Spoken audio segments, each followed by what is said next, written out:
The morning sunlight fell upon the sea, casting a shimmering glow on the rippling waves. Lin Fan stood on a small wooden boat, clutching an ordinary wooden sword in his hand. To build up his physique, he swung his sword 1,000 times every day and rode against the swift currents tempering his young body. 998. Lin Fan shouted in a low voice and swung his sword again. Sweat trickled down his cheek and dripped onto his firm chest. He was 19 years old, tall and powerfully built, with healthy wheat-colored skin and well-defined muscles. 999. The blade came down with a low whistle and a faint ripple spread across the sea surface. 1,000. The final stroke fell. Lin Fan put away his wooden sword and let out a long breath. Pooh! A wisp of white air shot from his mouth, flying more than 2 meters before slowly dissipating. He wiped the sweat from his body, set the wooden sword aside, and put on the white shirt hanging from the wooden oar. Today should be the day Higuma comes looking for trouble. He gazed at the calm sea, calculating silently in his heart. He was a transmigrator. He had been in this world for exactly 2.5 years. This was Windmill Village in the East Blue. Having lived here for 2.5 years, Lin Fan was familiar with all the villagers. Even Luffy, who was always running with a runny nose, respectfully called him Brother Lin Fan.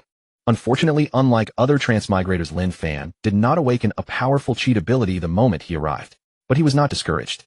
Having been given a second life, how could he hide in a small village and live as an ordinary person forever? So for these 2.5 years, he had not wasted a single day practicing the most basic swordsmanship every day. Even the simplest slash he had persisted in for 2.5 years. The wooden boat docked. Lin Fan jumped onto the beach, the moisture on his body already dried by the sea breeze and morning light. Hey Lin Fan, why are you back so early today? Village Chief Slap happened to pass by the beach and greeted him in surprise. Normally Lin Fan would never return before sunset. Today the sun had just risen, yet he was already done. Something lively might happen in the village today, so I finished early. Lin Fan smiled, waved at the village chief, and headed toward the village center. Along the way, familiar villagers greeted him warmly. Lin Fan, you're back so early today? Come try some hot steamed potatoes from my place. The uncle who ran the vegetable shop called out warmly. Thanks, uncle, I'll definitely come another day. Lin Fan replied with a smile, without stopping. He calculated the time. Today was the day when the mountain bandit King Higuma stormed the tavern and humiliated Red-Haired Shanks. Not wanting to miss this spectacle, Lin Fan had deliberately gotten up at 4 in the morning to finish his training early. A mighty emperor of the New World was about to have a wine bottle smashed over his head by a mountain bandit with an 8 million berry bounty in this tiny village. This iconic scene was too good to miss. Village Chief Slap stood still, muttering to himself in bewilderment. A moment later, Lin Fan arrived at the entrance of Makino's party bar. Before he even pushed the door open, arrogant and harsh laughter came from inside. Huh, so this is a pirate. They don't even dare to fart. What a bunch of useless cowards. Hearing this, the corners of Lin Fan's mouth curled up slightly. The show had indeed begun. Creak. Lin Fan pushed open the wooden door of the tavern. Inside, the atmosphere was oppressive. A mountain bandit leader with a handlebar mustache and a large blade on his back, Higuma, was stepping on a wooden stool, his face twisted with menace. Get the hell out if you know what's good for you. Annoy me and you'll be bleeding all over the floor. Higuma yelled, snatching the wine bottle from Shanks' hand. Bang! Higuma smashed the bottle over Shanks' head. Red wine mixed with glass shards ran down Shanks' red hair and cheeks, making him look disheveled. Higuma held the broken bottle remnant, his eyes full of contempt and mockery. As Lin Fan stepped into the tavern, Makino behind the counter caught sight of him, and her delicate face immediately showed worry. She desperately signaled with her eyes for him to leave quickly. Lin Fan gave her a reassuring look and was about to find a corner to sit in. Suddenly, a piercing mechanical chime rang out in his mind without warning. Ding! Detected host's contact with key original plot. The swordsman system is now activating. Activating. 10, 50, 100. System activated successfully. This system is dedicated to helping the host become the strongest sword and blade master across all worlds. Function introduction: as long as the host defeats or kills a named figure from the original story, you will obtain their corresponding swordsman or blade user card. After using a card, the host instantly masters the full combat abilities of that character with a chance to permanently draw one core skill from that character. First activation detected. A novice gift pack has been issued. Congratulations, host has obtained Assassin Wu Lyochi Trial Card Magic Blade 1000 Edge version, uses 55. Congratulations, host has obtained Kenpachi Zaraki Trial Card Sealed version, uses 11. Hearing the voice in his mind, Lin Fan let out a long breath, a sharp glint flashing in his deep black eyes. 2.5 years. His system had finally arrived. And it even gave him the Magic Blade 1000 Edge version of Wu Lyochi, plus the Battle Maniac Kenpachi Zaraki from Bleach. Lin Fan turned his gaze to the mountain bandit Higuma in the distance. Higuma with an 8 million berry bounty was only cannon fodder in the later stages, but at this stage he was definitely a worthy target. 56 of your kind have I killed before. Higuma bellowed arrogantly, yanking the large blade from his waist, and slicing the wooden counter in two with one strike. Crash! Wood chips flew. Shanks fell to the floor, his body covered in alcohol and splinters, looking utterly defenseless. However, there was no anger on Shanks' face. Instead, he still wore a calm smile, as if the humiliation was not directed at him. The crew of the Red Hair Pirates didn't seem angry at all. Instead, one after another raised their cups and laughed heartily at their captain's disheveled state. Luffy sat in a corner of the bar, gnashing his teeth in fury, his hands clenching the hem of his trousers. "Hey brat, who are you?" A sharp-eyed mountain bandit noticed the newcomer Lin Fan and immediately walked over with a malicious grin, gripping his sword. Higuma also glanced at Lin Fan sideways. Realizing that the guy was just an ordinary villager in his teens holding a wooden sword, Higuma couldn't be bothered to pay attention and simply sheathed his blade, heading for the door. Lin Fan stood still facing the bandits, closing in, his expression calm. He silently communicated with the system. System, use the Assassin Wu Liuqi trial card. Ding. Assassin Wu Liuqi trial card, magic blade, 1000 edge version activated. Remaining uses 45. As the system voice faded, Lin Fan felt a wild, icy power surge through his limbs and bones. At that moment, his pupils instantly turned an eerie blood red. The wooden sword in his hand began to tremble. Wisps of mysterious purple light traveled along its surface, as if about to transform the fragile wooden blade into a peerless weapon. The shadow assassin chi descends. As the cold, wild power surged in the ordinary wooden sword in Lin Fan's hand began to emit strained, crackling sounds. The wooden shell peeled off in pieces, turning to dust. In its place appeared a strange blade glowing with a dim purple light. Huh. Shanks raised his hand and adjusted the brim of his straw hat. He lifted his head, looked across the messy floor, and fixed his gaze on Lin Fan, who had just pushed open the door. Even as cold red wine mixed with glass shards kept dripping down his hair and cheeks, he did not bother to wipe it away.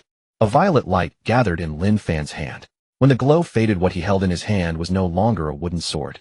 It was a bizarre long blade. The blade was pitch black from end to end, radiating a sharp, cold gleam that chilled one to the marrow. Most eerie of all, the entire blade was covered in countless fine cracks, densely packed and intertwined like a piece of porcelain that could completely shatter at any moment. Could a weapon that shattered at the slightest touch really be used to cut people? 1,000 fragments. Shanks' gaze locked onto the blade, and a faint gleam flickered deep in his eyes. With his powerful observation haki, he saw through the reality of this blade at a single glance. The whole blade was indeed made from 1,000 fragments pieced together. No more, no less. Exactly 1,000. Ha ha ha. Is this guy an idiot? A broken sword that's about to fall to pieces, and he still wants to play the hero. Hey kid, are you still wet behind the ears? Ever seen blood? Don't pee your pants when the blade shatters. The bandits who had crowded around had first been startled by that sudden purple flash. Now that they could clearly see the broken, crack-covered blade in Lin Fan's hand, they exchanged glances and pointed at him, bursting into unbridled laughter. A devil fruit user? Higuma, the bandit leader standing not far away, raised an eyebrow. He was more experienced than his rabble underlings and knew that this sea held a miraculous thing called the devil fruit.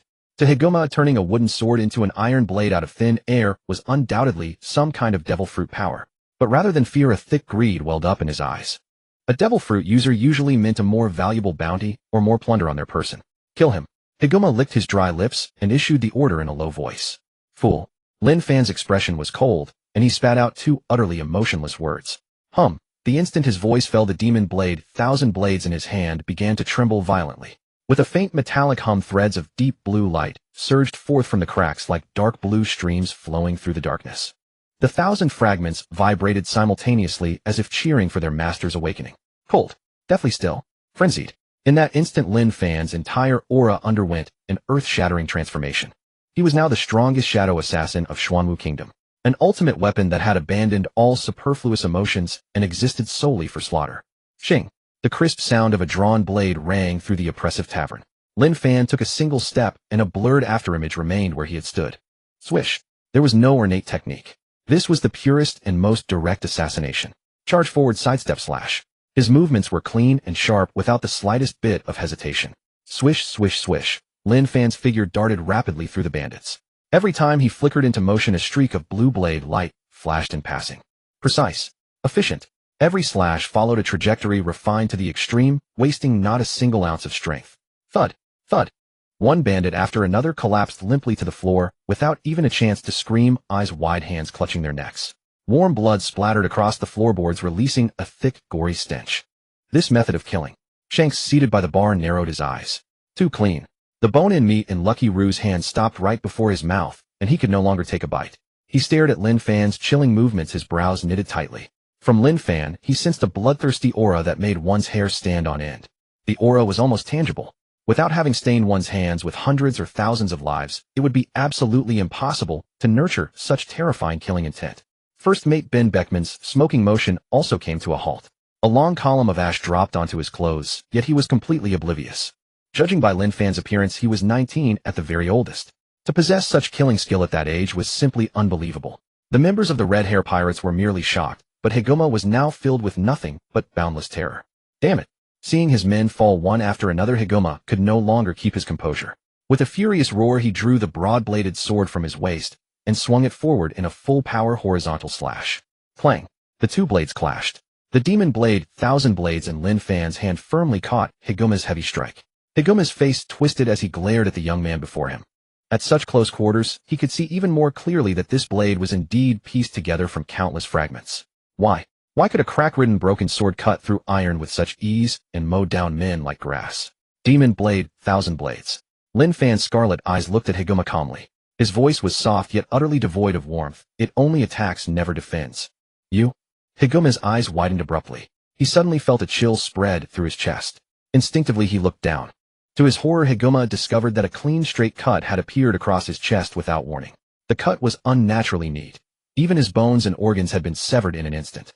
Beckman, I suddenly have a mind to take this guy aboard. Shanks rose to his feet, bracing himself on his knees with alcohol still dripping from his clothes. But his eyes were locked on Lin Fan, brimming with admiration. You're the captain. Your call. Beckman exhaled a thick plume of smoke and nodded slowly. By then Higuma had completely lost his strength and his body began to tilt uncontrollably to one side. In Higuma's final sight, only a black hilt remained in Lin Fan's hand. The 1,000 blue fragments that should have formed the blade had scattered into a dazzling blue river of stars flying back from behind Higuma. It turned out that at the instant of the clash, the demon blade had already disassembled. The 1,000 fragments bypassed Higuma's defense and pierced through him from behind, completely cutting off his life force. Return. Lin Fan silently murmured in his mind. His right hand turned the hilt slightly. Pulled by an invisible force, the 1,000 fragments drifting in the air flew back, like birds returning to the forest. With a burst of crisp metallic clicks, the 1,000 fragments reassembled into that long blade covered with cracks. Squelch. Only then did a flood of blood finally burst from Higuma's wound. His upper body slid off along the clean cut and hit the floor with a dull thud. The bloody spectacle drew a startled scream from Makino, the tavern keeper. With quick reflexes, she pulled the stunned little Luffy into her arms and covered his eyes with her hand. Lin Fan did not glance at the corpses on the floor. As the battle ended, the scarlet color in his eyes gradually faded and his pupils returned to black. The demon blade, 1,000 Blades, in his hand turned into specks of violet light and dispersed into the air. In his mind system, notifications rang out one after another. Ding. The Assassin Wu Lyochi experience card Demon Blade, 1,000 Blades version has ended. Compatibility achieved. Congratulations, host. You have permanently acquired the skill Chi-Driven Object Control. Ding. The system has detected that the host has slain a named canon character, the mountain bandit Higuma. Rewards are being distributed. Congratulations, host. You have obtained Killer Bee experience card Non-Tailed Beast version uses 11. Hearing the voice in his mind, Lin Fan's mouth twitched slightly. Who would have thought that killing Higuma, a bandit with a bounty of only 8 million belly, would not only drop the core skill of controlling objects with chi, but also grant a trial card of Killer Bee. Even though it was only the non-tailed beast version, it was absolutely a super trump card for the current stage. This system sure is generous, Lin Fan muttered inwardly. You're Lin Fan, right? I've heard about you from that kid Luffy. A large calloused hand suddenly landed on Lin Fan's shoulder. Lin Fan turned his head.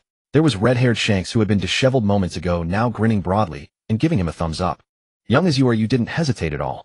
Shanks chuckled as he leaned closer and whispered, so how about it? Interested in joining my pirate crew?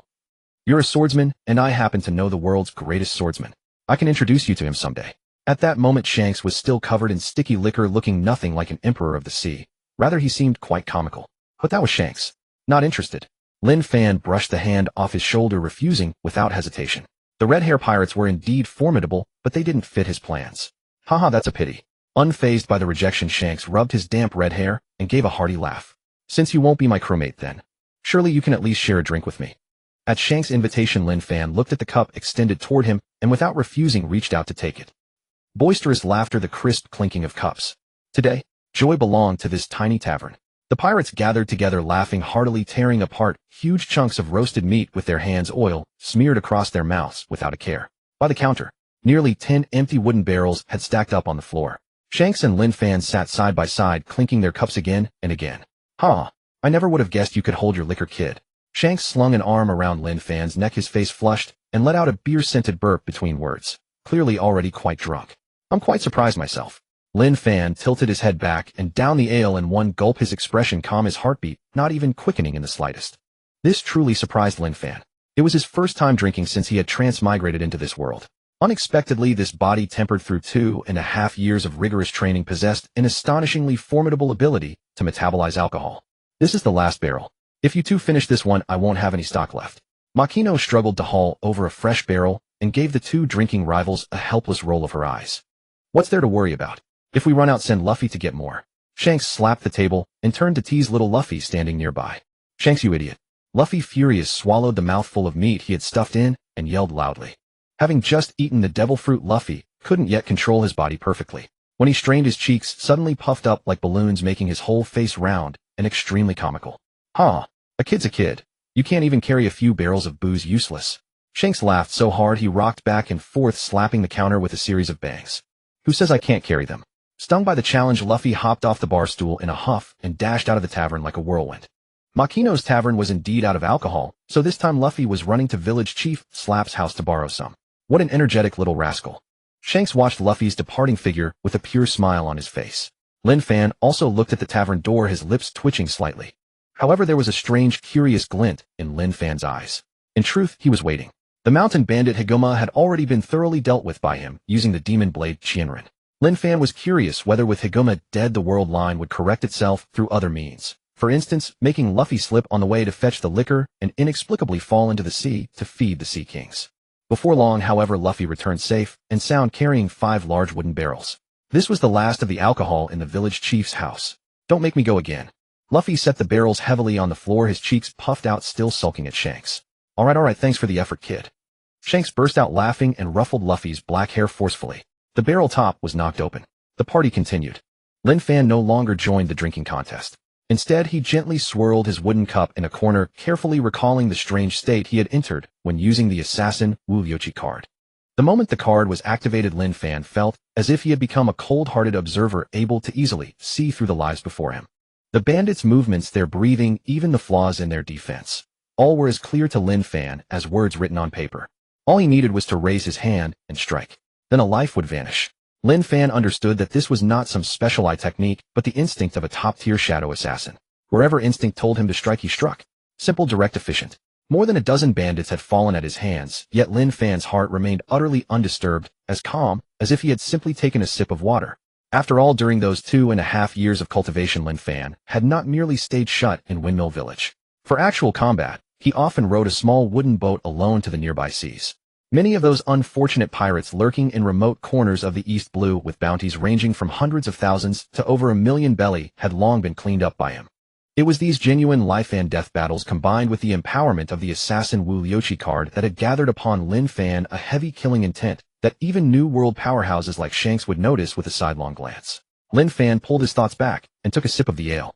The pungent weed aroma spread across the tip of his tongue. It did not intoxicate him, but instead made his mind clearer. Through the battle just now, he could confirm 2 things. First, when a system card was activated, the corresponding character's combat instincts would directly merge into Lin Fan's body. Second, the card's exclusive weapon would automatically appear and then dissipate when the experience time ended. Lin Fan gently massaged his temples. He still had many questions about this system. For instance, since the cards had limited uses, how long could one use last? Furthermore, what kind of destructive power would a card on the level of Kenpachi Zaraki be able to unleash in this world? Lin Fan silently asked in his mind, but the system remained silent, offering no answers. It seems I'll have to slowly figure it out for myself. Lin Fan murmured, looking at the pale golden liquid in his cup. Lin Fan, lad, what are you thinking about all alone? Shanks ambled over and plopped down beside him. From what Luffy says, you're not from Windmill Village originally, are you? Where is your hometown? A very faraway place. Lin Fan set down his cup and replied flatly, effectively shutting down any further prying questions Shanks might have had. I'm leaving. Lin Fan stood up, waved a hand at the red-hair pirates without looking back, and headed toward the tavern door. He had stayed for the drinks only to confirm whether the world line would forcibly correct Luffy's fate. Since Luffy was fine, there was no need for Lin Fan to waste any more time here. He still had to return and keep polishing his swordsmanship, hoping to master the newly acquired skill of controlling objects with chi as soon as possible. But just as his hand touched the doorknob, A young yet incredibly stubborn shout suddenly came from behind him. Brother Lin Fan. I want to spar with you. Lin Fan's steps halted. He turned around and saw little Luffy standing on a chair, fists clenched, eyes wide open, filled with eagerness and a defiant spirit. Judging by Luffy's expression, the Red Hair Pirates officers had probably been teasing him with words again, making him eager to find someone to prove his strength. Spar. Lin Fan raised an eyebrow. Luffy, don't be ridiculous, don't cause trouble for Mr. Lin Fan. Makino rushed out from behind the counter, reaching out to grab Luffy. The members of the Red Hair Pirates also stopped what they were doing and shook their heads with smiles. In their view, Lin Fan would definitely refuse. How could a young swordsman with hundreds or thousands of lives on his hands and cold eyes possibly be interested in playing house-style sparring with a 7- or 8-year-old brat? However, to everyone's surprise, a slight smile curled at the corner of Lin Fan's mouth, revealing a gentle expression. All right then, let's take this outside. Lin Fan agreed in a relaxed tone. He thought to himself, even killing Higuma with his 8 million bounty had earned such generous rewards from the system. If he were to fight Luffy, the absolute protagonist of this world, what fine rewards would the system give him? Rustle, rustle. The sea breeze blew across the empty street, stirring up dust from the ground. In the swirling dust, Lin Fan and Luffy stood facing each other. Lin Fan was calm, his hands hanging at his sides. Opposite him, Luffy's face was bright red as he assumed a desperate fight-to-the-death pose. If this were a decade or two later, the scene might have looked rather imposing. But now, seeing little Luffy only reaching Lin Fan's thigh, the villagers watching could not help but laugh. This was no duel at all, it was a grown man bullying a child. Are they really going to fight? Lucky Roo bit hard into the chicken leg in his hand, his expression somewhat odd. A young swordsman dripping with killing intent would actually go and fight a little brat. I didn't think Lin Fan would agree either. Yasop scratched his head and glanced at Luffy with a guilty conscience. Just now he had praised Lin Fan to the skies in front of Luffy and thrown a few jabs at Luffy, which was what had riled Luffy up. Luffy always liked challenging them to prove his courage. But who could have imagined that Lin Fan would actually accept the challenge? Shanks rubbed his temples and smiled helplessly. Let them fight. That kid knows how to hold back. Brother Lin Fan, here I come. Luffy shouted at the top of his lungs. Come on then. Lin Fan nodded. This was the perfect chance to test his newly acquired chi manipulation on Luffy. See how awesome I am. Luffy yelled and charged forward, his thin arms flailing wildly in the air like windmills, relying entirely on brute force. Lin Fan watched the little boy charging at him, then slowly crouched down and picked up a small pebble from the ground. The pebble was round and smooth, about the size of a ghost stone. Lin Fan channeled the chi within his body and flicked his finger. Chi manipulation activate. Whoosh. The pebble turned into a blur of black shadow, carving a perfectly straight line through the air. Pop. A crisp muffled thud rang out. Luffy, who had been mid-charge, stopped dead in his tracks. On the little boy's forehead, a lump visibly swelled up, round and puffy like a steamed bun. Since Luffy's body was made of rubber, the lump wobbled from the impact, looking utterly ridiculous. That hurts. 2 seconds later, Luffy finally reacted, let out a shriek, swayed, and flopped straight onto the ground. Luffy. He got knocked out. The Red Hair Pirates swarmed over. Shanks's words were full of worry, but his face was filled with the amused look of an onlooker. Lin Fan brushed the dust from his hands and quietly stepped back. He actually felt a twinge of guilt for striking a child. It seemed his temperament still needed refinement. Lin Fan smiled wryly at himself. Just then a crisp chime rang out in his mind. Ding. Host has defeated Luffy. Preset sale state, a character from the original story. Reward Killer Bee experience card, tailed beast version, uses 11. Lin Fan stopped short. He just hit a kid, and the system gave him a reward this absurd. Killing Higuma with an 8 million bounty had only earned a non-tailed beast version of the card. And now, with a casual flick at Luffy's forehead, he had directly dropped the tailed beast version of Killer Bee. What was more, the system notification had specifically noted pre-set sale state. In other words, once Luffy set sail later, he could keep beating him up to farm rewards. This deal is a real bargain. Lin Fan let out a breath, and an indescribable cheerfulness rose in his heart. Bullying the protagonist really felt pretty good. This scene happened to be seen by Lucky Roo nearby. The plump Lucky Roo saw the weird smile on Lin Fan's face and could not help but shudder. That young swordsman. He couldn't have some strange hobby, could he? A particular love of beating little kids. Lucky Roo silently decided that from now on he must keep Luffy far away from Lin Fan.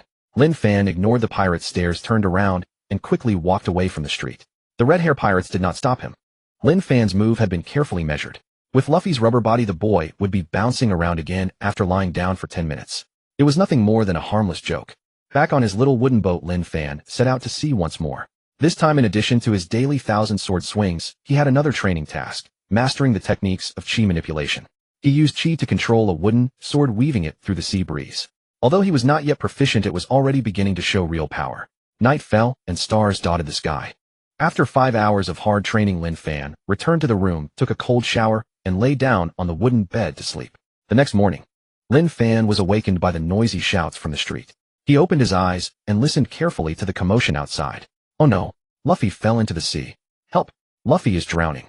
Hearing the shouts, Lin Fan rolled off the bed in one motion, instantly wide awake. The world line had indeed carried out a forced correction. Even though Higuma the mountain bandit was deader than dead, Luffy still inexplicably fell into the sea at this very point in time. Lin Fan grabbed his coat, shoved the door open, and rushed outside. The iconic scene of the Lord of the Coast biting off a Yonko's arm was absolutely not to be missed. When Lin Fan reached the harbor, the sea was already in chaos. Shanks was swimming desperately toward the middle of the sea, where a small black head kept bobbing up and down. Boom! The calm surface of the sea was suddenly torn apart. With a deafening roar, a colossal black silhouette burst out of the water. Water spray fell everywhere like a torrential downpour. It was the undisputed overlord of the nearby seas, the Lord of the Coast. Its fanged maw had locked onto the struggling Luffy. It swam with lightning speed, kicking up a huge wave. It's the Lord of the Coast. Village Chief Slap cried out in terror, his lips trembling. The villagers on the shore went pale with fright, their bodies shaking uncontrollably. For the ordinary folk of Windmill Village, this monster was a demon of the sea, having devoured countless lives that had set sail. Rip! A dull sound of tearing flesh rang out. The beast that had been charging at Luffy came to a halt.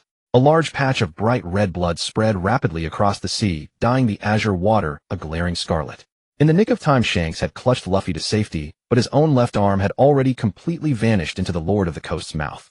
Shanks, your arm is gone. Luffy sobbed on Shanks's shoulder, wailing in despair. Standing behind the crowd on the shore, Lin Fan quietly watched the distant scene. The corrective power of the world line was even more astonishing than he had imagined. Higuma was dead, yet Shanks still paid the price of his left arm. He did not watch any further. As for Shanks repelling the beast with Conqueror's Haki, Lin Fan had lost interest. He turned and silently left the crowd. Before long, Shanks returned to shore with Luffy, who had cried himself into a mess. Before parting, Shanks placed the straw hat from his own head onto Luffy's head and made a promise for the future with the little boy. The red-hair pirates were about to board the Red Force and set sail. Before they boarded, Lin Fan walked over and asked, "Shanks, are you all right?" "Haha, it's just an arm, no big deal." Shanks laughed heartily. Even with an arm lost, he remained just as free-spirited. "Lin Fan, I'm also looking forward to meeting you in the New World someday." "That day will come," Lin Fan replied calmly. Watching the pirate ship gradually recede into the distance, the concern on his face vanished in an instant. A cold, mocking smile curled at the corner of his mouth. Betting his arm on the new era. What pretty words. In this remote backwater of the East Blue, a Yonko with top-tier observation Haki and Conqueror's Haki could actually have his arm bitten off by a lowly fish. Something like that can only fool little kids. How utterly absurd. The pirate ship had vanished completely beyond the horizon. Jiang Chun withdrew his gaze and returned to his small wooden boat, untied the rope, and set sail on his own journey. Time flew by. In the early morning, bright sunlight spilled across the sea like scattered gold dust, making the entire surface shimmer. Caw, caw. A few sharp bird cries awakened Jiang Chun from his sleep. He opened his eyes and saw several plump seabirds perched on the edge of his wooden boat, tilting their heads and curiously eyeing him. "Go away, Shu." Jiang Chun waved his hand and drove the uninvited guests off. He sat up, rubbing his aching temples, and his stomach let out an untimely rumble. Another day drifting on the sea. Jiang Chun stood up and looked around. Everywhere he could see was an endless expanse of blue, making it impossible to determine direction. All he knew was that he was still in the East Blue. When setting sail, Jiang Chun had not brought any accurate nautical charts. The only chart in Foosha Village was as crude as a child's doodle. Apart from a few large islands, the rest was entirely blank. Nothing useful at all. But he didn't care. This voyage, besides wanting to see the world outside, his most important purpose was to seek out powerful opponents for sparring, so he could earn stronger cards from the system. In fact, it had already been over a month since he left Foosha Village. When he first set sail, he hadn't encountered the Kraken. He guessed that the great beast was still lurking somewhere, waiting to serve as a sacrifice for Luffy's eventual departure. Jiang Chun had no intention of seeking it out. For over a month, Jiang Chun had simply drifted with the currents. When hungry, he used his chi-based technique to manipulate his wooden sword and spear fish. As for fresh water, he had brought 8 full bags when departing, and now only 1 remained. But he felt no anxiety whatsoever. What the ocean lacked for was life. If he truly couldn't find land and ran out of fresh water, he could always survive on seabird blood. "I'll get some food first." Jiang Chun rubbed his stomach and decided immediately to catch a fish for breakfast. Behind him, his wooden sword hummed, and controlled by invisible force levitated in front of him. Jiang Chun pointed a finger downward. "Go." Whoosh. The wooden sword stabbed into the seawater like a black lightning bolt, sending up a towering spray. Only 2 seconds passed before the wooden sword burst out of the water, flying back into Jiang Chen's hand with a large green trevally impaled on its tip, thrashing its tail desperately. Just as Jiang Chen was about to build a fire and grill the fish, his gaze slightly tightened. On the distant horizon, a tiny black dot appeared. Was that a ship? Jiang Chen threw the green trevally onto the deck, stepped onto the bow, and carefully gauged the direction. As the distance slowly drew nearer, the outline of the black dot gradually became clear. It was a massive warship. On the mast, a flag bearing the Marine Seagull insignia fluttered in the sea breeze. This was a medium-sized Marine warship stationed in the East Blue. At this moment, on the deck of the warship stood a towering and burly man. He wore a suit with a broad Marine justice coat draped over his shoulders. The bulging muscles beneath his clothes strained tightly against the fabric as if they might tear at any moment. On his head sat a helmet emblazoned with a two-headed dragon pattern. His face was fierce, devoid of any hint of a smile. Vice Admiral Ghost Spider of the Marines. Reporting, Vice Admiral Ghost Spider. A small wooden boat spotted directly ahead. The lookout on the mast raised his telescope and loudly reported to the deck. A wooden boat. Ghost Spider furrowed his brows, snatched the telescope from his adjutant, and took a look through it. On the unpredictable open sea, someone actually piloting a wooden boat that could capsize at any moment was indeed rare. Either a madman without a brain, or someone with absolute confidence in their own strength. Vice Admiral, that wooden boat seems to be heading toward us. The lookout called out in surprise. Could it be ordinary civilians in distress? A naval officer speculated. Should we fire a warning shot? The gunner nearby had already taken hold of the cannon and turned to ask Ghost Spider. No need, let him come. Ghost Spider dismissed him coldly. Through the telescope, he could clearly see that there was only one person on the wooden boat, and that person appeared completely composed, not at all like a shipwrecked individual. Coming alone, Ghost Spider didn't take the other seriously in the least. Soon, while the Marine warship paused and waited, Jiang Chen's small wooden boat slowly drew closer. The moment he neared the steel hull, Jiang Chen sprang from his boat, soaring upward from the water. He didn't even need the rope ladder. His body rose more than 10 meters into the air and landed steadily on the broad deck of the warship. Jiang Chen was shirtless, his firm, wheat-colored physique exposed to the sunlight, black hair falling loosely over his shoulders. Though his face still carried a trace of youthful immaturity, the composed aura radiating from him caused the surrounding Marine soldiers to immediately grow alert. Who are you? What do you want? Ghost Spider looked down at Jiang Chen, his hand tightening on his sword hilt, and asked in a deep voice. My name is Jiang Chen. I'm just a swordsman traveling across the seas. Jiang Chen looked at the Marine Vice Admiral before him and smiled gently, his eyes sparkling with excitement. I set sail specifically to challenge powerful fighters from all over the world. I spotted your warship from afar and thought I couldn't let this opportunity pass, so I came here specially to spar with you, Vice Admiral. Ghost Spider, Marine Vice Admiral renowned for his formidable strength. If he could defeat him here, the reward the system offered would surely be extraordinary. Sparring. Upon hearing Jiang Chen's words, a stifled wave of gasps erupted across the previously quiet deck. The surrounding Marine soldiers exchanged glances, all thinking the young man must be mad. Proactively challenging Vice Admiral Ghost Spider.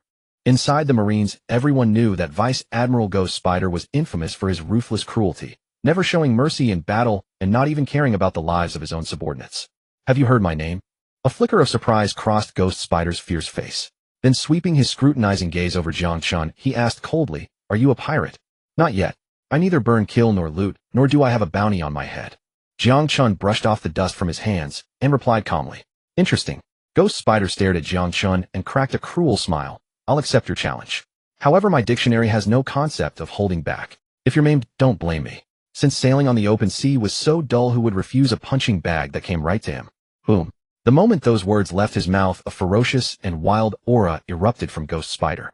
Under the crushing pressure of that aura, the surrounding Marine soldiers turned pale and quickly backed away, clearing a large circle in the center of the deck. Ghost Spider took a deep breath. Suddenly, his long black hair behind his head began to writhe like snakes. Under the effect of life return, those hairs transformed into 8 pitch-black arms, each drawing a sharp military blade from its waist. Combined with his own 2 hands, there were 10 blades in total, all gleaming with chilling light under the sunlight. 8-sword style. The entire warship began to sway slightly under the oppressive, terrifying aura of Ghost Spider. The fierce wind tousled Lin Fan's long hair. Facing this humanoid beast of a Marine Vice Admiral, Lin Fan remained utterly unperturbed. He silently communicated with the system in his mind. System, use the Killer Bee Experience card, Non-Tailed Beast Edition. Buzz. In the next second, a brand new and bizarre power surged into every limb and bone of Lin Fan.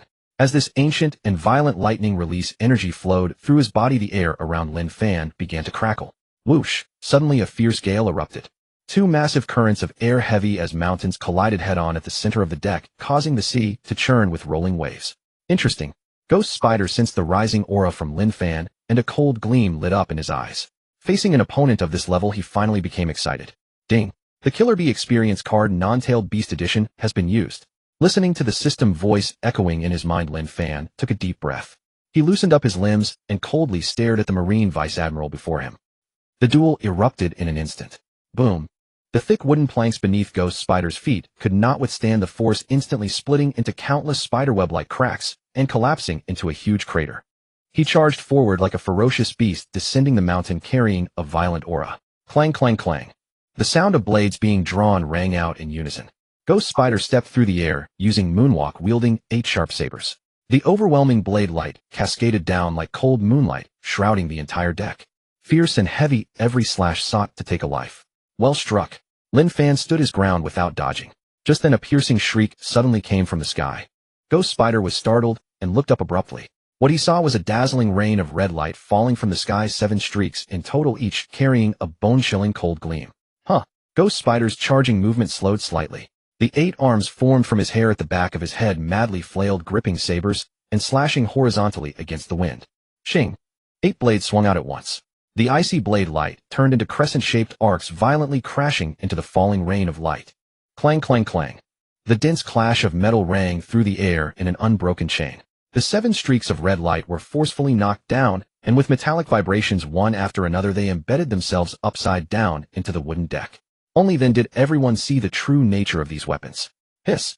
The watching Marine soldiers couldn't help but draw in sharp breaths. These are actually 7 short blades. The adjutant rubbed his eyes, his face filled with disbelief. The 7 short blades embedded in the deck had bizarre shapes with red hilts. Is this young man also a practitioner of the multi-sword style, just like Vice Admiral Ghost Spider? The Marine adjutant's heart and limbs ran cold. The multi-sword style was not something an ordinary person could master. To wield so many weapons at once, one needed not only coordination across all parts of the body, but also mastery of a special technique like life return that allowed free control of one's hair and body muscles. This young man who had suddenly appeared could actually produce 7 blades.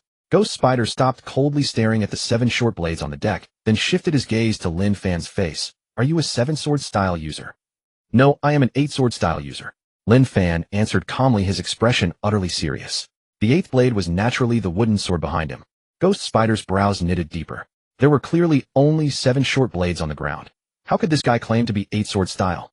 Without wasting words, Lin Fan lightly curled the fingers of his right hand, controlling objects with chi. The 7 short blades on the ground instantly trembled with a hum, then all rose into the air and floated before him. Then Lin Fan assumed a posture that left every Marine utterly stunned. The first blade he clamped tightly between his teeth. The second blade was wedged at the joint of his right arm. The third blade was lodged between his right neck and shoulder. The fourth blade was tucked under his left armpit. The fifth blade was secured in the crook of his left elbow. The sixth blade was pinned tightly between his right thigh and abdomen. The seventh blade was wedged behind the joint of his right knee. Finally, the originally ordinary wooden sword behind him also floated at his back under the power of chi control, ready to fly out at any moment. This was Killer Bee's wild multi-sword style. How is this possible? The Marine adjutant cried out, his eyes nearly bulging out of their sockets. The surrounding Marines looked at one another, feeling as if their common sense had been completely overturned. He can actually hold blades with joints all over his body, and he holds them so steadily, without relying on his hair, purely using his joints to clamp the blades. This bizarre method of wielding swords was something they had never even heard of in their entire lives. Rumble. Before they could recover from their shock, a terrifying, suffocatingly violent aura exploded from Lin Fan. Dazzling blue arcs of electricity wildly coursed across Lin Fan's skin, emitting crisp thunderclaps. At this moment, the previously clear sky above instantly darkened. Massive dark clouds gathered above the warship, heavy and black, as if about to collapse. Crockum. A blinding bolt of lightning tore through the sky, striking the sea beside the warship and blasting up towering waves several meters high. Amid the torrential spray, Lin Fan stood with 7 short blades clamped in that bizarre posture, the lightning on his body, casting his face in flickering light and shadow. His gaze calm, he looked at Ghost Spider, waiting for the other to make the first move. You are indeed strong. Ghost Spider's expression turned completely serious. He felt immense pressure. The strength and aura displayed by this young man absolutely made him worthy of being his opponent. Huh. Ghost Spider shouted, his black hair flying wildly behind him as he charged forward with 8 sabers once more. This time he held nothing back, unleashing his most powerful technique from the very start. Boom. The two collided fiercely at the center of the deck. In that instant, the sparks from clashing blades illuminated half the deck. Because their movement speed was too fast to the ordinary marine soldiers, the scene was reduced to two blurry silhouettes flickering at high speed. Clang, clang, clang. Within a single second, the blades collided an unknown number of times. The surrounding air currents were shredded by the overflowing sharp blade chi, and the wooden deck kept gaining clean, smooth cuts.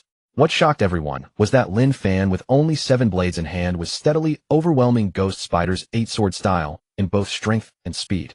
The situation was changing rapidly, the clash of metal resounding across the sea. The waves grew larger, and even the massive warship began to sway slightly. At the center of the deck, the two figures turned into afterimages once again, each impact throwing up dazzling sparks. Ghost Spider displayed overwhelming strength, seizing the offensive initiative from the very start of the battle. He swung his 8 sabers with ruthless skill, every strike carrying a bone-piercing chill that made one's heart shudder. He suddenly leaped into the air, and using the force of his descent brought all 8 arms down with blades in a vicious smash. Clang! The air was torn open by the blades, emitting a dull roar. That force was like a tiger descending the mountain, charging straight at Lin Fan's face with savage aura. Shing!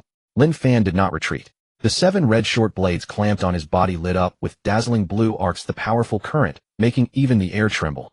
Lin Fan's figure moved with impossible speed, charging head-on into Enigima's 8 blades. The two forces collided violently in midair. Clang, clang, clang. The rapid impacts merged into a continuous cascade, sparks flying wildly in every direction.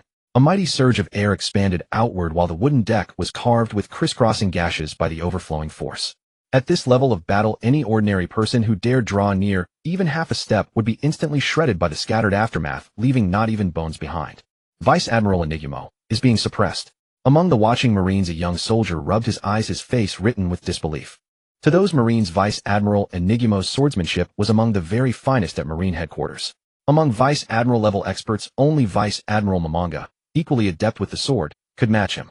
And yet now this youth of unknown origins had used nothing but short blades clamped between the joints of his body to block Vice Admiral Enigmo's strongest move, and had even subtly gained the upper hand in sheer strength. Could this Lin Fan at such a young age possess Admiral-level battle power? The young Marine sucked in a sharp breath before hastily shaking his head, trying to shake off the absurd thought. No, the final victor would definitely be Vice Admiral Enigmo. Just then a strange rumbling sound suddenly rose from the deck. Buzz, buzz. The sound was piercing with a soul-shaking penetrative force. The watching Marines felt a stabbing pain in their eardrums and involuntarily gritted their teeth, clamping their hands over their ears. Then a blinding blue light erupted. This was not the faint electric glimmer from before. It was a dazzling radiance truly condensed from thunder. Rumble. A low, heavy rumble fell from the pitch-black sky. Illuminated by the lightning, Lin Fan's figure blurred, and 7 red-hilted short blades lashed out at the same instant. That strike already carried the terrifying sharpness of Killer Bee's Kage-level combat power. Most importantly, the move was too fast. Too fast for the naked eye to even catch. Everyone present could only see a searing bolt of blue lightning streak across the deck. Even for a master proficient in observation hockey, there was nothing more than a vague trace of electric light to perceive. Shing! The lightning flashed and vanished. This was the sonic vibration thunder release blade. Crash! A noise 10 times deeper and heavier than before thundered across the entire warship. At the critical moment, Enigmo raised his saber in a desperate guard, but the immense impact instantly blasted his body backward. His feet carved 2 deep gullies into the solid deck as splinters of wood sprayed through the air. It took nearly 20 meters before Enigmo finally managed to stop his retreat. The arm gripping his saber trembled faintly beyond his control, and the energy inside his body churned savagely. His suit had long since been reduced to rags. The right sleeve had completely shattered into fragments, revealing an arm covered in scrapes and bruises. His long black hair spilled forward, hanging disheveled before his eyes, yet his eyes were filled with shock, still reflecting the lingering lightning glow. Vice Admiral Enigmo was driven back. Seeing this, the Marines around him couldn't help but cry out in astonishment. This was the greatest collision since the fight began. But the result was that Vice Admiral Enigmo had been blasted back 20 meters by a single hit. What kind of swordsmanship is this? What sort of monster is he? At that moment, the Vice Admiral was practically battling the very thunder from the sky. The Marines stared at one another, their hearts shaken to the extreme. The clash had been far too fast. They simply couldn't see Lin Fan's actual movements. All they knew was that this young man had swung 7 short blades at once, and with a flash of lightning, the formidable Vice Admiral Enigmo had been forced back. Such miraculous godlike skill was something they had never even heard of in all their lives. Many Marines even began to harbor a rather desperate thought. Vice Admiral Enigmo might actually lose. What sword technique is that? Enigmo gasped heavily, struggling to breathe. The moment he opened his mouth, he spat out several mouthfuls of crimson blood, while faint blue electric currents still crackled across his body. This was the numbing aftereffect of the sonic vibration thunder release blade. Before Lin Fan could answer, crack! A crisp metallic fracture sounded across the silent deck. Enigmo's hand froze. In the horrified gaze of everyone, countless cracks suddenly surfaced on the 8 forged sabers that his black hair had been holding. Clatter! All 8 sabers shattered at the same moment, scattering into countless metallic fragments across the floor. Seeing this, the Marines' hearts clenched violently, and their faces turned deathly pale. His weapons were completely destroyed.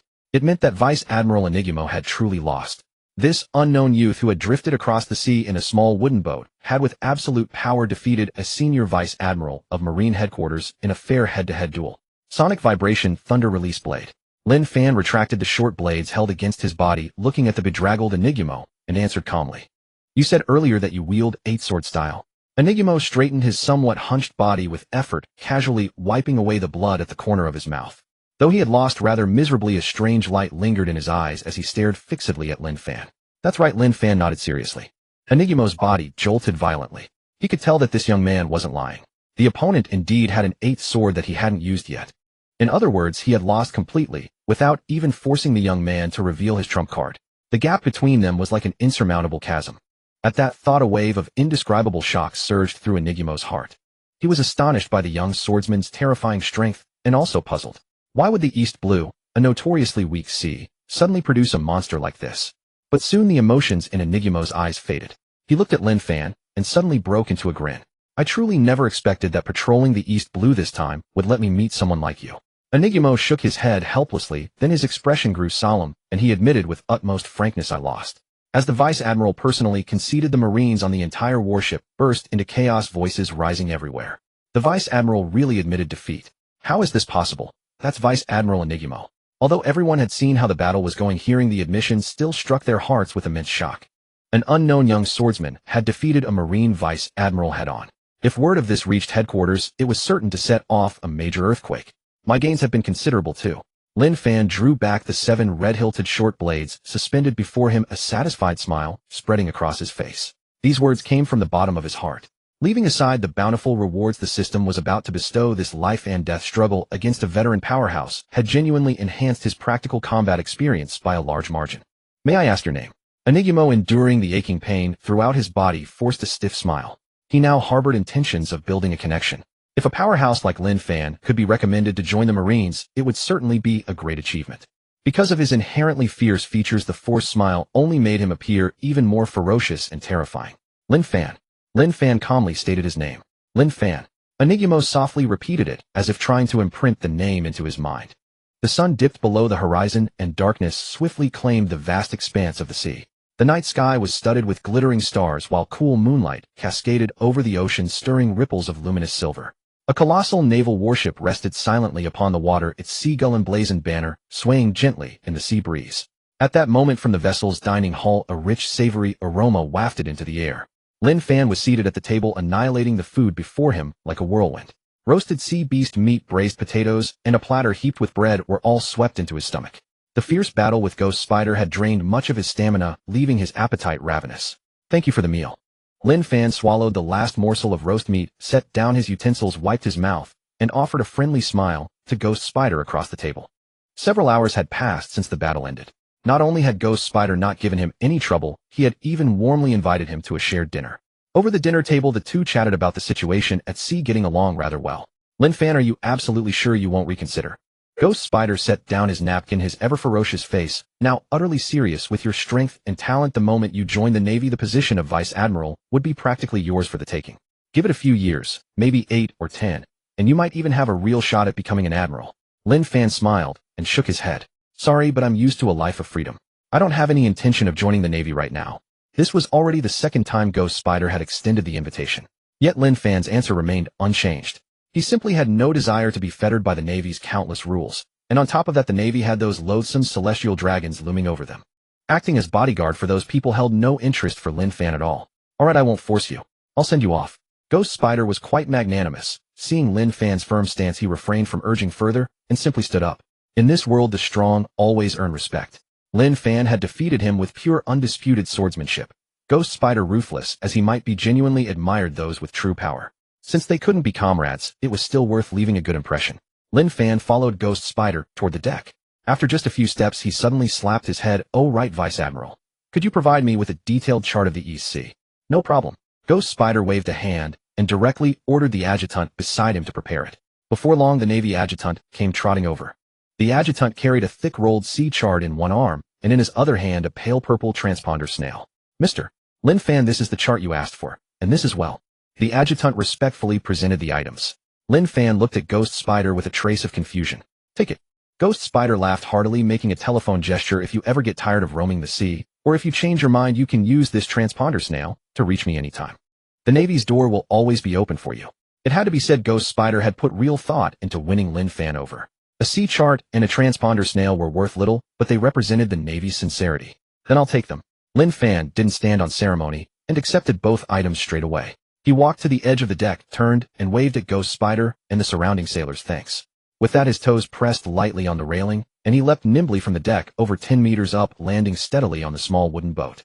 The chart was useful. As for the transponder snail, Lin Fan felt it wouldn't hurt to keep it. In the future, if he encountered any wanted criminals, he could beat them half to death, then call Ghost Spider to haul the bodies in for bounty. The warship soon blasted its horn and slowly departed into the night.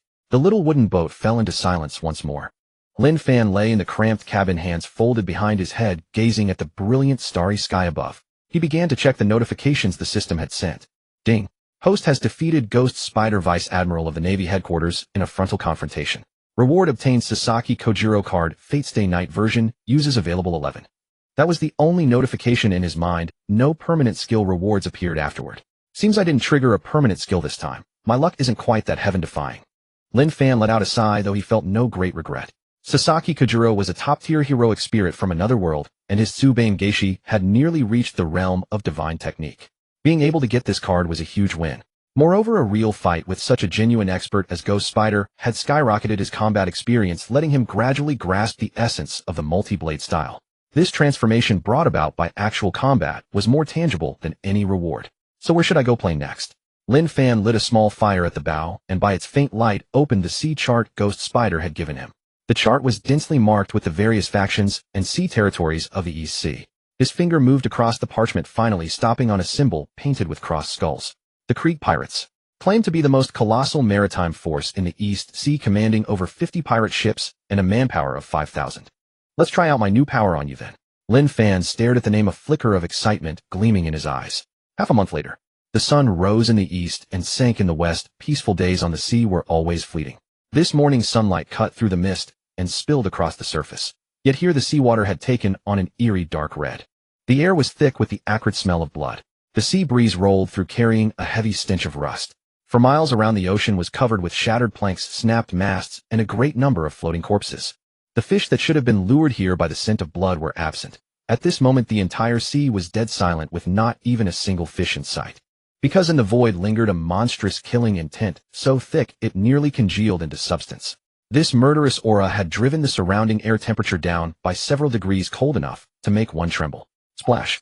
The calm sea was suddenly torn open as a dozen or more enormous pirate ships fled frantically across the surface. The engines of those pirate ships had been pushed to their maximum load, belching thick black smoke and churning huge white wakes across the sea. All of these ships flew the same flag, the Krieg Pirates. As the overlords of the East Sea, they once swaggered across the ocean, tyrannizing all in their path. But now the elite pirates aboard these ships were deathly pale, eyes full of terror. They wildly adjusted their courses and kept glancing back as if a demon was chasing them. Damn it, just what kind of monster is that guy? On the largest pirate ship, a hulking man clung to the railing, screaming hysterically. He wore a heavy suit of armor forged from gold, covered in scratches from all kinds of weapons. What's more, his previously shining golden armor was now stained with dark red blood and a pungent stench of dust, making him look utterly disheveled. The overlord of the East Sea, Boss Krieg. At this moment his face was devoid of its usual arrogance and confidence, leaving nothing but bottomless fear. In just half a month the Krieg Pirates had suffered a devastating blow. Their enemy was only one man, in a small wooden boat with a plain wooden sword. Yet that single person in just a few days had single-handedly hacked more than half of his 50-odd pirate ships to pieces and killed thousands of their brothers. That was not a power any human should possess. Each time he drew his sword, dozens of men were sliced into shreds. Click was still cursing under his breath when a sudden chill shot down his spine. An icy sense of crisis engulfed his entire body in an instant. His body stiff. Click turned his head and looked out across the sea behind him.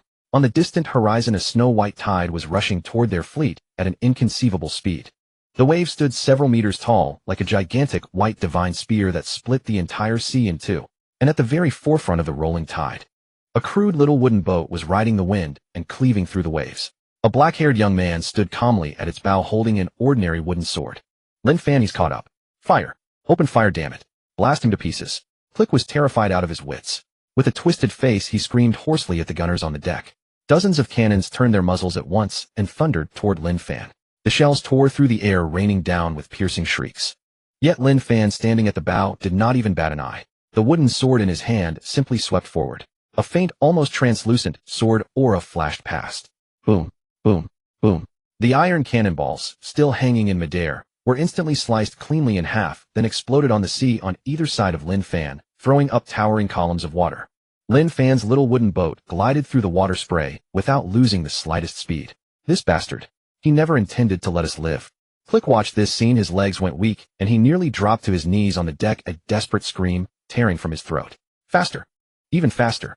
Hard to port. No hard to starboard. Turn, damn you. Fire. Fire. Why are you all frozen, waiting for death? The lackeys of the Click pirates had utterly lost their nerve. Across the sea nothing could be heard but panicked shrieks and hysterical curses. A few of the more timid pirates wet their pants in sheer terror. No one mocked them, because the figure charging through the waves was the nightmare of Click's 5,000 elite warriors. Lin Fan smashed 5 well-built ships of the Click pirates with overwhelming force and chopped nearly 200 elite pirates to pieces with thunderous ruthlessness.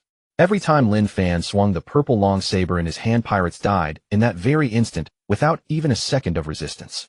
It was the Click pirates who had provoked Lin Fan first. They had assumed that paying with 200 lives would make Lin Fan stop. But now Lin Fan showed no intention of stopping. His resolve was to wipe them all out, to bury every last member of the Click pirates in this East Sea. Are the cannons ready?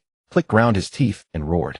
An icy sensation shot from the soles of his feet to the top of his head, and his entire body trembled uncontrollably. In his field of vision, the figure in the waves drew closer and closer.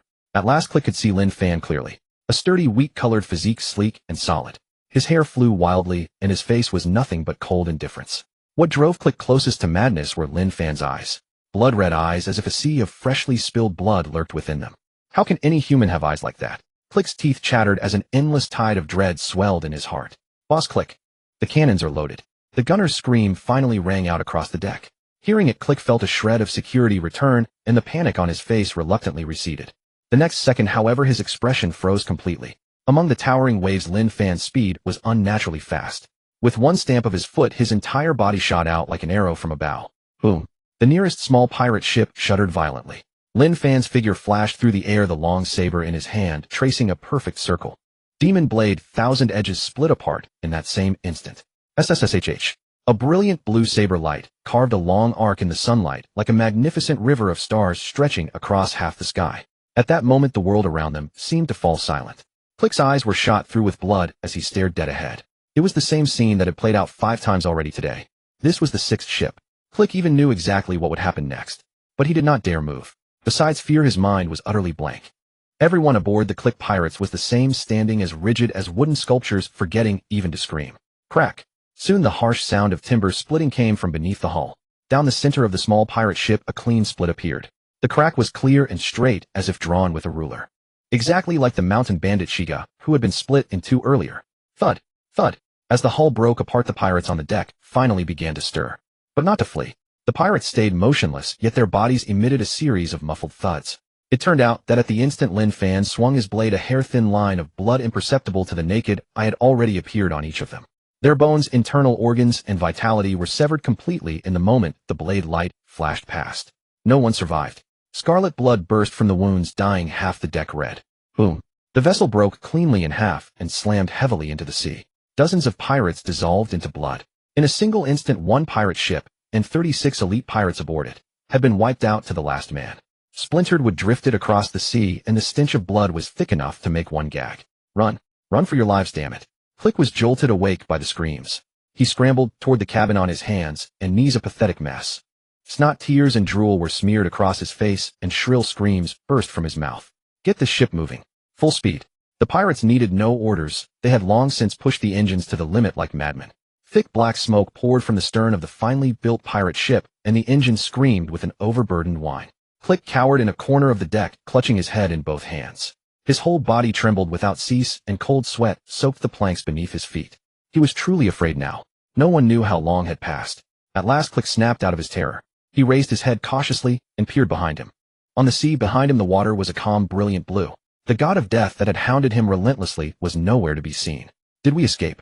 Click sat on the deck in a daze. There was no joy in his eyes, only the blankness of one who had narrowly escaped death. Meanwhile on the other side, Lin Fan swam back to his little wooden boat, leaped up, and landed steadily inside it. He rubbed his throbbing head, his face a little pale. Needle-like pain lanced through his brain and waves and exhaustion surged over him like a tide. Lin Fan was all too familiar with this feeling. When he practiced chi-infused object control in Windmill Village, overuse had always caused this kind of headache. It was the after effect of consuming too much mental energy. Still too weak after all. Lin Fan sighed, shaking his heavy head in an attempt to clear it. His little wooden boat had no propulsion. To pursue the Click pirates, he had been wrapping the boat with the chi in his body and skimming across the sea. This method of skimming consumed a great deal of mental energy, and he had been chasing for the better part of a day. Even an Iron Man would have been worn out. If his mental strength had not been completely depleted, he would have devoured the entire Click pirates today. Half a day earlier, Lin Fan had been drifting on the seas studying a nautical chart when the Click pirates ran straight into him. The Click pirates, accustomed to dominating the East Sea, fired at Lin Fan's little boat without a second thought the moment they saw it. Since they were practically begging to die, Lin Fan naturally was not the type to let them go. What's more, killing pirates could earn him system cards. And so began the frantic chase that lasted the better part of a day. Regrettably, the little wooden boat had been holding him back, and that was the only reason Click had escaped with his life this time. Still, this battle today has allowed me to figure out some of the rules. Lin Fan lowered his gaze to the demon blade, thousand edges in his hand, which still emitted a faint blue glow. Now that the battle was over, the shadow assassin state granted by the card had not yet worn off. A full half-day had passed since he activated the experience card. This meant that once activated, a system experience card could last for a considerable amount of time. However, whether every card worked like that still had to be verified in the future. Lin Fan put the thought aside and massaged his head. The stabbing pain in his brain gradually receded as he circulated the chi-infused object control technique. He raised his head and stared in the direction the Click pirates had fled, a flicker of red flashing through his pupils before vanishing. Click, do you really think you can run? The blue gleam on the demon blade, thousand edges, rose once more. An ice-cold voice drifted slowly across the empty sea, carrying a killing intent that chilled the bones. On the vast ocean, Lin Fan's little wooden boat drifted slowly with the waves. At that same moment, on an extremely distant island, the air was filled with a serene and peaceful aura. Noon. Golden sunlight spilled over the entire island, illuminating the verdant fields. With the sea breeze blowing, a faint fragrance of tangerines could be smelled everywhere in the village. Cooking smoke curled upward from every chimney in Kojirō village, slowly dispersing above the rooftops. Time to eat. The village women, tied in aprons, stood at their doorways and shouted at the top of their lungs for the children playing outside. Hearing the calls, the little rascals wiped the mud off their faces and dashed home with cheerful laughter. The whole village looked like a quiet, beautiful painting. At that moment, in the dense forest behind the village, little Nami was hopping along a path covered with fallen leaves. She wore a sleeveless top that had been washed almost white, carefully holding a thick hardcover book in her hands. It was a book about nautical geography. Nami stretched out her small hand and gently brushed the dust off the cover, her large, lively eyes full of undisguised excitement. Hee hee. She raised the book up high, looking at it against the dappled sunlight, her little face brimming with joy. See, with me covering for you today, we got it after all, didn't we? Nojiko poked her head out from behind a big tree, a mischievous smile on her face. The two girls had just borrowed this long-coveted navigation book from the store in town. Once I draw the nautical charts of the entire world, we can take Belmere with us, board a great ship, and go on adventures. Holding the book, Nami hopped about and spun around, her voice as crisp as a lark. She could almost see herself at the helm of a great ship cutting through the waves across the boundless sea. All right, great navigator, we have to hurry home for lunch. Nojiko smiled helplessly, took Nami by the hand, and ran toward the path ahead. Whoever is the last one home today is the biggest dummy. Nojiko, that's cheating. Wait for me. Their young, cheerful laughter echoed through the dense tangerine forest, especially warm and sweet. It was such a beautiful scene that no one could bear to ruin it. Yet in this world where the strong preyed on the weak, cruelty was never in short supply. Boom. A dull, tremendous explosion abruptly broke the calm of the mountain woods. The earth trembled. A violent blast turned into a howling wind, sweeping leaves and mud as it came surging from the mountain's edge. Nami and Nojiko, who had been running and playing, could not stay on their feet. Their feet slipped, and they fell hard to the ground, getting covered in mud. Nojiko had no time to rub her aching knee. Her face went grayish-white in an instant. She would never forget this sound, ever.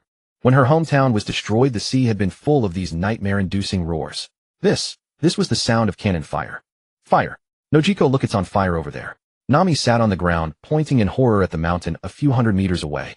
Rolling black smoke was rising from among the dense trees, and the acrid stench of gunpowder drifted in the wind. Just now a heavy shell had smashed into the woods and ignited a huge stretch of trees. Boom. On the deck of the enormous pirate ship, the barrel of a main cannon was emitting black smoke, giving off a pungent smell of sulfur. Captain Krieg stood at the bow, a spyglass clutched in his hand. Staring at the distant island, the ferocious smile on his face suddenly froze. Smoke had indeed risen from Kokoyashi Village. But those plumes were not in the village at all. They rose from a barren back mountain several hundred meters away. The cannonball had missed. For a fleet that styled itself the Overlord of the East Blue, this was an unforgivable amateurish mistake. But today, every last soul aboard the Krieg pirates was still trapped in shock. The terrifying scene of being hunted by that devilish man half a day ago still weighed on everyone's heart like a mountain. Their hands trembled, their legs quivered, and even breathing felt difficult. That panic directly caused the gunner's mistake. Useless trash. A flash of cruelty appeared in Krieg's eyes. He slammed the spyglass in his hand hard onto the deck, then raised his thick steel-plated military boot and kicked the gunner savagely in the stomach. Thud. Amid the dull impact, the gunner shrieked and rolled across the deck several times. His head hit the iron plating, and blood immediately streamed down his forehead. Captain Krieg, spare me. I really didn't mean to. My hand just wouldn't obey me. Forgetting the blood on his face, the gunner scrambled to kneel before Krieg, kowtowing frantically and pleading in tears. At this distance, you actually shot the shell onto a barren mountain. Krieg's face darkened horribly, and he ignored the man's pleas entirely. He lifted his boot stained with mud and blood, pressed the sole against the back of the gunner's head, and then stomped down with sudden force. A blood-curdling scream echoed across the deck, making the surrounding pirates' skin crawl. No one dared to step forward and plead for mercy. The pirates on deck all lowered their heads, pinching their own thighs hard, their bodies trembling uncontrollably, fearing that they might be the next to be unlucky. Gradually the screams weakened and finally dissolved into faint moans. Useless trash. Throw it overboard to feed the fish. Krieg wiped the blood off the sole of his boot on the railing, waving his hand coldly. Two pirates stepped forward with lowered heads, carried the half-dead gunner, and hurled him into the icy sea with a splash. Nothing was left except a small spray of water and a slight trace of blood. The death of their companion made the atmosphere on deck even more oppressive.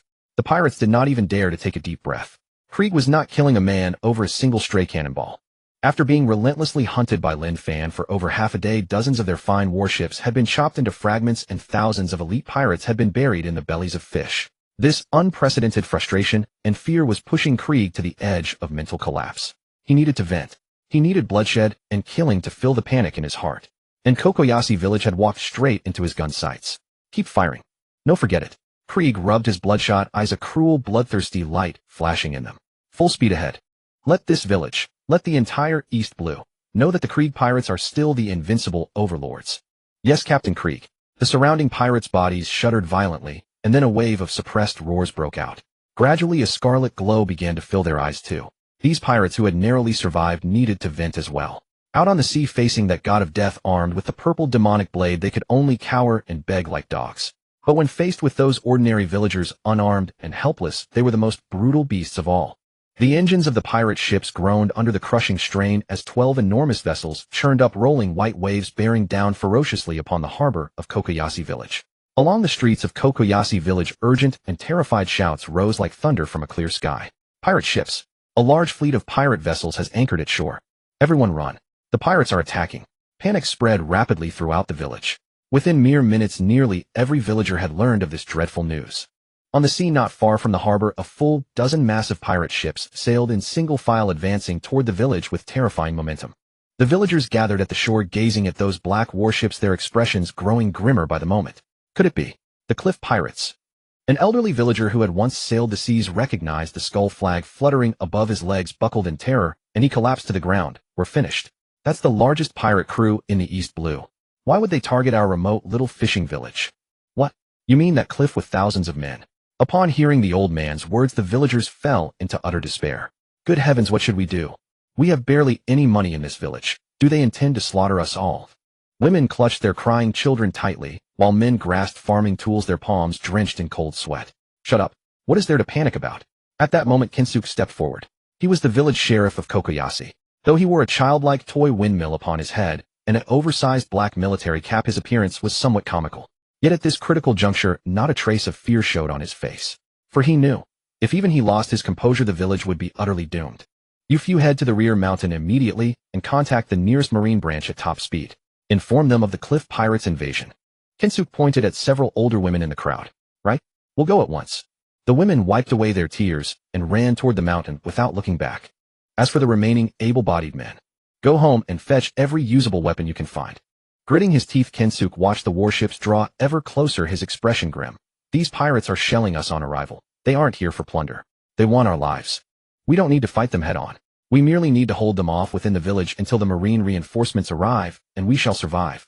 His back stood straight as a rod, his hoarse voice echoing across the harbor, carrying a reassuring strength. Encouraged by the sheriff, the terror in the villagers' eyes gradually faded, replaced by resolve. That's right. Let's fight them to the death. A young villager wielding a shovel shouted and slammed it forcefully into the ground. We won't let them destroy our homes. Protect the village. Protect our children. Cheers erupted from all sides. The once panicking villagers unified into one determined force, their roars converging into a torrent that reverberated above the azure sea. Kokoyashi village had prepared to resist unto death. The wind howled, smoke billowed, and the sea churned wildly. All of this foretold the devastating storm that Kokoyashi was about to endure. Cliff's fleet had forcibly made landfall. At the harbor, villagers gripped iron forks, wooden clubs, and rusted kitchen knives with white-knuckled desperation. Sheriff Kensuke stood at the forefront, drawing a deep breath of cool air, forcing himself to remain calm. The pirates are approaching. Everyone seize your weapons and prepare to fight.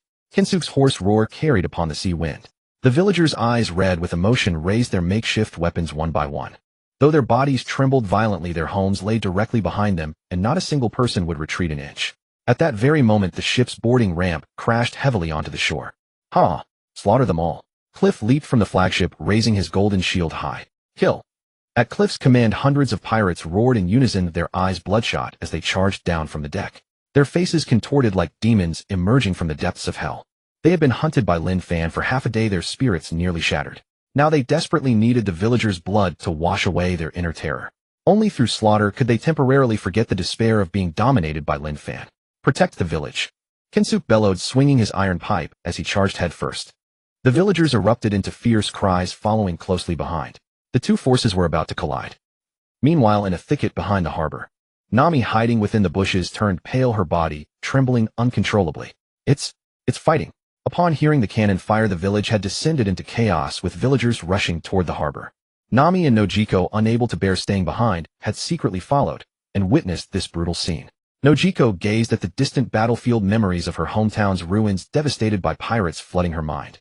Fear surged like a tidal wave, her limbs grew ice-cold, and her vision blurred. Just then Nami suddenly cried out, "Nojiko, look! It's Belmir." Nojiko followed Nami's pointing finger. There Belmir, with a cigarette dangling from her lips and an aged flintlock pistol in hand, charged into the battlefield with unstoppable momentum. Damn pirates! This old lady served in the Marines once. Belmir roared and fired.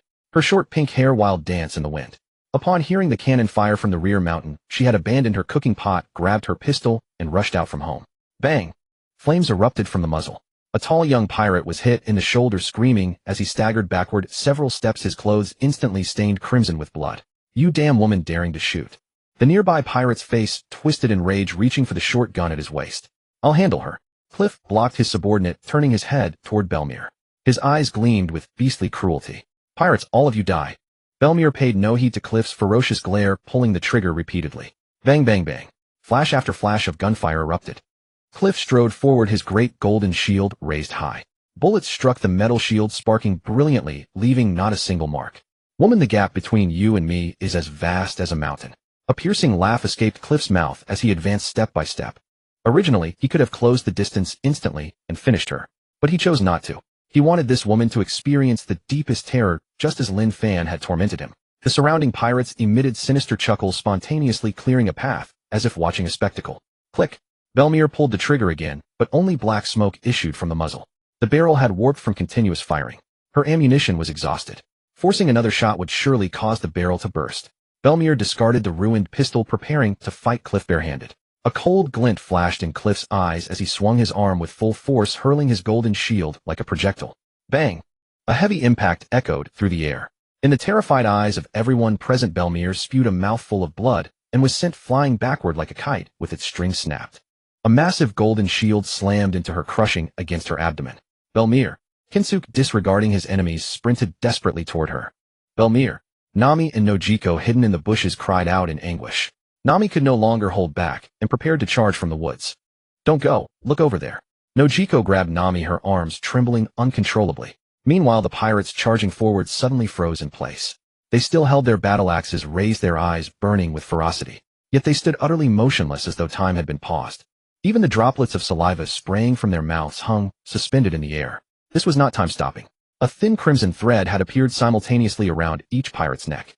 Schlick! 100 blood columns erupted at once. Over 100 severed heads rolled across the ground, and the headless bodies collapsed together under the force of their own arterial spray. The port became a bloody purgatory. They're all dead. The villagers stood paralyzed. Rather than relief, a chilling dread rose from their toes to their skulls. Slayer-level pirates wiped out in a single instant. What kind of demon had to intervene for this to happen? This horror far exceeded the imagination of ordinary people. Gah! Crocodile's body went completely rigid. From his throat came a beast-like gurgling at the moment of death. He knew the scene too well. Just half a day ago, the wielder of the purple demonic blade had slaughtered thousands of his elite soldiers in this exact manner. It's him. He's followed us. The notorious overlord of the East Blue actually howled like a homeless stray dog in terror. He scrambled and tumbled toward the large ship, desperate to flee as far from this cursed place as possible. Belmir, how are you? Kinsuke reached her side and helped her sit up, his face streaked with worry. I'll be fine. This isn't anything fatal. Belmir rose, pressing her hand against her abdomen, blood trickling from the corner of her lips. Agonizing pain whitened her face, yet what troubled her most was Crocodile's cry. Who could terrify Crocodile so thoroughly? Looking around, Belmir saw nothing beyond the corpses littering the ground. At that moment, the frantic Crocodile crashed into something solid. He looked up and met an emotionless pair of crimson eyes. Those eyes gazed down at him with cold indifference. Bone-chilling. Crocodile's mind went blank. Where do you think you're running? A voice, icy and devoid of warmth, echoed beside him. Terror devoured him completely. Get away. Get away. Crocodile flailed his arms like a man possessed, turned tail, and fled in the opposite direction. The threat of death brought tears and snot streaming down his face, rendering the former East Blue overlord grotesque beyond measure. Could that really be Crocodile? The villagers exchanged bewildered glances. They could not reconcile this wretched fleeing figure with the fearsome overlord who had terrorized the East Blue. Kinsuke stared blankly at the man standing by the shore. He wore a white shirt that revealed a powerful frame, and his loose black hair danced in the sea breeze. Lin Fan had appeared without warning, his presence as eerie as a ruthless assassin emerging from shadow. When did he get here? Kinsuke swallowed hard, his heart pounding with sheer awe. Lin Fan paid no mind to the villagers' stares and took a single step forward. His crimson eyes tracked Crocodile's retreating figure as the thousand-blade demonic sword ignited with an uncanny purple glow. A gentle sea wind swept through the port, carrying the stench of blood into the air. Purple light flickered along the coastline. Lin Fan moved. When motionless, he resembled an ice sculpture. Once in motion, he moved at an impossible speed. The air itself was torn apart by his violent force. Crocodile, sprinting for his life, felt a shadow swallow his vision. Lin Fan materialized mid-air above him and brought his right foot down with devastating force. All of that crushing gravity landed on Crocodile's back. Crunch! His prized golden armor disintegrated like paper under the stomp, shattering into countless metal fragments. The violent kinetic force drove Crocodile straight into the earth. The ground buckled beneath the impact and collapsed, carving a crater more than 3 meters across. Face down in the pit, Crocodile's mouth gaped open and spat a mixture of blood and broken teeth. Every muscle in his body strained against the ground, trying to push himself up, yet the foot crushing his back weighed like a mountain, pinning him, so he couldn't even lift his head. Only 10 minutes earlier, this same East Blue overlord had callously stomped on his subordinates' skulls with his boots. And now, he had become a writhing worm trampled into the mud. Spare me. I'll give you all my treasure. Crocodile wailed, tears, snot, and blood mixing into a grimy stream that dripped from his face into his mouth, making his voice thick and slurred. Lin Fan maintained his stance, 1 foot planted on Crocodile, and leaned down slightly. His cold voice drifted down from above the pit. You seem to enjoy killing people, don't you? Crocodile lay rigid, too terrified to speak. Before he could answer, the thousand-blade demonic sword hummed and slid into the earth right before his eyes. Countless fissures across the blade's surface shimmered with an eerie blue luminescence. Though it looked battered and fragile, as if it might shatter at any moment, it was this very sword that had effortlessly slaughtered over 100 of Crocodile's elite pirates just moments ago. The blade edge hovered mere inches away. Crocodile's pupils contracted sharply as the memories he had desperately buried surged back. The pirates who had died by this demonic blade seemed to have become vengeful spirits twisting madly in the air around the sinister longsword. He swallowed hard, a mouthful of blood, and trembled uncontrollably, pleading through sobs, "Don't kill me. All my treasure is in the warship holds. It's all yours." Yet even then Crocodile still dared not answer Lin Fan's question directly. He had no notion of what the relentless hunter who had pursued him for most of the day truly desired. Yet all that answered him was a cold, faint laugh drifting down from above. "What a pity. I thought I had found someone like me." Lin Fan's eyes narrowed slightly as he fixed his gaze upon Creek, his voice barely above a whisper. "Actually, I quite enjoy killing people as well." The demonic blade of 1,000 edges rose suddenly from the ground, propelled by swirling air currents. Descending, a flash of purple blade light appeared and vanished in an instant. Swoosh. Boiling blood gushed forth, dyeing the weeds along the edge of the earthen pit of vivid crimson. A terror-stricken head, eyes wide with shock, rolled across the ground several times before coming to rest, leaving behind a stark trail of blood. Creek, the hegemon of the East Sea, finally breathed his last. His 300 elite pirates were likewise entombed at the port of Kojirō Village. Blood seeping from the earth converged into slender crimson rivulets that wound their way into the frigid sea. Still anchored upon the waters were 12 massive warships. Upon the decks stood 30-odd pirates who had not yet disembarked. They had witnessed with their own eyes Creek's head striking the ground. Thud thud. Their faces drained of color, legs buckling in sheer terror. The pirates collapsed to their knees upon the deck, in unison, their bodies quivering uncontrollably like leaves in a storm. Not a single one dared to cast off and flee, nor did anyone utter a sound, lest they draw Lin Fan's attention. Lin Fan straightened his posture. The purple glow upon the demonic blade of 1,000 edges gradually dissipated, its fragments soaring backward to automatically reassemble, reverting once more to an ordinary black hilt, which he slung upon his back. The very instant Creek perished, a crisp system voice resounded sharply within Lin Fan's mind. Ding. Host has eliminated a canonical figure, Captain Creek, triggering dual rewards. Congratulations, host, upon acquiring the permanent heroic spirit core skill, Secret Sword Swallow Return. Congratulations. Your physical capacity has been elevated by 20% and your chi recovery speed has been accelerated. Lin Fan's eyes flickered with quiet satisfaction. Not only had he obtained a permanent spirit core ultimate technique, but his physique had also received a substantial enhancement. This pursuit had not been in vain. Combined with his chi manipulation and the swallow return technique, his combat prowess would undoubtedly reach new heights. Recalling his thoughts, he turned his head and looked upon the villagers who had previously gathered at the port. Now each and every one of them bore deathly pale faces. "A maniac! Run!" Someone let out a shrill scream. The unified resolve of the villagers shattered, instantly frightened into utter terror by Lin Fan's earlier words about his love of killing. Shouting and jostling one another, they sprinted frantically toward the interior of the village. In less than 2 minutes, the desolate port held only 2 remaining figures. Magistrate Kojirō and Belmere, her hand pressed against her abdomen, her face pale as parchment. Lin Fan chuckled dryly and rubbed his nose. He had merely spoken those words to frighten Creek, to make the man's death all the more agonizing. He never expected the ordinary villagers to be so utterly terrified that they would flee en masse. Oh well, it did not matter. As long as he could obtain the system rewards, that was all that counted. "Esteemed sir," a raspy voice interrupted Lin Fan's thoughts. Lin Fan turned his head and observed Magistrate Kojirō making his laborious way toward him. The toy windmill upon Kojirō's head sat crookedly, and his body trembled involuntarily, yet he steeled himself, standing tall before bowing deeply to Lin Fan in a formal 90-degree salute of profound respect. "We are immensely grateful for your salvation of our Kojirō village." Kojirō proclaimed loudly, his manner exceedingly sincere. Though he too feared this man who could slay hundreds with a mere gesture, when confronted with greater righteousness, he had remained behind to represent the village in offering his thanks. "There is no need for thanks. I killed Creek solely out of personal grievance." Lin Fan's tone remained flat, making no claim to merit. This magistrate may have appeared comical, but he possessed an unmistakable backbone. "Thank you." Belmere approached, her hand still pressed against her aching abdomen, her extinguished cigarette butt fallen from her lips. She too managed with some effort to bow slightly toward Lin Fan. "Regardless of your intentions, you have indeed rid us of a grave trouble." Belmere, are you all right?" At that moment, 2 small figures emerged from the thickets behind the port. Nami and Nojiko, heedless of fear, came sprinting forward with crying voices and threw themselves directly into Belmere's embrace. The 2 little girls clung desperately to the woman's waist, their bodies racked with sobs. "I thought we were going to die." Nami wept until her vision blurred and her nose turned crimson.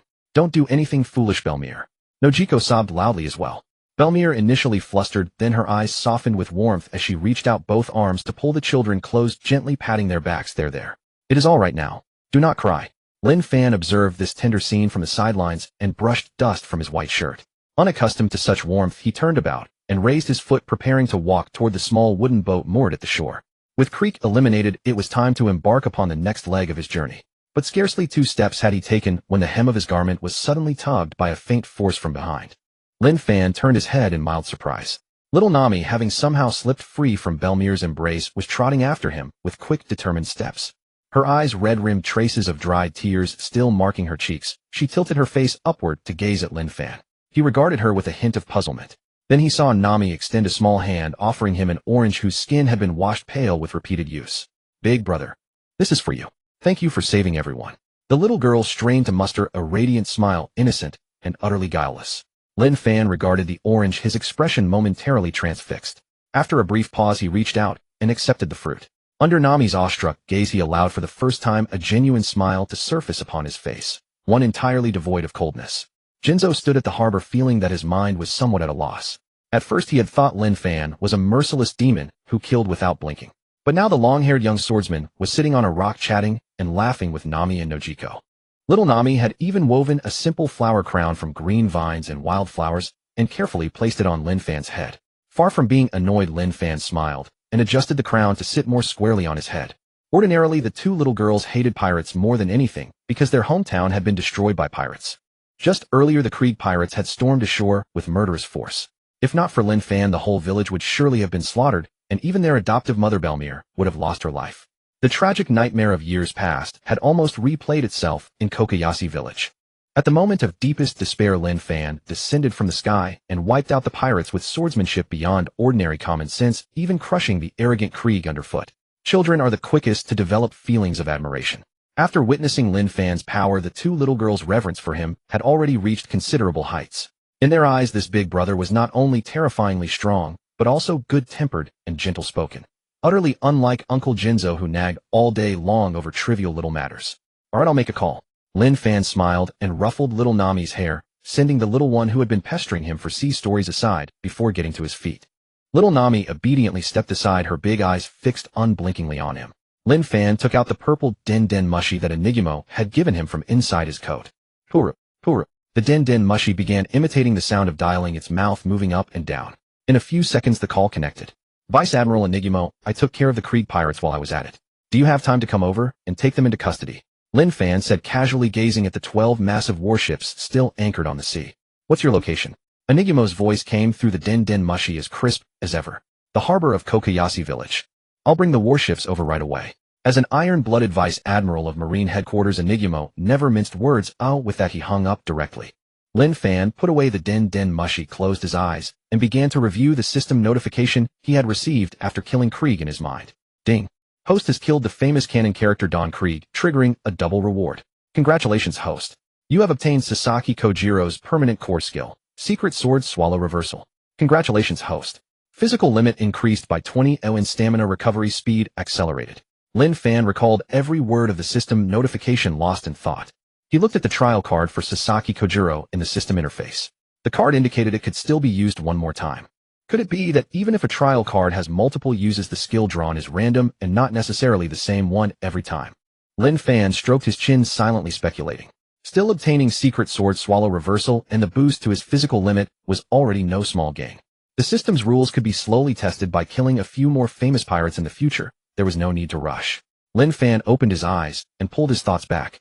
The moment he came back to himself, Nami and Nojiko gathered around him again, tugging at his clothes from either side and clamoring for tales of adventure on the sea. Fortunately, Lin Fan was a transmigrator with countless fascinating stories stored in his mind. He casually made up a few, and the 2 little girls who had rarely traveled far from home were soon gasping and exclaiming in delight. Belmir sat on the rocks off to one side, lit a cigarette, and took a deep drag, a relaxed smile on her face. After living through that brush with death, seeing her 2 daughters smile so happily was already enough to fill her with contentment. Jinzo stood a few meters away, stealing glances at Lin Fan from the corner of his eye from time to time. A string of tension remained pulled tight in his heart, because the demon blade Shinrin, radiating a ghostly blue light, still floated silently at Lin Fan's side, ready to lash out at any moment. The scarlet setting sun hung in the sky, turning the entire sea of brilliant gold. Inside the base of Marine Branch 16, it was very quiet. A man whose face bore a certain resemblance to a rat lay on a reclining chair in the middle of the training ground, eyes closed, humming a light tune. The man wore the Marine coat of justice, but his slovenly clothes and sleazy features gave him none of a soldier's dignity. Instead, he radiated the smug, self-satisfied vulgarity of a petty man who had come into power. Captain Nezumi, the commander of Marine Branch 16. Captain, are we really going to do nothing? A young Marine came rushing over from the rear. He had run so fast that he was breathless, his forehead covered in sweat. Captain Nezumi did not even lift an eyelid, continuing to rock his chair. Captain, the messenger from Kojirō village has been waiting for 3 full hours. If we don't go to their rescue, soon the whole village will be destroyed. Seeing that the officer gave no response, the young Marine's voice grew even more desperate, carrying a note of pleading. Captain Nezumi kept rocking in his chair as if he had not heard. Captain, that's the Krieg pirates. The largest and most ruthless pirate crew in the East Blue. They have thousands of men. They really will kill every villager. Seeing this, the young Marine stepped forward, his voice loud and somewhat hoarse. So you do know they're the Krieg pirates? Captain Nezumi finally opened those inverted triangle eyes and slowly got up from his chair. He walked up to the young Marine, his gaze cold and sinister. How long have you been in the Marines? Captain Nezumi asked, tilting his head. 3 months. The young Marine instinctively shrank his neck and answered timidly.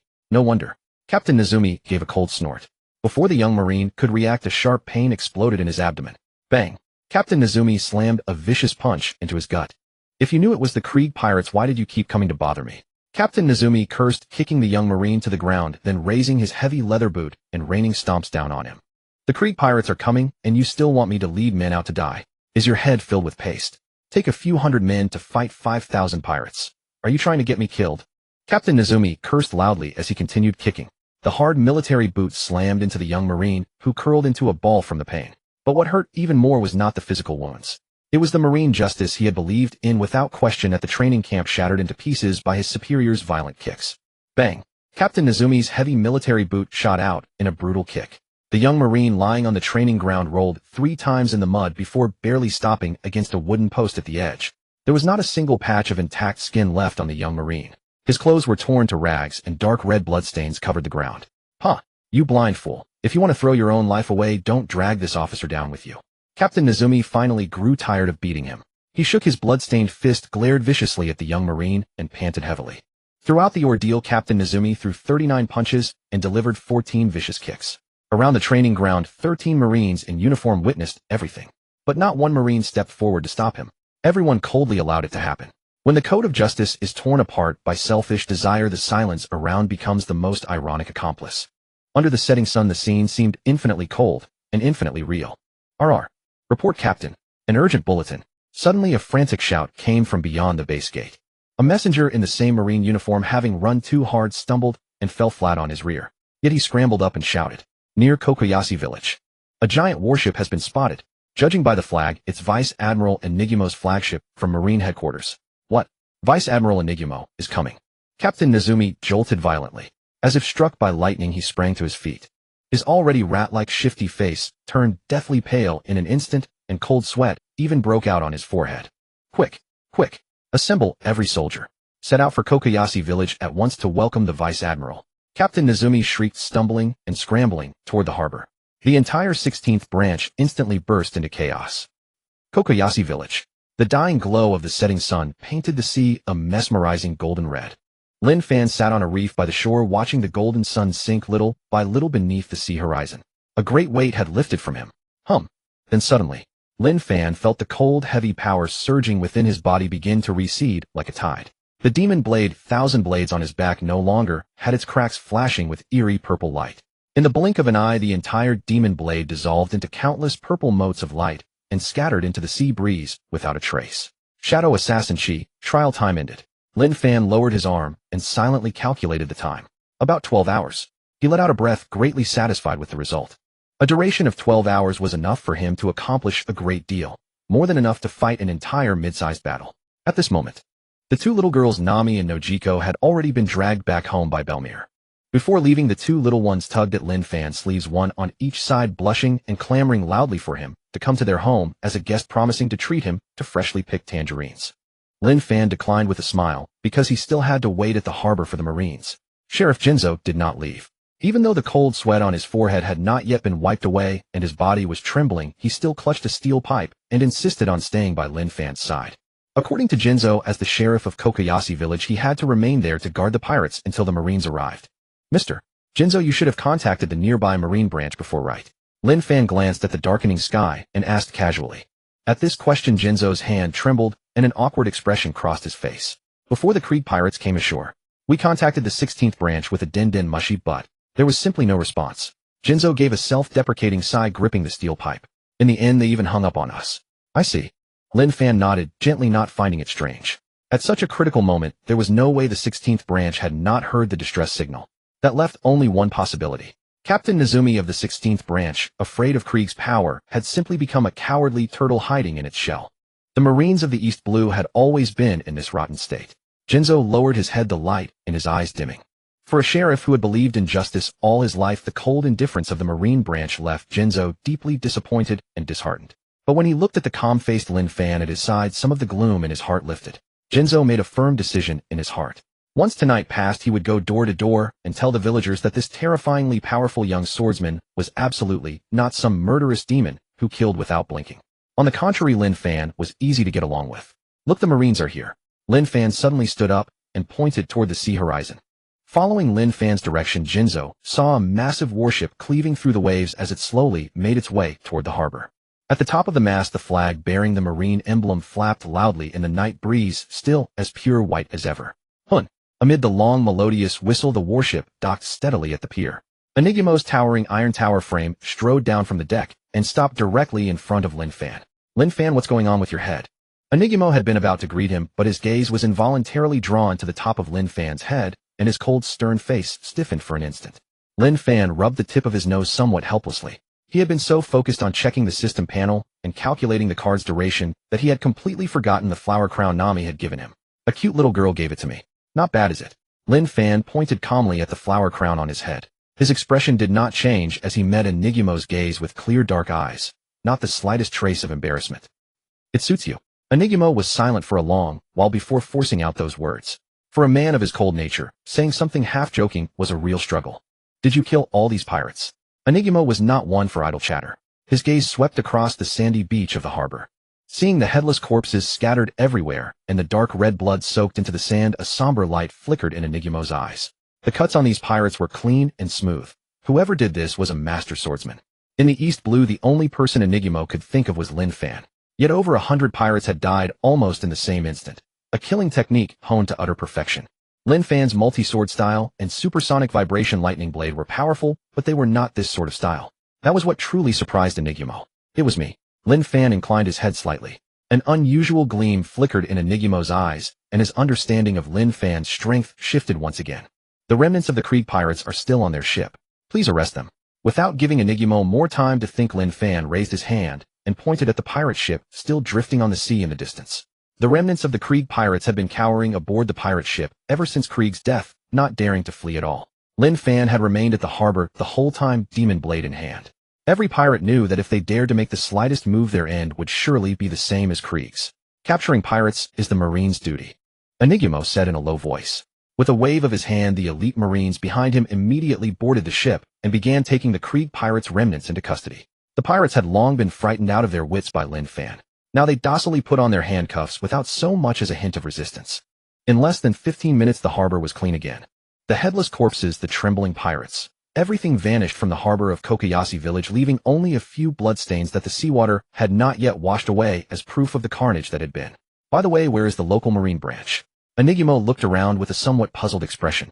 As a vice admiral of Marine headquarters, he had an exceedingly sharp eye. Judging by the traces left by the slain Krieg pirates, a considerable amount of time had passed since the battle ended.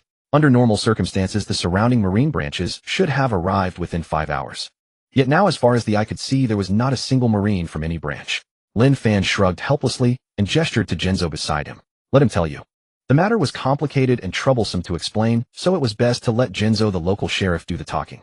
Jinzo stepped forward and, bearing the immense pressure, bowed somewhat stiffly to Enigma. He took a deep breath, forced himself to calm down, and slowly began to speak. From the Krieg pirates bombarding the forest with cannon fire to Lin Fan arriving in time to annihilate the pirates, Jinzo recounted everything truthfully and clearly. Naturally, that included the disgraceful scene of the 16th Branch Marines openly refusing to help and hanging up the phone. Utter scoundrels. After hearing Jinzo's account, Enigma's already rigid face darkened in an instant. In his eyes there seemed to be fire blazing. As an iron-blooded vice admiral of Marine headquarters, he had known that some Marines in regional branches were rather undisciplined, but he had never imagined that the East Blue Marines had decayed to such an extent. When civilians were in mortal danger, they simply turned a blind eye and hid like cowards. Trash like this doesn't deserve to wear the coat of justice. Enigima's voice was exceptionally hoarse, and the black hair behind his head moved without any wind. It was a sign that life return was about to be activated. Clearly this headquarters vice admiral had already stirred genuine killing intent. Any vice admiral, no matter what brand of justice he followed, could never tolerate such cowardly, worthless scum defiling the Marine's reputation. Calm down. Lin Fan merely smiled softly and reached out to pat Enigima's shoulder. His reaction was extremely calm, carrying even a trace of ease. Lin Fan knew very well that there was no need to waste his emotions on a man destined to die. Just then from the woods east of Foosha Village, a burst of orderly, hurried footsteps suddenly came. Welcome Vice Admiral Enigiма to the East Blue for inspection. A piercingly sharp voice shattered the quiet of the harbor. Welcome Vice Admiral. Dozens of branch Marines shouted in unison, making for a rather impressive sight. Captain Nezumi, wearing a somewhat baggy Marine uniform, came scurrying out from the side path with his men. All the way they wildly shouted Enigima's name. But those fawning cries sounded to Enigima like flies buzzing around his ears. Enigima's face grew darker and darker. Standing to the side, Lin Fan twitched the corner of his mouth in amusement. Captain Nezumi's speed at seeking death was truly first-rate. Vice Admiral. Captain Nezumi jogged up to Enigima, hastily tugged off his Marine cap, and bowed deeply with a grand salute. You truly deserve your reputation as a Vice Admiral of headquarters. In such a short time you wiped out the notorious Krieg pirates of the East Blue. This humble subordinate is truly impressed. Captain Nezumi raised his head, and his rat-like sleazy face was full of fawning smiles. Looking at the bloodstains on the harbor that had yet to be washed clean, he took it for granted that Enigima had led the operation to destroy the pirates. Is that so? Enigima looked down at the man before him, his tone eerily calm. Vice Admiral. Captain Nezumi felt a jolt of alarm. For some reason the moment he met Enigima's fierce eyes, every hair on his body stood on end. A chill shot from the soles of his feet straight to the crown of his head. Even though the Vice Admiral showed no sign of anger, his body still felt cold. What exactly was wrong? Captain Nezumi's heart thundered wildly, and cold sweat streamed down his cheeks uncontrollably. The man who wiped out the Krieg pirates was not me. It was him. Enigima pointed to Lin Fan nearby. Captain Nezumi was caught off guard and studied Lin Fan with some suspicion. This young man. Could he be your subordinate? As expected, heroes are made in youth. Captain Nezumi turned to Lin Fan and lavished a torrent of flattery on him.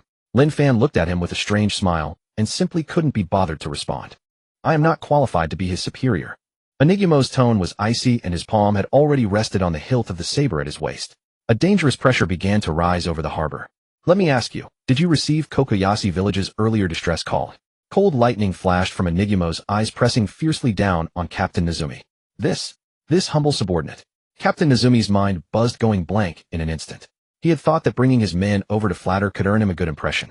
But who could have imagined that this was simply offering his head to the blade? Forget it. You don't need to explain. Enigima was too tired to hear any more nonsense. Listening to one more word from this cowardly, worthless trash was an insult to Marine justice. Take him out. Kill him on the spot. Enigima's cold words fell. Vice Admiral, spare me. Captain Nezumi was scared out of his wits. Without thinking, he turned and tried to flee toward the ranks behind him. Is he really going to execute him directly? Jinzo was stunned to see this. Although he gnashed his teeth in hatred for Captain Nezumi, he hadn't expected a Marine Vice Admiral to be so high-handed. Just as Captain Nezumi took a single step, Lin Fan's figure shifted faintly. The wooden sword on his back rose into the air with a hum. Using chi to control an object. Whoosh. Beneath the dim moonlight, the wooden sword carved a flawless snow-white arc through the air. Its speed was extreme, like a sliver of icy moonlight flashing through the air and vanishing in an instant. Captain Nezumi's running form abruptly froze in place. He instinctively raised a hand and touched his own neck. In his palm was a patch of warm red liquid. It was blood. Ugh.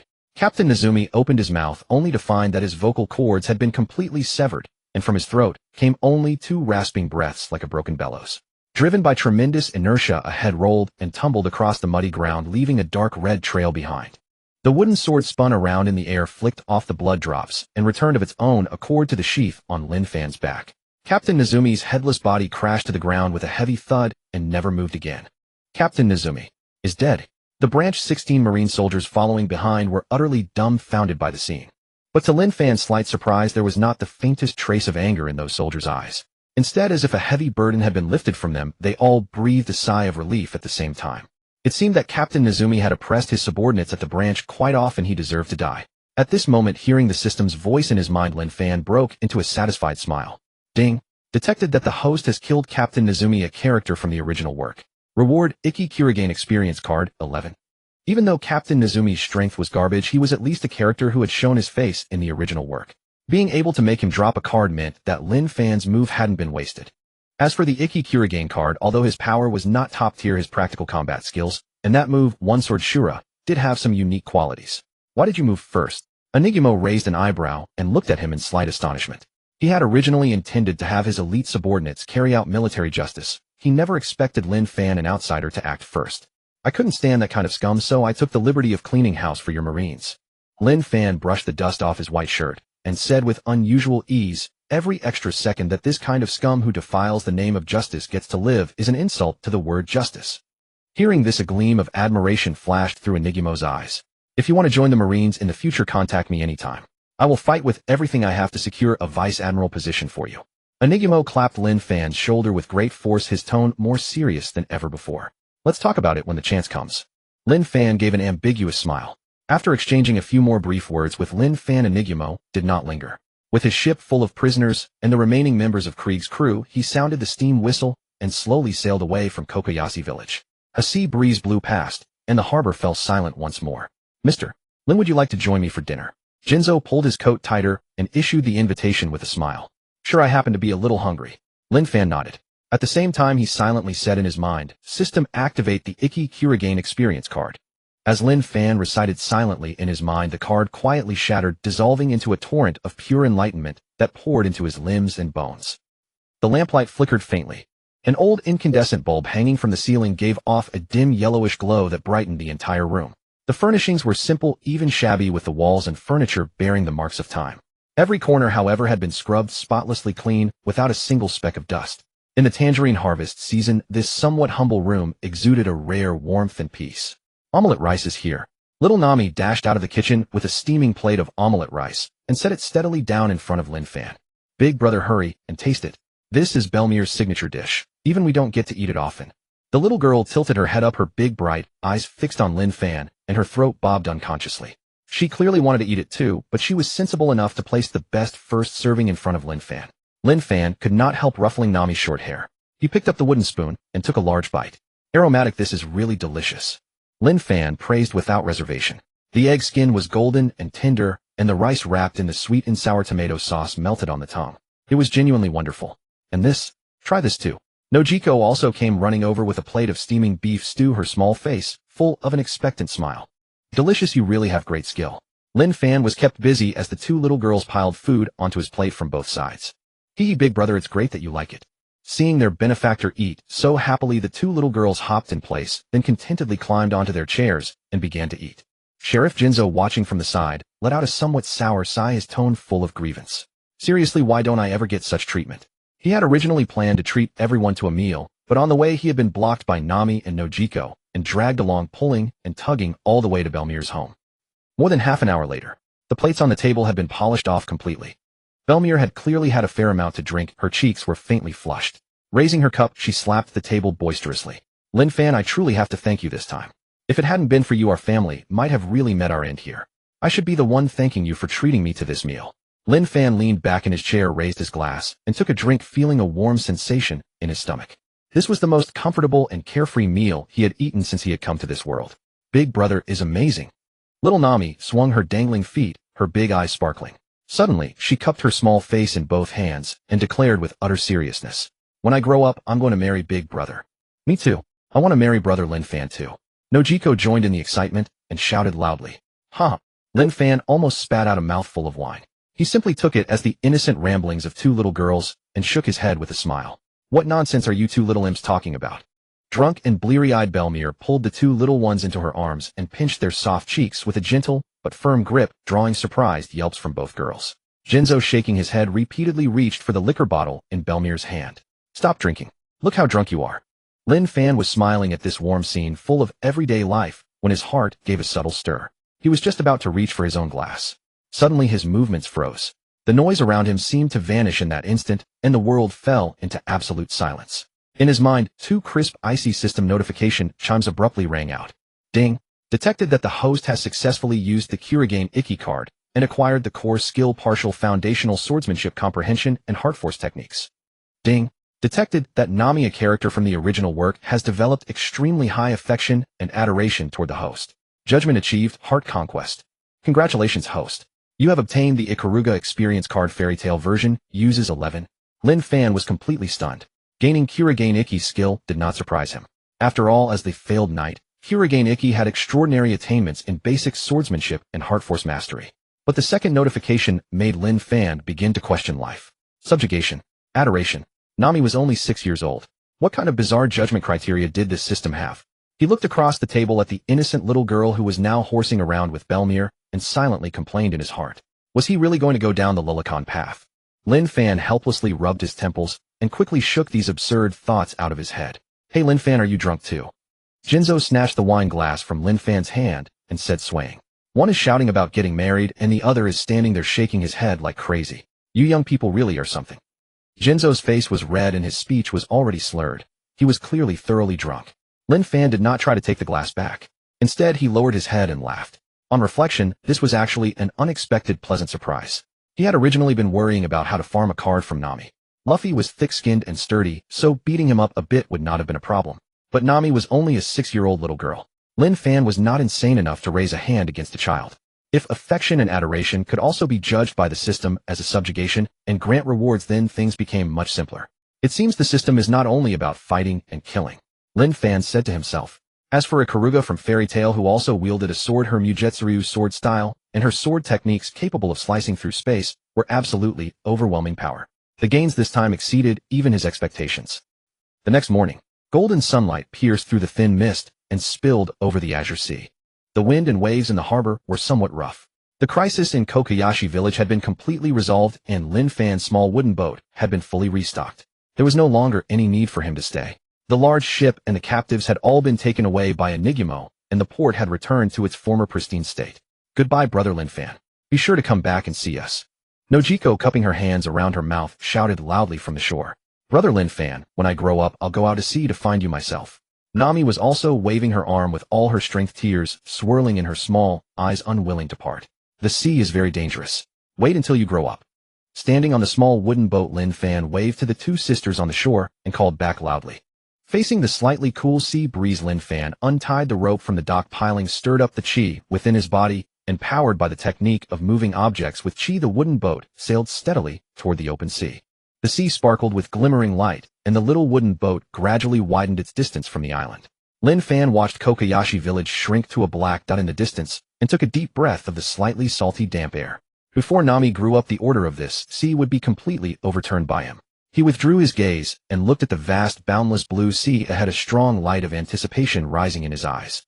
What kind of opponent would he encounter at the next stop? With one hand resting on the wooden sword at his back, Lin Fan faced the dawn light and began another day of training. The small wooden boat glided forward, stirring delicate ripples across the sea's surface. Farewell, Mr. Lin Fan. Belmir called out cheerfully, a cigarette dangling from her lips, her bright laughter ringing through the air as she waved. Lin Fan gave a slight nod. He cast one more glance toward the harbor. Only Belmir's family had come to see him off. Kensuke was nowhere to be seen. Perhaps he had drunk too much last night and was still asleep. Thinking of how Kensuke had been carried home mumbling drunkenly, Lin Fan couldn't help but chuckle. Sheriff Kensuke was indeed an amusing man, stern and rigid on the surface, yet genuinely sincere at heart. Lin Fan set aside his thoughts and quietly wrapped his chi around the small boat. The boat suddenly picked up speed, cutting through the waves and racing toward the open sea. Mr. Lin. Just as the boat was about to leave the harbor, a shout rang out from the shore. Lin Fan turned to look. It was an ordinary villager he didn't recognize. Mr. Lin Fan. Soon more voices rose from the harbor. The shouts came one after another, converging into a mighty chorus that echoed across the sea. Thank you for saving us. Thank you for saving Kokoyashi Village, Mr. Lin. One by one, the simple villagers ran out from the streets and orchards, quickly gathering at the harbor.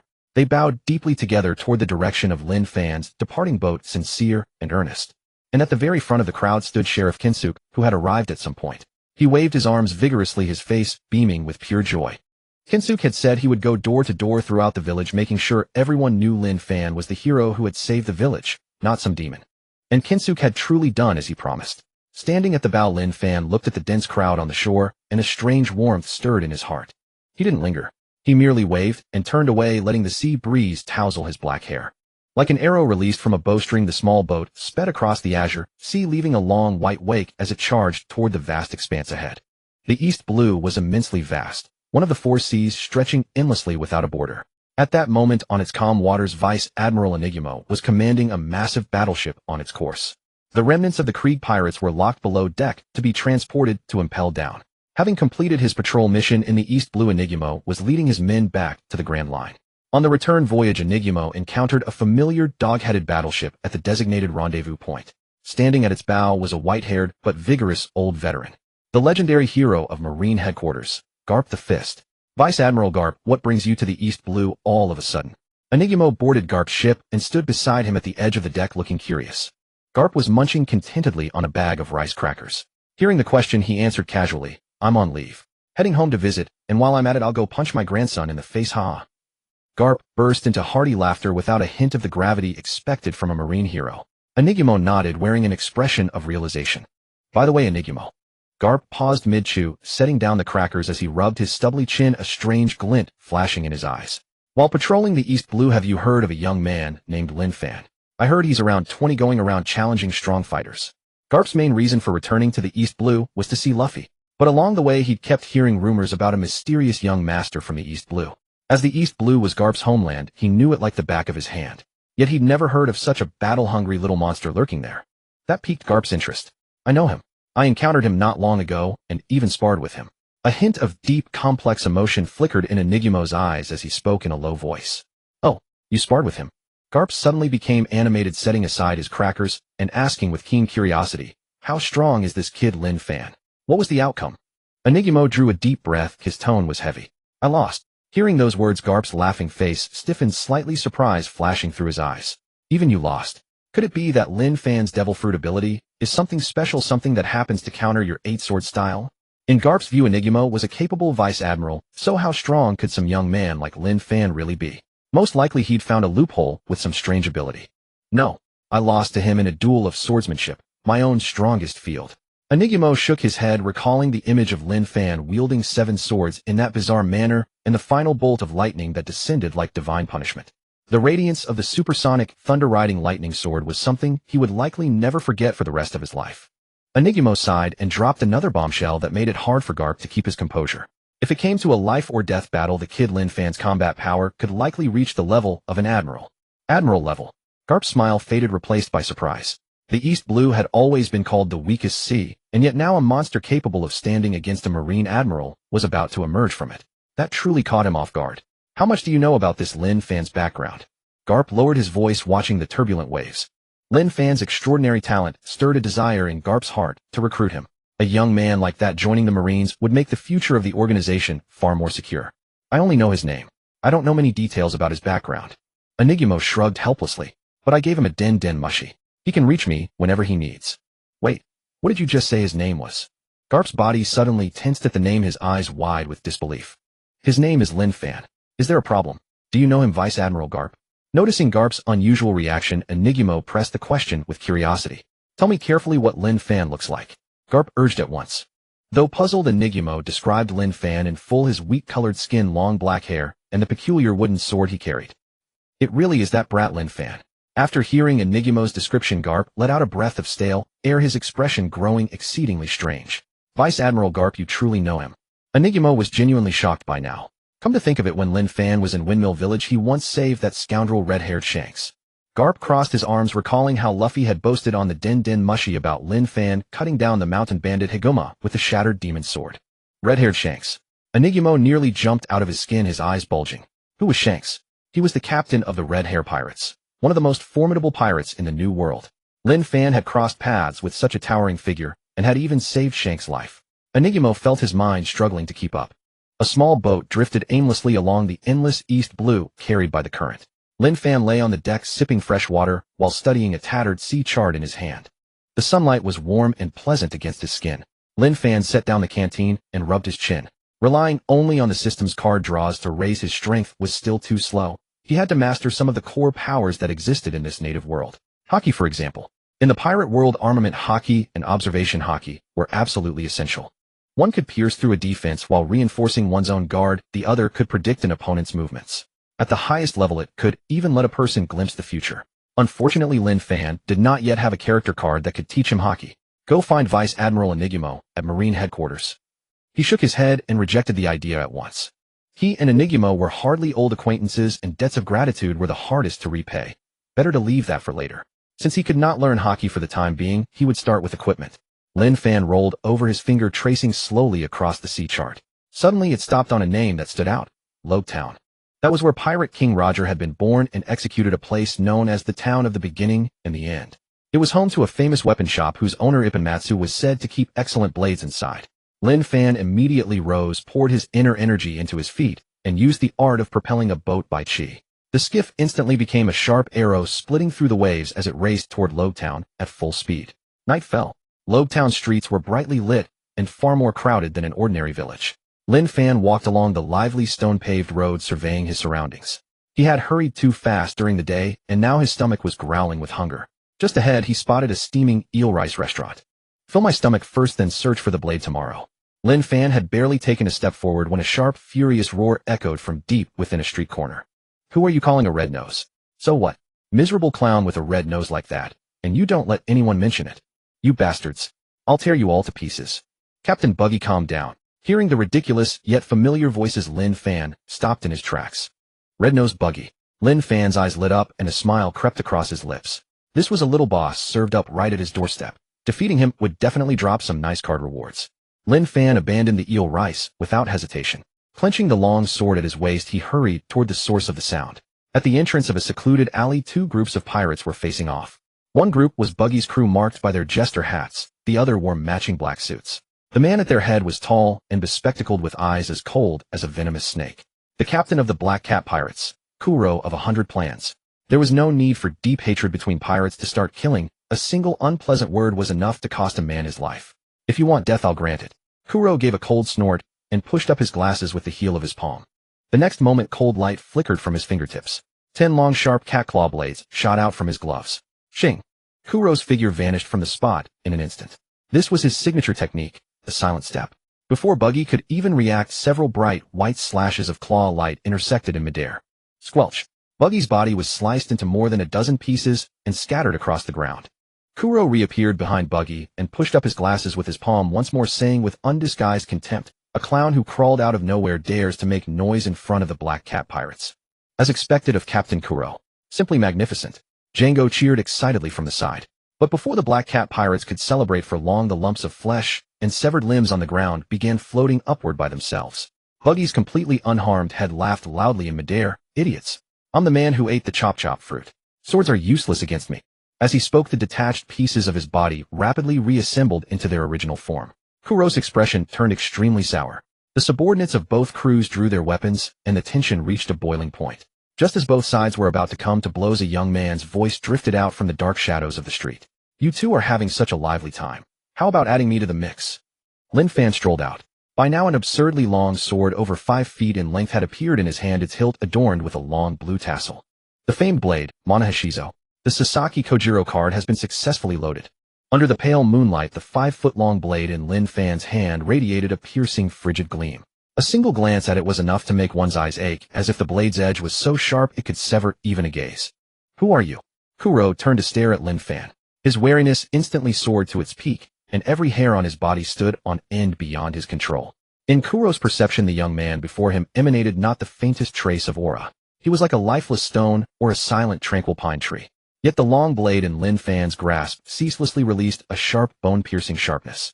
These two utterly contradictory sensations existing within a single person made Kojirō's scalp prickle with dread. This man before him was definitely no ordinary opponent. Lin Fan remained silent, calmly watching Kojirō as the smile on his face gradually faded. The tranquil, crystalline swordsman's heart that Sasaki Kojirō had forged through countless brushes with death now spun with astonishing speed within Lin Fan. In that moment, Lin Fan had become that peerless swordsman who stood guard before the temple gates, never retreating a single step, even against 10,000 foes. Gripping his long blade, Lin Fan strode forward. Surrounding him were over 20 pirates from the Black Cat Pirates and the Buggy Pirates, each one a ruthless killer with blood on their hands. But Lin Fan walked among them, as if he saw nothing at all, moving with the composed ease of a man strolling through his own backyard garden. Big Nose, let's join forces and kill him first. Kojirō lowered his voice, his gaze fixed on Lin Fan as he spoke to Buggy. He could sense the blade in Lin Fan's hand vibrating with a faint hum, and an indescribable killing intent had already locked them all in its grip. Today's affair would never end peacefully. This black-haired young man had come to reap their lives. Join forces. Buggy was no fool. Though enraged, he stared at Lin Fan's figure while his mind rapidly weighed the options. Lin Fan appeared like a crystal-clear lake that revealed its very depths, yet when one perceived more closely, he seemed like a bottomless abyss. This sensation of danger made Buggy's heart pound with unease. Perhaps he should find a chance to slip away. This absurd notion rapidly took root and sprouted in Buggy's mind. Just as Buggy was contemplating an escape route, the ground beneath Lin Fan's feet erupted with a muffled boom. Clang! A streak of sword light blazed through the night like a pool of clear autumn water splashing down fiercely beneath the moon. Lin Fan leaped into the air, countless dense blade shadows swirling around his body, impossibly fierce. Kuro's pupils contracted sharply. His feet trod the silent step in frantic haste as he scrambled backward in a clumsy retreat. My turn. Vice Captain Django roared, making the first move. He hurled his sharp boomerang, his right hand already beginning to swing his ring. Follow my count, 1-2. However, before his hypnotism could be fully unleashed, an unexpected turn struck. Twisting the blade's hilt mid-air, Lin Fan caused the slender length of Monohazamo to perfectly refract a dazzling sliver of moonlight beneath the night sky, casting it directly onto Django's red heart-shaped glasses. The blinding white light seared Django's eyes, and his hypnotic motions abruptly froze. In a duel between masters, a single moment of distraction spells the difference between life and death. Mid-air, Lin Fan slashed downward in one fluid motion, the crisp sword light cascading like a surging waterfall. The steel boomerang Django had thrown snapped cleanly in two beneath that blade light, like flimsy paper clattering to the ground. A faint tearing sound echoed through the street. Django stood rigidly in place, his weapon-throwing stance frozen forever. A thin red line crept downward from the center of his brow. The next moment, his lifeless body burst apart with a violent crack. Bones shattered, blood gushed forth, and the two severed halves of his torso crashed heavily into the muddy earth. On the half of Django's face that remained, shock and bewilderment lingered, never having had the time to fade. Even in death, he never saw how his opponent had struck. Lin Fan's figure had already appeared behind Django with eerie swiftness, Monohazamo trembling lightly in his hand. He casually flicked the blade, casting off the bloodstains before slowly sheathing the long sword. The 20-odd pirates around him stared fixedly at Lin Fan, a thick shadow of despair weighing upon every heart. Because from beginning to end, no one had been able to see the speed or trajectory of Lin Fan's slash. He merely seemed to have casually brushed past Django, and in that instant the Black Cat pirate's second-in-command had been cleanly severed in two. In an instant kill, Buggy's massive mouth hung agape, utterly petrified. His eyeballs even bulged from their sockets, spinning in midair several times before falling back into place. Ridiculous in appearance, yet brimming with terror. Django's gone without us even catching a glimpse of his shadow. Moji stood frozen like a wooden chicken, feeling a chill shoot from the soles of his feet straight to the crown of his head. So fast. A sword technique like that, there's no defending against it. Kabeji swallowed hard, his entire body trembling uncontrollably. As a swordsman, Kabeji understood better than anyone the true weight of that one slash. No guard, no escape. Once it touched you, death was the only outcome. Django, Butchie and Sham stared at their fallen comrade, every trace of color instantly draining from their faces. The vice captain of the Black Cat pirates, who had bullied his way across the East Blue with impunity, couldn't even survive a single second against this young man. Before they could dwell on it further, Lin Fan's figure abruptly vanished from their sight. It wasn't the silent step. It was true disappearance. Not even the faintest wisp of aura remained perceptible, as if he had melted into the darkness of the street, like air itself. Yet in the air, two cold gleams of sword light, like autumn water, materialized. Rue. Before Butchie could even shout the word run, his fine head shot into the sky, tumbling and rolling into the rubble. Help! Sham was scared out of his wits. His body vaulted like a frightened wildcat, darting across the walls on both sides with death-defying agility, desperately trying to flee over the rooftops. Thud! Yet a streak of white blade light flashed through the moonlight. The sword tip had pierced precisely through Sham's back. Sham didn't even manage a complete scream. His body twisted sideways and toppled stiffly from the rooftop, crashing heavily onto the ground. No sound followed. The slaughter spread silently through the street. The remaining ordinary pirates and officers of the Black Cat pirates couldn't put up even a second of resistance against Lin Fan in this state. Lin Fan was like a shadow in the dark night. No one could see him. All they could see was the frigid sword chi that flickered endlessly within the darkness. This was precisely the martial realm that Sasaki Kojirō had attained beyond the limits of mortals. Presence concealment. He's insane. He's a monster. The remaining members of the buggy pirates huddled desperately in the corner, their bodies trembling violently like sieves. The enormous lion Richie buried his head tightly beneath his paws, not daring to move an inch, his huge bestial eyes filled with nothing but the panic of survival. In that moment, only one thought remained in their hearts. Thank heavens this terrifying swordsman wasn't here for them. The Black Cat pirates had been wiped out. Kojirō, their captain, took advantage of the preceding chaos and fled the main street using silent steps. Hiding in a dark alley, he witnessed with his own eyes the gruesome sight of his subordinates being massacred. How can such a monster exist in the East Blue? Why hasn't such a powerhouse gone to the Grand Line or the New World? Kojirō crouched in the darkness, gasping heavily. His eyes trembled constantly, his whole body chilled to the bone so much so that he could barely hear his own heartbeat. Not a shred of anger for his fallen subordinates burned within him, only sheer terror. At this moment, only one thought occupied his mind. Flee. Flee as far as possible. I found you. Suddenly a warm hand settled upon Kojirō's shoulder. A menacing aura that made his hair stand on end rose from behind.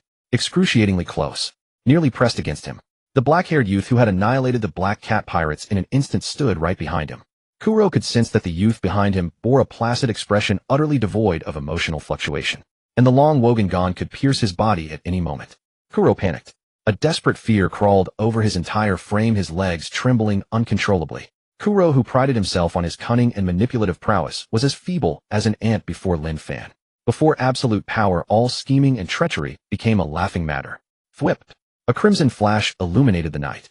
The icy long sword pierced clean through his heart, ejecting a plume of blood mist from Kojirō's chest like a blooming red flower. Behold a little red flower I gift you. Lin Fan's voice drifted from behind. In that instant of striking, he had momentarily shed Sasaki Kojirō's detached demeanor, harboring a touch of dark whimsy. You? Who exactly are you? Kojirō's eyes bulged wide as he desperately strained to twist his head and catch a glimpse of Lin Fan's visage. However, the gleaming sword tip had already begun its slow withdrawal from his body. Blood gushed forth in torrents, staining his garments crimson. Kojirō's head-turning motion froze midair. His vitality rapidly ebbed away. Shing! The longsword wogan was completely extracted from Kojirō's corpse. Lin Fan casually shook off the clinging blood and slowly strode out of the shadowed alley. Behind him, Kojirō's lifeless body crumpled to the ground.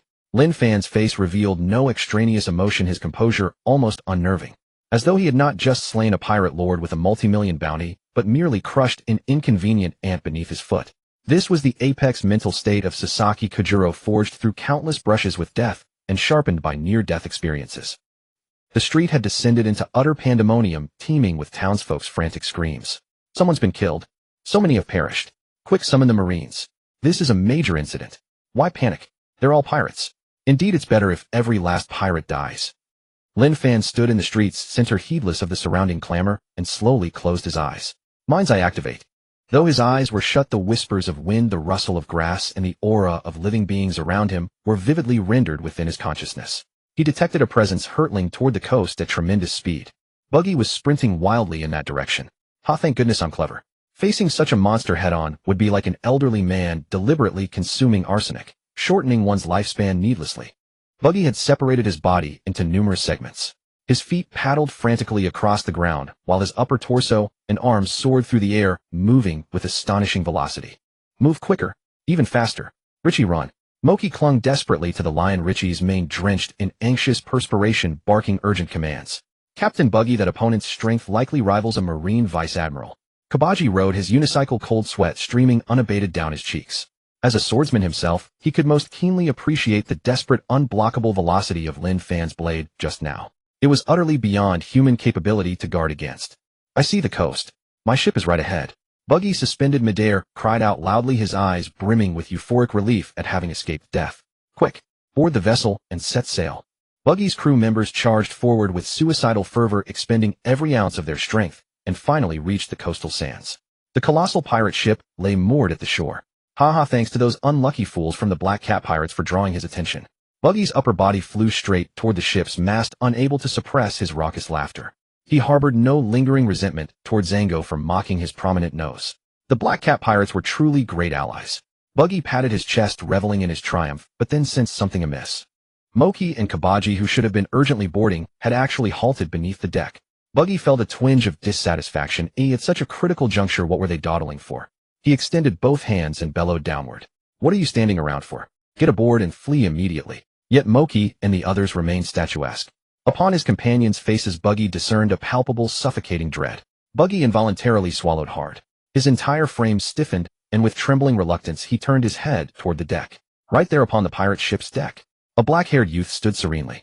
The youth gripped a 5-foot-long sword, his gaze tranquil, resembling either a lifeless boulder or an imposing mountain range. Lin Fan, without anyone's awareness, had already positioned himself aboard the vessel. Buggy hovered in the air, his upper body suspended mid-sky, while Lin Fan stood calmly on the deck. The distance between them was less than 5 meters. Lin Fan had never been shaken off. He had already arrived on the pirate ship long ago, silently waiting for Buggy. You? How can you be here? Buggy was so terrified that his head nearly flew off. His hovering body frantically retreated through the air, while the legs still stranded on the beach sprinted desperately toward the ship. The scene was both comical and bizarre. Run away. The pirates of the Buggy pirates scattered in panic like startled sparrows the moment they witnessed the scene. They were gripped by sheer terror, afraid that if they lingered even a moment longer, this elusive black-haired young man would silently slit their throats. Lin Fan raised his head and calmly watched Buggy, whose severed body parts were flying chaotically through the air. He slowly tightened his grip on the long blade in his hand. The slender sword reflected the cold, pale moonlight. The blue tassel quivered slightly in the night breeze. Suddenly the deck beneath Lin Fan's feet erupted in a burst of splinters. Accompanied by a crisp sword cry, Lin Fan leaped into the air. That single stamp unleashed astonishing power. His body streaked across the darkness. Whoosh! Like a beam of crystalline moonlight slicing through the night sky. Buggy, still hovering in midair, felt a chill run down the back of his head. He whipped around and discovered that Lin Fan had already caught up to him. Without wasting a single word, Lin Fan swung his blade in a horizontal arc. The sharp edge cut through the air, streaking straight toward Buggy's back. This sword was far longer and slimmer than ordinary blades, and as it descended from above, it was like a crescent moon crashing down. Damn it! At the brink of death, Buggy summoned every ounce of his desperate will to survive. The power of the Barabara no Mi erupted in that very instant. Boom! The fierce sword energy slammed into the ground, carving a crater several meters deep into the sand as debris hurtled through the air. Yet Buggy, hovering above, remained completely unscathed. In the instant the sword light touched him, he split his body into over a dozen pieces, letting the slash pass harmlessly through the gaps. Not a single wound was inflicted.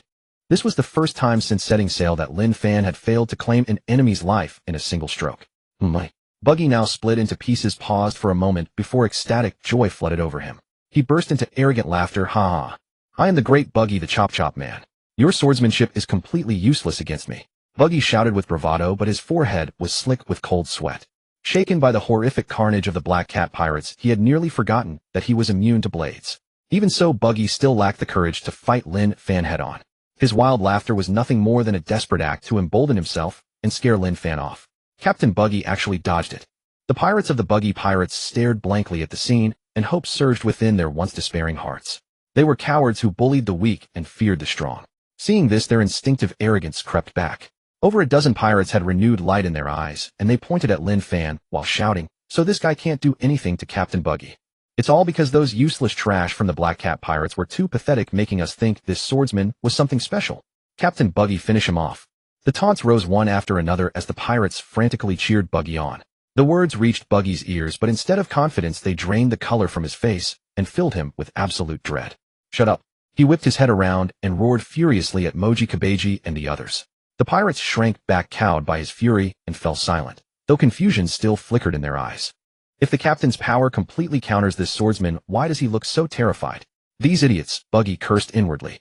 He was merely putting up a front, yet these fools beneath him were recklessly provoking the enemy. If they truly enraged that god of death down there. Buggy shuddered and cast a fearful glance at Lin Fan. After unleashing that strike, Lin Fan had already landed steadily back on the ground. He simply tilted his head upward, locking eyes with Buggy in midair. His eyes were like an unfathomably deep, stagnant pool, devoid of the faintest ripple of emotion.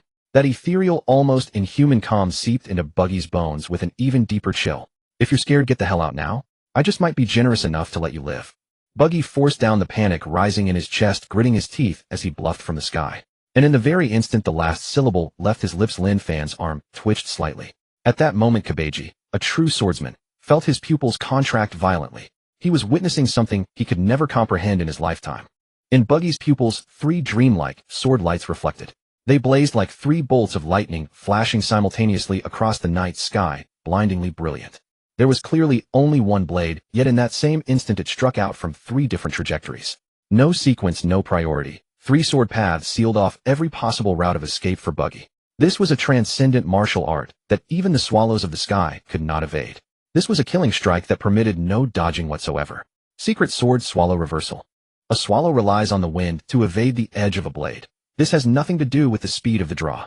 No matter how fast the slash cutting through the air always generates wind pressure.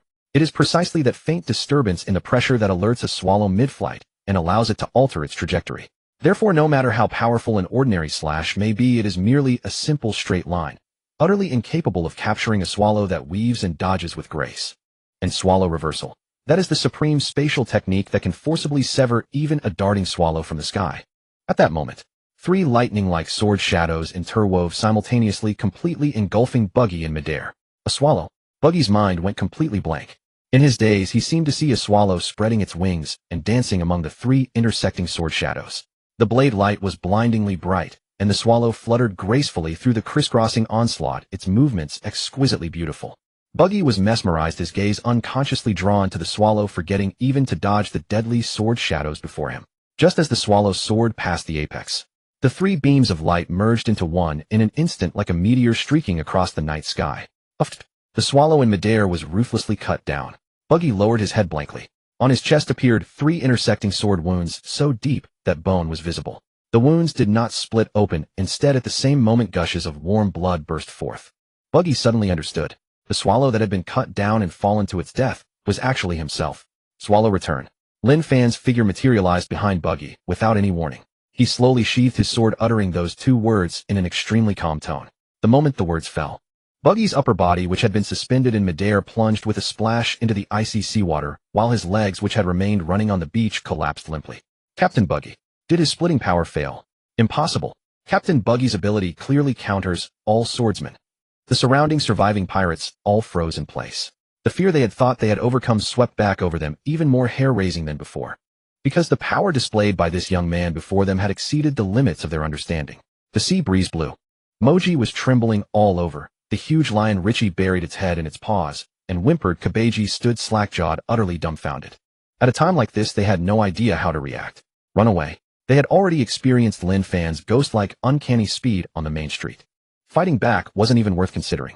Captain Buggy, the strongest among them with an ability that countered slashing attacks, couldn't even withstand a single strike and had been sent into the sea alive or dead. Moji and Kabeji exchanged a silent glance. It seemed all they could do now was stand there and wait to die. Whoosh! The waves kept crashing against the shore with a low, somber sound. The tide was rising. Buggy's legs lying on the beach were gradually soaked by the seawater.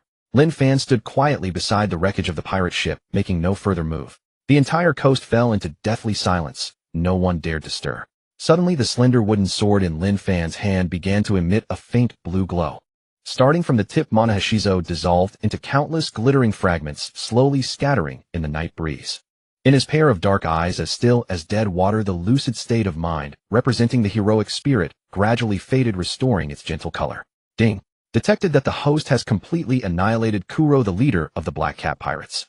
Trial card successfully used. Remaining use count of the Assassin Wu Lyoshi card Magic Blade, 1000 Blades Edition, increased by 1. Ding. Detected that the host has defeated Buggy head-on. Obtained Miyamoto Musashi Trial Card Fate version uses 11.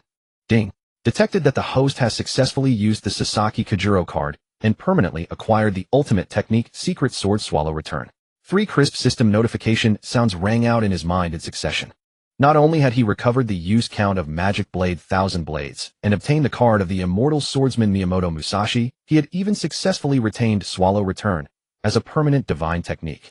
This trip to Lowtown was an absolute windfall. However, what Lin Fan cared about most was the verdict concerning Buggy. Defeated, not killed. Just as I thought. The corners of Lin Fan's mouth lifted slightly in a relieved smile. When he had used Swallow Return, just now he had deliberately held back. Otherwise, with the space-transcending lethality of the secret sword, Buggy would long since have been chopped into a true mess of minced flesh with absolutely no chance of survival. He did this to verify the system's judgment mechanism for characters from the original work. In the original story, Buggy was a special existence. In the future, he would even take the seat of one of the 7 warlords of the sea, and then one of the 4 emperors. If the system ruled that defeat also counted, and that as a character's identity changed, he could be harvested repeatedly in the future, Then keeping Buggy alive was equivalent to possessing a mobile resource point that could continuously produce god-tier cards. The words, "not one of the 7 warlords of the sea," in the system notification perfectly confirmed his conjecture. This big-nosed Buggy really could be farmed a second time. Lin Fan pulled his thoughts back and turned his gaze to the few trembling pirates ahead. Hiss. When they met Lin Fan's gaze, Moji and the others felt their hearts churn with dread and their scalps crawl. "Kill me if you're going to. Can't you just give me a quick death?" Moji could no longer bear the torment of such suffocating pressure and shouted with a contorted face. Under the torment of this fear, death had instead become a release. "That's right. Let's fight him to the death." Kabeji and a few pirates also gritted their teeth and puffed out their chests. Seeing this scene, Lin Fan's smile instead grew even gentler. He lifted his foot and strode toward the pirates. Moji took a deep breath and squeezed his eyes shut. 1 second, 2 seconds. Time ticked by, but the cold blade he had expected never fell. Finding it strange, Moji opened one eye. On the beach ahead, the figure of the black-haired young man was already gone. Lin Fan had vanished into thin air. He spared us. Kabeji looked around at the empty beach in disbelief. "What are you standing around for? Hurry up and drag Captain Buggy out of the sea." Catching a glimpse of the lower half of Buggy's legs beginning to tremble in the rising seawater, Moji hastily craned his neck and shouted. Jolted from the joy of their narrow escape, the pirates quickly plunged into the icy seawater. The next day at high noon, the sky was clear and sunlight spilled across the streets of Rogue Town. Lin Fan walked along the broad avenue. Well rested and well fed, he left once again in search of Ipponmatsu's sword shop. Just as Moji and Kabeji had been puzzled at the harbor the previous night, Lin Fan indeed had not made a move to kill the remaining members of the Buggy Pirates. First, killing ordinary pirates gave no system card rewards whatsoever. This had already been proven when he wiped out the Black Cat Pirates. Second, Lin Fan didn't want Buggy's pirate crew to be utterly crushed in the East Blue. After all, Buggy would later go on to become one of the 7 warlords of the sea, and even one of the 4 emperors. Keep that big red nose alive, and he would provide a steady stream of high-quality cards in the future. A walking card pack that could be harvested again and again. He couldn't let it die just like that. Clang. Clang. From the street corner ahead came the faint, crisp sound of forging. Lin Fan paused mid-step, turned his head, and a gleam lit his eyes. Ipponmatsu's weapon shop, found. At that very same moment, accompanied by a deep, long whistle, a huge marine battleship slowly pulled into Rogue Town's harbor. The legendary hero Iron Fist Garp strode off the ship. The previous day, he had received an urgent report from the Marines stationed in Rogue Town. Lin Fan had come to Rogue Town, not only single-handedly annihilating the Black Cat Pirates, but even taking down the Buggy Pirates with a technique that transcended space. The news made Garp, who had been idle with nothing to do in Windmill Village, unable to sit still. He immediately boarded his dog-headed battleship and headed straight for Rogue Town. Where could that kid Lin Fan be hiding now? Garp put his hand to his forehead, made a visor, and smiled as he looked over Rogue Town. "Boss, is anyone there?" Lin Fan walked into the somewhat dim sword shop and called out toward the back room. The crisp sound of forging inside came to a stop.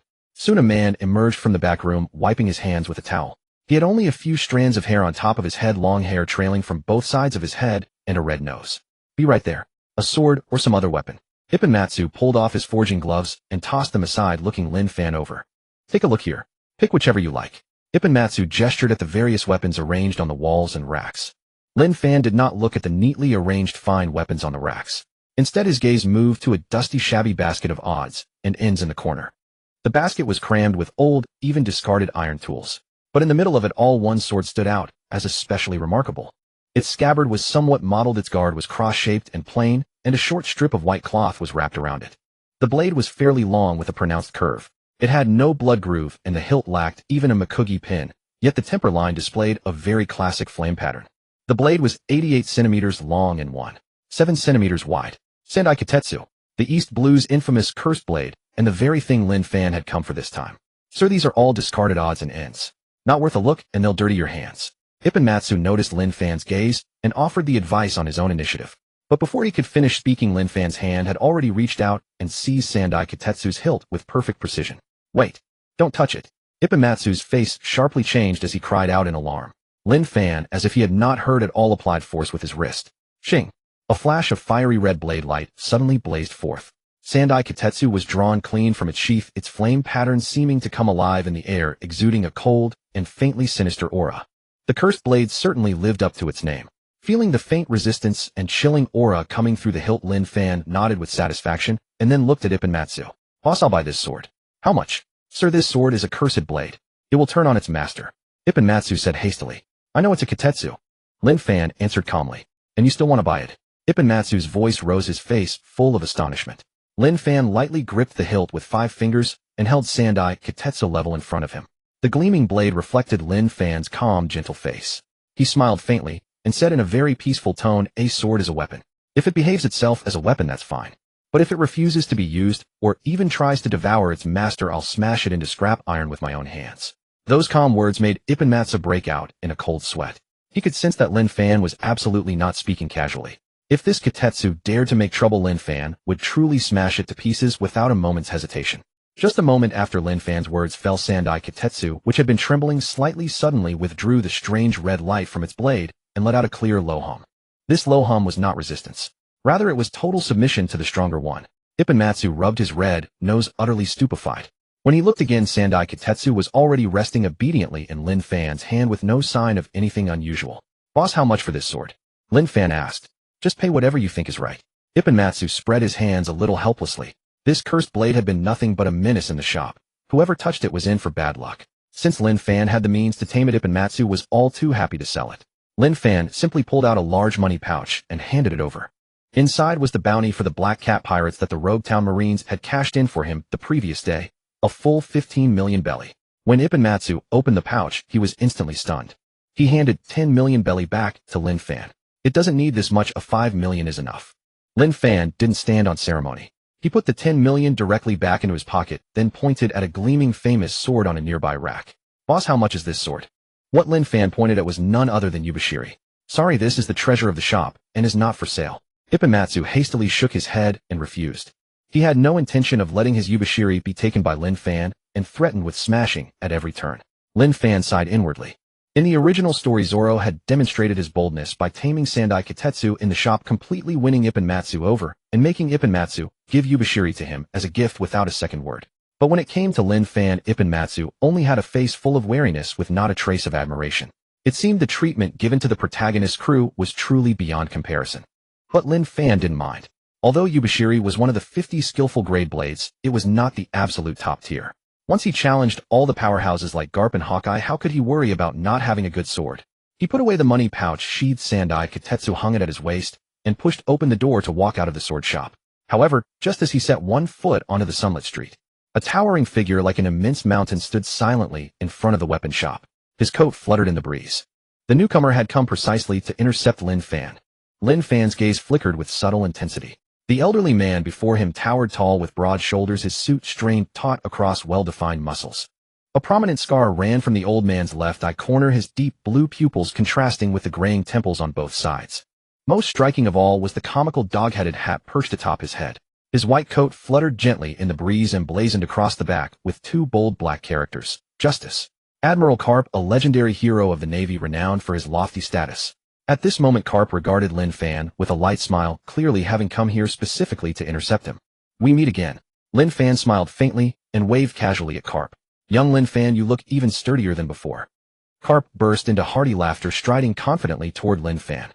There was no pretense or elaborate courtesy between the two. During the 2.5 years in Windmill Village, Lin Fan often heard tales of the ferocious grandfather from Luffy, while Luffy had also mentioned Lin Fan, the cultivation maniac, numerous times in letters to Karp. The two had grown rather familiar in their own way. Karp extended his enormous palm and gave Lin Fan's shoulder a firm pat. "Your progress is truly astonishing. I never expected that within a year you would have defeated that unruly ghost spider." Karp could feel the solid resistance beneath his palm and couldn't help but voice his admiration. A year ago, when Karp returned to Windmill Village to visit Luffy, he had exchanged a distant glance with Lin Fan. However, both had been preoccupied with separate matters at the time, and they never approached each other for conversation. "Ghost Spider Vice Admiral showed me restraint," Lin Fan replied, calmly meeting Karp's gaze with his dark, profound eyes. "Neither subservient nor arrogant. You need not make excuses for him. I know his nature well enough," Karp said dismissively, curling his lips. Ghost Spider fought viciously and never held back in combat, especially during sparring matches. Lin Fan's ability to shatter his 8-sword style demonstrated pure, unadulterated combat power. Karp's gaze shifted downward, settling on the new blade at Lin Fan's waist. "Just acquired it." "Yes, the 3rd generation Shikoku. That blade carries quite a few ominous legends. You would do well to exercise caution." Karp offered a well-meaning reminder. "No matter." A faint smile graced Lin Fan's face as he gently traced his index finger along the hilt, his tone warm. "I have full confidence that it will never bring misfortune under my hands." Carp paused briefly, then erupted into booming laughter that sent the fallen leaves along the roadside trembling. Ha ha, true enough. Your swordsmanship surpasses even ghost spiders. How could a mere cursed blade hope to control you? Carp laughed heartily, then casually rested his hand on Lin Fan's shoulder, his expression growing sincere. Speaking of which, I must thank you. Thank you for guarding Windmill Village these past 2.5 years, and keeping the local pirates from troubling the villagers. No thanks needed. I eliminated those pirates merely to temper my own strength, Lin Fan replied, shaking his head and declining to claim the merit as his own. But deep down he understood that Carp's gratitude was really for Luffy. As a Navy officer, Carp spent most of his time patrolling the front lines of the Grand Line, with little opportunity to remain in Windmill Village to keep his grandson company. Leaving young Luffy behind in that remote village weighed heavily on Carp's conscience. By clearing out the surrounding pirates over the past 2.5 years, Lin Fan had, in an unseen manner, eliminated every potential threat to Luffy's safety. Carp acknowledged this favor. Lin Fan's mind raced quickly. Since Carp had brought it up so directly, Lin Fan felt no need to be polite. Looking straight at Carp, he spoke with genuine seriousness. Vice Admiral Carp, if you truly wish to thank me, perhaps you could teach me how to wield dual-color haki. Recognizing that Carp felt indebted, Lin Fan seized the moment to make his request, a move that would ease both parties. You don't yet know how to use haki. Carp was visibly stunned, his expression shifting in surprise. How then had someone who couldn't even wield haki managed to completely overwhelm Ghost Spider in direct combat? If I knew how to use haki, there would be no need for me to come to you and ask for instruction, Lin Fan replied with a faint smile, finding the situation somewhat amusing. Carp's astonishment deepened. It seemed Lin Fan truly had no understanding of haki whatsoever. But then Carp's thoughts shifted as he recalled the report he had received earlier. Ghost Spider had mentioned that Lin Fan could make multiple swords float and fly in midair. Now it all made sense. Lin Fan must be a devil fruit user paired with swordsmanship so formidable that even Ghost Spider would humble himself before it. That was how he had defeated a Navy Vice Admiral without mastering haki. Carp quickly pieced together the seemingly contradictory logic of Lin Fan's strength. No problem. I will teach you haki, said Carp, slapping Lin Fan's shoulder heartily as he readily agreed on the spot. He already held a favorable impression of Luffy's friend, and with this favor now acknowledged, he saw no reason to refuse. Seeing Carp's prompt acceptance, the heavy stone of worry finally lifted from Lin Fan's heart. Dual-color haki was the key to his next major breakthrough in power. As for why he hadn't sought out Ghost Spider in the first place, besides not wanting to owe him any further favors, the most important reason was simply that Ghost Spider's fearsome countenance resembled those terrifying driving instructors from Lin Fan's past life. Learning from someone straightforward and boisterous like Carp felt far more comfortable. However, my current leave will expire in less than a month. Carp rubbed his head, a cunning smile playing on his lips. The time may be rather tight, unfortunately. Why not just join the Navy under me? Once you agree, I will have ample time to teach you properly. It's all right. Let's start with a month and see how we fare. Lin Fan met Carp's gaze without being swayed, responding calmly. Setting out from Lobetown, Lin Fan followed Garp to a nearby unnamed deserted island. It's all right. We have a month, so let's first give it a try. Those words Lin Fan had spoken earlier still echoed in his ears, yet half a month had already passed. The past half-month had been both swift and fulfilling. On the unnamed deserted island, every day brought earth-shaking explosions accompanied by the shrill screams of beasts startled into terror. Today, a jet-black flash suddenly shot through the forest. A sharp, piercing aura burst outward, and the whole world seemed to darken a little. Boom! A thunderous roar spread and echoed through the valleys. Blood and chi surged wildly through Lin Fan's body, while an invisible force swiftly wrapped itself around the blade. This was armament haki. Crackle, crackle. The jet-black power exploded, shredding the sand and stone beneath his feet with its shockwave. Over 100 towering ancient trees snapped at once, and the shockwave splintered, with scattering wildly through the forest. One slash, 100 trees broken. Lin Fan exhaled a warm breath and slowly sheathed the Sandai Kitetsu, its blade shrouded in black armament haki. Yet before he could catch his breath, a deep rumbling roar like mountains collapsing into the sea suddenly came from ahead. The severed ancient tree trunks came hurtling through the air at Lin Fan with terrifying speed. A red glint flashed in Lin Fan's eyes. Observation haki activate. He stepped lightly, his body swaying in place like a weightless fallen leaf, then actively moved to meet the flying stakes. Boom! A massive stake smashed into the ground, blasting open a large crater and sending dirt and rocks flying. The speed and force behind the stakes Garp hurled had already exceeded the full power strike of a pirate with a 50 million berry bounty. If any beast in the forest took a hit like that, it would be smashed to pieces, leaving not even a trace. Before Lin Fan, no fewer than 100 thick stakes came down, blotting out the sky. Swish, swish, swish. The air churned. Lin Fan, invisible and formless, wove through the narrow gaps, leaving a series of blurred afterimages in his wake. The roar of impacts never stopped. The jungle was blasted into a ruin pockmarked with massive holes. Amid the storm of attacks, Lin Fan remained utterly calm.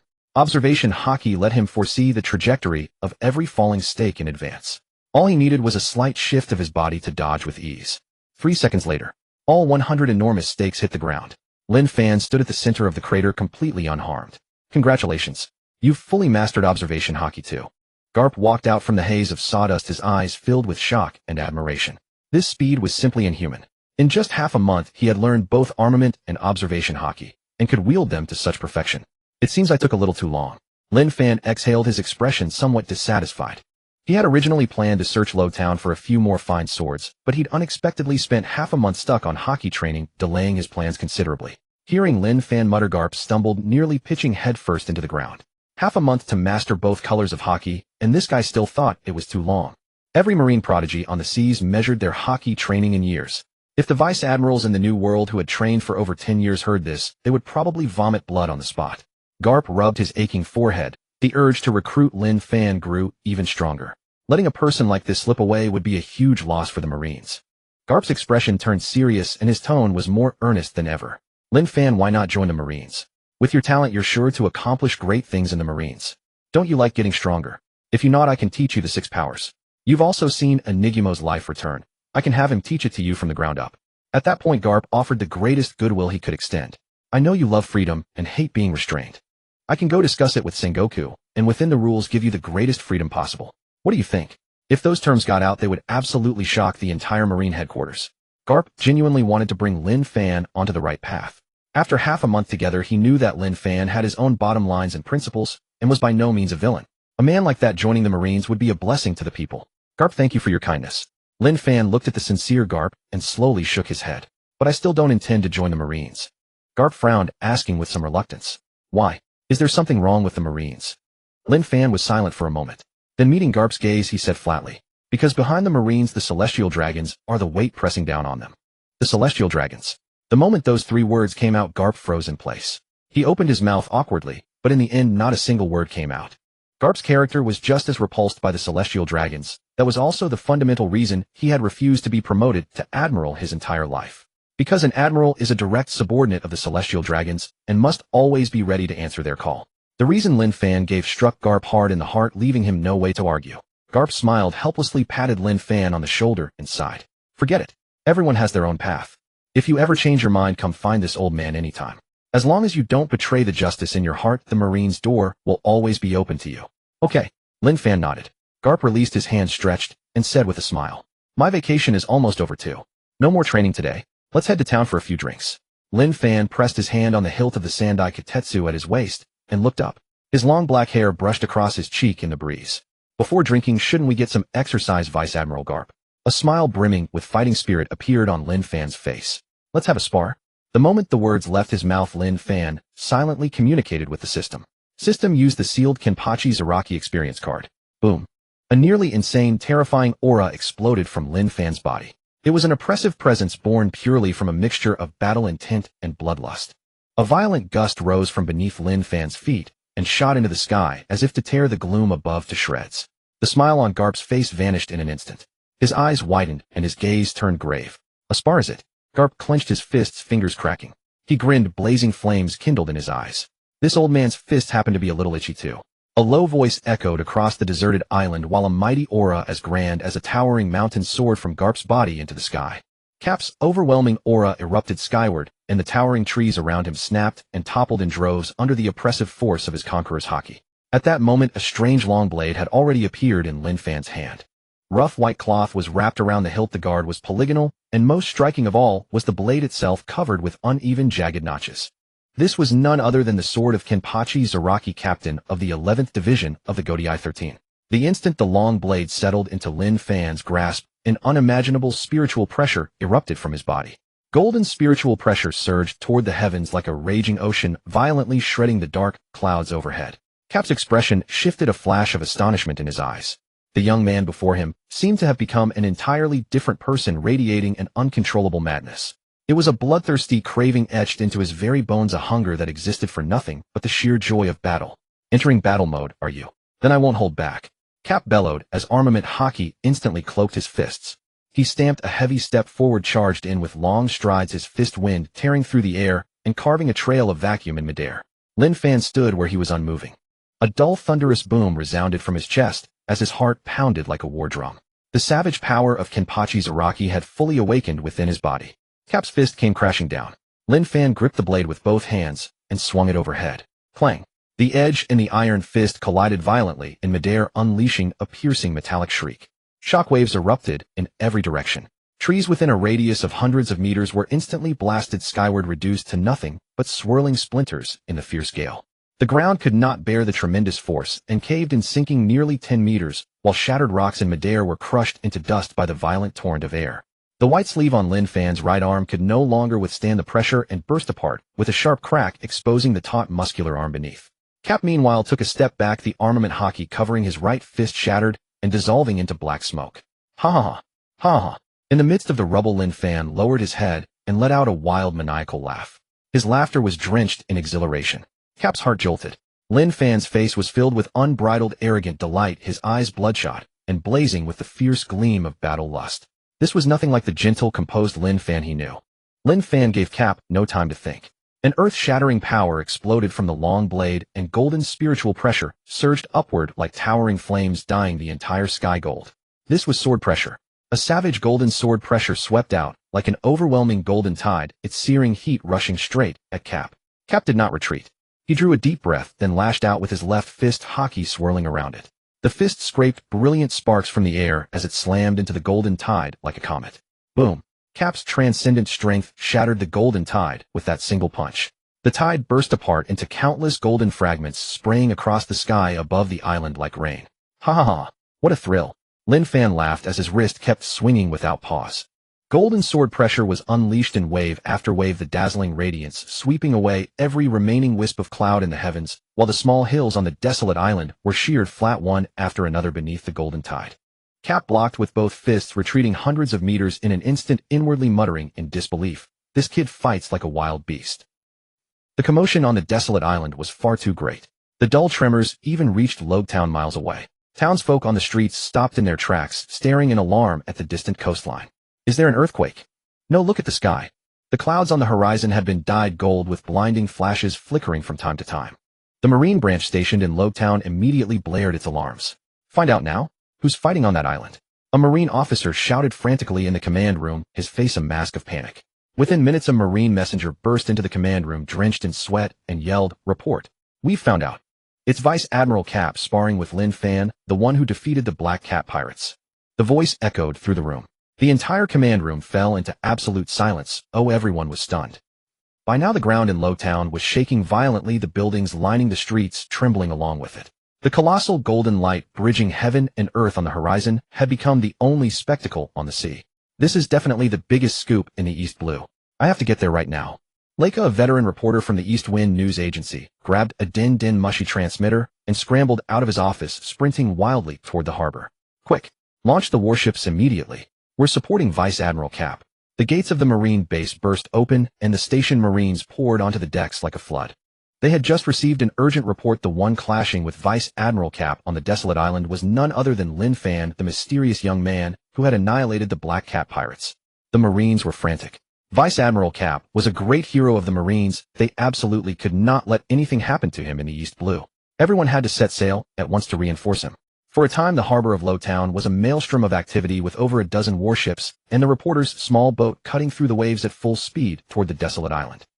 Above the island, a colossal golden pillar of light towered into the heavens, even the setting sun's dying glow on the horizon being forcibly overwhelmed by its radiance. The sky had turned pure gold, and the clouds churned wildly like a golden sea. My God, is this really the kind of destruction a human can cause? The Marines and reporters who had arrived nearby were all stunned by the scene before them. No one dared to sail their vessel into the island's range. Everyone voluntarily anchored 1,000 meters away, raising telescopes to observe. Suddenly, a golden shockwave slammed down from the mountaintop. Boom! Wherever the shockwave passed, entire stretches of rock and forest were reduced to powder in an instant, and a towering peak was ruthlessly shattered by the sheer force. Violent air currents carrying golden light scattered in every direction, the entire island seeming to sink into a miniature sun, blinding the onlookers so thoroughly they could not open their eyes. What the hell is going on? Vice Admiral Cap's fists don't produce golden light like that. Could it be that Lin Fan is the one dominating the battlefield?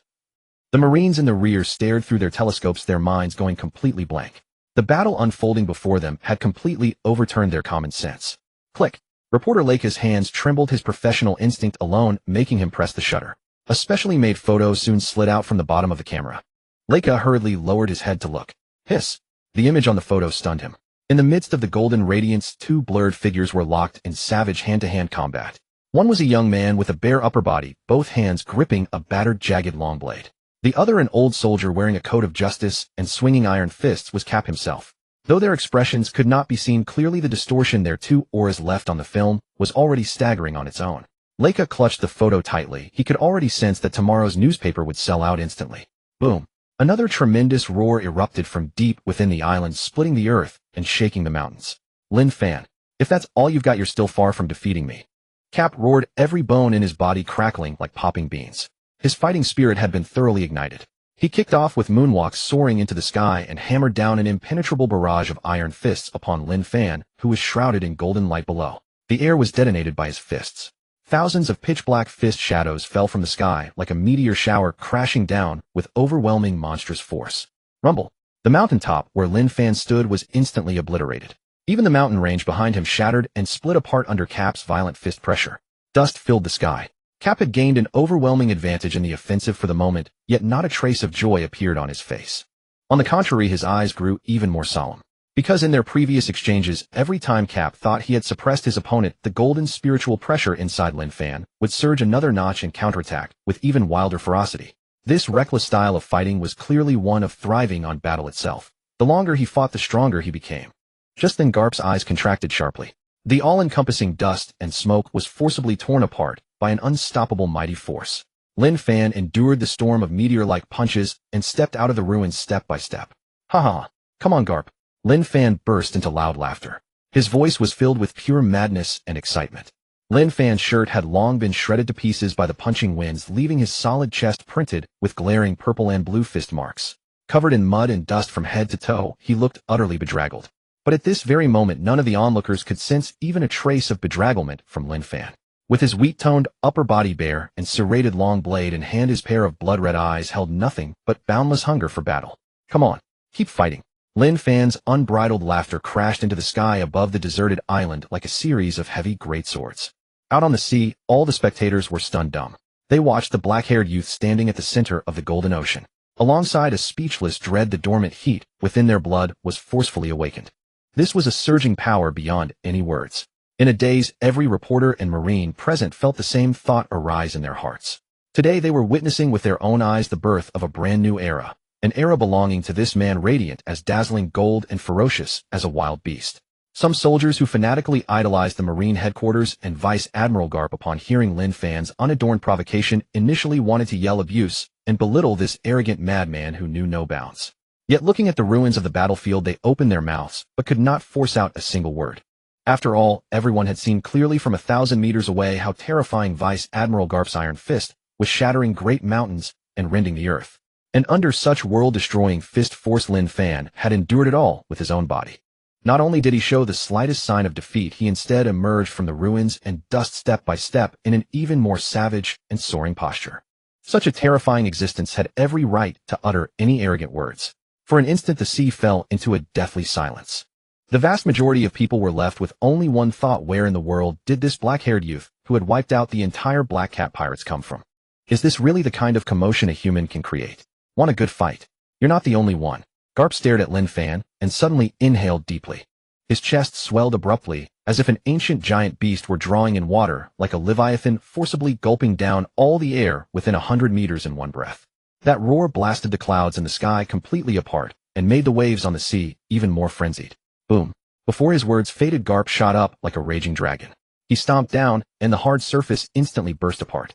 The airflow around him was shredded by his high-speed charge, letting out piercing shrieks. Vicious killing intent rampaged across the deserted island. At this moment, Garp's armament haki had been driven to its absolute peak. Garp's twin-color haki reigned supreme over the sea. Under a full eruption, the pitch-black haki entirely cloaked his burly frame, like a set of dark, heavy armor radiating the invincible, overwhelming might. In the blink of an eye, Garp had already reached Lin Fan's front, leaving only one step between them. Lin Fan's wild laughter was still ringing out as loudly as ever.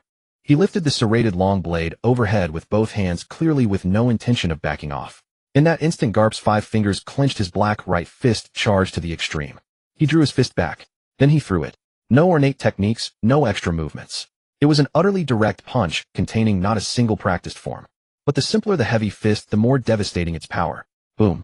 Even space seemed to shatter completely before that punch. Under the dim sky, the blood-red afterglow was completely distorted by the tempestuous heavy punch. When the fist blasted out, the residual force turned into 1,000 invisible currents, smashing large pits into the hard earth. The entire deserted island started shaking violently, with soil and rocks flying about, as if the place had just been subjected to endless artillery fire. Even the originally placid sea surface was affected as raging billows howled and frantic waves beat against the reefs along the shore. The sky had gone completely dark. Under the collision of the two, the blood-red setting sun had wholly sunk beneath the sea horizon.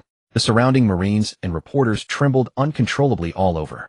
The gale swept in by his punches made it almost impossible for them to stand steadily on the decks, and their ears were stunned deaf by the ceaseless air-splitting roars, temporarily robbing them of all hearing. But at this moment, a tremendous dread from the depths of their souls descended upon every heart. This chaotic aura was saturated with evil and ferocity, causing everyone to unconsciously ignore the roaring in their ears. They only felt their hearts being forcibly throttled by an invisible hand. No, an invisible power.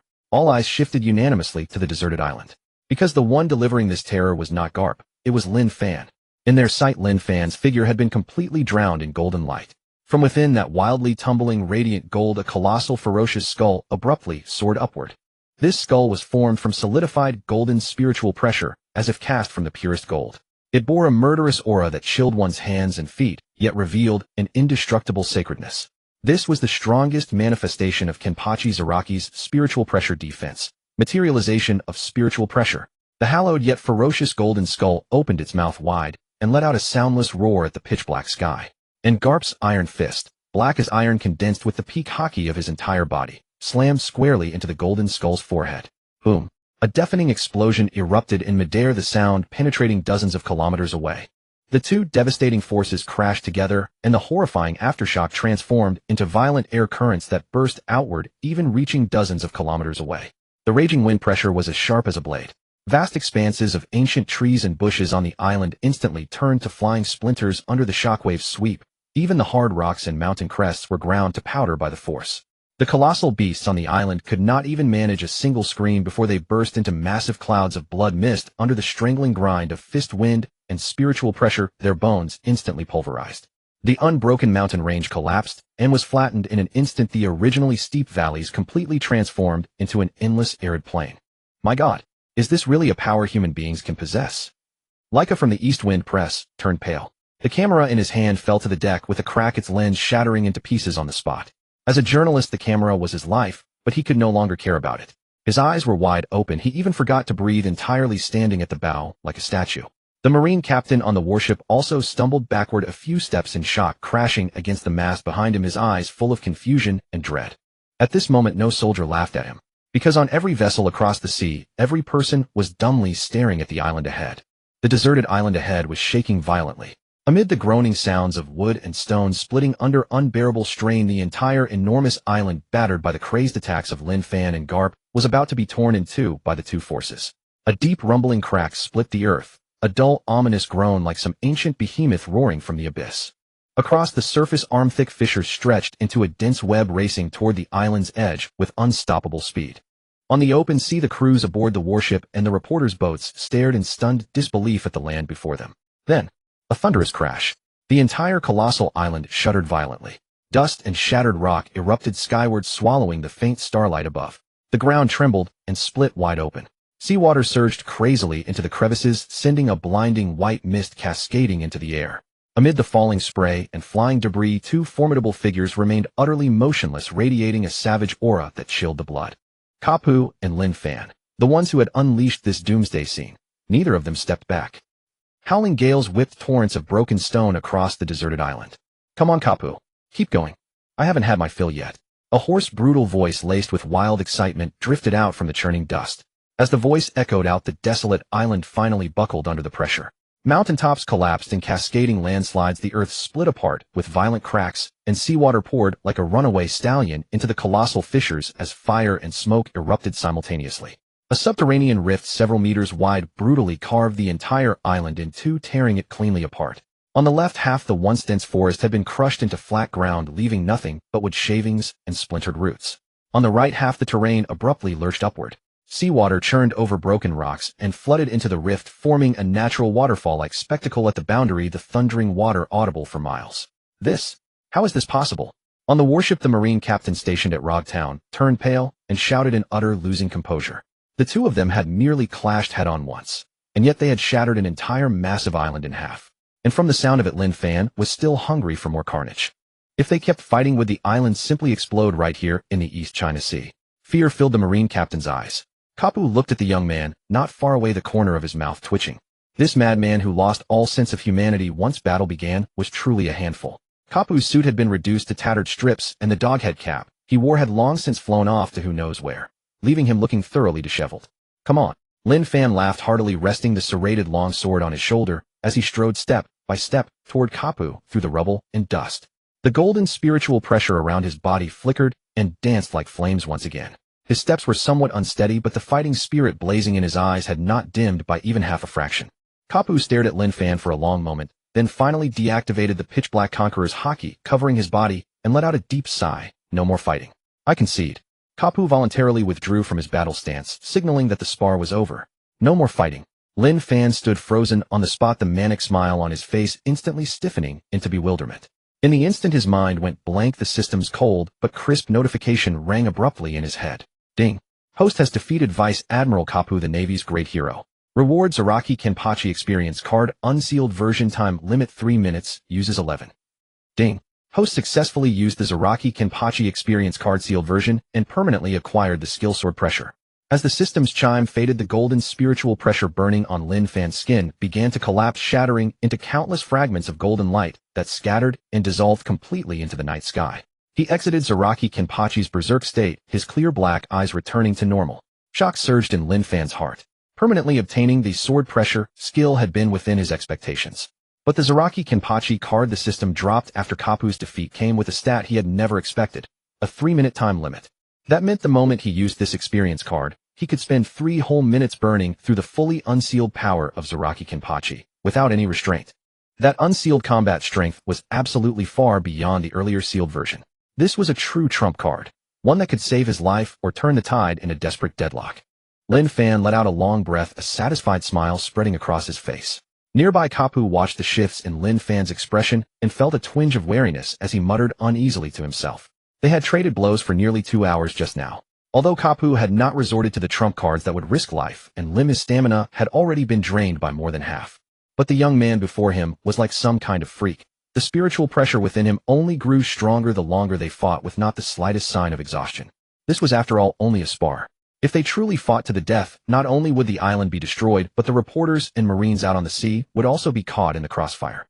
For the greater good, Kapu had decided to concede on his own initiative. Vice Admiral Kapu cared to grab some dinner. Lin Fan sheathed his long sword, dusted off his white shirt, and his tone turned mild and amiable. He had cast off the battle lust of Zaraki Kenpachi and returned to his usual calm. Though he hadn't completely beaten Kapu to the ground, the gains from this spar had already far exceeded his expectations. Let's go. This old man's stomach has long since shriveled up from hunger. Kapu laughed heartily, stepping forward and giving Lin Fan's shoulder a heavy friendly pat. The bond between men is often simple. After one good fierce battle, there's no need for words. The sea breeze brushed their faces as the two men who had reduced a desolate island to rubble walked side by side, arms slung over each other's shoulders toward the warship waiting at the shore. The night sky was hushed, and still moonlight spilling over the sea in 1,000 shimmering ripples. After a simple supper with Garp in Logtown, Lin Fan was ready to set out on his journey once more. He needed to seek out stronger opponents and witness more of the world's supreme blades. Lin Fan worked the wooden oars, the little boat cleaving through layer after layer of waves as it glided unhurriedly along the calm current. Kid, should you ever change your mind, call me whenever you like. The Marine's door is always open to you. Garp stood at the harbor side, waving broadly and shouting his farewell. Got it. Lin Fan laughed, waved back, and answered at the top of his voice. The little boat drifted farther and farther away, and Garp's tall, imposing figure on the shore slowly blurred into the night before vanishing completely from view. Lin Fan set aside the wooden oars and instead channeled the chi within his body, using the skill of moving objects with chi to carry the boat steadily over the sea. He lay back in the cabin in utter ease, hands pillowed behind his head, gazing at the star-filled heavens. A faint thought stirred in his mind. System, open the status panel. A low hum sounded. A translucent azure screen visible only to Lin Fan himself abruptly materialized before his eyes. Host Lin Fan. Skills, Chi-driven object manipulation, basic, swordsmanship comprehension, heart force techniques, secret sword, swallow, return sword, pressure armament, hockey, observation hockey. Weapons, wooden sword, sandai katetsu. Cards, assassin, 7 experience card, demon blade, 1000 blades version, uses remaining 45 Ikaruga experience card, fairy tale version, uses remaining 11 Miyamoto Musashi experience card, fate version, uses remaining 11 Kenpachi Zaraki experience card, unsealed version, time limit 3 minutes, killer bee experience card, tailed beast version, uses remaining 11. The system panel was quite concise, containing only these few sections. Everything clear at a glance. Lin Fan studied the panel and smiled in quiet satisfaction. Through the battles and tempering of recent days, he had not only mastered both types of hockey, but had also amassed such an arsenal of formidable trump cards. Besides the permanent skills obtained through cards, the abilities he had personally learned and mastered were likewise displayed clearly on the system panel. The tempering I've undergone lately has indeed elevated my combat power by an immense margin. Lin Fan extended his right hand and clenched it in the empty air. Black armament hockey instantly coiled around his palm, radiating a cold, hard metallic luster, and then receded with a single turn of his intent. With such formidable cards and hockey in his grasp, he now possessed the confidence to contend with any powerhouse on this sea. Lin Fan closed his eyes, savoring the faintly cool sea breeze. Next, let us continue the search for the next strong one. His wandering journey across the sea once more raised its curtain. The wind was gentle, the sun fair, and the sky so blue and clear it seemed freshly washed. This was Marineford, where the Marine headquarters was located. The port of Marineford, ordinarily marked by strict discipline and immaculate order, was unusually clamorous today. Countless Marine soldiers and officers had converged at the dockside, as if by tacit consent. Every gaze was fixed upon the distant horizon. They were waiting for a truly important figure, the hero of the Marines, Vice Admiral Garp. The reason such an uproar had erupted was a world-shattering battle report from half a month ago, one that had utterly toppled the assumptions of the entire Marine High Command. On an unnamed desolate island near Lowtown in the East Blue, a mysterious young swordsman named Lin Fan had actually defeated the hero of the Marines, Vice Admiral Garp, in a frontal duel. On the first day the report arrived at Marineford, the overwhelming majority of officers refused to believe it, dismissing the news as far too absurd to be anything but sheer fabrication. Who was Garp? He was beyond any doubt the Marines' most iconic fighting power. At God Valley, Garp had single-handedly held back the Rocks pirates, the most powerful pirate crew of that era, and joined forces with the pirate king Roger to obliterate them once and for all, thereby earning the title of Hero of the Marines. In the years that followed, he had even driven Roger into desperate straits on several occasions. How could such a mythic pinnacle-level powerhouse lose in the East Blue, the weakest sea of them all, to some nameless callow youth no one had ever heard of? Yet as follow-up intelligence continued to pour in, no matter how impossible it seemed, everyone had to accept the truth. The Marine officers stationed at Lowtown had witnessed the entire course of the battle firsthand, and confirmed that Vice Admiral Garp had personally conceded defeat. Combined with the photographs of the shattered island taken by newspaper reporters using special video den mushy, the evidence was conclusive, leaving no room for the slightest doubt. That was precisely why the senior officers of headquarters had gathered at the port today. They wanted to see with their own eyes what condition this great hero, back from his leave of absence, was really in. He's here. Look, it's Vice Admiral Garp's doghead warship. Suddenly a young Marine officer raised his binoculars and shouted at the top of his voice. A colossal warship flying the Marines' banner of justice slowly approached the harbor and came to a steady stop at the dock. The Marines on the port instantly swarmed toward it. But when they clearly saw the situation on board, looks of disappointment spread across their faces in unison. The warship's deck was completely empty. Vice Admiral Garp was not on that ship at all. Meanwhile, in the Fleet Admiral's office at Marineford, Sengoku sat behind towering piles of documents, furrowing his brow as he reviewed official paperwork. Bang bang. Two hurried, rhythmless knocks suddenly came from outside the door. Come in. Before Sengoku had even put down the fountain pen in his hand, the door was savagely kicked open. Huh. Good thing this old man was smart. The instant I reached shore, I used moonwalk to leap straight up here. Otherwise those little brats at the port would have swarmed me to death. A rugged old veteran, tall and powerfully built, swaggered boldly through the doorway. Without the slightest ceremony, he planted himself on the plush sofa, reached out a practiced hand, took up the teapot Sengoku had carefully prepared, poured himself a full cup of tea, and took a deeply gratifying sip. Garp. How many times has this old man told you? Use your hand to open the door, not your foot to kick it open. A vein throbbed on Sengoku's forehead. Suppressing the urge to stride over and plant a fist on that rascal, he rose in annoyance and went to sit down beside the sofa. Garp chewed his sunbae with not a trace of guilt on his face, as if he had not been the one scolded at all. Sengoku let out a helpless sigh and poured himself a cup of hot tea as well. Then his expression turned deeply serious. Raising the teacup, he asked in a low voice, "Garp, this old man has read the battle report sent back from the East Blue. And you truly lost in Lobetown to that East Blue brat Lin Fan?" At Sengoku's question, Garp paused briefly in his chewing of sunbae. Then he readily placed the teacup back on the table and shook his head without hesitation. "That's right, this old man lost." Garp's reply was perfectly calm, with no sense of shame over being defeated by a young man. Sengoku's gaze tightened, and a flash of unconcealable shock rose within his eyes. "You really lost to him?" Sengoku sprang to his feet. The teacup in his hand slipped and shattered on the floor. Tea spilled across the floor, but he could not care less. Sengoku stared at Garp with wide eyes, sheer shock written across his face. Since Garp had admitted it himself, the news could not possibly be false. The hero of the Marines had truly been defeated by a young swordsman. "Why are you so worked up? Just sit down." Garp gave Sengoku a sidelong glance and chewed on a mouthful of rice crackers without a care in the world. "No way. How could you lose? Did you go easy on him?" Sengoku pushed down the shock in his heart, sat back down, and asked urgently. His loss of composure was hardly his fault. Garp was the mainstay of the Marines, the very pinnacle of strength. Yet he had been defeated in the East Blue by an unknown youth. As bizarre as seeing a ghost in broad daylight. "I didn't hold back. That kid Lin Fan is genuinely tough. He was born for fighting. He values battle more than his own life, as if only crossing blades with true masters can get his blood pumping." Garp waved his hand, a reminiscent look flickering in his eyes. Sengoku lowered his head and fell into a long silence. After a while he finally spoke slowly. "Did he overpower you with sheer strength?" "Not exactly." Garp spat out some cracker crumbs and continued. "Neither of us fought to the limit. The deserted island was nearly split apart. If we kept going, the warships and reporters around us would have been in trouble. There was no need to keep going, so I chose to concede." At that, Garp burst out laughing, instead his laughter full of carefree ease. "That's right, you were only sparring." Sengoku let out a sigh. The report delivered to the Fleet Admiral's office also stated that it had been a voluntary spar with no life or death grudge involved. Even so, the shock in Sengoku's heart refused to settle. Frowning, he looked at Garp and pressed again. "Didn't you try to recruit him into the Marines?" "I did. But the kid said the Marines are backed by the Celestial Dragons, and he found that sickening, so he didn't want to come." Garp scratched his head with some helplessness. "He actually..." Sengoku's eyes darkened. On the seas today, few would openly express such disgust toward the Celestial Dragons. "Forget it. People have their own paths, you can't force them." Sengoku rubbed his temples, a headache creeping in. Since Lin Fan refused to join the Marines, could not force him. It doesn't matter if he doesn't become a Marine as long as he doesn't become a pirate later. Garp's strength alone was terrifying Lin Fan, whom Garp acknowledged would only be even more fearsome. If Lin Fan truly set foot on the path of piracy, the entire sea would be turned upside down. Sengoku suddenly raised his head and asked seriously, "Garp, if Lin Fan really became a pirate, what do you think his first bounty would be?" Garp put his feet down, wiped the easygoing look from his face, and uttered a figure with absolute seriousness. "At the very least. 1 billion berries. 1 billion berries." Sengoku drew in a sharp breath. To receive a first bounty as high as 1 billion berries was extremely rare in Marine history.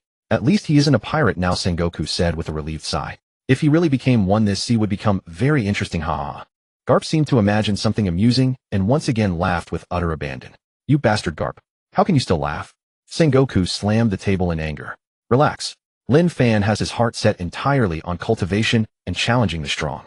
When would he have time to form gangs, burn, kill, and plunder? His chances of becoming a pirate are extremely low." Garp waved his hand, signaling Sengoku not to worry over nothing. "Alas, that is exactly what worries me." Sengoku let out a soft, delicate sigh. "Why?" Garp looked puzzled.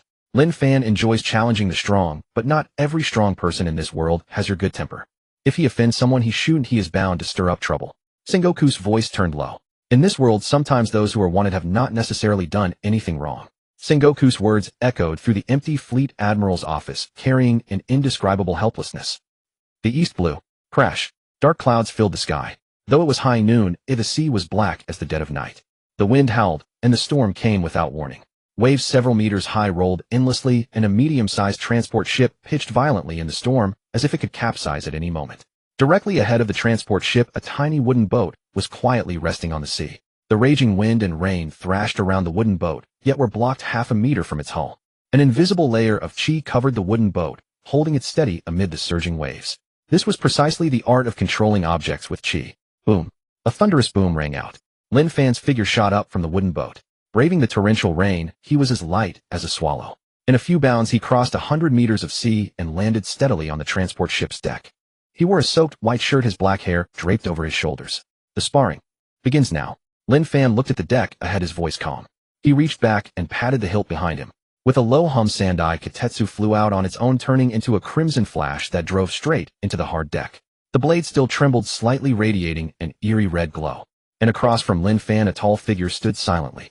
The man had an enormous head, curly purple hair, heavy makeup, and a bizarre outfit. Revolutionary Army Commander, the Okama King, Emporio Ivankov. To be honest, I really didn't want any extra trouble. A flicker of reluctance passed through Ivankov's eyes, but it disappeared just as quickly. Ivan, be careful. This man is not easy to deal with. Inazuma, standing nearby, cautioned in a low voice. As a Revolutionary Army commander, he had naturally heard of Lin Fan's reputation. This was a rising star who had burst onto the scene in the East Blue not long ago. Word had even spread of his terrifying feat in defeating the hero Garp head-on. They were on their way to meet Dragon, the leader of the Revolutionary Army, and truly did not want any trouble on the road. But the young swordsman before them came with fierce momentum. A pair of black eyes like cold lightning had already said everything. Had they chosen not to fight today, it would have been impossible for them to leave this sea area unscathed. Boom. Ivankov's towering frame stepped forward with a single stride. The medium-sized transport ship, already reeling madly in the storm, began to pitch even more violently, as if it might be capsized at any moment by the wind and waves. Nukama Kimpo 44, Beauty Secret Art Dream Strike Treatment Fist. Bang, bang, bang. In that instant, Ivankov's body became a blur. His blade-like hand struck out over 100 times faster than lightning. The ferocious fist wind blasted apart the rain curtain falling before him, while wild air currents savagely tore through the void. Lin Fan parted his lips slightly and gave a low shout. Blade to me. The Sandai Kitetsu embedded in the deck seemed drawn by an invisible current. With a sharp howl, it shot up from the planks and turned into a streak of crimson light, shrieking as it flew to kill. Ivankov's expression did not change. In an instant, his fists were covered in armament hockey as dark and hard as iron. Clang. His heavy fist slammed hard against the blade of the Sandai Kitetsu, the dull impact ringing out with sparks scattering everywhere as the demonic sword was sent hurtling backward. Lin Fan beckoned lightly with one hand. The flying Sandai Kitetsu curved through midair in a semicircle and dropped steadily into his palm. He gripped the long blade with both hands as pitch-black iron-hard armament hockey flowed from his palms and wrapped around the entire blade in the blink of an eye. Secret Sword Swallow Return. One slash, yet three identical fire-red arcs of sword light materialized in the void at the same time. The blade edge split the air with a piercing, teeth-grinding shriek, sealing off Ivankov's entire body in a triangular formation. Death Wink. Ivankov's huge, flamboyantly made-up face twitched as his eyes abruptly blinked, and he let out a sharp roar. An intense eye blast condensed into a scorching, explosive shockwave that met the three arcs head-on. Boom, boom, boom. A violent heat wave erupted across the deck, and every trace of moisture evaporated in an instant. If the sky were not still pouring with torrential rain, the wooden transport ship would have ignited in that instant. Ivankov retreated swiftly with peculiar footwork, his enormous eyes blinking continuously, sending wave after wave of wide-range explosive eye blasts crashing down from above. Yet the moment Swallow Return was unleashed, Ivankov felt a bone-penetrating sense of crisis lock onto his entire body. His combat instincts screamed frantic warnings at him. If he forcibly tried to take that strike, his fate would be absolutely miserable. SSSHHH. The fire-red sword light forcibly sliced through the storm of explosions, and the Sandai Kitetsu, carrying an unstoppable razor-sharp momentum, appeared before Ivankov's eyes. The killing move of Swallow Return had not been stopped by the explosive wind at all. In the split second between life and death, Ivankov gritted his teeth, crossed his arms in front of his chest with incredible speed, and furiously poured every ounce of armament hockey in his body into both arms. Boom. The Sandai Kitetsu crashed solidly into Ivankov's massive arms. The incomparably sharp, invisible sword chi instantly tore two terrifying cracks, each more than 10 meters long, across the deck. Ivankov's heavy body stumbled back more than a dozen steps across the deck, each step sinking a deep pit into the planks. Heavens above. That one actually hurt. Ivankov shook his somewhat numb arm and let out a strange cry. The black armament hockey on his arm had shattered completely, leaving 3 bloody gashes deep enough to show bone. Blood dripped from the wounds into the rainwater drop by drop. Even with all his hockey devoted to defense, and even after weakening the force in advance with his eye blast, the space-defying slash of Swallow Return had still easily inflicted severe wounds on him. Ivankov is actually injured. Inazuma, spectating from behind, was shocked. The scissors in their hand unconsciously tightened. If this battle had not been the one-on-one sparring match that Ivankov himself had agreed to, Inazuma would likely have charged forward already. But at this moment, Lin Fan, who had grievously wounded Ivankov with a single frontal strike, showed no joy of victory on his face. He lowered his head slightly and gazed at the Sandai Kitetsu humming in his hand. No, that strike should not have possessed such limited power. Lin Fan frowned in slight dissatisfaction, but he quickly realized why. It was a limitation of the weapon itself. Although the Sandai Kitetsu was a fine blade, it was after all the weakest of the Kitetsu line. Its very substance was incapable of perfectly enduring the space-transcending slash of Swallow Return. It seems I'll need to find a chance to get hold of the Nidai Kitetsu, or even the Shodai Kitetsu in the future. Lin Fan shook his head and thought to himself with a hint of helplessness. However, the sparring before him was not over. Lin Fan set aside his stray thoughts and silently contacted the system in his mind. System used the Miyamoto Musashi Experience Card Fate version. As the prompt sound faded in his mind, an indescribably strange ripple spread silently across the deck. Lin Fan exhaled softly and closed his eyes with a kind of natural ease. He could clearly feel an immense, profound power, carrying an inexplicable zen-like aura, surging wildly through every limb and bone of his body. What is going on? Ivankov, standing across from him, suddenly stiffened, his enormous eyes filled with disbelief. From this young swordsman, he suddenly perceived a zen essence that was empty, tranquil, and utterly untouched by the dust and vulgarity of the mortal world. How could a madman who reveled in battle and even dared to challenge Vice Admiral Garp possibly radiate such serene zen energy? It completely defied reason. For a moment, Ivankov felt his hands and feet run cold. Instinctively, he retreated half a step, and pitch-black armament haki silently engulfed his entire body. Facing the unfathomable Lin Fan, he had no choice but to summon every ounce of his attention. Time seemed to slow to a crawl in that instant. Lin Fan slowly opened his eyes. His dark pupils were entirely vacant. He made no wasted motions. With a casual toss, he planted the Sandai Kitetsu into the deck beside his foot. Then, Lin Fan's hands clenched at the empty air on either side of his body. Under the shocked gazes of Inazuma and Ivankov, two ancient-looking katanas radiating a cold, gloomy light coalesced from nothing into Lin Fan's palms. There was not the slightest trace of incongruity. The moment the two long blades appeared, Lin Fan's presence fused completely with the surrounding wind and rain. Two-sword style, Miyamoto Musashi. Lin Fan looked at Ivankov before him, the light in his eyes fading completely as he entered a supreme realm where all thought, all self, and even the world itself ceased to exist. No void, therefore invincible. The outcome of this battle had already been decided. Namo, heavenly god. Tinman, the great sovereign. Two are opposed, two are transcended. First encompass, then perceive. The choices are many, sift them through. The finite narrows until at last only one remains. No room remains. This is the decisive move. Zero of the heavenly origin, answer my sword heart. Emptiness has good, but no evil, the wise possess it. The rational possess it, the Tao possesses it, yet the heart is empty. The ultimate lies in that which is beyond swordsmanship. This hall accepts no one. Only those who have fully awakened to the way of the sword may enter.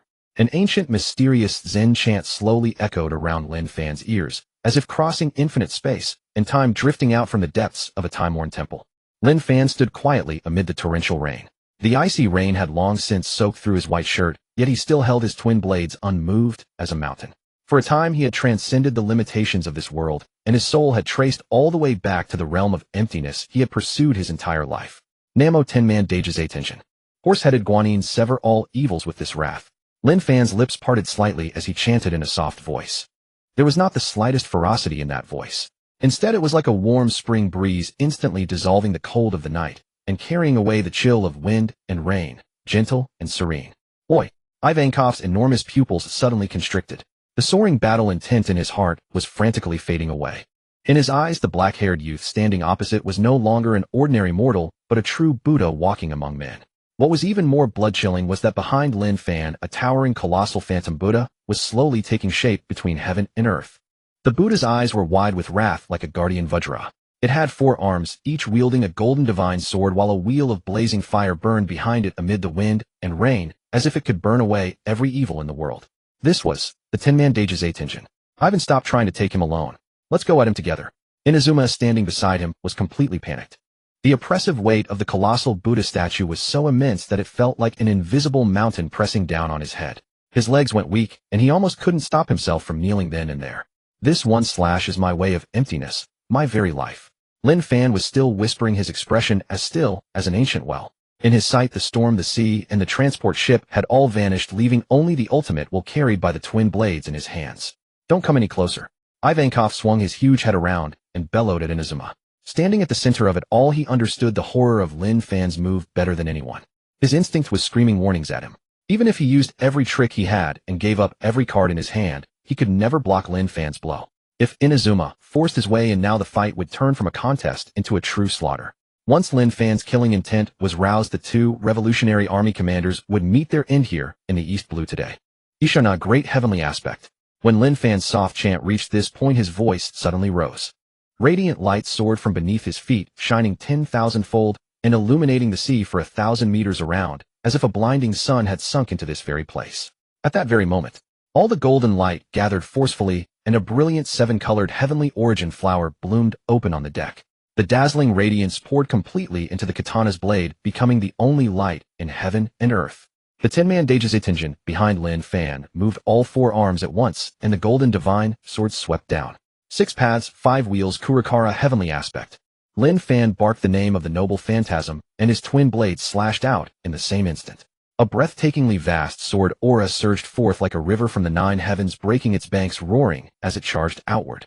Wind, rain, air, the wooden deck, and the heavy iron anchor. The moment they touched that sword aura, they were vaporized completely, without leaving a single trace. Even the churning black clouds overhead were split open by that one sword, carving a corridor 100 meters wide that revealed the immense starry sky. This was the sword of emptiness, capable of cutting through all evil karma, past karma, and even tragic fate with a single stroke. Face growth horror. Ivankov's enormous face went pale in an instant. His signature move had no chance to be released before his entire body was swallowed up by that boundless torrent of rainbow sword aura. Pop! A faint dull sound rang out. The armament hockey coiled around Ivankov's arm was like a piece of thin paper, instantly melting and shattering in the sword light. Rumble!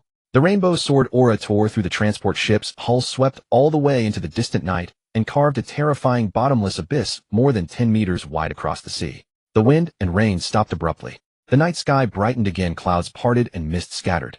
A dazzling light linking heaven and sea shimmered slowly on the surface of the ocean, beautiful enough to move the heart. So beautiful. Inazuma's eyes flew wide. He stood rigid on the surviving deck, dryly forcing out 2 words. Before that divine strike that towered between heaven and earth, every shred of pride and resistance in his heart was shattered, leaving only heartfelt shock and submission. Only after no one knew how long did the heavenly origin flower that had bloomed in the East Blue gradually fade away. The large, medium-sized transport ship had already lost half of its hull. Seawater poured in furiously, the vessel listed sharply, and it would not be long before it sank completely. Ivan, where are you? Inazuma snapped back to reality amid the violent rocking and shouted with a heart-rending voice. Had Ivankov struck head-on by such a heaven-destroying sword light already been blasted into nothingness? Tap! A soft footstep sounded on the broken planks. Lin Fan slowly stepped out. The 2 ancient katanas in his hands were already gone, and the Sandai Kitetsu still hung quietly at his waist. Lin Fan, I'll fight you to the death. Inazuma's eyes reddened as he grabbed his giant golden scissors and charged at Lin Fan. Lin Fan remained calm. He lifted a hand and pointed to the broken edge of the deck, at the sea below. If you keep wasting time with me here, he really will sink into the sea and drown. Inazuma froze, then hurriedly craned his neck to look in the direction Lin Fan was pointing. Beneath the ruptured hull, Ivankov's enormous body was floating on the sea. His heavily made-up face pressed against the water, and he had already choked down several huge mouthfuls of icy seawater. With the whites of his eyes showing, he was about to sink beneath the waves. As the 100-meter-tall golden deity slowly faded away, the violent storm that had raged across the sea finally stopped. The dense clouds scattered and strands of sunlight broke through the layers to shine on the glittering wave-rippled surface. The stretch of sea that had just been torn apart by an earth-shattering battle fell silent again. The sound of splintering planks echoed over the water. Lin Fan sat cross-legged on a section of broken transport ship deck, eyes closed, tallying the rewards from this battle. Ding! Detected that the host defeated the Okama King, Emporio Ivankov. Congratulations, you obtained Siren Card DNF version 11. The crisp chime in his mind made Lin Fan open his eyes. Even a DNF character card can be drawn. Lin Fan was somewhat taken aback. He had played that game quite a lot in the past, and hearing its name almost made him feel as if he had returned to his youth. Still, surprise aside, Lin Fan felt a slight regret. Miyamoto Musashi's skill had not dropped this time. After all, Miyamoto Musashi's swordsmanship and skills were extremely effective in real combat. Ivan! Wake up, Ivan! Behind him, Inazuma's tearful cry interrupted Lin Fan's pondering. Lin Fan turned to take a look. Inazuma was frantically pressing both hands against Ivankov's chest, trying to squeeze out the seawater Ivankov had swallowed. The force was so great that the transport ship, already cut in half, rocked even harder. Ease up a little, or the ship will sink, Lin Fan called out. At this rate, before Ivankov could wake up, those two devil fruit users would sink with the broken ship and feed the fishes. Cough, cough, cough. No sooner had Lin Fan said that than Ivankov on the ground began coughing violently, spewing large mouthfuls of salty fishy seawater. After a while, the huge-headed fellow finally opened his eyes sluggishly. Thank goodness you're finally awake. Inazuma wiped the tears from the corners of his eyes, and the taut string in his heart finally relaxed. I'm still alive. Ivankov looked blankly at the sky. He touched his chest where a long bloody mark ran across it. Fortunately, the wound was not deep, only a flesh wound. Ivankov first gave Inazuma a reassuring gesture. Then his fingernails suddenly grew long, and like syringes jabbed into his own neck to inject a dose of stimulant. This shot was not for continuing to fight, it was purely to refresh himself. The fierce battle with Lin Fan had nearly exhausted all his strength. After the injection, Ivankov propped himself up and turned to look at Lin Fan not far away. Lin Fan's astonishing sword intent had completely withdrawn, making him look like an ordinary young man. But the scene of the other party summoning the golden deity and suspending 4 giant swords in the air had already been branded into Ivankov's mind. Ivankov knew very well that Lin Fan had held back at the final moment. That terrifying deity had only raised its arm. The golden greatsword had never actually come slashing down. If Lin Fan had truly intended to kill at that moment, he would absolutely have been a corpse. I thought you were really going to kill me. Ivankov took a deep breath and forced a strained smile onto his face. The clothes on his back were already soaked through with cold sweat. It was just a spar, no need to be nervous. Lin Fan gave a light laugh and waved a hand. Ivankov was not an irredeemable villain. Obtaining the defeat reward was enough. Lin Fan was not the kind of fiend who slaughtered the innocent. All right. Lin Fan suddenly stood up. He drew the Sandai Katetsu that had been thrust into the deck nearby, gently ran a finger along its crimson blade, and flicked it. The crisp ringing of the blade carried across the sea breeze. Only after confirming that his beloved sword was unharmed did Lin Fan tuck it back at his waist and begin walking toward Ivankov. He walked slowly, but with each step a wave of battle intent rose from him. Moreover, that suffocating battle intent was locked squarely onto Inazuma, who stood to the side. In that instant, the air seemed to freeze. Ivankov and Inazuma's expressions changed dramatically. They only felt a chill shoot straight up from the soles of their feet to their heads. Could this guy really not have had enough fighting? Seeing Lin Fan approaching, Inazuma felt his heart clench violently. Trembling with fright, he kept retreating. Thump! In his panic, Inazuma slipped, fell hard onto the deck, and ended up completely prostrate. Lin Fan stopped in front of him, looking down with a very serious tone. Inazuma, I'd like to spar with you too. Is that all right? Hearing this, Inazuma was scared out of his wits. He waved his hands frantically in front of his chest and shouted, No, no, no. I surrender. I surrender right now. I'm definitely no match for you. Even a powerhouse like Ivankov had made a trip to death's door. Going up against Lin Fan would simply be asking for trouble. At a time like this, an honest surrender was the surest way to keep one's life. Lin Fan frowned slightly. He did not want to watch the card that was almost within his reach fly away like this. But attacking someone who had completely lost the will to fight would cross his own principles. At that moment, another voice suddenly sounded in Lin Fan's mind. Ding. Detected that the host defeated Inazuma. Congratulations, you obtained Sadro's card DNF version 11. The crisp system chime rang out, and Lin Fan raised an eyebrow in surprise. That works too. He was pleasantly surprised. An opponent surrendering directly could actually be counted as a defeat without him lifting a finger. It was probably because the commotion from earlier had been so enormous that Inazuma felt in his heart that he could not win completely, losing his courage to resist. Lin Fan's mind raced, feeling that he had figured out another hidden rule of the system. Rumble. Before Lin Fan could think further, the half-wrecked ship beneath him suddenly shook violently. With a harsh sound of cracking, the hull began to tilt and sink into the sea. Need me to give you a hand? Lin Fan looked at the constantly rocking deck and turned to ask Ivankov. Those two were both devil fruit users. If they fell into the sea, they could not even swim. Come to think of it, he was partly responsible for the ship's destruction. Lin Fan might not be a great person, but he would not just stand by coldly. It's fine, we brought a spare boat. Ivankov, however, was not flustered. As soon as he said that, he flashed into the cabin that had not yet been fully submerged. Soon he threw a lifeboat into the sea, jumped aboard it in one smooth motion, and Inazuma hurriedly followed. Lin Fan nodded lightly at the sight, then tapped the deck with the tip of his foot, rose gracefully into the air, and landed steadily on his own little wooden boat not far away. Rumble. Amid the thunderous roar and surging waves, the damaged transport ship sank completely to the bottom. Lin Fan took one last look, and an invisible force surged, wrapping around the small wooden boat and carrying it away into the distance. With the sea breeze at its back, the little boat carried Lin Fan and gradually disappeared beyond the distant horizon. On the lifeboat, Ivankov and Inazuma watched the shrinking wooden boat, their eyes full of complex emotions and wariness. Only after Lin Fan's figure had completely vanished did Ivankov let out a long breath and sigh. That guy is as strong as a monster. As Ivankov's shocked voice dissipated in the wind, Lin Fan, steering his small wooden boat, had already gradually vanished beyond the sea horizon. Drifting, for many it might be a life of monotony, boredom, and hopelessness. But Lin Fan did not see it that way. On the contrary, he thoroughly enjoyed this life of drifting across the vast ocean, for it allowed him to take in the world's scenery. The boat drifted rather slowly, so all kinds of marvelous sights along the way could be admired by his eyes. Of course, battle was never absent from Lin Fan's life. Unfortunately, over the past 3 months, Lin Fan had not fought a single truly satisfying battle. The pirates of the East Sea were simply far too weak. Not a single pirate had been strong enough to trigger the system and grant him a card reward. Even so, those 3 months of relentless combat had made Lin Fan's name thoroughly renowned throughout the East Sea. He had become the legendary strongest bounty hunter of the East Sea, the swordsman Lin Fan. Today, Lin Fan finally arrived at the foot of Reverse Mountain. He rode the surging currents over the Red Line. He was bound for the Grand Line, seeking true masters to test his strength against. Bang! With a dull thud, Lin Fan's small wooden boat landed steadily on the sea surface, sending splashes several meters high into the air. Rumble! Behind him, the waterway of Reverse Mountain continued to pour seawater downward, without pause, the sound deep and muffled. Lin Fan stood on the wooden boat, squinting slightly as he gazed into the distance. Not far ahead stood 2 towering pure white structures. Their summits pierced the clouds, an awe-inspiring sight. This place was the inevitable gateway into the Grand Line, the estuary where all seas converged. Twin Cape. Lin Fan stood at the bow, about to casually open the system panel to review the card attributes of Siren and Soteros he had obtained earlier. But at that very moment, boom! A tremendous roar suddenly erupted from behind. A colossal pirate ship, several stories tall, came hurtling madly down the waterway of Reverse Mountain. The hull slammed heavily onto the sea, instantly raising a massive wave nearly 10 meters high. As luck would have it, Lin Fan's small wooden boat was right beside that wave. As the overwhelming wall of seawater threatened to shatter the little boat to pieces, Lin Fan let out a soft sigh.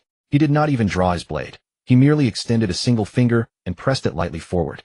Whoosh! The air ahead seemed to churn under an invisible force. In the next instant, a ring of visibly white air currents howled outward. The 10-meter wave that had been surging toward him collided with that stream of air and bizarrely froze in midair, as if it had slammed into an invisible towering wall. Crash! The next second, the entire wave shattered, scattering into countless raindrops.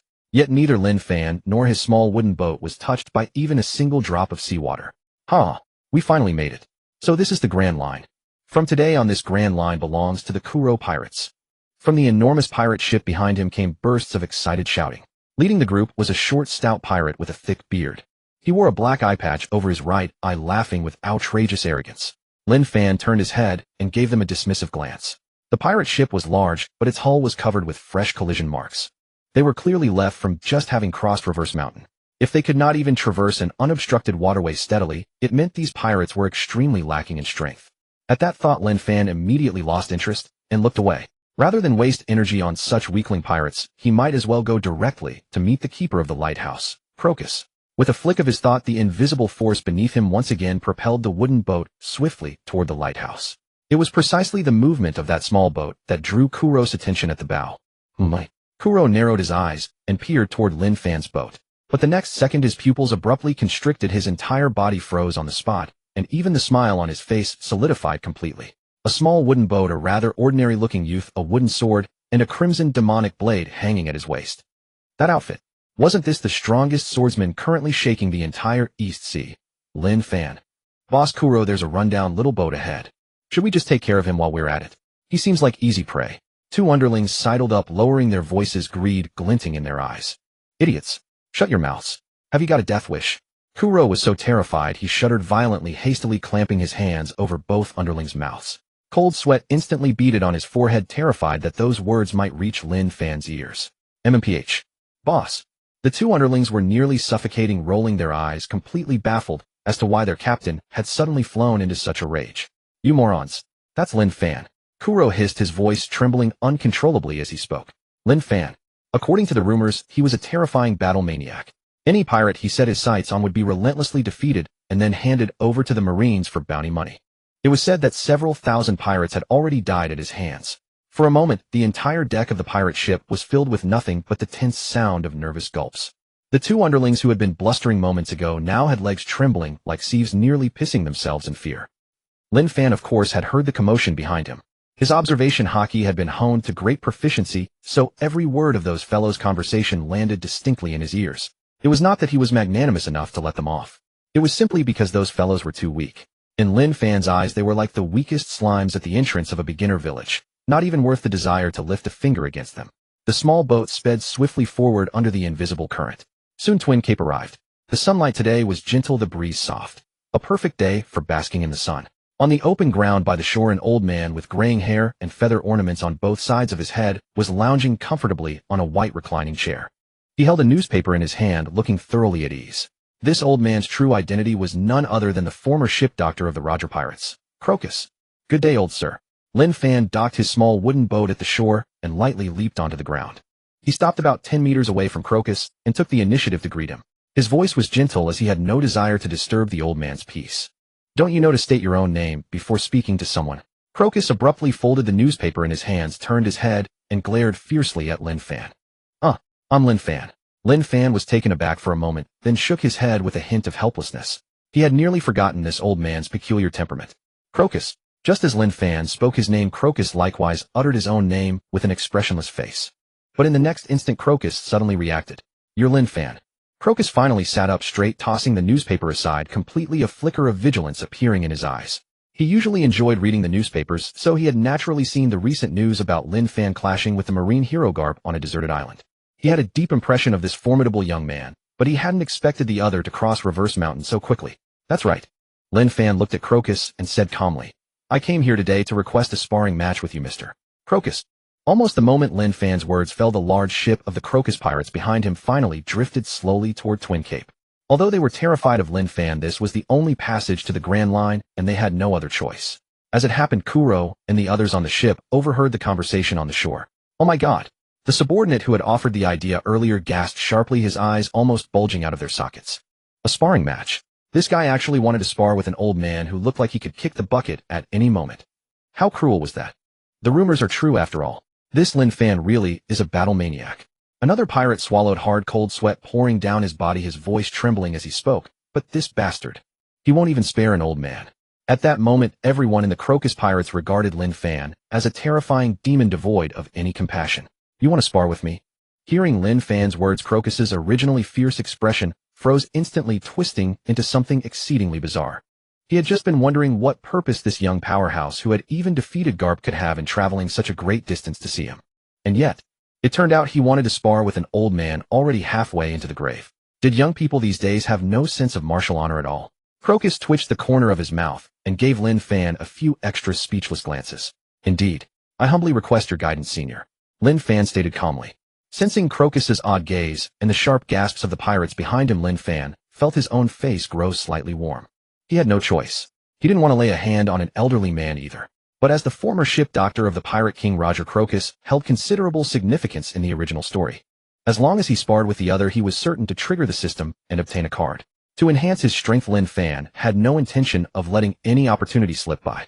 Of course, Lin Fan had already made up his mind inwardly.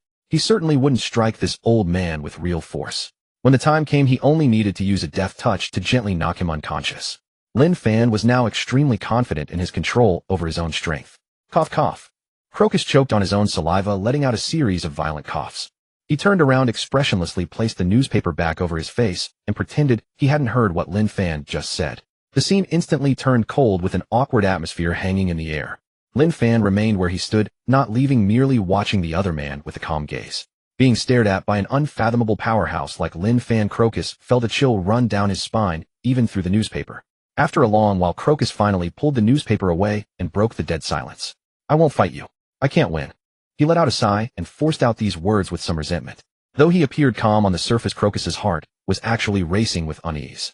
He could tell that this young man named Lin Fan was being completely serious. Even Garp, known as the Iron Fist of the Marines, couldn't do anything about Lin Fan.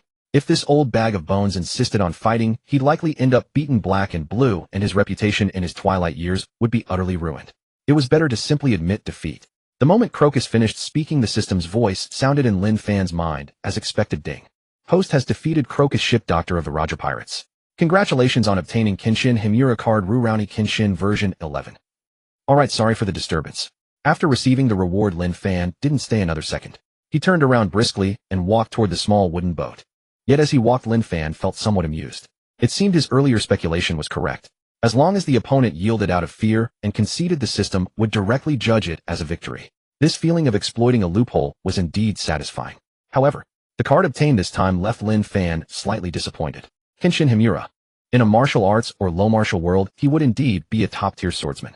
But in a pirate world where powerhouses soared across the sky and destroyed islands at the drop of a hat, this level of combat strength was simply insufficient. Could this be the system's punishment for challenging the elderly? Lin Fan mocked himself inwardly. He didn't dwell on it for long. With a light tap of his toe, he had already returned to the small wooden boat. Next, he would officially set foot into the Grand Line, seeking out those true powerhouses whose reputations resounded across the sea. Meanwhile, on the Crocus pirate's ship, now docked behind him, the pirates had long been scared stiff. Oh my god. This kid is way too brutal. A pirate as thin as a bamboo pole trembled from head to toe, his voice shaking as he spoke. Boss Kuro, how about we just head back to the East Blue? Another subordinate suggested with a pale face. Kuro watched Lin Fan sail away and couldn't help but shudder. This Lin Fan simply wasn't human. He wouldn't even spare an old lighthouse keeper. The Grand Line was far too terrifying. All they wanted now was to go home. Several days passed in the blink of an eye. The vastness of the Grand Line exceeded Lin Fan's expectations. These past few days the sea had been calm and peaceful. Strangely enough, in the Grand Line, which was rumored to be teeming with monsters, Lin Fan hadn't encountered a single worthy opponent at all. Lin Fan sat on the wooden deck, letting the small boat drift slowly along the current. It's about time to deal with this card. Lin Fan focused his mind and connected with the system. Though Kenshin Himura's strength was insufficient in the pirate world, leaving it unused would only be a waste. He might as well use it now and see if luck would grant him some useful ability. Ding. Host has successfully used the Kenshin Himura card Rurouni Kenshin version 11. Congratulations on obtaining the skill Godspeed Batajutsu. The crisp system notification echoed in his mind. Lin Fan's eyes brightened slightly. Not bad luck. Though Batajutsu was a fundamental technique, when executed at extreme speed, it could still unleash astonishing power. Clang. Lin Fan reversed his hand and seized the Sandai Kitetsu at his waist. With a low shout, he lightly tapped the hilt with his index finger. The Crimson Demon blade instantly transformed into a thunderbolt-like streak of red light, shooting straight into the seawater ahead.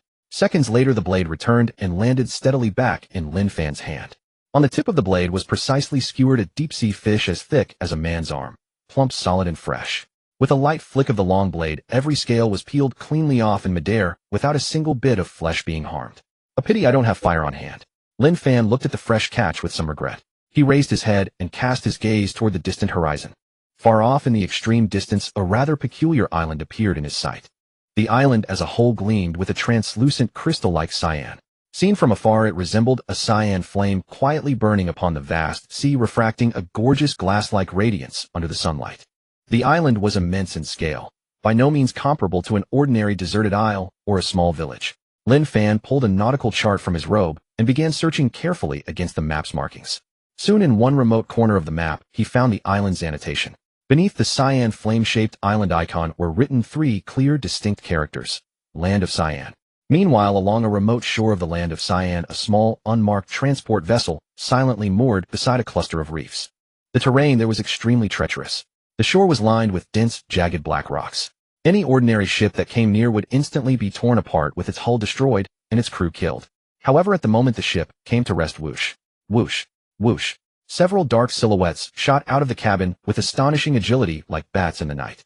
Their bodies unfurled in midair. Every time a foot touched a sharp reef, they merely used the slightest amount of force and instantly crossed dozens of meters. In a few deft bounds, the group landed steadily on the dry sand. In total, there were 8 people, 7 men and 1 woman. Outwardly, they were all very young. Some still carried lingering childishness on their faces. The shortest one appeared to be only 11 or 12 years old. Yet their eyes were filled with a bone-chilling coldness and detachment. That look, the gaze one gives to the dead, was absolutely not something an ordinary young person could possess. These people were members of the world government's secret intelligence agency, CP9. At this time, they were still undergoing brutal training and carrying out all kinds of unspeakable elimination missions.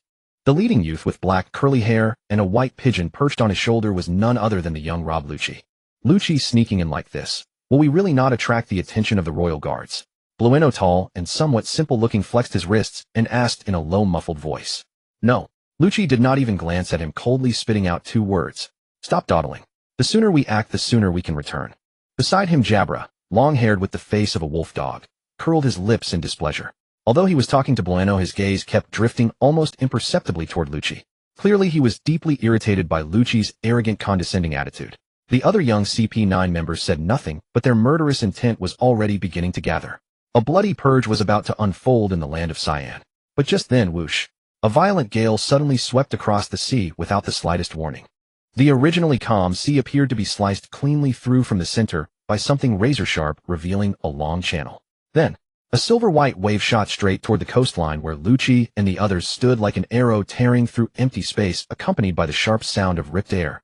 Even from that distance, Lucci's beast-like instinct screamed a frantic alarm in his mind. He whipped his head around and stared at the silver wave. On the crest of the surging white foam stood a youth, stable and composed, with a wooden sword on his back and a crimson demon blade hanging at his waist.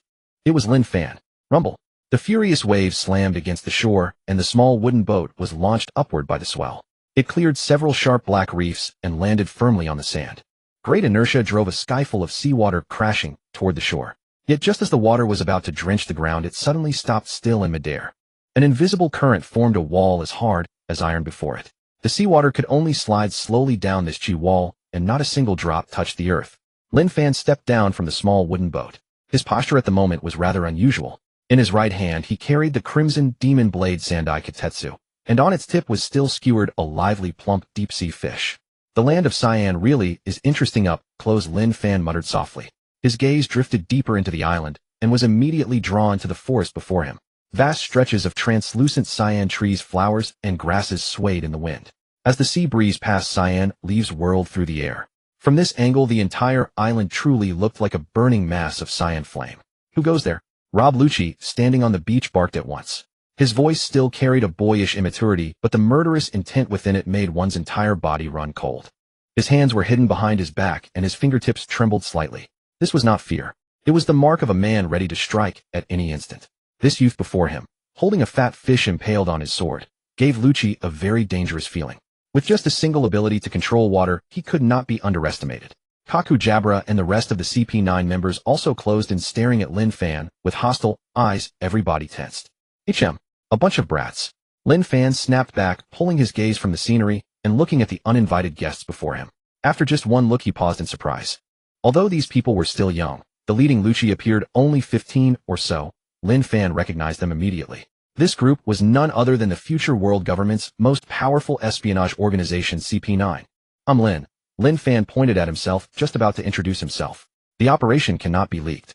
This kid has seen our faces. He can't be left alive. Kaku gave a low shout.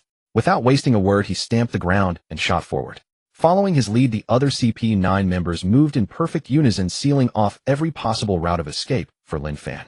Charging at the front was Lucci, the youngest and most gifted of them all. Cat fruit leopard form. Activated instantly. Roar. Accompanied by a somewhat muffled beastly roar, Lucci's body swelled rapidly. A dense layer of yellow leopard spotted fur burst out across his body, and his pupils transformed into amber slit-like beast eyes. Bang, bang, bang. Lucci moved with all four limbs, leaving several craters in the sand. Like a yellow bolt of lightning, he reached Lin Fan in the blink of an eye. Sharp claws tore a piercing whistle through the air as they slashed directly at Lin Fan's chest. Pretty fast. Lin Fan raised an eyebrow. He did not draw his blade. Instead he extended his left fist, and black armament hockey wrapped around it, in an instant slamming brutally into the oncoming beast claws. Clang. A metallic clash rang out, and sparks flew where the two forces collided. In that instant when claw met fist, Lucci had already activated Iron Body, making his muscles as hard as steel. But the punch was far too powerful. Lucci's attack failed. He twisted his body strangely in midair, using the force to disperse the impact. Seizing the moment, he planted one hand on the ground and lashed his rear leg upward, a sharp white air blade already condensing around it. This was the 6 powers Renkyaku. Not bad foundations for someone so young. Lin Fan nodded appreciatively, but his movements were even faster. Before Lucci could even unleash his kick, Lin Fan's body had blurred into a trail of afterimages. His left hand shot forward with no wasted motion, pierced through the other's defenses, and clamped down on top of Lucci's head. With that, Lucci's fully charged Renkyaku was broken before it could be released. Lucci had extremely sharp eyesight, yet just now he had not even seen when the other person moved. His pupils shook violently, and his entire body stiffened into stone. In this moment, he could smell death. He knew that if Lin Fan's left hand exerted the slightest force, his head would shatter like an overripe watermelon. The next instant, boom. Lin Fan used his single hand and shoved downward with savage force. A dull, deafening impact burst outward. Lucci, his head pinned in that grip, was slammed into the sandy ground with overwhelming violence. The immense shockwave blasted a circular pit 3 meters wide into the ground with cracks spreading outward from it, like a spiderweb. Violent shockwaves and blinding sand erupted into the sky, even making the ground of the entire coastline tremble. Lucci, Komodori, who had been watching from the side, turned pale with shock. He saw at once that Lucci was in mortal danger. Flinging back his long pink hair, he gripped his heavy metal staff and swung it toward Lin Fan's head with an ear-splitting gust of wind. Lin Fan didn't even turn his head. His mind stirred faintly. Sandai Katetsu, suspended beside him with a fat fish still hanging from it, instantly let out a sharp, ringing sword cry. The crimson demonic blade turned into a streak of light and struck the metal staff from across the air. Clang! Sparks flew everywhere. The heavy force traveled through the iron staff, sending Komodori man and weapon alike staggering back dozens of steps before he crashed heavily onto the beach. At the same time, the combined attack of the other CP9 members had already arrived. Kaku the genius, second only to Lucci, swung long blades in both hands, sword light flashing. At the same time, his feet kicked out 2 vacuum slashes. Blade light and leg force interwove like the legendary four-sword style, airtight and impenetrable. An invisible door suddenly opened in the air. Using the power of the door fruit, Blueno appeared out of thin air directly above Lin Fan. His right fist, covered in iron body, smashed down squarely, and the force of the punch blew a small crater into the ground. Fukuro had also pushed Shave to its limit. His round body appeared in front of Lin Fan, as if teleporting, and he kicked straight at Lin Fan's neck. Jabra meanwhile transformed into a half-man, half-wolf form. His pupils were scarlet and his claws pressed together as he aimed directly at Lin Fan's vital points. Behind him, Califa lashed her thorn-covered whip, coiling toward Lin Fan like a spirit serpent. Facing a lethal siege from every direction, with almost no opening left unguarded, Lin Fan stood at the center of the raging wind, his expression still largely unchanged. Forget it. Let's settle this quickly. Lin Fan's slightly helpless voice drifted out from the sand-filled shore. The instant his voice fell, Lin Fan connected with the system in his mind. Use the siren card.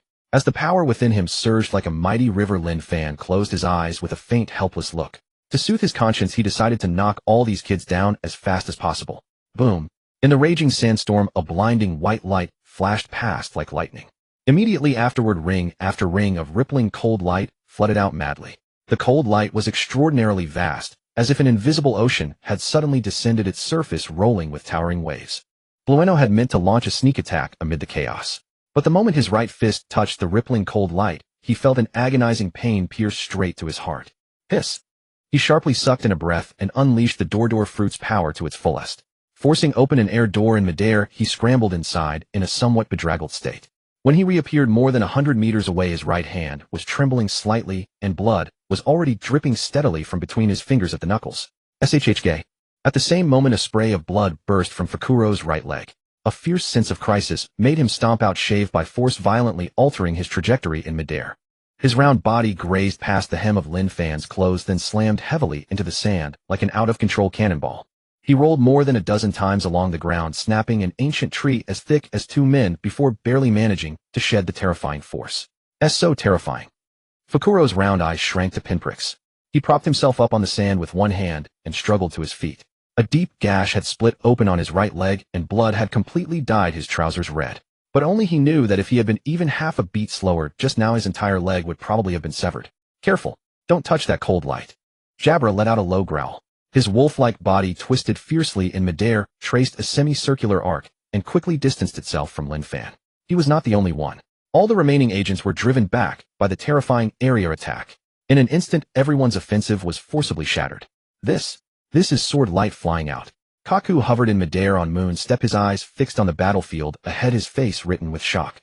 He himself was a dual-blade swordsman, so of course he recognized what the light flickering through the void was. But how could sword light linger in the air like mist, refusing to disperse for so long? Moreover, Lin Fan, standing at the center of the deep pit, was not holding a sword at all, nor had he made any unnecessary move. This completely defied common sense. Just now, I clearly used iron body, yet I still couldn't block it. Blueno looked down at his bleeding fist, his voice low. Even iron body can't block it. Califa bit her lower lip, her delicate face pale. She stepped back nimbly on her high heels.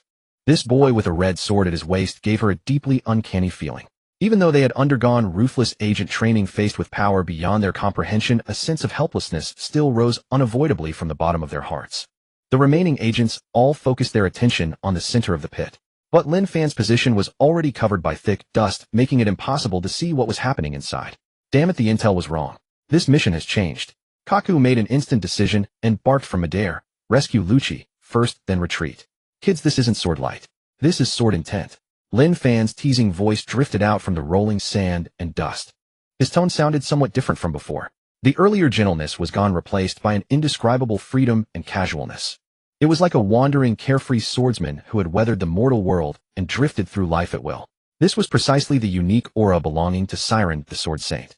The instant his voice sounded, every agent froze as if struck by a binding spell, not daring to move a muscle. Drops of sweat slid down their temples and struck the dry sand. In just a few short seconds, cold sweat had completely soaked their clothes. A terrifying power had completely locked onto them. Instinct warned them that if they dared to take a single step forward, they would be sliced into pieces in an instant. Kaku's raised right leg froze rigidly in midair, and the pale blue air blade around his leg was forced back by the overwhelming pressure. These killing machines, normally cold-blooded and merciless, now stood obediently in place, not daring to move even a single finger. Whoosh! A violent wind suddenly swept up, and the sky-filling sand and dust were cleared away in seconds. Lin Fan's figure finally came into view. He had already released his left hand, which had been pressing down on the top of Lucci's head, and was now standing with one foot on Lucci's furry back. Lin Fan's eyes were closed. An endless stream of Shilon card power flowed through the meridians throughout his body. Astonishing sword intent surged within his chest, stirring a craving to swing his blade freely and without restraint. Lin Fan extended his right hand and made a grasping motion in midair. A tachi covered with bizarre purple magic patterns and radiating a dim, eerie light slowly condensed in his palm. "No, this blade carries too much bloodlust. It's not suitable for dealing with children." Lin Fan shook his head with his eyes still closed. The tachi, saturated with sinister demonic energy, instantly dissolved into specks of light. Then he clenched his fist again, and an ordinary-looking, unadorned yellowish-brown bamboo staff landed in his palm. This should be about enough. Lin Fan slowly opened his eyes and weighed the bamboo staff in his hand with some curiosity. He casually swung it through the air twice, and it actually produced a series of sharp air-splitting sounds that made one's ears ache. Grr! Lucci, pinned beneath Lin Fan's foot, struggled desperately. Even in his half-human, half-leopard form, he could not free himself. His claws carved several deep furrows into the sand, as he let out wounded beast roars from his throat, his eyes so ferocious they seemed ready to devour someone. Lin Fan crouched down. He casually pressed the bamboo staff against Lucci's back and forced Lucci into the ground with a gentle, yet unyielding hidden force. Then he reached out his left hand, unhurriedly grabbed Lucci's chin, and forced Lucci's head up. "You're still young.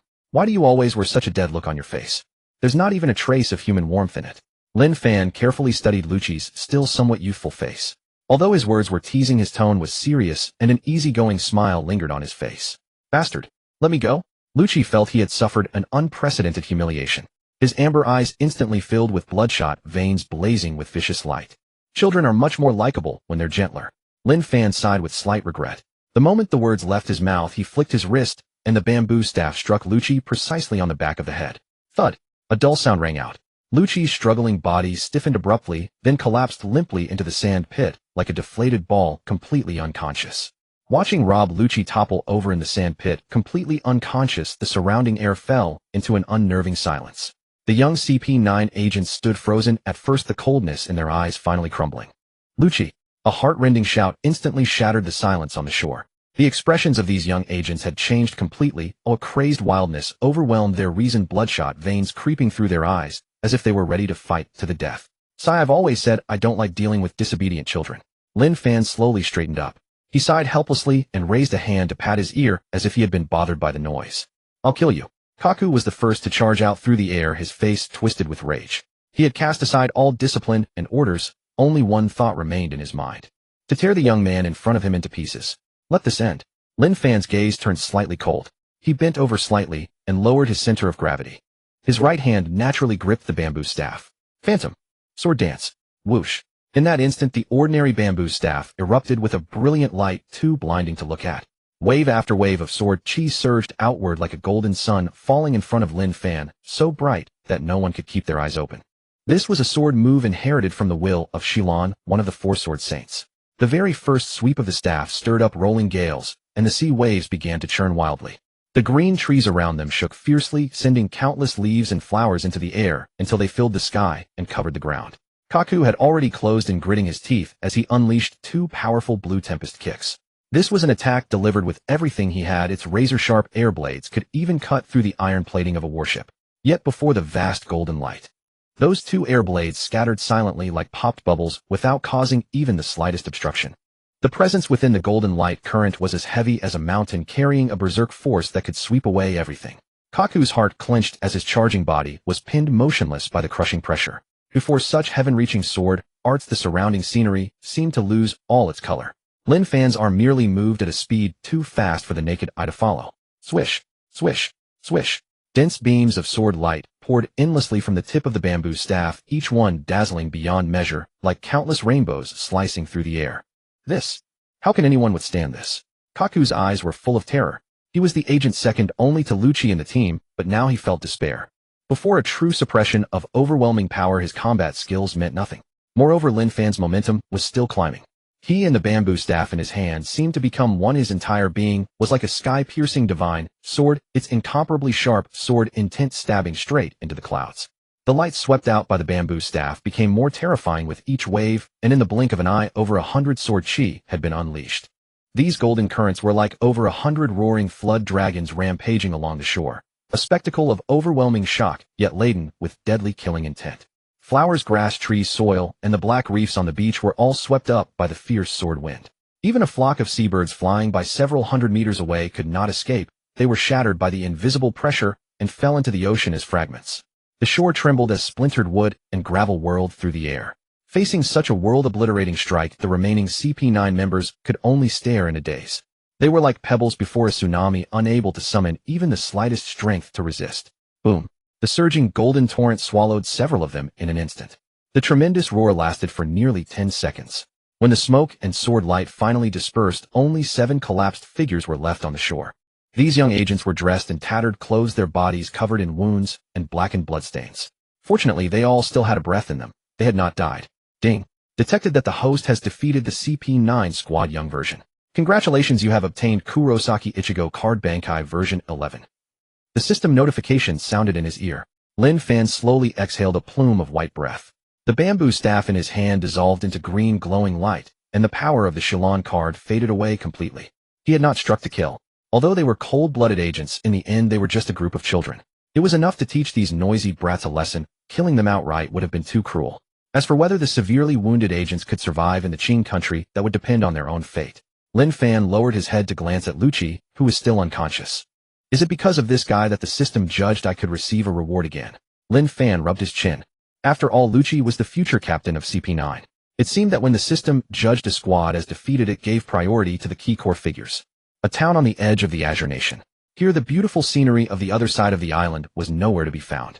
Collapsed houses, blackened scorched earth, and blazing flames stretched out in every direction, while the acrid smell of gunpowder hung thick in the air. Huge craters dotted the streets. A squad of Azure Nation government soldiers in white uniforms was rummaging through the ruins, searching for something among the corpses. Kill these dogs who serve the celestial dragons. Suddenly a band of armed rebels covered in mud and blood charged out from a narrow alley. They raised their flintlock muskets and opened fire fiercely on the white-uniformed government soldiers. Gunfire instantly erupted across the street. The two sides exchanged frantic volleys amid the rubble, bullets slamming into broken walls and kicking up showers of sparks. The fierce battle lasted for more than half an hour. The armed rebels paid a grievous price. More than half their number lay dead or wounded, before finally annihilating the government squad. Just as the exhausted survivors were about to raise a cheer of victory, a leisurely, unhurried footstep drifted from the mouth of a nearby alley. Who's there? The rebel squad leader's expression changed. He hastily raised his gun and aimed at the sound while the others nervously clicked off their safeties. But when they saw who it was, everyone was stunned. Emerging from the alley was a young man with a crimson blade hanging at his waist. Even more unbelievable, floating in midair beside him was a clean, plump sea fish. The fish had even been scaled neatly, every scale removed with care. Against a street full of ruins and gunfire, the sight was utterly surreal. Lin Fan surveyed the rubble-strewn streets and the gun-wielding rebels, then pointed at the fish floating beside him and asked with a hint of hesitation, "Excuse me, could I borrow some fire to grill this fish?" Lin Fan roasted the fish over the embers of the ruined buildings, shared a few bites with the armed rebels, and quickly grew familiar with them. After eating and drinking their fill, the rebel squad wiped the blood and grime from their faces and solemnly thanked Lin Fan. "Mr. Lin Fan, we have to go. Our brothers on the front lines are still fighting for their lives." The squad leader shouldered his reddish-brown flintlock, took a long look at the mysterious young man before him, and said, "All right, stay safe on the road." Lin Fan waved his hand and watched the ragged band of a dozen or so fighters vanish back into the smoke-filled streets. When they were far gone, he lowered his head and glanced at the grilled fish in his hand. Nothing but bones remained. He gave his palm a slight tremor, and a faint colorless current of air surged from his hand, instantly shattering the hard fish bones into dust that scattered on the wind. While grilling the fish, Lin Fan had exchanged a few words with the rebels. Only then did he understand why this beautiful-looking Azure Nation had been reduced to such a tragic state. The king of the Azure Nation, in order to pay enough heavenly tribute to the celestial dragons, had bled the people dry with relentless taxation, leaving commoners with no way to survive. So they took up arms in revolt. These commoners, wielding old flintlock muskets, were the vanguard of the resistance. So then, what CP9 called protecting the stability of the Azure Nation is really just helping this corrupt king suppress an uprising. Lin Fan stroked his chin and muttered to himself, half amused. The world government claimed to be righteous, yet in practice they were nothing more than watchdogs for the celestial dragons. I accidentally took down CP9 and ended up doing the rebels a favor. Lin Fan let out a wry laugh. With a light leap, he returned to the small wooden boat moored at the shore. He had no intention of intervening in the Azure Nation's civil war. There were too many injustices in this world, and the darkness under the world government's rule was countless. He was no saint and had no interest in being a savior. His sole purpose in going to sea was to find true masters to test his skills, to grow stronger, and to see a broader, more magnificent world. The sea breeze blew and the small wooden boat drifted away from the coast without a sound, gradually vanishing beyond the jade-blue horizon. Myriad, the Holy Land. In the palace complex atop the Red Line, the same noble aura that common mortals dared not look upon radiated as always. Here, even a seabird flying high overhead would be ruthlessly shot down if it dared to pass above a celestial dragon. For the world government had decreed that no creature may ever stand above the celestial dragons. Deep within a tall, magnificent white palace. In the room late at night, only a few faint candles flickered gently. The windows were fitted with specially made bulletproof glass. One could see the beautiful moonlight clearly from inside, yet no one outside could make out any movement within. The confidentiality was flawless. Behind a desk in a tall and imposing armchair sat a man dressed in a spotless white suit. He wore a silver-white metal mask engraved with intricate, bizarre golden patterns that concealed his features and made his emotions utterly unreadable. At that moment, 7 figures stood in perfect formation before the desk. They were Rob Lucci and his companions, the same group that had suffered a crushing defeat in the Azure Nation 10 days earlier. Although 10 days had passed, their injuries were clearly far from healed. Every one of them was wrapped in pristine white bandages, their expressions haggard and worn. They had only just awakened from their comas today, and the moment they opened their eyes, they had been urgently summoned here. Give me the full details. What exactly happened? The masked man leaned back in his chair, crossing his arms over his chest. His voice was icy and low, devoid of any warmth. Rob Lucci stepped forward. Proud as he was in the presence of this high-ranking CP official, his body unconsciously tensed. Reporting to the chief. We were defeated by a swordsman who appeared out of nowhere. Only one person, the masked man asked, his tone flat and unreadable. Yes, only one person. He arrived on a crude little wooden boat with a red longsword at his waist and a wooden sword on his back. Lucci took a deep breath and began to describe in detail Lin Fan's height, appearance, and the bizarre sword techniques he had used. After listening to Lucci's report, the man in the silver-white mask slowly raised his right hand and clapped lightly. The door slid open silently, and another subordinate in a white suit hurried in, bowing his head respectfully. Chief, your orders. Find out who this swordsman Lucci just described really is, the masked man said coolly. Understood. I'll see to it at once. The subordinate acknowledged the order and withdrew from the room to gather intelligence. The office fell back into a stifling silence. The masked man interlaced his fingers, leaned back in his chair, and appeared almost asleep. The oppressive atmosphere was so heavy that Kaku, Jabra, and the others standing before the desk even dared to breathe softly. What are your impressions of him? After a long while, the masked man's voice echoed out again, faint and ghostly. Kaku hesitated before speaking. Chief, we have complete intelligence on the rebels of the Azure Nation. There is definitely no one with such terrifying strength among them. I suspect this man may be a secret expert hired at great expense by the resistance, perhaps from the Grand Line, or even the New World. The masked man said nothing. Beneath his mask, his expression remained utterly still. Califa Blueno and the others exchanged glances, each seeing lingering dread in the other's eyes. Impressions. Faced with that golden sword light that seemed capable of splitting the earth, all they had felt was despair. It was a pressure born purely of overwhelming power, something no human skill could ever compensate for. Knock, knock, knock. A crisp knock at the door shattered the silence of the room. The subordinate who had just departed pushed the door open and stepped inside, clutching a freshly printed bounty poster and a thick stack of documents. Chief, we found him. Speak. The masked man slowly opened his eyes.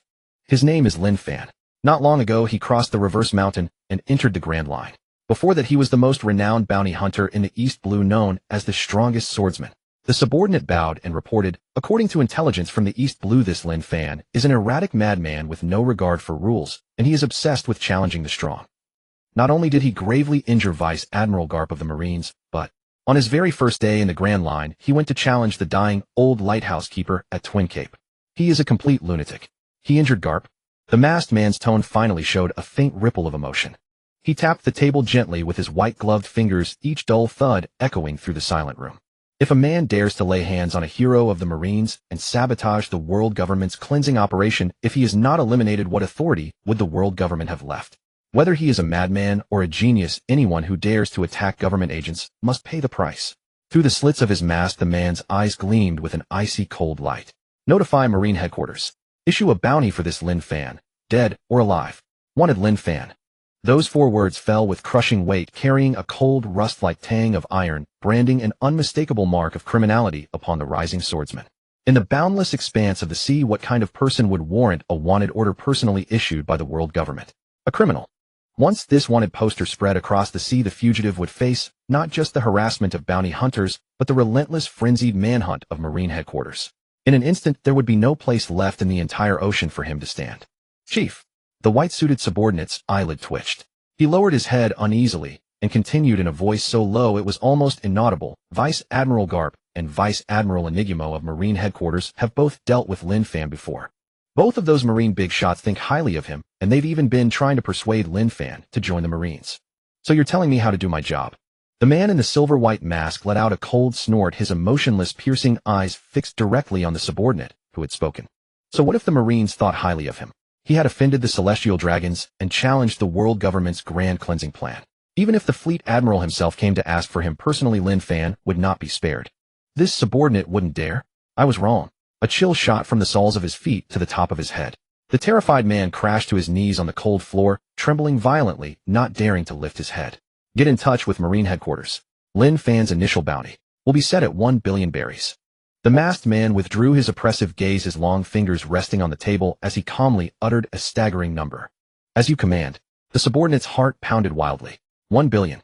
In the entire history of bounties across the seas, no newcomer had ever received a staggering 1 billion berries on their very first wanted poster. Still, considering that this man had managed to injure the Marine hero Garp in a direct confrontation, a 1 billion berry bounty was indeed a fitting match for Lin Fan's combat prowess. You may leave. The masked man waved his hand tiredly. After dismissing the intelligent subordinate, he cast a cold glance at Lucci and the others standing stiffly before the desk, not daring to breathe too loudly. You're dismissed as well. You've disgraced CP9's honor. Report to the training camp yourselves for punishment. Understood. Lucci answered hoarsely, turned around mechanically, and walked out of the suffocating office in a daze. The moment he stepped out the door, the words, 1 billion berries, pressed down on his heart like an iron slab. 1 billion. That man who had shoved him into the sand and knocked him out with a bamboo stick had reached 1 billion with his very first bounty. Could he ever close that gap with mere hard training? For the first time, Lucci began to doubt his own talent. Within just a few days, a terrifying piece of news capable of stirring a 12-level tsunami spread rapidly through the first half of the Grand Line via the fluttering newspapers. Lin Fan, the strongest swordsman of the East Blue, had been formally issued a wanted order for severely provoking the world government. Bounty 1 billion berries. Dead or alive. Under the deliberate push and embellishment of the world government's intelligence agencies, the number 1 billion was magnified without limit, turning him into a golden prize in the eyes of every ambitious pirate. Fame can be an honor, but more often it is a death warrant. The 1 billion bounty thrust Lin Fan directly into the eye of the storm, making him the most sensational super rookie of the era. The veteran pirates who had fought for years in the depths of the sea stared at the face on the absurdly young wanted poster, burning with envy. In many people's minds, to make a name on this sea meant endlessly fleeing Marine warships, raiding countless towns, and spending years or even decades to slowly accumulate a few $100 million in bounty. But now all they had to do was cut off the head of this newcomer named Lin Fan, and they could become world famous overnight, while pocketing a fortune of 1 billion berries. That was precisely the world government's goal, to use the pirates' greed to wear down Lin Fan's strength and stamina. Within half a month, whether in taverns or harbors, no one could talk about anything but Lin Fan. Some said he was a savior who emerged from the East Blue. Others claimed he was a bloodthirsty madman who would go around beating up even old lighthouse keepers and little children, a man of bizarre and eccentric ways. However, the raging rumors outside did not disturb Lin Fan, the man at the center of it all. Drunk on the sea breeze, his small boat drifted lazily along with the currents. Lin Fan lay leisurely on the wooden deck, gazing motionlessly at the white clouds drifting across the sky. Suddenly his brow arched slightly. Looks like there's some commotion up ahead. Lin Fan sat up, a faint red gleam flickering briefly in his eyes. His observation haki expanded in an instant. Several nautical miles away, thick plumes of smoke were rising rapidly into the sky above the sea. Several massive black marine warships were lined up in a pincer formation, unleashing ferocious cannon fire upon a battered little wooden vessel. Boom, boom, boom. Cannon fire blasted plumes of seawater dozens of meters into the air. The wooden boat pitched violently in the towering waves, threatening to fall apart at any moment. That's... Lin Fan narrowed his eyes, his observation haki locking precisely onto the crumbling wooden ship. When he caught sight of the figure frantically wrestling with the helm on the deck, Lin Fan paused, then broke into an unexpected smile. Fancy running into this little girl here. Whoosh, a gentle breeze blew past. The small boat beneath Lin Fan's feet sank a few centimeters into the water, faint ripples spreading across the surface. But the Lin Fan who had been lying on the boat moments before had already vanished completely into the sea breeze. Boom. Another cannonball slammed into the side of the wooden boat, and the sea spray it hurled up drenched the deck. Damn it, I can't get caught here.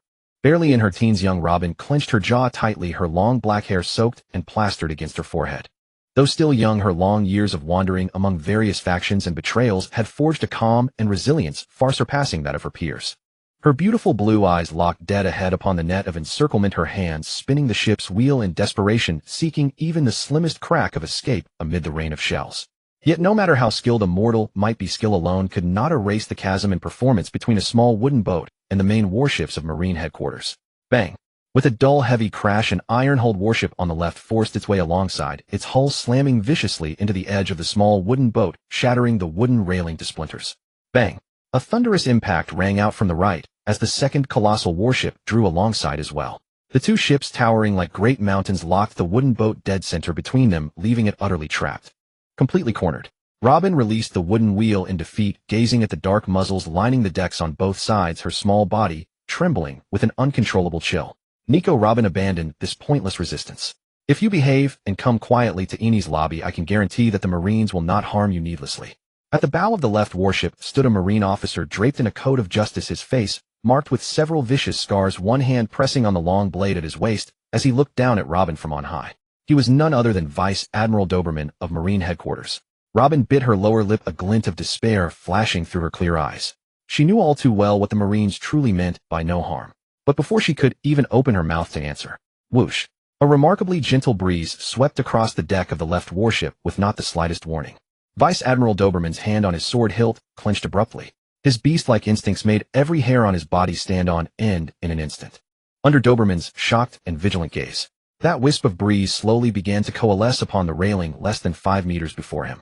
A young man in simple civilian clothes, a long sword hanging at his waist, stood casually, with his legs together atop the narrow railing, perfectly still against the sea breeze. The renowned Vice Admiral Doberman. Long time no see. Lin Fan lowered his head slightly, looking at the wary Vice Admiral, a friendly smile spreading across his handsome face. Lin Fan. Vice Admiral Doberman started in shock. Staring at the figure before him, he uttered that name. Lin Fan was the rising star who had stirred up quite a reputation recently. His wanted poster had already been distributed to every vice admiral. A powerhouse whose very first bounty had reached 1 billion, worthy of the full attention of every vice admiral. It's actually him. The strongest new face. The moment Lin Fan's name was spoken, gasps and whispers rose and fell across the warship. Some Marines even crept half a step back, muttering words like freak and madman. Lin Fan. Robin quietly echoed the name, her expression briefly stunned. Her eyes came to rest on Lin Fan's back. She didn't know whether this Lin Fan who had appeared by surprise was friend or foe, but soon a thoughtful gleam flickered in Robin's eyes. In any case, this was a good thing. Lin Fan's arrival had broken the deadlock she faced, giving Robin a chance to escape. Lin Fan overheard the whispers around him, but not the slightest change crossed his face, his gaze fixed unwaveringly on Doberman throughout. Are you trying to challenge me? Having heard the rumors about Lin Fan, and now seeing the look in his eyes, how could Doberman fail to grasp his intent? Lin Fan nodded gently, his gaze clear and calm. Boy, this is no mere spar. A fierce, sinister flash crossed Doberman's scarred face. I will personally deliver you to prison. He spoke almost word by word. In Doberman's eyes, Lin Fan's actions were a blatant provocation against the justice of the Marines. For men like this, Doberman had never shown mercy. Come on, Vice Admiral Doberman. Lin Fan's faint smile did not waver. He would not be roused to anger by Doberman's provocative words. It was simply that their positions were different. You damned brat, you'll spend the rest of your life behind bars.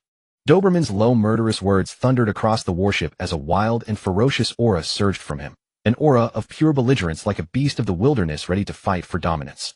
Boom. Doberman stepped forward, his killing intent surging skyward. His left hand dropped slightly to the rim of the scabbard at his waist. He lightly gripped the hilt, and then his thumb pressed forward sharply. A sharp, cold gleam flickered into existence. In the sunlight, the icy blade suddenly blazed with a blinding silver-white light. Doberman's swordsmanship was equally mighty. He too was a man who stood at the apex among vice admirals. Lin Fan watched this scene, a faint glimmer sparkling in his eyes. Against a powerhouse like Vice Admiral Doberman, he would not hold back in the least. System activate the Ikaruga card Fairy Tale version 11. The moment the words echoed within his heart, Ikaruga's power spanning countless planes of existence poured into Lin Fan's body. Hum. A crisp, clear sword hum trembled in the air. Lin Fan's aura had quietly transformed. Though he stood upon the warship, he gave the illusion of infinite distance, like a figure that might drift away with the wind at any moment. My. Doberman's eyes flickered. He had noticed the shift in Lin Fan's aura. But what drew his attention even more was the movement Lin Fan made. A demonic blade hung clearly at Lin Fan's side. Yet at this moment Lin Fan did not reach for that demonic blade. Instead, his hands reached out lightly and grasped from empty air a long sword with a narrow blade, and a hilt bearing red and yellow patterns. The sword had appeared with utter abruptness, materializing from absolutely nothing. And it was at that very instant when his hand closed around the sword that Lin Fan's presence became even fainter, as if all that stood in that spot was a fleeting, incorporeal shadow. Cheap tricks. Doberman bellowed in fury, a faint crimson light flashing deep within his pupils. Observation Haki activated. The next instant Doberman drew his blade with his left hand, the sword surging out like an enraged dragon piercing the sky, an unadorned slash aimed at Lin Fan. The very air was torn apart along its path, and the violent gales it churned rampaged savagely in every direction, a spectacle of awe-inspiring power. He had already locked onto Lin Fan completely with observation Haki. However elusive Lin Fan's presence might be, this slash could never miss. Well timed. Lin Fan's eyes mirrored the flash of Doberman's blade. He let out a low shout, crouched low with sword in hand, and stepped half a pace forward. One of Ikaruga's ultimate arts, sword flash, was unleashed here with full ferocity. Boom. Doberman's katana crashed down with the fury of wind and raging waves, carving a gaping breach into the steel-reinforced deck. The entire warship shook under the impact.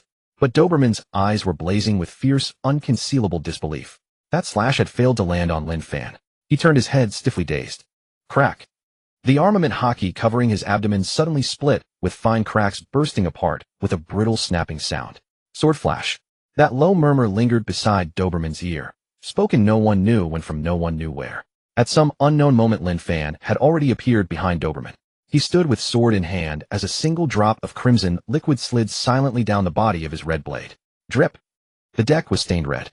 It was Doberman's blood. Vice Admiral Doberman is wounded. Every Marine stood fast as if struck by lightning, each one rooted to the spot. The spectacle was far too incredible. None of them could trace the trajectory of Lin Fan's movement. They only saw a phantom flash darting before their eyes. They couldn't even tell that Lin Fan had ever moved at all. His appearance behind Vice Admiral Doberman was so natural, as if Lin Fan had stood in that very place from beginning to end. Lin Fan said nothing, he simply stood there, sword in hand. Yet that was precisely why he stunned every single person effortlessly and inevitably. Blood from the wound continued to flow. A single exchange was all it took. Doberman, the vice admiral who stood at the very apex of the organization, had his armament Haki sheared away by one sword stroke and was wounded on the spot. Every Marine aboard the warship stared in utter disbelief. Vice Admiral Doberman had clearly relied on armament Haki to defend himself, yet the Haki shattered in an instant, utterly useless against that blow. So strong. Robin raised a slender hand to cover her lips, shock flickering through her lovely eyes. Vice Admiral Doberman was a name of fearsome repute across the Grand Line. Even ordinary pirates would flee in panic at the sound of it. Without question, Doberman was one of the Marines' most distinguished top-tier combatants. But this young man named Lin Fan had wounded Vice Admiral Doberman with just a single sword strike. What exactly was Lin Fan's origin?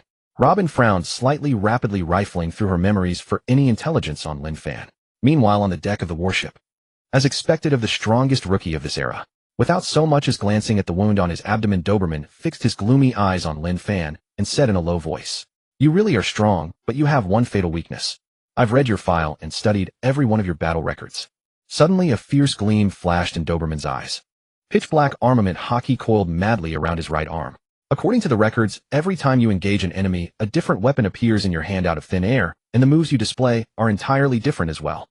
A gale howled across the deck, whipping the Justice Cloak behind Doberman. If I'm not mistaken, the you who now holds that red blade cannot possibly unleash the power you used against Vice Admiral Garp back then. Doberman let out a roar, and his iron fist wreathed in armament haki blasted through the air like a black dragon. The fist wind screamed, and air waves rolled, churning the surrounding sea into towering swells, a terrifying spectacle to behold. Is that so? Lin Fan's expression remained calm and unmoved. He simply raised his blade and slashed. Clang! The long sword met the iron fist, sparks flying everywhere. A violent shockwave erupted outward, slamming into the entire warship. Doberman's pupils slightly constricted. At close quarters now, he could see Lin Fan's expression with perfect clarity. All that remained on Lin Fan's face was effortless calm and unruffled composure. Doberman had endured countless life and death battles, and he could tell at a glance that Lin Fan was absolutely not putting on an act. Could it be that this brat really could unleash the power that once wounded Garp at any moment? Doberman's heart jolted. But he was a hardened Marine Vice Admiral after all. He suppressed his emotions in an instant, and in one fluid motion drew his katana with his left hand. Clang! Armament haki instantly shrouded the blade. Like a black mountain descending from the heavens, it smashed toward Lin Fan with savage force. At that very instant, a dazzling sword light burst before Doberman's eyes. Lin Fan struck, once more gripping the blade with both hands and cleaving down from midair. The brilliant sword chi was like a river of stars cascading downward, instantly drowning the space in front of Doberman. Clang! The armament haki on Doberman's katana shattered on the spot, scattering into black fragments. The mighty impact forced him back several steps, and every footfall left a deep indentation in the steel deck. Vice Admiral Doberman was actually repelled head-on. The surrounding Marine soldiers were stunned. If the first strike could be dismissed as a careless lapse, then being pushed back head-on now was enough to prove the clear disparity in strength between Vice Admiral Doberman and Lin Fan. Doberman could not defeat Lin Fan. A few Marine soldiers swallowed hard and muttered in trembling voices. Lin Fan is someone who wounded Vice Admiral Garp in a direct clash. Can people like us really stop him? A retreating atmosphere quietly spread through the Marine ranks. Doberman took a deep breath and forcefully suppressed the surging blood within him. At this moment his gaze was fixed firmly on Lin Fan. Only he knew just how perilous that last move had truly been. Within that Star River sword light was the fused power of dozens of Lin Fan's sword flashes, each slash having reached such an extreme speed that it could even cut through space. This was the multiple sword flash. Had it not been for his extraordinary battlefield instincts, that blow would have already cut him in two. You guessed right. I really can't access the state I used against Garp that day. Lin Fan stared at Doberman, speaking in a calm tone. Before his voice faded, Lin Fan turned his wrist, and the long blade traced a sharp sword flourish in the air. But the me of now compared to the day I fought Garp is only stronger. Lin Fan's eyes were as sharp as swords. He had not lied. What he relied on was not the Ikaruga card in his hand, but the permanently unsealed Kenpachi Zaraki card, hidden among his trump cards. Ha! Doberman lowered his body, slightly armament haki coiling around his right fist, once more his left hand gripping the katana tightly. A low laugh rumbled from his throat. A reckless, desperate madness spread from Doberman's entire being. He would cast aside every stray thought and use every shred of strength he had to fight Lin Fan. Now, Doberman no longer thought about sending Lin Fan to prison. He thought only about how to survive this monster. Lin Fan. Vice Admiral Doberman roared at the sky. Pitch-black armament haki coiled around his right fist in an instant, and the violent pressure was so fierce that even the surrounding sunlight appeared warped.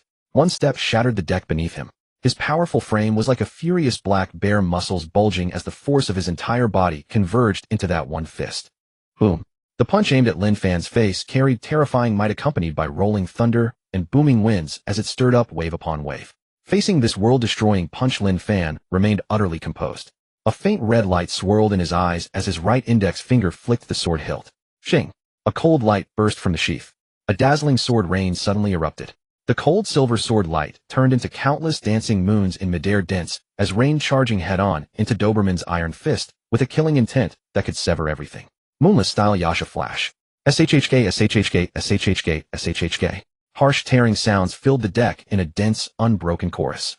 The armament haki on Doberman's right fist shattered on the spot. His entire right arm became mangled and bloody, while the katana in his left hand snapped into several pieces with a crack.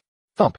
Doberman vomited a great gush of blood and crashed heavily into the pool of his own blood. His body was covered with dense, tiny wounds, blood streaming from them, a truly gruesome sight. Across from him stood Lin Fan, clad in robes as white as snow, not a single wrinkle left on his garments. The red long blade in his hand slowly dissolved into countless motes of light and dispersed into the air. Vice Admiral Doberman. Actually lost. The surrounding Marine soldiers turned ghastly pale, their legs trembling uncontrollably. Without sparing Doberman in the pool of blood another glance, Lin Fan lightly tapped his toes against the deck, rose gracefully into the air, and landed steadily on Robin's small wooden boat.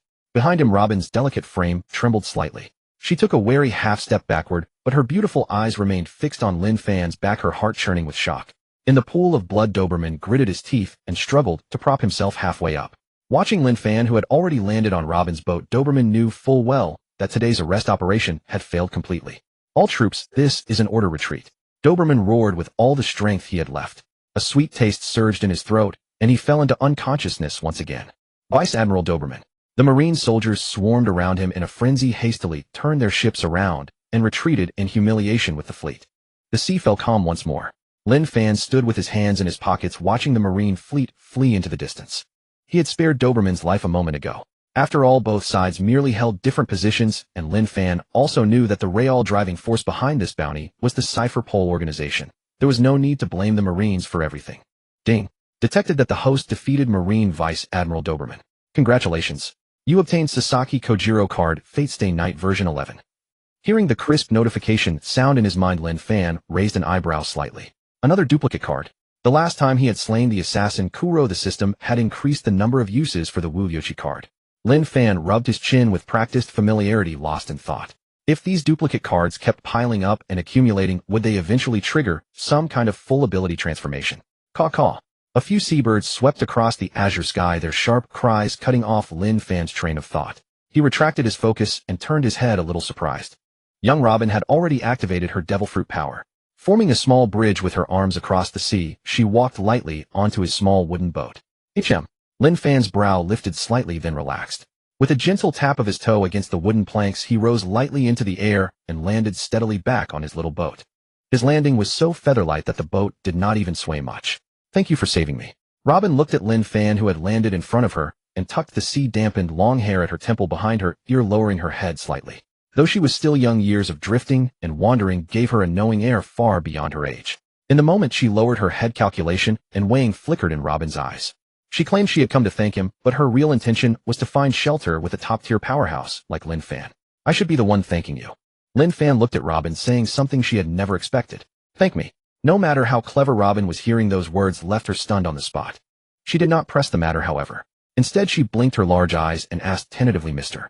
Lin Fan, where are you planning to go next? Maybe we're going the same way. As she spoke, Robin kept her head lowered, looking fragile and pitiful. Whiskey Peak. Lin Fan blurted out. Robin's eyes lit up, and she asked quickly, I happen to be going there too. Could I go with you on your boat? Sure. Without any hesitation, Lin Fan agreed at once. Thank you so much, Mr. Lin Fan. Robin breathed a sigh of relief and politely bowed to Lin Fan. However, at this moment, young Robin had no idea that this seemingly kind young man before her was already plotting how to ask her for a spar. A few days later, Marine Headquarters, Marineford. A line of battle-worn Marine warships slowly pulled up to the shore. It was the fleet led by Vice Admiral Doberman. Cough, cough. Doberman stepped down from the warship, coughing violently, his face strikingly pale. He was not wearing his justice coat. Instead, he had on a white shirt under a coat draped over his shoulders. His shirt was completely unbuttoned, thick white bandages wrapped around his chest, and his arms and face were covered in dressed wounds. Doberman, how could you be hurt so badly? Vice Admiral Yamakaji, who was about to lead a mission to suppress pirates, hurried over and reached out to steady him. I'm fine. Doberman shook his head and brushed aside Yamakaji's arm. Weren't you pursuing Robin, the devil child? Who else on this sea could have hurt you like this? Yamakaji's eyes were filled with anxiety and concern. Though he and Doberman were not especially close, they were both vice admirals of Marine Headquarters. Seeing a colleague badly wounded, fury stirred in his heart. Lin Fan. Doberman raised his head and slowly uttered those two words. Lin Fan. That rookie who got a 1 billion bounty on his first wanted poster. Yamakaji's whole body jolted, and the cigar clamped in his mouth trembled, dropping ash. You were actually wounded by him. Wasn't his strength supposed to be very unstable? Yamakaji's brows drew tightly together. The name Lin Fan was now common knowledge among the high-ranking officers at Marine Headquarters. Fleet Admiral Sengoku had even held a special meeting over Lin Fan before. Yamakaji clearly remembered that when Vice Admiral Higuma saw Lin Fan's wanted poster, he was so enraged that he tore the newspaper apart on the spot. Meanwhile, Vice Admiral Garp sat off to the side, laughing heartily, his gaze filled with helplessness. The reactions of Higuma and Garp alone had been enough to make everyone remember Lin Fan. We gravely underestimated his combat power. Doberman sighed, speaking those words with a heavy tone, then strode toward the headquarters building without looking back. Yamakaji remained where he was watching Doberman's unsteady back. He did not even notice his cigar had gone out. Lin Fan. The name of that young man had taken firm root in Yamakaji's mind. On the vast sea of the Grand Line, young Robin sat at the stern watching Lin Fan fish from the bow, a very strange look in her eyes. After drifting with Lin Fan these past few days, she had begun to doubt whether she had made the wrong choice. This man named Lin Fan was simply insane. Of course Lin Fan had done nothing improper to her. On the contrary, apart from fishing, the phrase he repeated most every day was asking her to spar. How could Robin possibly agree? She had seen Lin Fan with a single slash of his blade knock a Marine Vice Admiral to the ground, spraying blood. Sparring with a monster like that was no different from walking to her own death. But today the frequency of Lin Fan's sparring suggestions had shot up. Robin, since we're both free, why don't we have a match? At the bow, Lin Fan turned around and looked at Robin with a grin. Robin sighed helplessly at this odd young man. I can't beat you, so I'll just concede. After that, Robin quietly added, Mr. Lin Fan, if you really want to find someone to practice with, you honestly shouldn't choose a weak girl like me. In her heart, she really did feel a bit afraid. Out on the boundless sea, there were only the two of them, and this man spent all day thinking about fighting her. No matter how she looked at it, the situation was bizarre. However, Lin Fan turned a deaf ear to the second half of Robin's words. At the words, I'll just concede, a radiant smile spread across his face. Ding. The host has defeated Nico. Robin. Congratulations. You have obtained SSR Shikigami Onigiri card on my OG version 11. Listening to the system notification in his mind, Lin Fan rubbed his chin with satisfaction. This feeling of milking the system for free rewards was truly satisfying. The past few days of effort had not been in vain. Robin thought Lin Fan was a strange madman, and Lin Fan in turn found Robin quite a headache. It was plain that he could not win, so why was it so hard to just admit defeat? Yet every time Robin would come up with a dozen perfectly reasonable excuses to refuse a spar, stubbornly refusing to utter the words, I concede. This left Lin Fan utterly bored so much so that he fished out a rod from the cabin and sat at the bow angling. And now that Robin had finally admitted defeat in person, his goal was accomplished. Lin Fan put away the fishing rod, turned to look at Robin, and said with an easygoing smile, All right, I won't challenge you to spar anymore. Robin stood frozen on the spot, blinking in bewilderment. No matter how she had refused before, this young man had treated it all as water off a duck's back, constantly coming back to demand a fight. So why, now that she had casually conceded, did he suddenly stop? Come on, let me treat you to a good meal. Tossing the fishing rod aside, Lin Fan was in excellent spirits. Looking at Lin Fan, a faint smile appeared on Robin's youthful face, and she gave a gentle nod. Though this young man named Lin Fan was strange and unpredictable over the past few days of being together, he had actually been quite considerate of her in small ways. By the way, is there any place nearby with really good food? Lin Fan asked. He knew the general course of things, but when it came to local customs and delicacies, Robin, who had wandered for years, would surely know better than he did. Whiskey Peak, I'd say. The food there tastes great, and it's very close to where we are now, Robin suggested softly. All right, then, it's settled. Whiskey Peak it is. Unlike an ordinary harbor town, Whiskey Peak outwardly appeared to be a town brimming with enthusiasm for pirates. In truth, however, it was a gathering place for bounty hunters, and also an affiliated branch of the secret criminal organization Baroque Works. Their bounty hunters of every stripe mingled, and desperados could be found everywhere. Lin Fan's reason for going to Whiskey Peak was simple: to see if he could harvest a few more cards from this pack of bounty hunters. The mere thought of the SSR card on Amaru, which he had just obtained, filled Lin Fan with eager anticipation for the journey ahead. He turned and smiled at Robin. Oh, by the way, before we eat, you wouldn't mind if I stretch my limbs a bit, would you? Huh. Robin blinked, not understanding what Lin Fan meant. The sea breeze howled across the harbor. Whiskey Peak had enjoyed clear skies and bright sunshine these past few days, and the port was unusually bustling and lively. Bounty hunters of all grotesque appearances gathered in twos and threes along the shore, exchanging intelligence and bounty warrants in secret. Today, a simply crafted little wooden boat sailed into the harbor. In the eyes of these bounty hunters, anyone daring to sail the treacherous Grand Line on a battered wooden ship had to be formidable. Many on the shore turned their gazes toward it. At the bow stood a young man in a white shirt, black hair draping over his shoulders. His features were sharply defined, and his eyes were clear, yet piercing, as if they could see straight through a person's thoughts.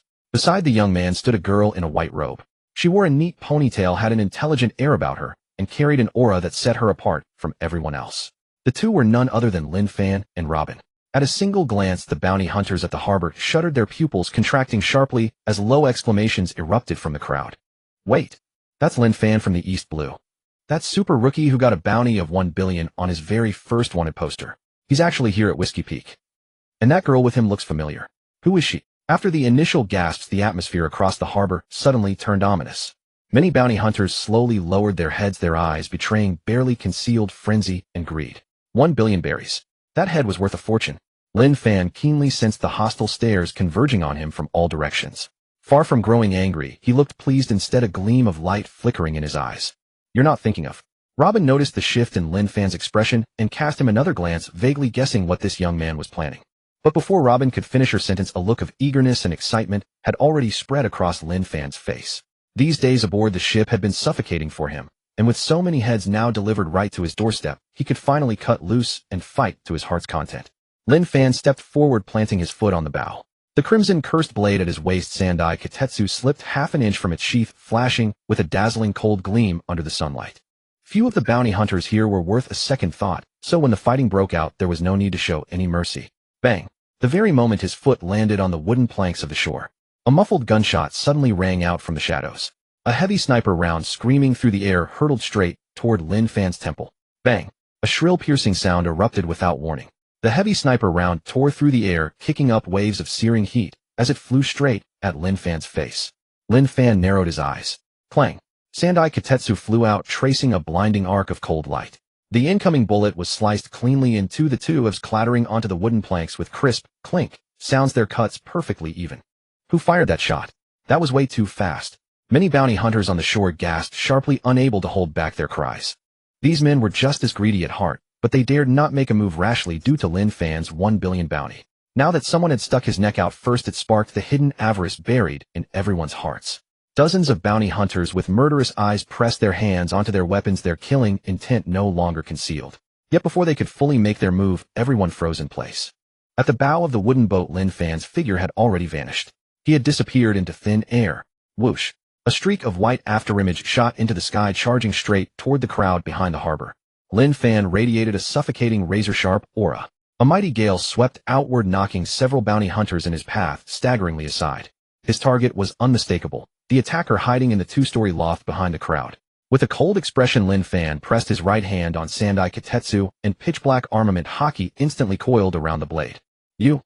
At the window of the loft, a short man in a hooded cloak felt his pupils violently contract, and a shriek tore from his throat. Lin Fan was too fast. Far too fast for him to even load a second bullet before his position was already locked on. The short man dared not linger for a moment. He tossed away his gun and turned to leap from the back of the loft to flee. Unfortunately, he never had that chance. Lin Fan's figure had already materialized before the window. A flash of pitch-black blade light streaked through the air as Sandai Kitetsu cleanly sliced across the short man's nape. Spurt. Blood gushed forth like a fountain. Immediately following. Thud. A bloodied human head plummeted from the second floor, shattering on impact. Black blood and brains splattered across the ground. By the attic window, a headless corpse collapsed lifelessly onto the ground. Above the port of Whiskey Peak, a blinding bloom of blood erupted. Having dispatched the ambush attacker, Lin Fan landed lightly on the second-floor wooden railing, the blood-dripping Sandai Kitetsu held firmly in his hand, his garment fluttering in the wind. He's dead. Slaughtered in a single strike. The bounty hunters surrounding them were utterly stunned. It all happened in the blink of an eye. The sniper who opened fire never even had time to scream before his head was severed from his body. Before the bounty hunters could recover from their shock, a pair of eyes glowing with pale red light slowly turned their gaze, coldly scanning the crowd below. Those were Lin Fan's eyes. 1, 2, 3. 15 people in total. Through observation, Hockey Lin Fan had precisely identified everyone who had harbored killing intent toward him just moments before. Sandai Kitetsu let out a low, resonant hum, trembling with what seemed like excitement as it sensed the killing intent within Lin Fan's heart. The next moment, bang! A fierce gale erupted. Lin Fan launched himself forward, propelling off the wooden railing beneath his feet. His powerful burst of force caused the entire two-story attic to collapse with a thunderous crash, sending splinters and dust flying in all directions. He's coming for us. Is he mad? He's going to kill us too. Over a dozen bounty hunters now locked in Lin Fan's gaze turned ashen with terror and let out panicked roars. They couldn't comprehend it. How could this youth still attack them after the ambushers were already dead? Boom. Lin Fan dove down from the sky, wreathed in howling wind. Mid-air, Lin Fan's body twisted slightly. The long blade at his waist had already been sheathed, once more his right hand resting on the hilt. This was Godspeed Iajutsu. Shing! A black blade flash exploded amid the crowd. Uft, uft, uft. Several burly bounty hunters didn't even have time to raise their defenses before their bodies shattered in the terrifying sword pressure, dissolving into a mist of blood. In a single strike, 5 were slain on the spot. That kid's insane. The surviving bounty hunters descended into chaos, brandishing their weapons as they retreated in sheer terror, screaming wildly. They never imagined Lin Fan would attack with such brutal ferocity, cutting down 6 men right there in the street. This was Whiskey Peak, the gathering ground of bounty hunters. Lin Fan landed steadily on the ground. His surroundings were already stained crimson with blood, yet no living soul dared approach. Clad in white, he stood proudly amidst the pools of blood. Every spray of blood was kept at bay by an invisible current of air half a meter from his body, leaving him immaculate and pristine. A brilliant bloom of scarlet erupted across Whiskey Peak's port. Lin Fan's strikes were decisive and swift. Without hesitation or obstacle, he easily claimed 5 bounty hunters' lives. This horrific scene sent scalp-tingling dread through the dozens of bounty hunters nearby, a bone-chilling fear rising in their hearts. Lin Fan, I'll deal with you myself. In that deathly silent moment, a roar erupted from behind the crowd. A sound like a feral beast bellowing to the heavens, shaking their very souls to the core. A towering figure surged forward, a hulking man whose muscles bulged beneath his frame. Gripped in his hand was a massive black blade, its edge wreathed in dark armament haki. As his battle cry echoed through the area, the surrounding bounty hunters recoiled in terror, scrambling to clear a path on either side. It was Bruce, the man renowned as the pirate hunter's bane. Bruce has slain pirates with bounties of 300 million with his own hands. He could never fall to Lin Fan so easily. Amidst the gasps and exclamations, Bruce charged forward with unbridled savagery. With each step he took, the ground beneath him fractured into a dense web of cracks. Bruce was indeed the top powerhouse among Whiskey Peak's bounty hunters. The wind pressure from Bruce's charge swept toward Lin Fan in a howling gust, ruffling the black hair draped over his shoulders. Lin Fan drew a deep breath, lowering his stance slightly, his right hand gently tracing the scabbard as he assumed his drawing posture. Then Lin Fan exhaled a puff of white vapor from his lips. Ayajutsu. Shing. Sandai Kitetsu flashed from its sheath like a bolt of obsidian lightning tearing through the sky, radiating a ferocious aura of slaughter. Bang. A thunderous crash erupted as Sandai Kitetsu collided fiercely with Bruce's haki-infused greatsword. In an instant, gales erupted in all directions. Shockwaves rippled outward like solid waves, sending debris from the collapsed wooden structures swirling through the air once more. Crackle. Crackle. Sparks flew wildly in every direction. Both Lin Fan and Bruce had coated their weapons in armament haki. This was no longer just a contest of strength, but a brutal clash of haki itself. A berserk, bloodthirsty aura poured from Bruce's body, and waves of colossal force traveled up his blade and into Lin Fan's arms. The flagstones beneath both combatants shattered simultaneously, detonating a crater nearly 5 meters wide as countless shards of stone and dust erupted skyward. Lin Fan felt the immense pressure flowing through Sandai Kitetsu. Pale red light flickered in his eyes as he pushed observation haki to its absolute limit. The next instant, Lin Fan's wrist twisted violently. The flame patterns along Sandai Kitetsu's blade seemed to awaken, dancing in concert with the dark armament haki, like infernal black flames consuming everything. Tsubame Geishi. Lin Fan's voice rang out cold and sharp. Wielding Sandai Kitetsu, he slashed forward through the air. Tremendous air currents erupted as 3 pitch-black blade flashes wove together in an instant, cutting down everything in their path. Whether it was the air itself or Bruce's armament haki-coated greatsword, everything shattered upon contact. Schlick. Black blade lights danced through the air, eliminating every possible escape route. An overwhelming sword pressure exploded across the battlefield. Bruce's charging body froze mid-stride. Within his pupils, only 3 streaks of obsidian light crossed at incomprehensible speeds. The blade flashes tore through Bruce's armament haki, covering his chest, and a geyser of blood erupted from the wound. Guh. Bruce's legs buckled, and he slowly sank to his knees. Upon his chest, a deep cross-shaped wound stood out in grim horror. His gaze dimmed rapidly, growing lifeless. In his hand, he still clutched the broken half of his sword hilt. Even in death, Bruce could never understand how the youth who had been locked in stalemate with him just moments before could suddenly unleash 3 strikes so bizarre and terrifying. After delivering Tsubame Geishi, Lin Fan had already sheathed his blade and stood behind Bruce. He did not turn around. Through his observation haki, he could sense that Bruce's life force had been completely extinguished. Once Tsubame Geishi is unleashed, there is no path to survival. Bruce is dead. The very Bruce who had slain pirates worth 300 million had fallen in a single strike. Every bounty hunter at the port turned ashen with terror, desperately swallowing their saliva. Bruce was the strongest among them, yet he had been instantly defeated in a single blow. Who else could possibly stand against Lin Fan? Just as every soul braced for the worst, Lin Fan slowly raised Sandai Kitetsu in his hand. Those eyes glowing with the luminous energy of observation, haki swept coldly over each and every bounty hunter. Suddenly, whoosh! A fierce gale erupted as a white afterimage flashed into motion and thick clouds of dust burst across the entire harbor. Lin Fan had made his move. Run for your lives? That lunatic Lin Fan is out of his mind. He's going to slaughter every last one of us. The harbor at Whiskey Peak descended into utter chaos. More than 30 bounty hunters paralyzed with terror scrambled desperately in every direction, fleeing in complete disarray. Amid the rubble and ruins, a ghostly white figure flickered into view again and again. With every appearance, Lin Fan materialized beside a bounty hunter before one, or even directly overhead. With each flash of the afterimage, a dazzling spray of blood burst from the body of whichever hunter he had closed in on. Fear, despair. The bounty hunters were utterly broken. Every time Lin Fan's eerie silhouette materialized, he would gracefully swing the Sandai Kitetsu, carve a single slash, and vanish in an instant. In less than half the time it takes a cup of tea to cool, not a single bounty hunter remained standing in the harbor of Whiskey Peak. All of them lay collapsed in pools of blood, wailing in agony. Lin Fan. Robin stood alone on the small wooden boat, staring blankly at the carnage unfolding before her eyes. On her poised, graceful face, an expression of shock surfaced despite her best efforts to suppress it. The harbor was strewn with blood and groans. 15 bodies remained there for good. The remaining 33 were all survivors bearing ghastly wounds. They collapsed among the rubble and gore, screaming in torment. But this was far from over. A gruesome trail of blood stretched from the harbor, leading straight into the depths of the town. Lin Fan had carved his way straight through. Everywhere Robin looked, there were shattered weapons and wounded men, with fallen bounty hunters scattered all around. Blood spread across Whiskey Peak in full force, a ghastly scene.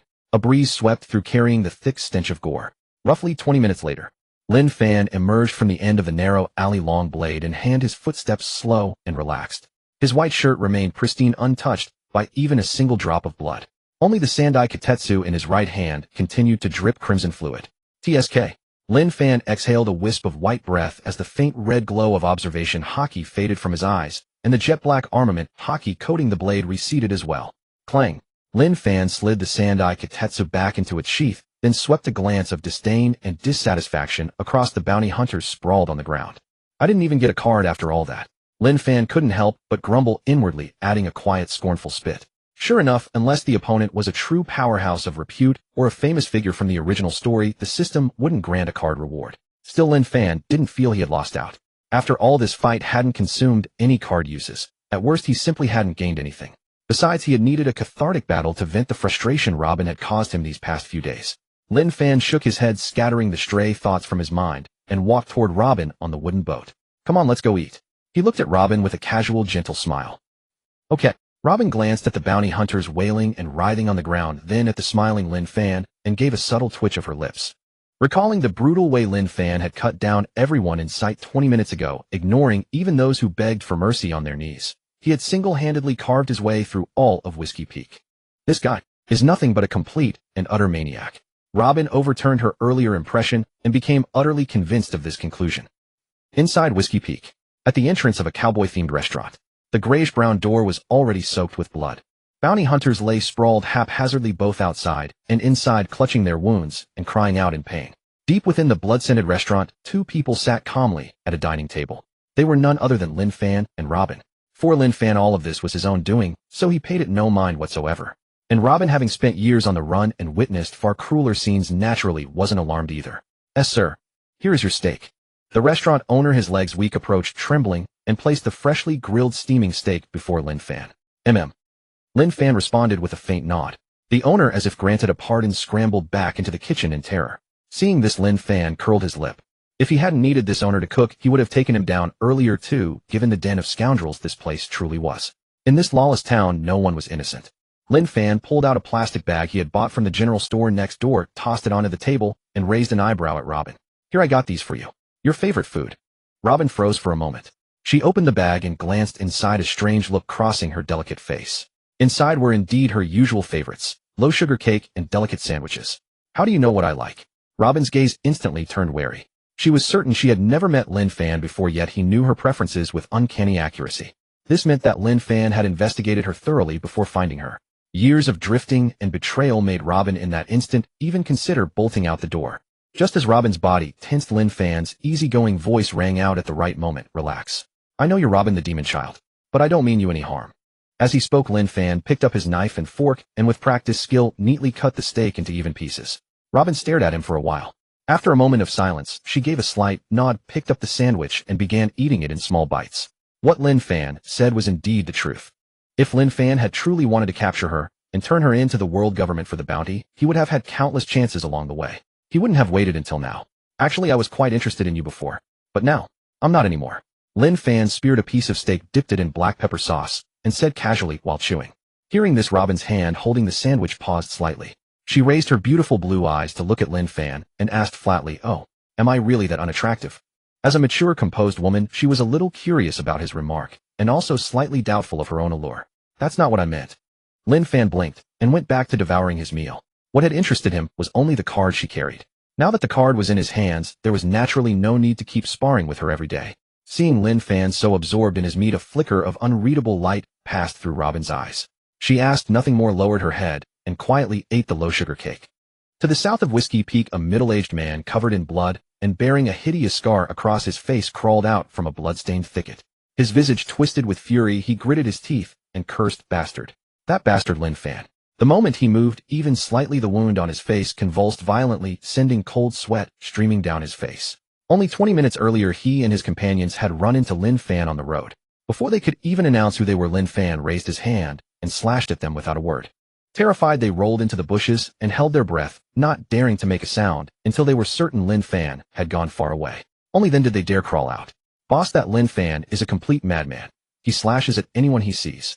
Beside the middle-aged man, a burly man with a bare torso and a blood-soaked bandage around his waist clutched his wound, groaning in pain. "Exactly. We told him outright that we were Lord Golden Lion's men, but not only did this brat refuse to stop, he got even worse." Then from the other side, a tall, slender woman began to speak with bitter resentment. She had no wounds, but a swollen red handprint was starkly visible on her fair cheek. At the words Golden Lion, the hatred in the middle-aged man's eyes nearly burst out. Enduring the agonizing pain across his whole body, he reached into his pocket and took out a den mushy. "No more. I'll report this to Lord Golden Lion immediately. I'll have his lordship come and settle this insolent brat himself." The middle-aged man dialed in a towering rage. The three underlings beside him could not help shuddering at the name Golden Lion. On a trail in Whiskey Peak, Lin Fan and Robin walked side by side, paying no attention to the bounty hunters lying every which way along the roadside, weeping and howling. "Robin, you really are quite talented." Lin Fan paid the compliment sincerely, then asked, "Where do you think I should go next to challenge the strongest?" After these days of traveling together, Lin Fan had realized Robin was basically a walking, breathing map. No matter how obscure a place he named, Robin could immediately give its precise location and local customs. She could even describe long-buried historical secrets with fluent, convincing detail. Hearing Lin Fan's compliment, a subtle smile curled at the corners of Robin's lips. Being with Lin Fan required neither scheming nor wariness. That light, unguarded ease was something she had not enjoyed in a long time. Robin paused, brushed aside the heavy clutter in her mind, and named a place. "There is a place that draws hordes of ruthless and powerful fighters. With your temperament, you'll be thrilled the moment you set foot there." Robin raised a hand to smooth her hair beside her ear, her voice gentle. "That sounds quite intriguing." Lin Fan's eyes lit up faintly, and he declared at once, then it settled.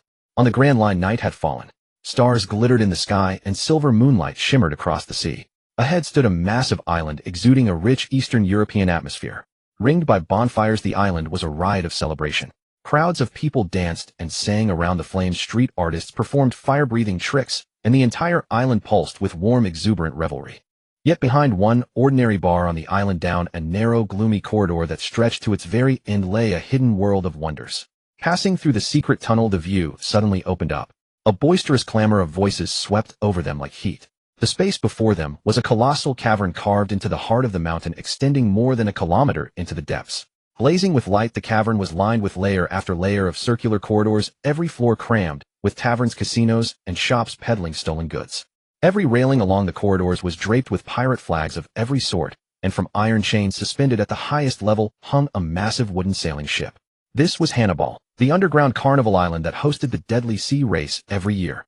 "Rah, what the hell is this crappy booze? It tastes like piss." A roar suddenly exploded from the third-level walkway. A burly man, enormous as an iron tower and wearing a barriered cap, kicked the table in front of him clear off its place. The table shattered a keg, sending golden beer splashing everywhere. At that very moment, two figures moved slowly through the entrance. The youth leading them was clad in white, his black hair draped over his shoulders, his bearing vigorous and sharp. At his waist hung a crimson cursed blade, and on his back was strapped a plain antique wooden sword. Beside him, a young woman in a black coat had her hair tied into a neat ponytail, elegant and noble in every gesture. They were none other than Lin Fan and Robin. Damn it, bring me some good wine. The barrier giant on the third-level corridor bellowed at the top of his voice, the sound rolling out like muffled thunder across all of Hannibal. Lin Fan followed the voice and looked over, faint light gleaming in his eyes. That was an old acquaintance, a character from the original work, Bear King the Steel Fruit user. Today he would likely get another new card. A smile tugged at the corner of Lin Fan's mouth, and the Sandai Kitetsu at his waist let out a soft ring, as if eager to leap out of its sheath. He could barely hold back his excitement. Before Robin could say anything, a rough voice came from the fourth-level corridor. Bear King, you're far too noisy. A man with short pink hair and an oddly elongated beard swirled his wine glass, scanning Bear King with icy eyes. Bear King lifted his head and glared back, snorting, "Mushel on the racecourse, I'll kill you with my own hands." When Lin Fan heard the name Mushel, the fighting spirit in his eyes intensified. Mushel, the mushroom fruit ability user, was likewise a character from the original work. Lin Fan no longer concerned himself with the argument about to unfold between those two. He turned to look at Robin and smiled. "Robin, I really like this place." Robin folded her arms and smiled lightly. "I'm glad you like it."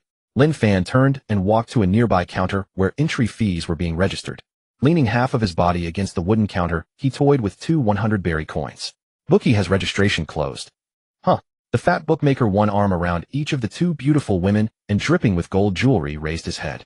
After eyeing Lin Fan twice, then looking at the spinning coins in his hand, he split into a grin. "Kid, you're in luck. You've just caught the last registration window." The fat bookmaker gave Lin Fan a second longer look. The white-robed youth in front of him gave him a faint sense of familiarity, as if he'd seen him somewhere before, though he couldn't place it. "Which means nobody else registered after me, right?"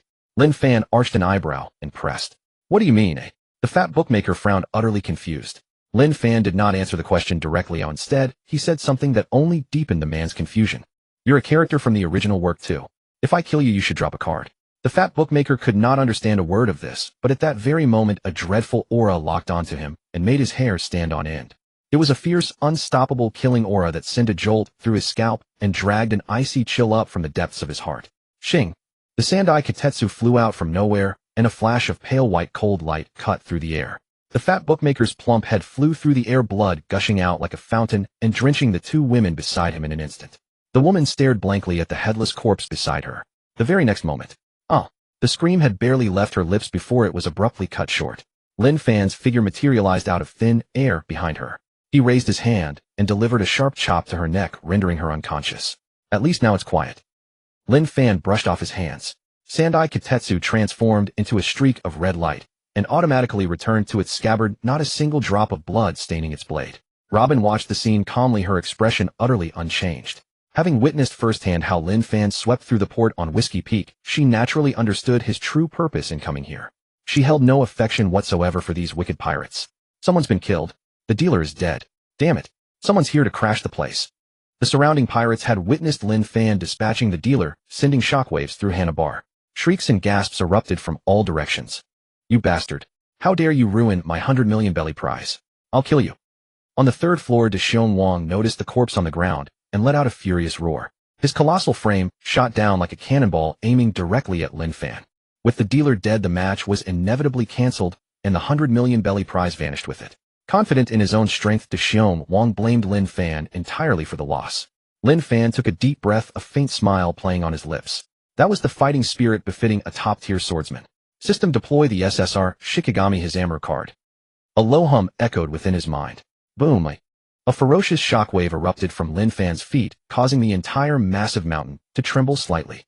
The registration counter was instantly shattered into splinters, with chips flying everywhere. A howling wind descended upon the area, and thick, sinister purple-black spiritual miasma swirled wildly around Lin Fan. Ha ha ha! Lin Fan laughed, his expression eerie and chilling. At this moment, the aura of the vengeful spirit erupted in full force. In his hand, a demonic blade wrapped in purple energy had appeared out of nowhere. Its blade radiated an aura so sinister it could shake one's very soul, a weapon far more fearsome than Sandai Kitetsu. This blade was named Hizamu. Deshion Wang's heart sank. He watched the bizarre transformation of the white-clad youth before him, and the purple aura swirling around Lin Fan made cold sweat break out across his body. But with the arrow already loose, there was no turning back. Roar! It sounded like a muffled thunderclap. Deshion Wang's massive frame swelled again, his boulder-like muscles bulging violently, as his skin instantly acquired a cold, hardened metallic sheen. The paramecia steel fruit erupted instantly. Die, you bastard. Deshion Wang charged toward Lin Fan, his entire right fist transforming into solid steel. Carrying a piercing whistling sound, he smashed straight down for Lin Fan's head. This punch shattered the air, carrying scorching shockwaves pressing down like a heavy iron mountain. It was the brute strength capable of crushing a large pirate ship with a single blow. Deshion Wang was dead set on obliterating the youth before him. Just at that critical moment, a massive hand wrapped in thick purple aura suddenly emerged from the miasma. With fingers splayed, it effortlessly caught Deshion Wang's steel-heavy fist. Thud! Deshion Wang's mountain-splitting, rock-cracking force slammed into that arm, yet it was like a mud ox sinking into the sea, unable to make the arm budge an inch. Deshion Wang's movements froze instantly. His pupils contracted violently. The arm gripping his right fist was clearly not that of a normal human. This was entirely a grotesque, ghostly hand condensed from thick purple aura. This was the power of the vengeful spirit. Oh my god! He actually caught Deshion Wang's steel-heavy punch with his bare hands. What exactly is that white-clad youth? This purple, ghostly hand looks too terrifying, just like a demon from hell. On the surrounding stands and corridors, the previously noisy crowd fell instantly silent. Countless pirates gasped in horror, their faces pale, as they stared at the terrifying spectacle on the third-floor corridor. Many pirates attempted to activate their observation haki to see the truth within the purple mist, but their senses were instantly repelled the moment they touched that violent miasma. Hey, you were trying to attack me just now. Suddenly a soft, low murmur drifted out from within the purple aura. The voice was cold and eerie, sending chills down one's spine. You? What kind of monster are you? Large beads of sweat streamed down Deshion Wang's forehead. He desperately tried to wrench his right hand free, only to discover his iron fist seemed welded to a purple, ghostly hand. No matter how hard he strained, he couldn't move it an inch. Crack, crack. A series of bone-grinding cracking sounds suddenly echoed. Deshion Wang's face turned completely white. He could clearly feel the ghostly hand gripping his arm slowly tightening. His proud steel fruit defense was as flimsy as paper before this ghostly hand. His wrist bones were already creaking on the verge of total shattering. Before Deshion Wang could even let out a wail, another bone-chilling growl rang out from the purple mist. Never forgive. Never pardon your damn humankind. The moment those words fell, a monstrous wave of purple energy exploded outward. A dazzling razor-sharp flash of cold light streaked across the sky. The astonishing battle intent and ferocious killing aura of the SSR Hizamaru fully erupted, instantly engulfing the 1,000-meter-wide Hanabar. Lin Fan's tall figure, wreathed in demonic energy, reappeared once more. Shwick! A dull sound tore through the air. The demonic blade Hizamaru in Lin Fan's hand had cleanly and decisively pierced through Deshion Wang's chest. Deshion Wang, who terrified the underworld, didn't even have a sliver of room to resist. His pupils rapidly lost focus, and his colossal corpse crashed heavily to the ground. After slaying Deshion Wang, Lin Fan's face remained expressionless. Deep within his pupils a cold and ruthless light flickered.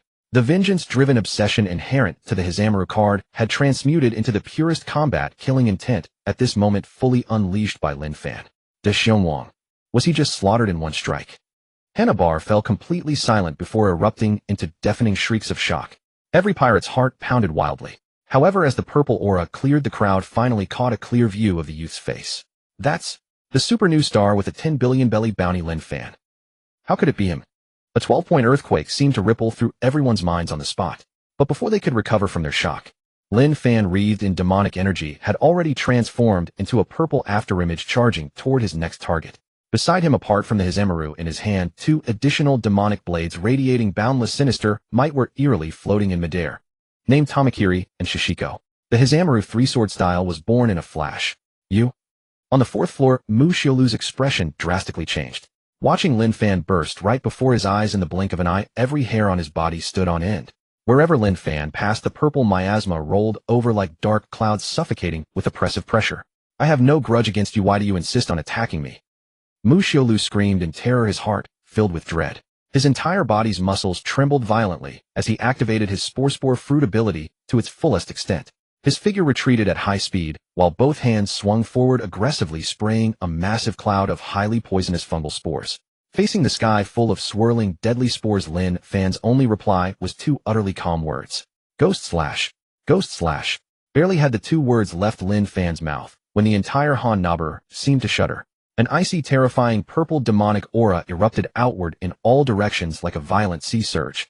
The demonic blade Hijkairi in Lin Fan's hand slashed down savagely. This single stroke carried the mighty power of Rashomon, the very force that once severed Ibaraki Doji's arm. The blinding crimson-purple blade gleam illuminated the entire underground chamber, crashing down with an overwhelming force that could shatter everything in its path. The venomous spores cast out by Mushilu were torn apart in midair by the dreadful blade aura, reduced to floating ash before ever touching the demonic sword's edge. You? Mushilu's pupils contracted violently. He could not even utter a complete sentence. His body was instantly engulfed by a blinding blade flash 100 meters long. It wasn't just Mushilu. A thunderous boom resounded as the 100-meter colossal blade flash, carrying a sky-rending gale, slammed hard into the fourth-floor stone corridor of Hanabar. Stones flew and wooden planks shattered. The fourth-floor corridor was hacked clean in two by that single stroke.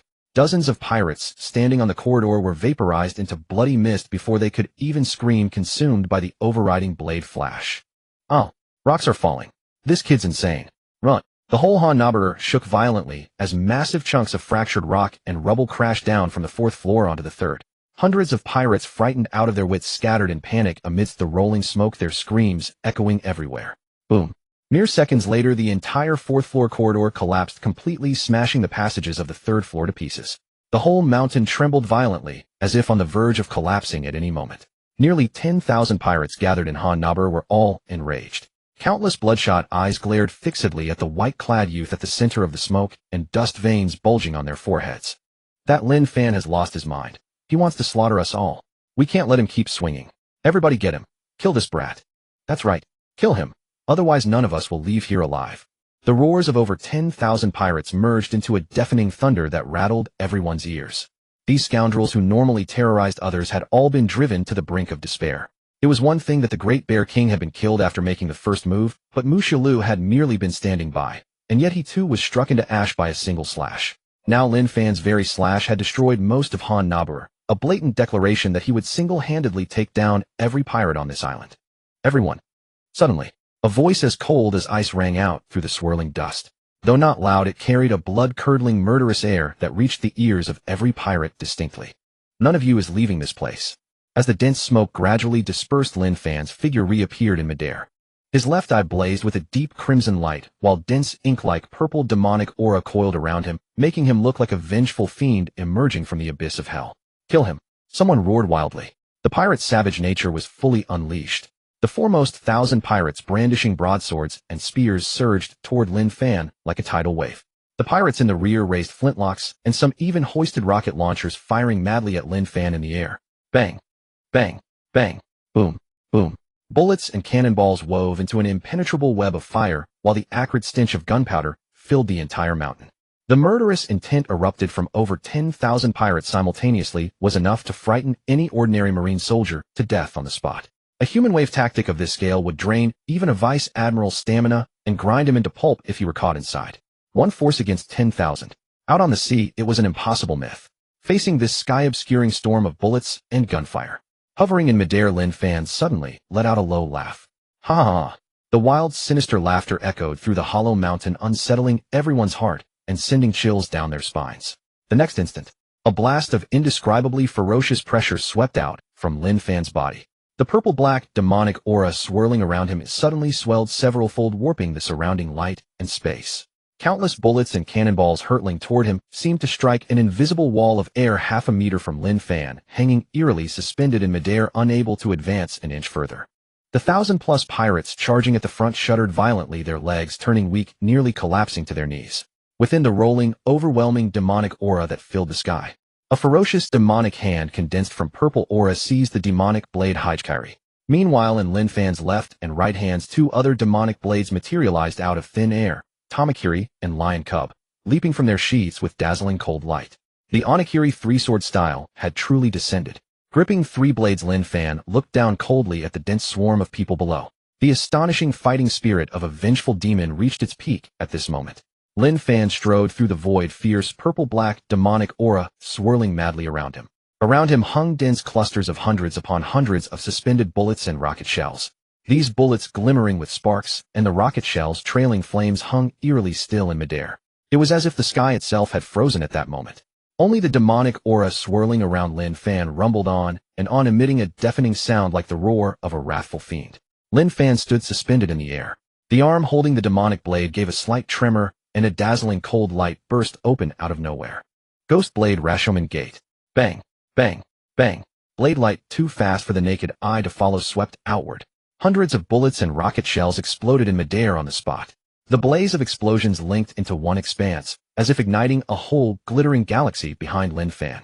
Flames gushed outward yet quickly dimmed. The storm of metal fired by 10,000 pirates burst apart in an instant, enough to unleash a cataclysmic shockwave. But Lin Fan's blade had moved too fast. Those 3 slash strikes not only cut through the storm of bullets, but seemed to slice apart the very space and the explosive shockwaves around them. All the flames were forcibly sealed within a small confined area, utterly unable to spread outward. The surging shockwaves shrank sharply in midair, ultimately dissipating into silent ash. Having done all this, Lin Fan's expression was frighteningly calm. The purple aura clinging to his body made him look utterly sinister, less like a human and more like a malignant ghost stepping out of hell. His left eye was red enough to bleed, as if crimson blood might drip from it at any moment. At this instant, the 1,000-year-old obsession of vengeance and ferocious malice sealed within the SSR Onigiri card erupted completely from Lin Fan's chest. Only endless slaughter could appease the frenzied rage. Kill, kill, kill. A low hoarse growl was squeezed from Lin Fan's throat. A cold, cruel smile curled at the corner of Lin Fan's mouth. All the pirates around were so terrified by the scene before them that their eyes bulged from their sockets.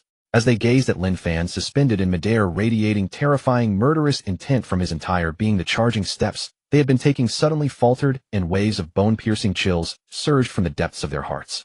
Ranged guns and cannons are useless. Everyone close in and cut him down in melee. A powerful resonant roar suddenly burst from the pirate crowd. A towering, burly pirate captain drew his long blade. Crimson light flickered in his eyes, clearly a top-tier master who had mastered observation hockey. At that very instant, Lin Fan lifted his right foot in midair and stamped down into the void. Clang, clang. 2 crisp blade notes reverberated outward. Power surged through both of Lin Fan's wrists as Tamakiri and Lion's Cub let out delighted, bloodthirsty hums. His foot crashed down with tremendous force. Boom.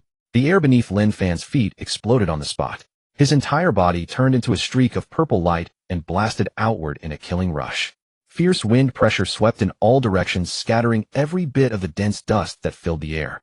Wreathed in an overwhelming demonic aura, Lin Fan smashed into the mass of over 10,000 pirates. Boom. He had not even truly swung his blades yet. The purple-black demonic aura released from his body erupted in advance, like a dazzling purple sun exploding in the midst of the crowd, savagely shredding everything around him. Lin Fan landed exactly where the observation hockey expert who had just given the order had been standing. The man did not even have time to scream before he was vaporized into blood mist by the rolling demonic aura. The instant Lin Fan touched down, over 100 pirates were crushed to pieces by the raging purple aura. The middle of the crowd was cleared into a blood-soaked, empty zone. Shredded flesh and blood splattered across the ground. The pungent, suffocating stench of blood spread in every direction. Yet this gruesome carnage did not frighten the pirates away. It fully ignited the savage nature of these desperados. A bounty of 100 belly was enough to make them risk their lives, let alone the massive 100 belly bounty on Lin Fan's head. Shh! Roar! Kill him! Charge! Brutal roars rose one after another. The pirates' eyes were flooded with blood-red frenzy. At this moment, only one word remained in every mind: kill. The empty zone blasted open by the demonic aura was instantly filled again by pirates surging in like a tide. Come on! All of you, come at me! Lin Fan's smile grew colder and more eerie.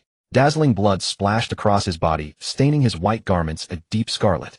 During ordinary battles, Lin Fan always used his aura to keep blood away. But today he deliberately did not. He wanted to be baptized in the blood of these sinful pirates, completely immersing himself in this feast of revenge and slaughter. Clang! Tamakiri and Lion's Cub trembled and whined in Lin Fan's hands. He swung both blades, unleashing a colossal ring of sword energy. At the same time, the ghostly hand coiled around his body gripped the demonic blade Higuma and slashed down ferociously alongside Lin Fan's movement.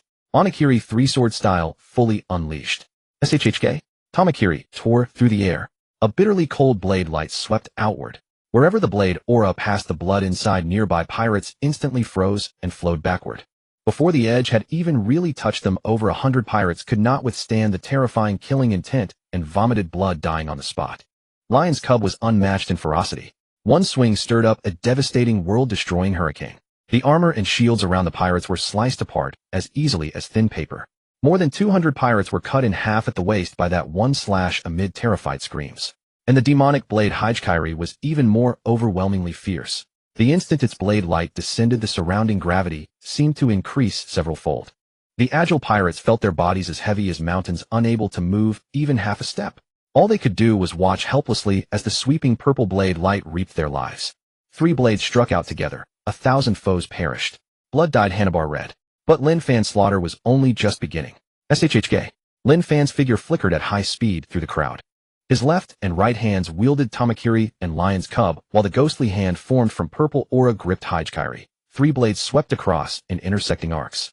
Bitter ferocious blade light exploded wildly through the pirate ranks. Every time a blade fell, dozens of pirates were sliced to pieces on the spot, becoming flesh and blood scattered across the sky. Screams echoed through every corner of Hanabar. Lin Fan moved far too quickly, no one could track his path. He could appear anywhere at any moment. The entire interior of the mountain had become his personal slaughterhouse. In just over 10 minutes the ground was covered with cold corpses. Everywhere seriously wounded pirates lay in pools of blood wailing in agony. This madman. He's already killed nearly 1,000 people. We can't fight him. There's no way we can fight him. Some pirates had been scared out of their wits, staring with wide eyes at the Lin Fan, who was sweeping through the battlefield. Their bodies trembled violently, and even the long blades in their hands became unsteady. Fighting may excite pirates, but this was not fighting at all. This was a one-sided, merciless massacre. At this moment, they were facing a living hell. Before Lin Fan, no pirate could survive a single move. Those with good luck were left with only half a life. Those with bad luck lost their heads on the spot. This guy is an outright demon. There is no way we can beat him. One pirate was so frightened that his gun fell to the ground. Gazing at Lin Fan, who was shrouded in dense purple aura like a demon from hell, he screamed in terror. He staggered backward, turned, and tried to flee. SHHK? A purple afterimage appeared from nowhere. Lin Fan raised his blade and swept it horizontally, cutting the pirate to the ground in a single clean, ruthless motion. Fierce blade light exploded amid the crowd, whipping up another shower of blood, as over 100 pirates died instantly. Trying to run, Lin Fan flashed a cold smile. As more and more blood clung to him, the purple-black demonic aura wrapped around his body grew ever denser, until it finally looked like a suit of solidified purple demonic armor. The pirates completely broke down. A demon. He's a demon. Run. Don't throw your lives away. More and more pirates fled in mad panic, and some even cast aside the treasure bags full of belly just to save themselves. At this moment, only one thought remained in every pirate's mind: flee. The man named Lin Fan before them was utterly a tireless demon of slaughter. Suddenly, a giant pirate broke into a run with huge strides. A dull rumble rose from beneath his feet, and every step sent violent tremors through the mountain. Boom. The giant pirate coated his entire body in pitch-black armament hockey and slammed fiercely into the hard stone wall of Hanabar. With a deafening crash, the massive stone wall was forcibly smashed open into a colossal breach more than 100 meters tall. In that instant, thousands of pirates saw a glimmer of hope and charged madly toward the gap. Off the coast of Hannibal lay the starting harbor of the dead-end sea race. A dense crowd of pirate ships was anchored there, and with the sea wind blowing, an ocean of Jolly Rogers snapped loudly in the air. Those pirates had already anchored their vessels and were waiting for the race to officially begin. A burly man with saw-edged hair and heavy iron chains coiled across his bare upper body came out from a cabin. He stretched lazily and turned his gaze toward the horizon. Morning sunlight spilled across the sea. Dawn was approaching, and the time of the race was almost at hand. Mad Tereja, we can join forces for this race. From a pirate ship nearby, a probing voice drifted over. The speaker was short and stout, wore a black top hat, and had a green monocle over one eye. Breathed the user of the pet fruit. The man he addressed was none other than Mad Tereja, a vicious treasure hunter who would use any means to get his hands on riches. Join forces. Well, it is not impossible. Mad Tereja bared a cruel grin. We can work together and take out Bear King first. No problem. Breed nodded, slightly, greed flickering in his eyes. As long as Bear King is dead, Mishuru alone won't be able to stir up any waves. That 100 million belly prize money will be as good as ours. When the time comes, we split it evenly. He could not finish saying the word evenly. He stood frozen, staring blankly at the mountain of Hannibal ahead. Boom. A deafening explosion tore through the world as a huge, gaping cavity blasted open in the mountain's outer wall. In the next instant, thousands of pirates poured out of the breach like madmen. This was definitely not the signal to start the race. A cold bead of sweat rolled down Mad Tereja's forehead. He saw it with perfect clarity. The pirates surging out were all covered in blood, their clothes torn and ragged, as if they had just clawed their way out of the abyss of hell. What made their scalps crawl was that without a single exception, every one of those thousands of pirates wore the exact same expression. It was fear lost in ultimate despair. It was as though an immense demon that could devour everything was chasing after them. What in the world is going on? Mad Tereja could no longer keep his composure. The sight of thousands of pirates crying out in terror and fleeing for their lives would have shaken anyone to the core. Fear. surged like a wild beast in his heart. Something terrifying is chasing them. Breed's voice trembled violently, and he did not even notice the wine glass slipping from his hand and striking the ground. Boom.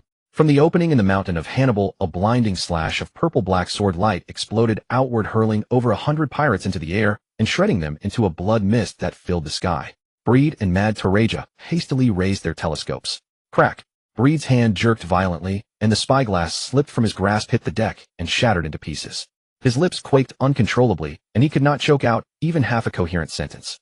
Mad Toraja stumbled backward several steps, and only stopped when he slammed into the hard mast. His entire body had been soaked through with cold sweat. The berserk scene in the distance was enough to make their hearts burst with terror.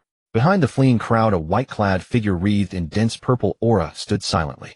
He was drenched in blood, wielding a long blade in both hands, and behind him a hideous demonic arm gripped a third cursed sword. Even from 10,000 meters away, that cold and sinister aura cut through the air, crushing them with its pressure. It's Lin Fan. Mad Toraja cried out the name involuntarily. The instant that name left his lips, 10,000 meters away, the white-clad youth, enshrouded in purple-black demonic energy, seemed to sense something. A pair of scarlet eyes like those of a vengeful demon suddenly turned and locked onto them from across the void. That terrifying gaze crossed the vast distance and struck them. Mad Toraja and Breed felt their hearts clench as if they had fallen into an ice cave. No good, run. Breed, scared half out of his mind, charged madly toward the helm, trying to start the pirate ship and flee. Mad Toraja abandoned the ship entirely, vaulted over the deck, and fled desperately inland. But in the next instant, boom. A devastating sonic boom exploded through the void. A ferocious pressure wave came rolling in like a tsunami at impossible speed. Breed whipped his head around. In his field of vision, the whole world seemed reduced to a pair of blood-dripping, eerie crimson eyes. Lin Fan's figure crossed 10,000 meters in barely a second or two and materialized directly behind him. Mare. Before the plea for mercy could escape his lips, the cursed blade Hijikiri had already swung down toward his head. The dazzling purple-black sword light blotted out the sun, and in that instant all sounds in heaven and earth vanished. The blade arced like an enraged dragon, surging into the world, splitting the sea and carving the rolling waves into two halves. A colossal sword aura, 100 meters wide, soared skyward, tearing through the clouds. Boom. The eruption was deafening. Breed at the helm, Mad Toraja in headlong flight, and the hundreds upon hundreds of pirates rushing in from all directions. All were mercilessly ground to pieces by that world-ending slash and scattered into ash across the sky. Atop the peak of Hannibal, Robin stood at the edge of the cliff, gazing down at the harbor below. Her beautiful eyes were filled with unconcealable shock. The battle had finally ended. Thousands of pirate corpses floated densely across the sea. The pungent stench of blood had dyed the water a vivid scarlet, like a surging river of blood that never stopped flowing. The heavy reek of blood rode the sea breeze up to the peak, and even Robin could smell it with perfect clarity. Of the nearly 10,000 infamous pirates who had gathered in Hannibal, a full 3,000 remained here forever, and the wounded were beyond count. And the one who had caused all of this was only a single person. Lin Fan. Robin drew a deep breath, and a trace of relief appeared on her delicate face. Fortunately, at the very moment Lin Fan killed the portly man running the event, she had heeded his warning and retreated from Hannibal. Had she been caught in that mad upheaval, the consequences would have been disastrous. Just as Robin was lost in thought, warm morning sunlight fell across her. A tall, straight figure had silently appeared before her, as if from nowhere. The youth was dressed in white, a gentle and casual smile lingering at the corners of his lips. Deep within his bright black eyes, a crimson glow was slowly fading. "I'm back." The soft words scattered on the wind. The earth-shaking purple demonic aura around Lin Fan gradually dispersed, and his scarlet eyes were clear once more. Robin looked at the white-clad youth standing before her utterly unharmed, and for a long time her heart refused to settle. Only when Lin Fan reached out and helped her into the little wooden boat, and the boat sailed once more into the azure ocean, did the smell of blood from Hannibal finally fade away in the sea breeze. That day the tale of Lin Fan charging into Hannibal alone and fighting more than 10,000 pirates single-handedly swept across the entire sea like a Category 12 storm. The name of the supernova Lin Fan thundered into every corner of the Grand Line. If the first time Lin Fan had shaken the sea was because of the astronomical 1 billion belly bounty issued by the world government, this time it was entirely because of his terrifying, despair-inducing battle power. 1 against 10,000, and he had slain 3,000 infamous pirates. This was a feat and a ruthless audacity that ordinary pirates would never even dare to imagine. For a time, countless ambitious schemers and pirates once again branded Lin Fan's name with titles like cold-blooded and mercilessly decisive in slaughter. After that battle, no pirate dared to underestimate Lin Fan, and no one dared to question whether the 1 billion belly bounty above his head was undeserved. Every pirate crew that heard the name Lin Fan was so terrified that they immediately changed course and sailed the other way. The vast sea stretched endlessly. Even if Hana-Bear ran with rivers of blood, it could not shake this boundless ocean. At this moment the Grand Line was open and serene with the sky high and the sea calm. A small wooden boat drifted slowly across the sea. Lin Fan leaned leisurely against the edge of the boat, nibbling on a loaf of local hardtack, brought from Hana-Bear, humming a cheerful tune. In his mind, he was reviewing the settlement notification the system had popped up after the recent battle. To be honest, Lin Fan felt a faint sense of anticipation. After all this time, he had not only slain Deshion Wang and Mu Xiaolu, but had also effortlessly dealt with the treasure hunter made to Elijah and the pet fruit user breed. He had taken down 4 fairly notorious figures in one go, so the system's rewards definitely shouldn't be shabby. However, when Lin Fan clearly saw the notification in his mind, the corners of his mouth couldn't help twitching a few times. Ding. Congratulations, host, for slaying the steel fruit user Deshion Wang. You have obtained Assassin Wu Liuqi card Demon Blade, Thousand Blades Edition 11. Ding. Congratulations, host, for slaying the fungus fruit user Mu Xiaolu. You have obtained Assassin Wu Liuqi card Demon Blade, Thousand Blades Edition 11. Ding. Congratulations, host, for slaying the treasure hunter made to Elijah. You have obtained Assassin Wu Liuqi card Demon Blade, Thousand Blades Edition 11. Ding. Congratulations, host, for slaying the pet fruit user breed.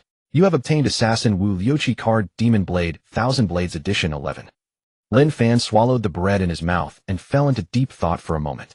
For consecutive draws, all Wu Liuqi. Looking at the 4 Achi cards neatly stacked together in the system's space, a sour feeling rose at the corners of Lin Fan's mouth. Could this system be malfunctioning? Sending 4 identical cards in a row like a match game. Wait, why are there more prompts below? Lin Fan's eyes glimmered slightly as he noticed that hidden beneath these 4 system messages were several more unread notifications. He hastily tapped them open with his mind. Ding. Detected that the host has accumulated 10 Assassin Wu Liuqi cards Demon Blade, Thousand Blades Edition, achieving the hidden achievement, Big Account Password. Ding. The Assassin Wu Liuqi card Demon Blade, Thousand Blades Edition has successfully been upgraded to a permanent card, and it is no longer restricted by usage limits. Ding. Hidden achievement achieved. Randomly drawing one of Wu Liuqi's exclusive skills or divine weapons. System drawing. 3, 2, 1. Ding. Draw successful. Congratulations, host, on obtaining the peerless legendary blade, Demon Blade, Thousand Blades. Seeing the last few lines of golden shining text, Lin Fan froze for 3 full seconds. The next second. Delicious. The Lin Fan, who had been complaining about the system, just now immediately shoved the remaining half loaf of bread into his mouth and swallowed it in big gulps, his eyes full of surprise. A permanent card. Plus a true peerless legendary blade. With a single thought, Lin Fan's palms suddenly burst with dazzling blue light. Hum. A faint tremor in the air spread across the small boat. Robin, who was at the stern reading ancient documents, sensed this unusual fluctuation and instinctively turned her head to look. Only then did she see that in Lin Fan's hand a long, ancient-looking sword had appeared out of thin air. The blade was interwoven with pitch black and deep blue, but the strangest thing was that the entire edge was densely covered with spiderweb-like cracks. Thousands upon thousands of fragments were tightly pieced together, emanating a chilling, eerie aura. It looked like a broken sword that could scatter into pieces of scrap iron at any moment. Could a weapon covered in such cracks really be used to cut someone? The doubt couldn't help but surface in Robin's mind. This blade is far more formidable than you can imagine. Lin Fan noticed the surprise in Robin's gaze and looked up to give her an easygoing smile. Before Robin could ask further, Lin Fan carefully sheathed the demon blade. Thousand Blades hung it neatly at his waist side by side with the Sandai Kitetsu. The way he sheathed the blade was extremely gentle and meticulous, completely unlike his usual careless manner when handling the Sandai Kitetsu. Seeing this, Robin's beautiful blue eyes shifted slightly as she smiled. A weapon that you would care for so attentively is certainly no ordinary item. Robin had long since grown used to seeing Lin Fan conjure weapons out of thin air. From the initial red dove blade to the cursed sword of the three-sword style, and now to this long blade full of fragments, Lin Fan simply had too many miraculous secrets. Lin Fan didn't explain much, and instead, he directly summoned his personal panel in his mind, which he hadn't looked at in a long time. Name: Lin Fan. Skills: Chi Manipulation, Peak Swordsmanship, Swallow, Return, Sword, Pressure, Godspeed, Quick Draw, Armament, Hockey, Observation, Hockey.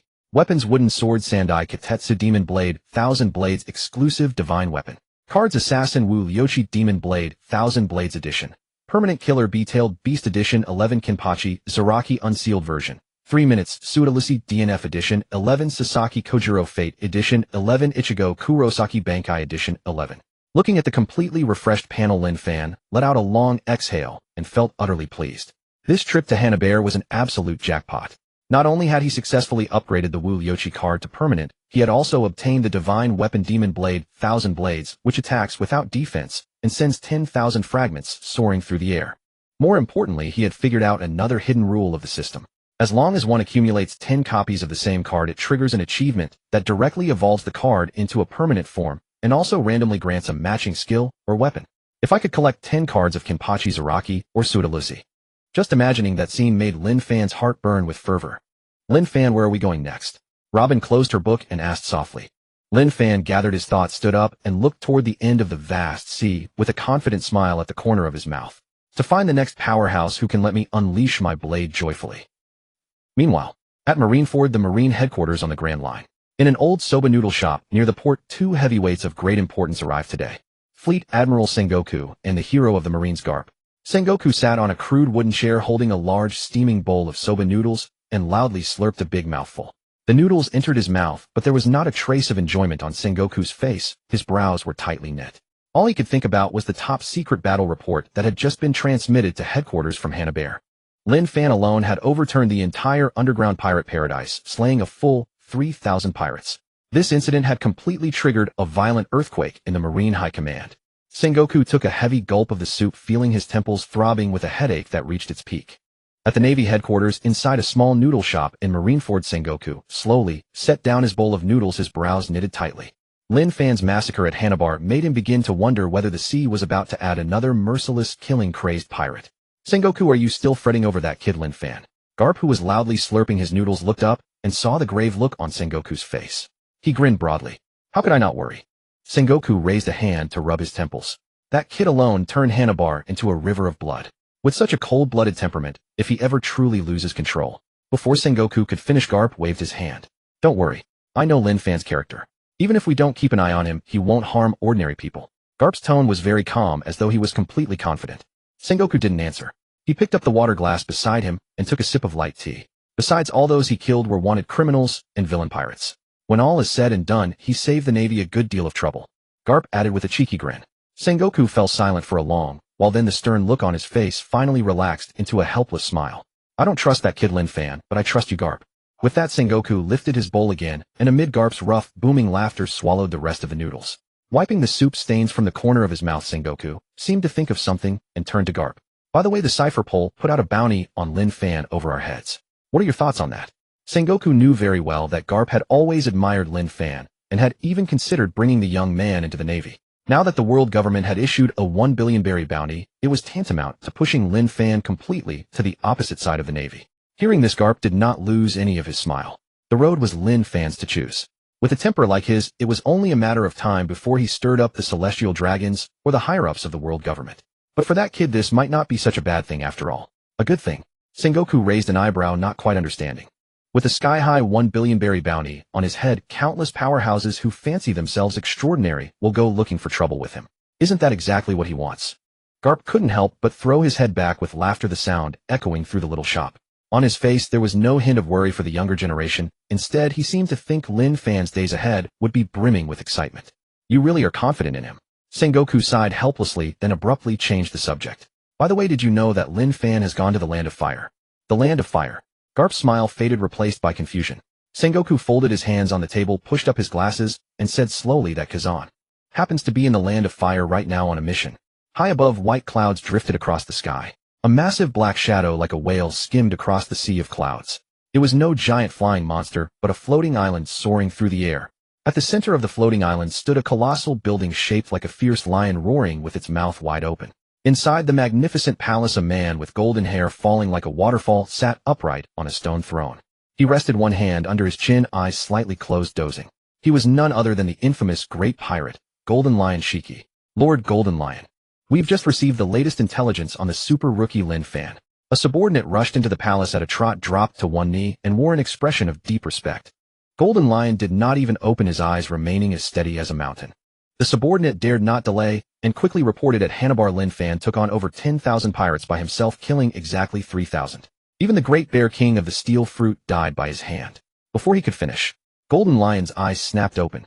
An icy light shot forth from his gaze, and his whole body gave off a suffocating, terrifying pressure. His mane of golden hair flew wildly despite the fact that the palace was still and windless. Lin Fan. Golden Lion muttered the name under his breath, and the cold gleam in his eyes gradually grew into a profound interest. An interesting little brat. On the Grand Line at a port in the Land of Fire, an unremarkable little wooden boat slowly pulled up to the shore. Lin Fan stood up, stretched his muscles and bones, then turned to look at Robin beside him. Let's go. First we'll find a place to have a hot meal. Robin gave a slight nod and stepped onto the pier together with Lin Fan. But just as Lin Fan's foot touched the stone slab of the dock, an invisible freezing gaze suddenly locked onto his entire body. Lin Fan's footsteps stopped at once. Logically, a gaze should not have any temperature. Yet the gaze that fell on him was so cold it cut to the bone, as if it could freeze the surrounding air solid. Lin Fan's lips curled slightly as his palm pressed against the sandai kitetsu at his waist. Whoever was coming was the real deal. Out on the sea near the port, dense frost was spreading outward at a speed visible to the naked eye. A tall figure stood proudly in the center of the ice. He wore a white suit vest and a dark blue shirt with a green sleep mask over his head, and his entire body gave off the bone-chilling aura of someone who could freeze everything. One of the Navy's 3 admirals, Akiji Kazan. Admiral Kazan. Lin Fan narrowed his eyes and looked at the tall man on the ice. As one of the Navy's 3 admirals and its top fighting force, Akiji was unquestionably an apex powerhouse at the very peak of this sea. Lin Fan, I've heard your name. Akiji spoke slowly, his voice loose and languid, carrying an indescribable laziness. As soon as he finished speaking, his gaze slid past Lin Fan and landed on Robin beside him. I never expected you to be walking with him. Have you found a reliable partner now? Akiji's tone was calm, and not the slightest change crossed his face. As a supreme fighting force of Navy headquarters, he did not display much murderous aura. But Robin's delicate body went rigid, her pupils contracted, and she unobtrusively avoided Akiji's eyes, taking half a step back. The psychological pressure Akiji put on Robin was simply too great. Even if he showed not a shred of hostility at the moment, Robin still felt waves of fear coming from the depths of her heart. Suddenly, a warm palm gently fell onto Robin's shoulder. Robin instinctively raised her head and met Lin Fan's clear, deep eyes. Lin Fan wore an easy smile, his gaze calm and unruffled, with not the slightest trace of panic or fear. The warmth transmitted from his palm dispelled most of the fear in Robin's heart, and she felt somewhat reassured. Go to the town in the Land of Fire and wait for me. Find a place and order some dishes. Lin Fan patted Robin on the shoulder and winked at her. In that brief instant, Robin understood what Lin Fan was about to do. Urgency flashed across her delicate face as she lowered her voice to advise him. He's a Navy admiral. He's not someone those pirates at Hanabar could compare with. Robin hurriedly reached out, trying to grab Lin Fan's sleeve. In her eyes, although Lin Fan was extremely strong, it was far too dangerous to confront a Marine admiral head-on. Don't worry, it's just a warm-up before dinner. The smile at the corner of Lin Fan's mouth deepened. He casually tossed out those words, turned around, and stepped toward the boundless sea. Tap! Lin Fan's foot landed on the sea surface, and a shallow ripple spread beneath his foot. Lin Fan. Robin looked at Lin Fan's upright back, and the words that had reached her lips were swallowed back. She was extremely worried about Lin Fan's safety. Reason told her that turning around and running away now was the safest choice, but looking at the young man before her, the only thing left in her heart was to choose to believe. This young man was eccentric and even mad, but he would never do something as meaningless as throwing his life away. Whoosh! A fierce gale suddenly swept across the originally calm sea out of nowhere. Lin Fan stepped out across the sea step by step, while an aura of razor-sharp, intense sharp to the extreme, surged up from his body. At this moment, Lin Fan no longer felt like an ordinary human being. He was like a divine sword that could split the heavens and the earth, slowly walking across the sea. Akiji watched this scene in silence. While Lin Fan was talking with Robin, he did not interrupt, letting Lin Fan walk step by step until he stood before him. Admiral Kazan, how about a sparring match? Lin Fan looked directly at the Marine Admiral with clear eyes and spoke in a level voice. You defeated Mr. Garp, so I'm quite interested in you. Akiji's words were concise and direct. Though his tone was still languid, his meaning was perfectly clear. He accepted this sparring match. The faint smile on Lin Fan's face did not diminish in the slightest. The demon blade, Qianren at his waist covered with countless cracks, was instantly drawn from its sheath. At the same time, Lin Fan decisively communicated with the system in his mind system, used the Sidoro's card. Boom. The sword god Sidoro's astonishing sword, intent vast as an ocean, crossed the void in that moment and furiously merged into Lin Fan's body. There was no idle talk between the two. Akiji slowly lowered his arms and exhaled a bone-piercing breath of white cold. An ice-cold aura capable of freezing everything erupted, and a layer of hard ice crystals quickly covered his body. The ice beneath his feet expanded wildly. This absolute low temperature, like the coming of an ice age, instantly turned the surrounding vapor into frost and snow.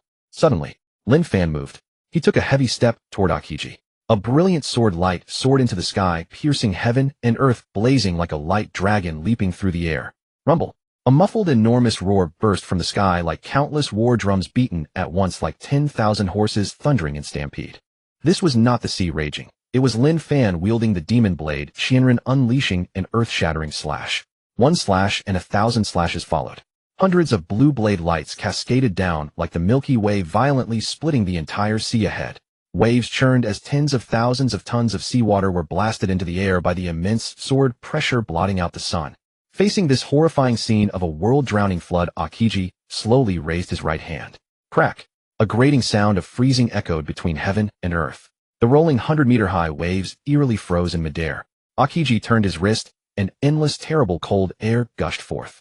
It was an absolute zero that could freeze even air itself. In the blink of an eye, the sky-covering waves began to freeze from where Akiji's palm touched, spreading rapidly through the whole mass. The towering waves froze into ice on the spot, becoming a colossal ice beast with a gaping maw. Bang! The next instant, the frozen waves exploded violently. Tens of thousands of ice spears floated around Aokiji, radiating bone-chilling cold. When the ice waves burst apart, Lin Fan's figure was revealed. Lin Fan held the demon blade, Shinran, his body flowing with Sidoro's unmatched ferocious sword god aura, sharp enough to pierce a massive hole through the sky. Sensing this astonishing sword intent, Akiji's originally languid pupils abruptly contracted. Without a moment's hesitation, he swung his palm fiercely. Whoosh, whoosh, whoosh. Tens of thousands of ice spears shrieked through the air, as dense as 10,000 arrows loosed at once, blasting straight toward Lin Fan. Facing the ice spears flying all over the sky, Lin Fan's eyes flashed with cold light. He swung the demon blade, Shinran, in midair. This slash fell like a dull thunderclap from the highest heavens, of fierce and violent aura pouring out along the blade. This slash was incomparably resplendent and utterly unstoppable. The sword god Sidoro's divine technique, the draw slash. The sword light howled, touching the boundless sky above and the profound seafloor below, sweeping for 1,000 meters between heaven and sea. The air was crushed on the spot, and the waves were forcibly blasted apart. The 10,000 ice spears launched by Aokiji were ground into ice dust before that sword light. The ice spears could not slow the sword light by even half a step. The port of the land of fire had fallen into utter chaos. The ground beneath people's feet shook violently. Hundreds and thousands of people crashed to the ground, staring in dread at the sword light that had overturned the sea. Oh heavens! Mommy! No one had ever seen such sword technique. Was this truly a sword light that a human being could unleash? Everyone who witnessed the scene was stunned stupid, and some were pressed to the ground by the overwhelming pressure, despair on their faces. This slash, the draw slash condensed from the sword god Sidoro's sword intent, was truly unrivaled under heaven. Akiji's eyes narrowed slightly, and the seawater under his feet rapidly transformed into thick ice. The hard ice pulled his body, sending him speeding backward across the sea. He lightly tapped the air with both hands, and invisible ripples spread outward from midair. The churning sea surface abruptly jolted to a stop. The bone-piercing ice power erupted completely from Akiji's body, directly stirring a colossal sea region over 10,000 meters wide. The deep abyssal seabed was thoroughly churned. An incalculable amount of seawater was drawn by Akiji's ability and transformed into boundless ice in an instant. Rumble! The bottomless sea rolled, and countless ice masses surged beneath the waves. Suddenly, ice broke through the sea surface and condensed behind Aokiji into a gigantic ice crystal palm. This ice hand was over 1,000 meters long, majestic and immense.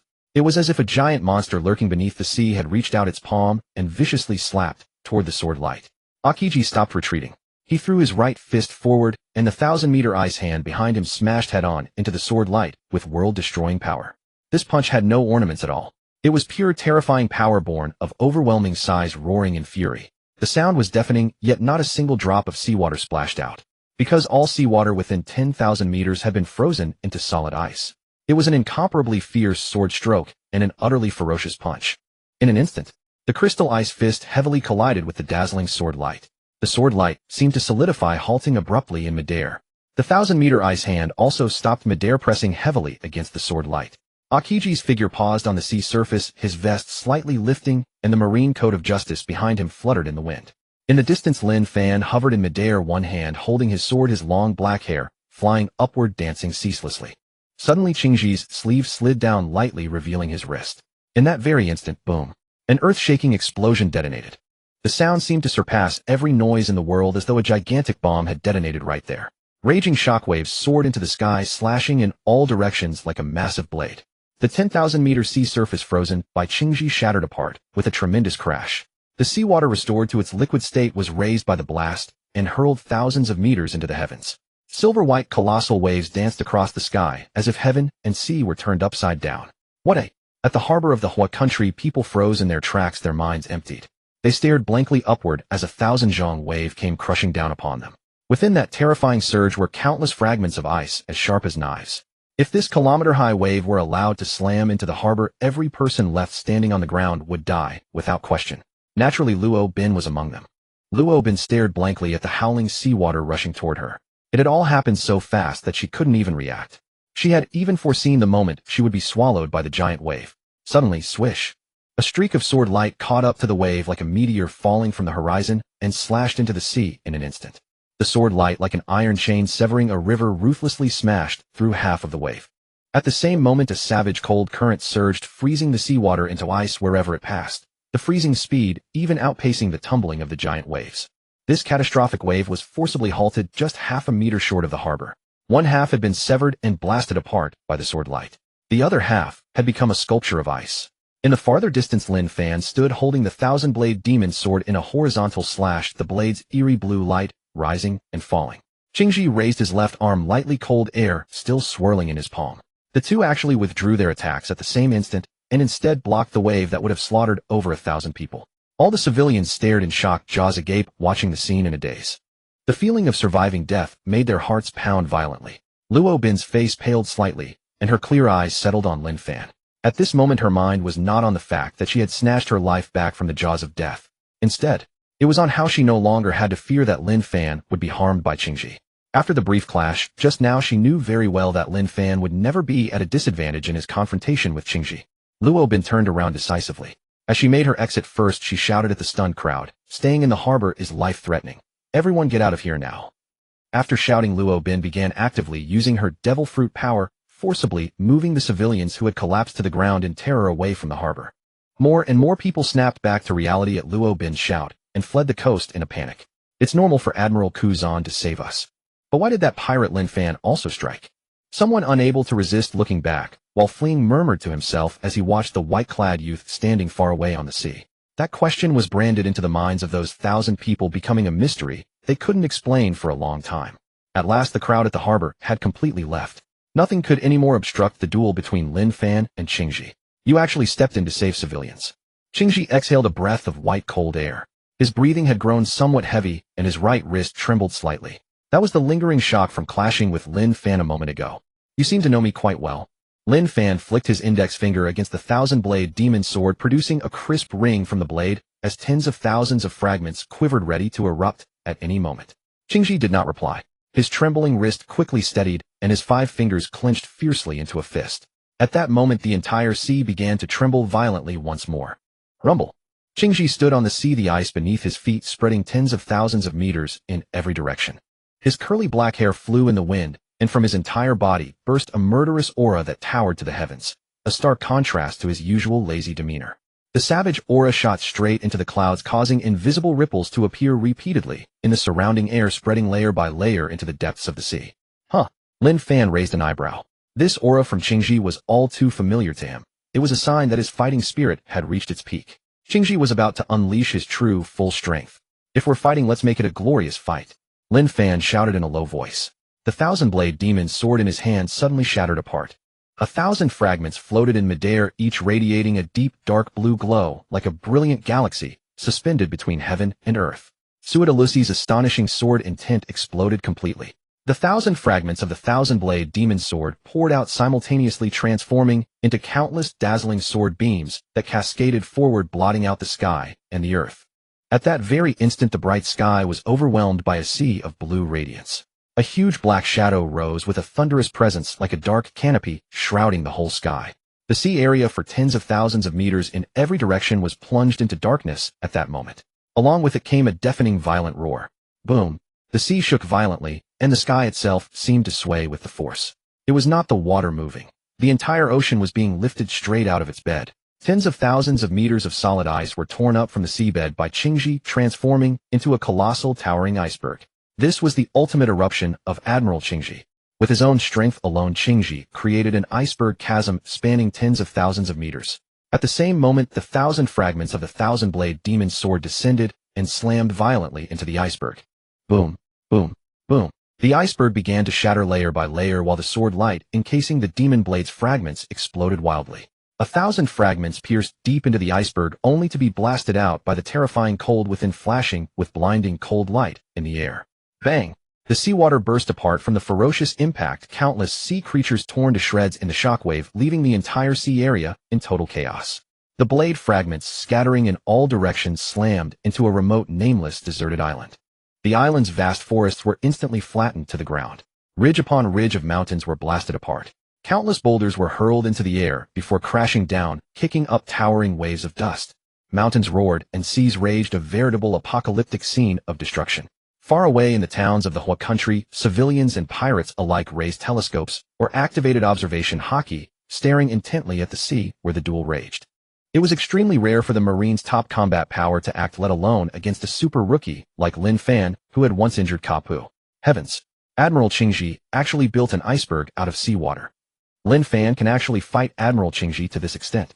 Are these two even human at all? Everyone trembled, their eyes filled with disbelief. In the center of the battle, Lin Fan stood atop the sea, surrounded by an extremely sharp sword intent that carved countless tiny cracks in the air around him. In his hand, he now held only the hilt of the 1,000-blade demon sword. The 1,000 fragments of the blade had long been scattered across the entire sea. Atop the iceberg, Akiji looked down at Lin Fan, before him exhaling a huge plume of white frost as his chest rose and fell slightly. Clearly, summoning such a colossal iceberg had taken a heavy toll on him as well. Lin Fan, Akiji said slowly, his voice hoarse, every single fragment of your blade has been frozen by me deep within the iceberg and the seabed. Do you still want to keep fighting? Lin Fan's mind stirred, and his perception rippled outward. Just as Akiji had said, all 1,000 fragments of the 1,000-edged demon saber were locked tight by ice at absolute zero. Some were embedded in the iceberg, some had sunk into the deep sea, and some had been driven deep into the rock of a desolate islet. Scattered too far apart, and further blocked by Akiji's armament haki and freezing power, they could not be recalled in a short time. Still, even with the 1,000-edged demon saber sealed, the smile on Lin Fan's face did not waver in the slightest. Admiral Kazan, who told you I had only this one weapon in my hands? Lin Fan's lips curled upward, cold lightning flashing in his eyes as an unprecedented and savage battle intent erupted from his entire being. Akiji's pupils contracted, and he instinctively glanced at the Sandai Kitetsu at Lin Fan's waist.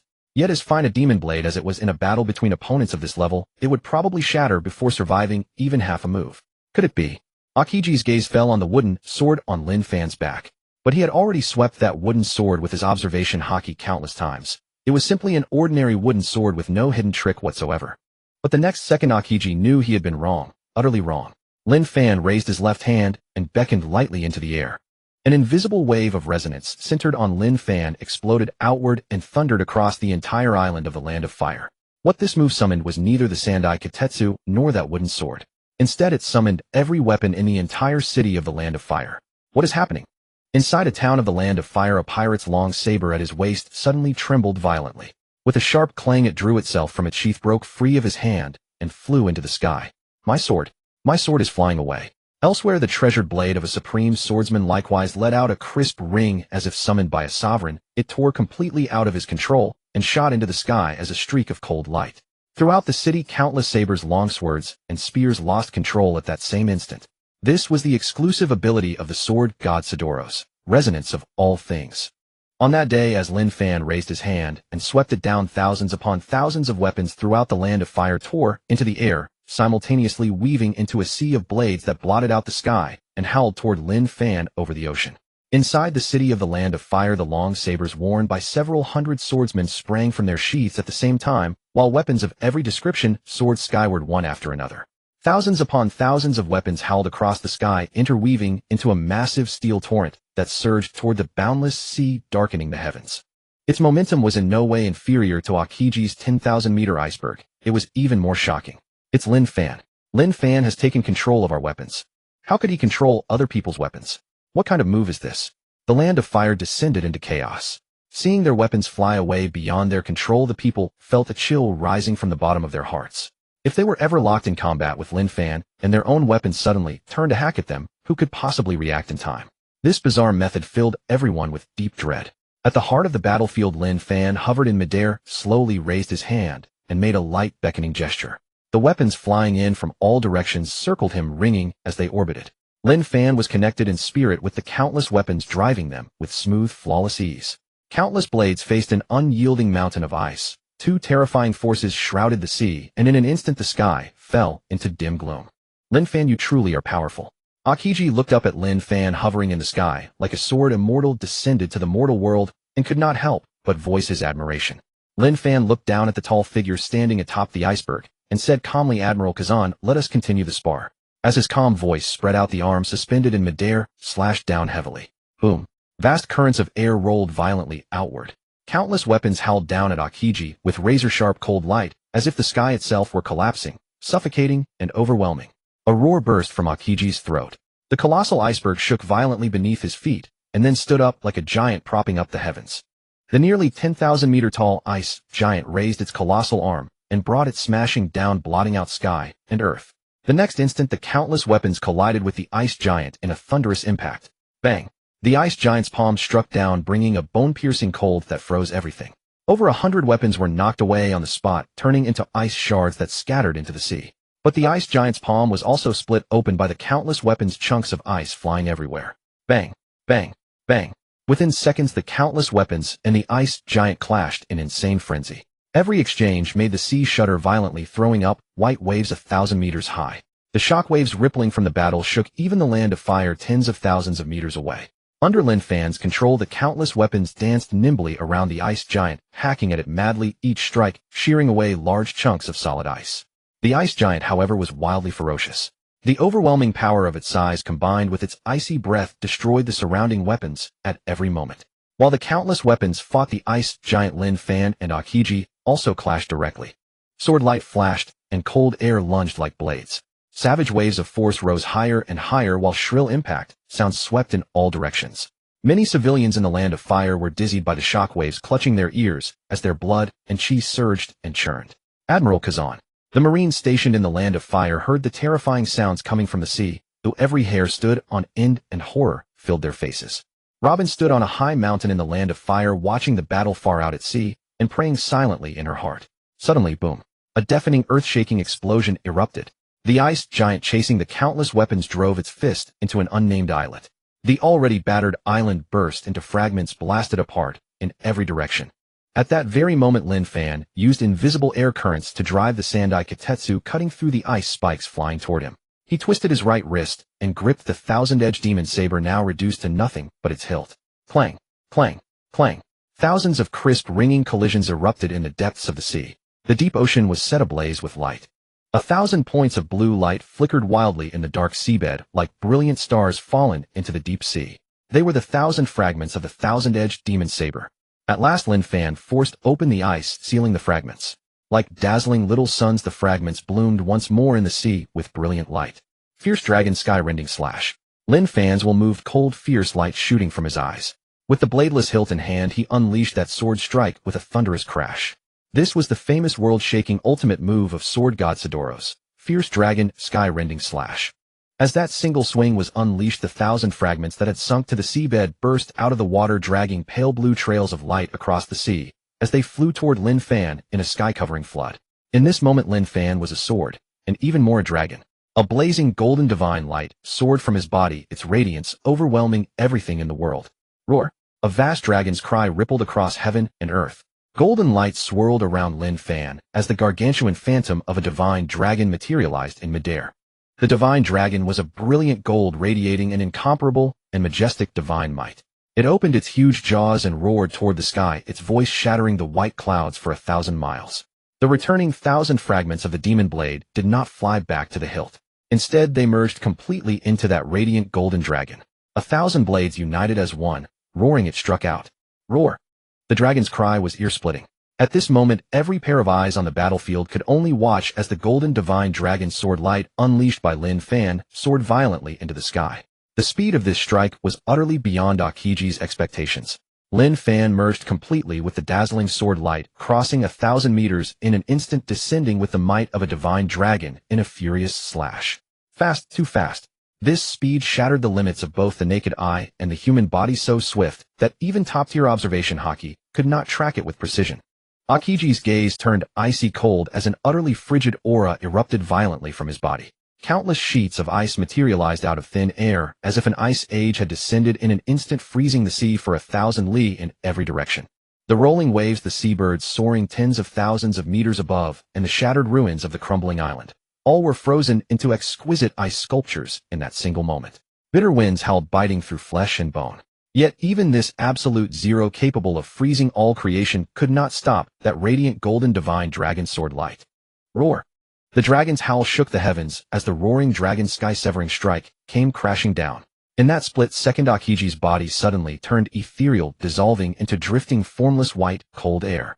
A Paramecia's elemental intangibility. SHHK. Lin Fan halted before Akiji, the thousand-blade demon blade in his grip. The golden radiance swirling around him gradually flickered out.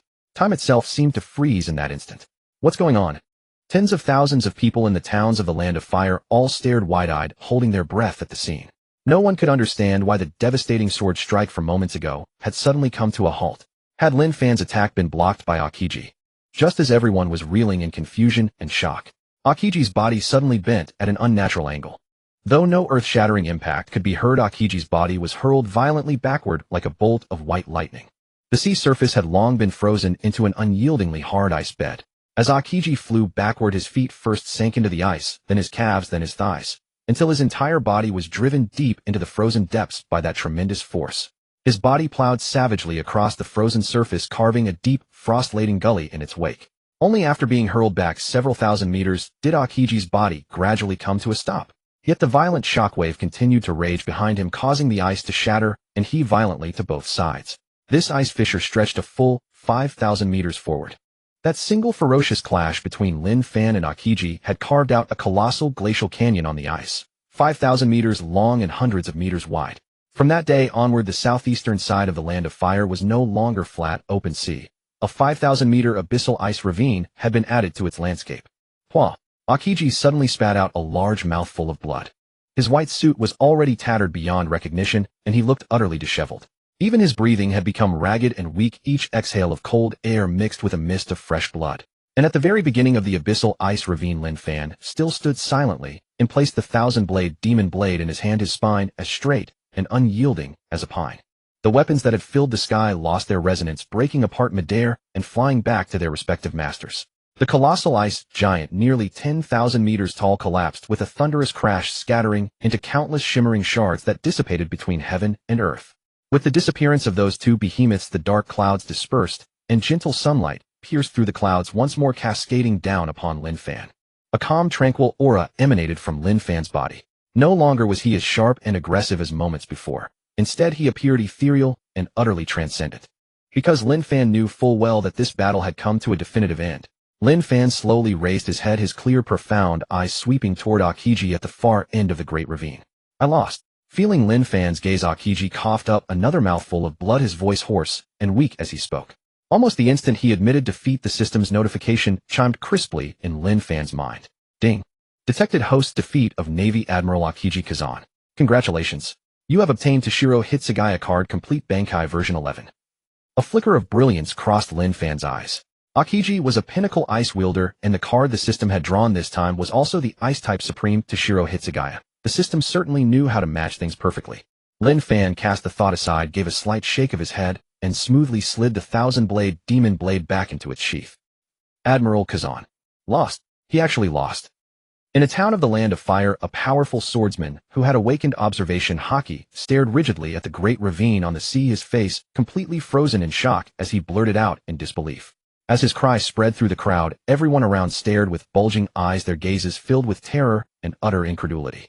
Though they could not hear the distant conversation, the sight of the 5,000-meter ice canyon and Lin Fan sheathing his blade made the outcome unmistakably clear. Akiji, one of the Navy's three foremost admirals, had truly been defeated by this young man. This Lin Fan is definitely a monster destined to ascend to the throne of the four emperors in the future. A resident stared at Lin Fan straight, imposing back, and murmured, uncontrollably trembling all over. An admiral has been defeated. This is a world-shaking blockbuster news story. A reporter clutching a camera madly hammered the shutter, recording this staggering scene with wild, frenzied excitement. Call Navy headquarters. Patch me through to Fleet Admiral Sengoku immediately. Admiral Kazan was in the Land of Fire and was openly defeated by the supernova Lin Fan. A Navy officer stationed within the Land of Fire scrambled to connect the din mushy, his voice trembling fiercely as he stuttered out report after report. And on a distant mountain peak, Robin stood at the summit, a relaxed smile rising on her elegant, delicate face. The battle was over. It was time for her to reunite with Lin Fan. Robin turned around, already mentally deciding that she would treat Lin Fan to some local specialty dishes for lunch and properly celebrate his victory. And yet, just as Robin took her first step, rumble! A deep rumbling roar suddenly echoed from high above. The source was not the sea. It was the very apex of the heavens. Robin jerked her head upward. There in the extreme heights of the sky, a vast silhouette of incalculable scale was slowly pressing down, blotting out the sky. It was not a dark cloud. It was a colossal island soaring through the air. Its enormous shadow swallowed the sun, plunging half the Land of Fire into gloom. An island is flying in the sky. Countless civilians of the Land of Fire looked up at the heavens, their faces turning pale with terror as they screamed in fright. At the same moment, a thunderous wild laughter boomed across heaven and earth like a great bell. Lin Fan, join forces with me, and together we shall rule this world. The savage pressure of an overwhelming pirate emperor cascaded down from above, as if an unrivaled sovereign were gazing down upon the land from on high. Fierce winds lashed the coast of the Land of Fire. The world was deathly still save for the thin, crisp sounds of the howling wind striking the ice. There's an island flying in the sky. In a town in the Land of Fire, every resident turned pale with terror and stared up at the heavens in fear. What drifted slowly in from the horizon was not an ordinary cloud, but an immense floating island. It hovered dreamlike and serene above the sea of clouds. At the center of the cluster of countless islands stood a magnificent, resplendent building, grand and majestic in style, like the Dylan Palace where ancient emperors resided. On the corridor directly in front of the palace stood an old man with golden hair spreading out like the mane of a raging lion. The old man's laughter boomed like a great bell, his thick golden hair whipping wildly in the air, while a chilling red ferocity gleamed in his eyes. He was none other than the great pirate Golden Lion Shiki. At this very moment, this supreme overlord from the same era as the pirate King Roger was high above, extending an invitation to Lin Fan to join forces. Tens of thousands of civilians and pirates held their breath, hearts pounding, as they stared fixedly at the scene unfolding in the sky. One was Lin Fan, the super rookie who had just defeated the Marine Admiral Akiji in a head-on battle. The other was the legendary pirate Golden Lion, who had once stormed the Marines' headquarters at Marineford and collapsed half the battlefield. If these two monsters truly allied with each other, it would bring devastating catastrophe to the Grand Line and the entire world. Cough. Huff. At the end of the frozen rift, Akiji exhaled a plume of white breath. He had forcibly sealed his wounds with frost and was struggling to prop himself up to stand. Though severely wounded and weak, he once again gathered a chilling fighting spirit. As one of the Marines' 3 admirals, he could never stand by and watch a demonic alliance capable of overturning the world take shape before his eyes. But the moment Akiji stirred, the wounds he had sealed burst open once more. His body swayed, and he suddenly spat out a mouthful of blood. The icy aura that had just begun to rise immediately dissolved into nothing. Lin Fan, what is your answer? Shiki wore a proud smile on his face, ignoring Akiji lying on the ground. He narrowed his eyes and looked down at the white-clad youth on the ice. Lin Fan slowly raised his head, making eye contact with Golden Lion Shiki across 10,000 meters of sky. A relaxed, casual smile suddenly broke out on his face. Join forces? Sure. His clear voice carried up from the path. You agreed. Shiki's eyes flew wide open, his voice rumbling like a thunderbolt. In the distance, Akiji's heart sank to the bottom. He had already lost his combat ability. If Lin Fan truly joined forces with Golden Lion, no one would be able to stop them. Countless civilians in the Land of Fire turned pale as death apocalyptic scenes already flashing through their minds. However, just when everyone's hearts were in their throats, Lin Fan's tone was calm, but he suddenly changed tack on one condition. You have to defeat me. The instant his words fell, boom. A piercing, bone-deep cold erupted abruptly. This chill was completely different from Akiji's freezing ability. If Akiji's ice was the power to freeze all things, then the cold surging from Lin Fan at this moment was able to freeze the soul itself. The card belonging to Toshiro Hitsugaya, captain of the 10th Division of the Godai 13 in Soul Society from Bleach Full Bankai version, was officially activated. You want to fight me? Shiki's gaze changed and the fierce nature of a domineering overlord was fully revealed. Lin Fan wasted no more words. He lifted his foot and stepped toward the floating island in the sky. In the instant his foot landed, a slender tachi with a 4-pointed star-shaped guard appeared out of thin air in his hand. It was Hyarinmaru, the supreme ice blade. Reign over the frosty heavens, Hyarinmaru. Lin Fan intoned in a low, cold voice. In that instant, large, crystal-white snowflakes fell from the sky, drifting down gracefully, beautiful, yet dangerous. It's snowing. How can he control ice too? Akiji pressed his chest and looked toward Lin Fan in disbelief. The cold of heaven and earth converged frantically around Lin Fan. Countless crystal ice shards enveloped Lin Fan at the center, turning into a dazzling ice crystal hurricane. Boom. The cold, compressed to its limit, exploded outward with a thunderous blast. The ice shards dancing through the air covered Lin Fan's body like armor. Meanwhile, behind him, a pair of brilliant crystal wings several meters long unfurled with an explosive sound. The wings were crystal clear and radiant with flowing light, making Lin Fan look like a sacred, inviolable ice dragon descended from the primeval ages. What shocked and terrified Aokiji the most was the absolute ultra-low temperature radiating from Lin Fan at this moment. Even Aokiji, a user of the ice fruit, felt his scalp prickle at this temperature. He actually has the ability to control extreme ice too. Aokiji's mind reeled. When Lin Fan defeated him just now, he had used invincibly fierce swordsmanship. A young swordsman under 20 who had cultivated his swordsmanship to the level of defeating an admiral was already incomprehensible enough. But now Lin Fan displayed a second extreme cold that was in no way inferior to his swordsmanship. Top-tier combat power in both disciplines.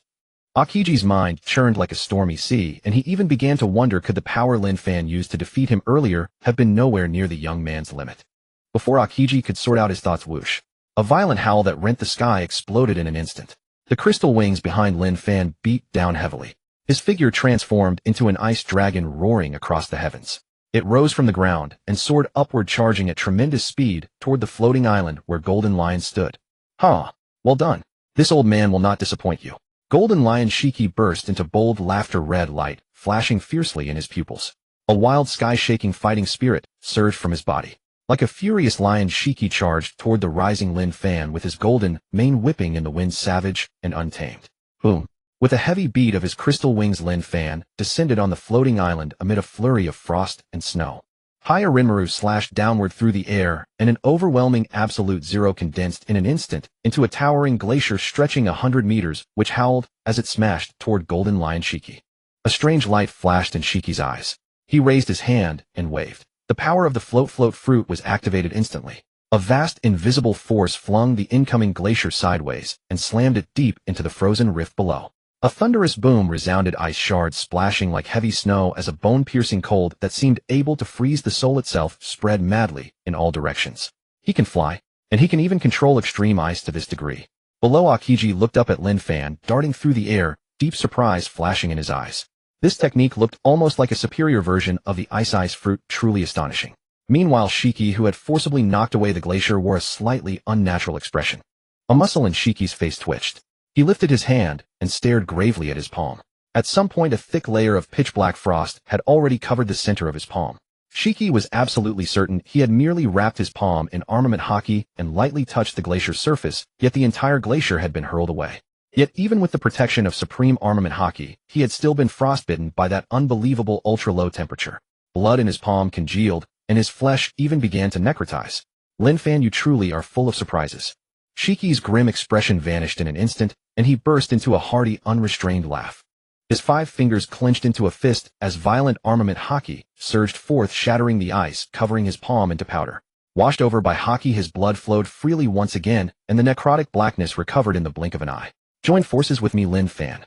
Shiki's laughter boomed like a muffled thunderclap. With a single upward motion of his hand, he tore a mountain peak from the floating island and hurled it down at Lin Fan, blotting out the sky. Defeat me first. Lin Fan cried out, swinging Higuma forward once more. Bitter cold erupted in a violent torrent, and the onrushing mountain peak was frozen into a colossal ice sculpture in midair, then burst into countless fine ice crystals that fell toward the earth like meteors streaking across the night sky. Amid the crystalline light cutting across the sky, an ice-blue figure shot through the flying ice shards. Flapping his enormous ice crystal wings, Lin Fan closed in on Shiki with overwhelming cold. In an extremely short span of time, Higuma swung dozens of times, and every slash turned into a vast glacier in midair comparable in size to a mountain. Dozens of glaciers sealed off all avenues of retreat and smashed down like falling meteors. Shiki's pupils violently contracted. Moments ago, merely touching one glacier had nearly frozen his arm, and now dozens were descending upon him. With no hesitation, Shiki let out a furious roar and turned into a streak of dazzling golden light shooting backward into the sky at astonishing speed. Sonic booms screamed across the heavens. With a single leap, Shiki soared over 1,000 meters, plunging deep into the dense sea of clouds and leaving those dozens of glaciers far behind. However, Shiki, having successfully evaded the attack, was not the least bit relieved. Instead, his eyes suddenly flew wide open, and a look of shock appeared on his face. What alarmed this legendary pirate was exactly the sight before him. Above his head at the very top of the sky, boundless cold was converging with frenzied force. Such cold was terrifying to the extreme, as if it could transform a blazing summer directly into a bitter winter. At the core of that dense cold coiled a colossal dragon formed entirely of brilliant ice crystals. Roar! The ice crystal dragon with blood-red eyes and an awe-inspiring bearing looked down at Shiki and let out a dragon's roar that shook heaven and earth. The sound wave swept outward, and the air in the sky was instantly frozen into one exquisite crystalline ice flower after another. I see. Unless I defeat you, you will never feel at ease about joining forces with me. Shiki's expression darkened, and a cold gleam flashed in his eyes. In the next moment, his golden hair lashed wildly as the berserk aura around him soared violently. The entire vast floating island, its originally barren pitch-black earth, began to churn and twist violently. Roar! A bellow shook heaven and earth. Tens of thousands of tons of soil shot up from the island's surface and coalesced in midair into three ferocious, majestic, rampaging lions. The three lions opened their huge maws and roared at the sky, their ferocity covering the world. Lions might earth roll. Opening their mouths as if to devour the heavens, the three earth and stone lions lunged fiercely at the shrieking ice crystal dragon with an air of destroying all in their path. The ice dragon showed no fear. Opening its mouth, it exhaled a huge blast of extreme ice-cold breath, freezing one of the earth and stone lions into an ice sculpture on the spot, which then shattered heavily into clods of earth and plummeted to the ground. Ice dragon versus lion. In the boundless sky, a supreme duel, without a single drop of blood unfolded. Watching the terrifying spectacle in the sky, the residents of the town in the land of fire kept retreating in fear, afraid of being hit by the boulders and chunks of ice falling from above. If a young man like Lin Fan could join the Marines. Akiji stood at the edge of the great rift, gazing up at the battlefield in the sky, his eyes filled with complex emotions. He couldn't help but think of how Garp had once thought highly of Lin Fan and had even wanted to recruit him into the Marines. Unfortunately, with the world government issuing a 1 billion berry bounty, all that had completely come to nothing. Just as Akiji was sighing, the bitter struggle in the sky finally reached a decision. The remaining two earth and stone lions and the ice crystal dragon collided heavily in midair, breaking apart at the same time and turning into countless fragments that scattered down to the earth. Still want to keep fighting? Shiki's bold laughter echoed through heaven and earth. In his view, the two had just been evenly matched in that exchange. Without a clear victor, it would be far too dull. Lin Fan's lips curled slightly upward as his eyes blazed with immense battle intent. He slowly turned the hand holding Higurimaru, and the slender icy blade traced a gentle arc through the air. Exquisite ice flowers blossomed one after another 10,000 meters above the ground, breathtakingly magnificent. Pop, pop, pop. Soft popping sounds burst in rapid succession, and the ice flowers twisted and elongated in midair, changing in an instant into frost swords radiating piercing cold. Lin Fan gently tapped the air with his index finger. Thousands of frost swords trembled and hummed violently in the void. In that very instant, an indescribable tyrannical force exploded across the swords. Everywhere the eye could see in the sky was flooded with blinding golden light. At the same moment, a radiant divine light, as dazzling as the sun, rose from all 1,000 frost swords. This was not Toshiro Hitsugai's power. Rather, it was sword pressure. Lin Fan had imbued all 1,000 frost swords with the supreme sword pressure of the sword god Sadaros. Rumble. The sky 10 million meters above trembled violently. At the same moment, the 1,000 frost swords erupted with Sadaros's supreme sword pressure. Immeasurably mighty power poured out without any restraint. Golden light interwove across the sky like a brilliant golden ocean, churning furiously in the depths of the heavens. The ice crystal wings on Lin Fan's back beat heavily. He stood under the firmament, white robes fluttering, long black hair whipping in the violent wind. Bathed in the dazzling golden glow, Lin Fan's entire body was tinged with a glorious golden sheen, like an invincible sword god forged from pure gold. Behind him, rolling golden light surged and roared, sending out wave after wave of suffocating oppressive pressure. Go! Lin Fan raised his palm and pressed down lightly toward the ground. In an instant, the boundless golden light converged like a raging flood, bursting through a levee and crashed down overwhelmingly upon Golden Lion Shiki. The scene was like an entire golden sky caving in. From the moment Lin Fan unleashed his sword pressure to the moment the golden light came crashing down, the entire process took less than half a second. Down below, Shiki narrowed his eyes and bit down hard on the cigar between his teeth, sparks flickering urgently at its tip. The legendary pirate whose name had once shaken the world finally lost his bold, open smile, replaced by an unprecedented solemnity. From the vast golden radiance, Shiki felt a suffocating pressure of unimaginable magnitude. The weight was so immense that it seemed to be driving his entire body from the high sky straight down into the depths of the earth. Ever since obtaining the power of the float fruit, Shiki had not felt so completely dominated by gravity in decades. What was even more terrifying was that Lin Fan's sword pressure covered far too wide an area, leaving him no room to evade at all. The next moment, the sword pressure descended with a thundering crash. Boom! The floating islet beneath Shiki's feet exploded into fragments on the spot. Tens of thousands of stone and earth fragments had not even begun to fall before they spontaneously ignited in midair, instantly vaporized into airborne ash by the terrifying heat carried by the sword pressure. The sword pressure bore not only a world-destroying heaviness, but also a scorching sword intent capable of incinerating all things. Shiki, taking the brunt of it, fared no better. The cigar in his mouth burst into powder, and his golden coat was torn open with countless gashes. Shiki's massive body plummeted sharply. He was actually blasted by that force from 10,000 meters high, falling toward the earth. In a town in the land of fire, the marine officer stationed there raised his binoculars, his hands shaking violently as he shrieked in disbelief, "GG Golden Lion Shiki is actually being suppressed." The ordinary residents here may have only heard of the Golden Lion's fearsome name, knowing him as a legend from the same era as the Pirate King Roger. They had no direct concept of Shiki's battle power. But this marine officer was different. He had personally lived through the nightmare at Marine Headquarters Marineford all those years ago. He had witnessed with his own eyes the terrifying sight of the Golden Lion, furious at Roger's surrender, storming Marine Headquarters all alone. In that battle, Sengoku, then a Marine Admiral, joined forces with Vice Admiral Garp to suppress him. It was 2 against 1 with every ounce of strength poured in, yet the Golden Lion still destroyed half of Marineford. To every Marine, the Golden Lion was a living demon.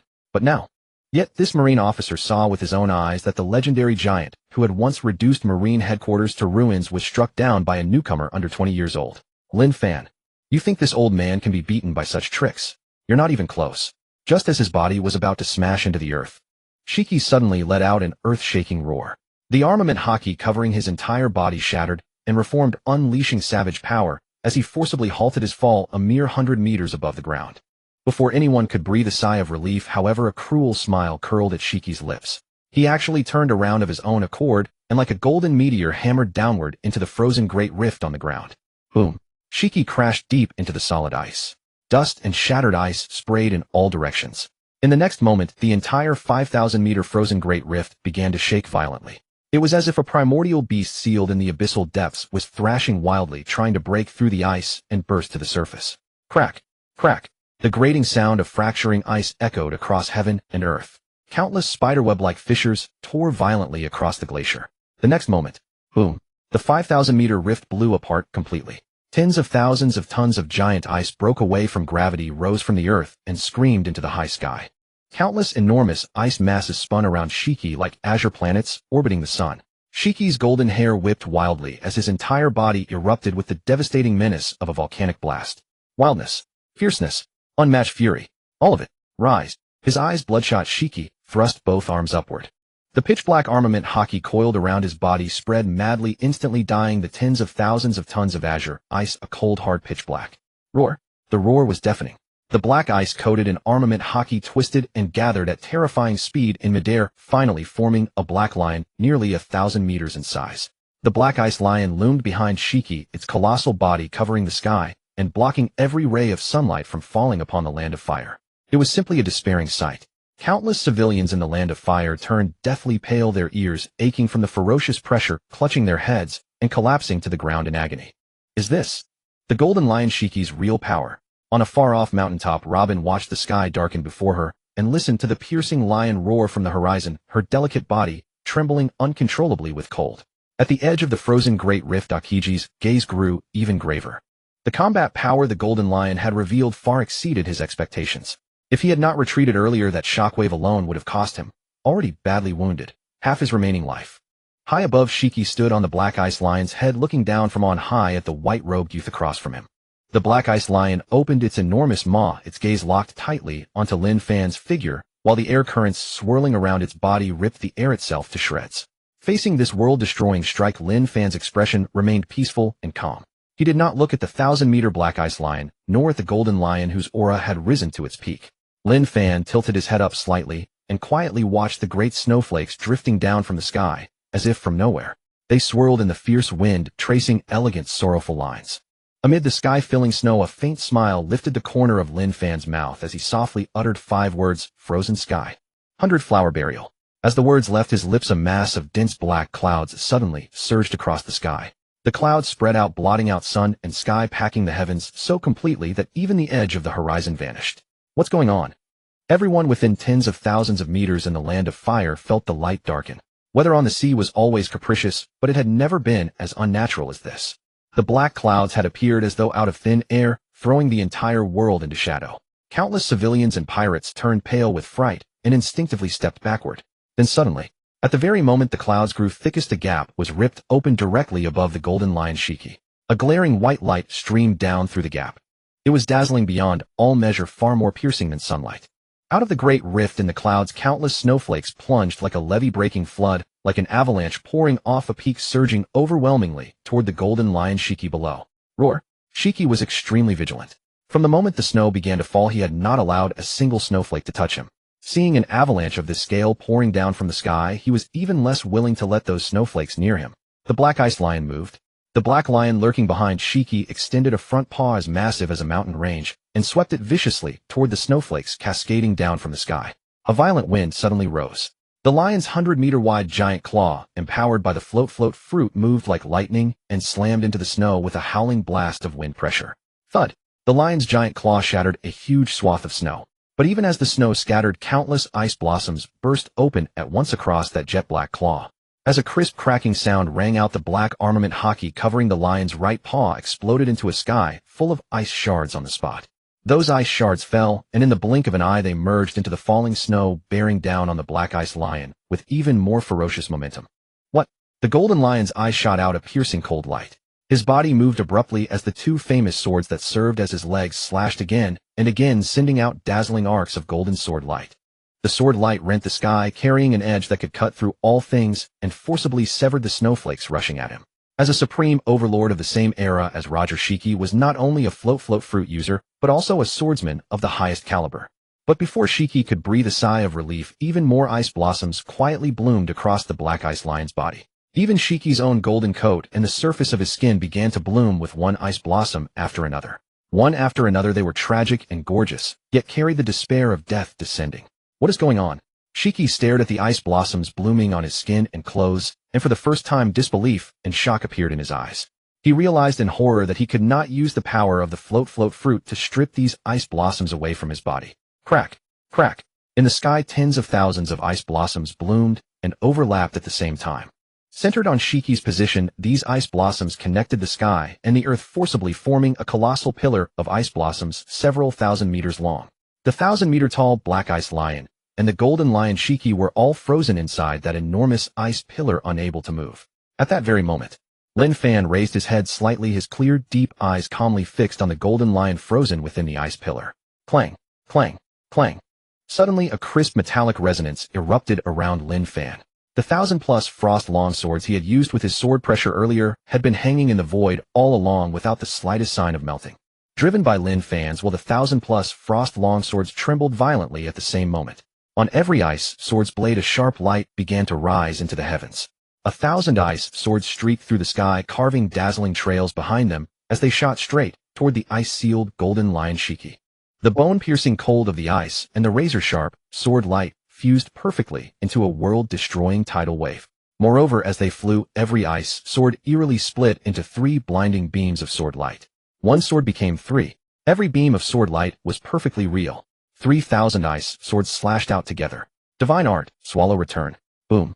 3,000 interlaced streaks of sword light swept across the sky, shredding the air into a vacuum as they passed, while a low muffled rumble echoed between heaven and earth. Sealed inside the frozen sky, 100 Flower Burial Shiki's eyes went wide, but his body had been frozen stiff by the absolute cold, and he could not move an inch.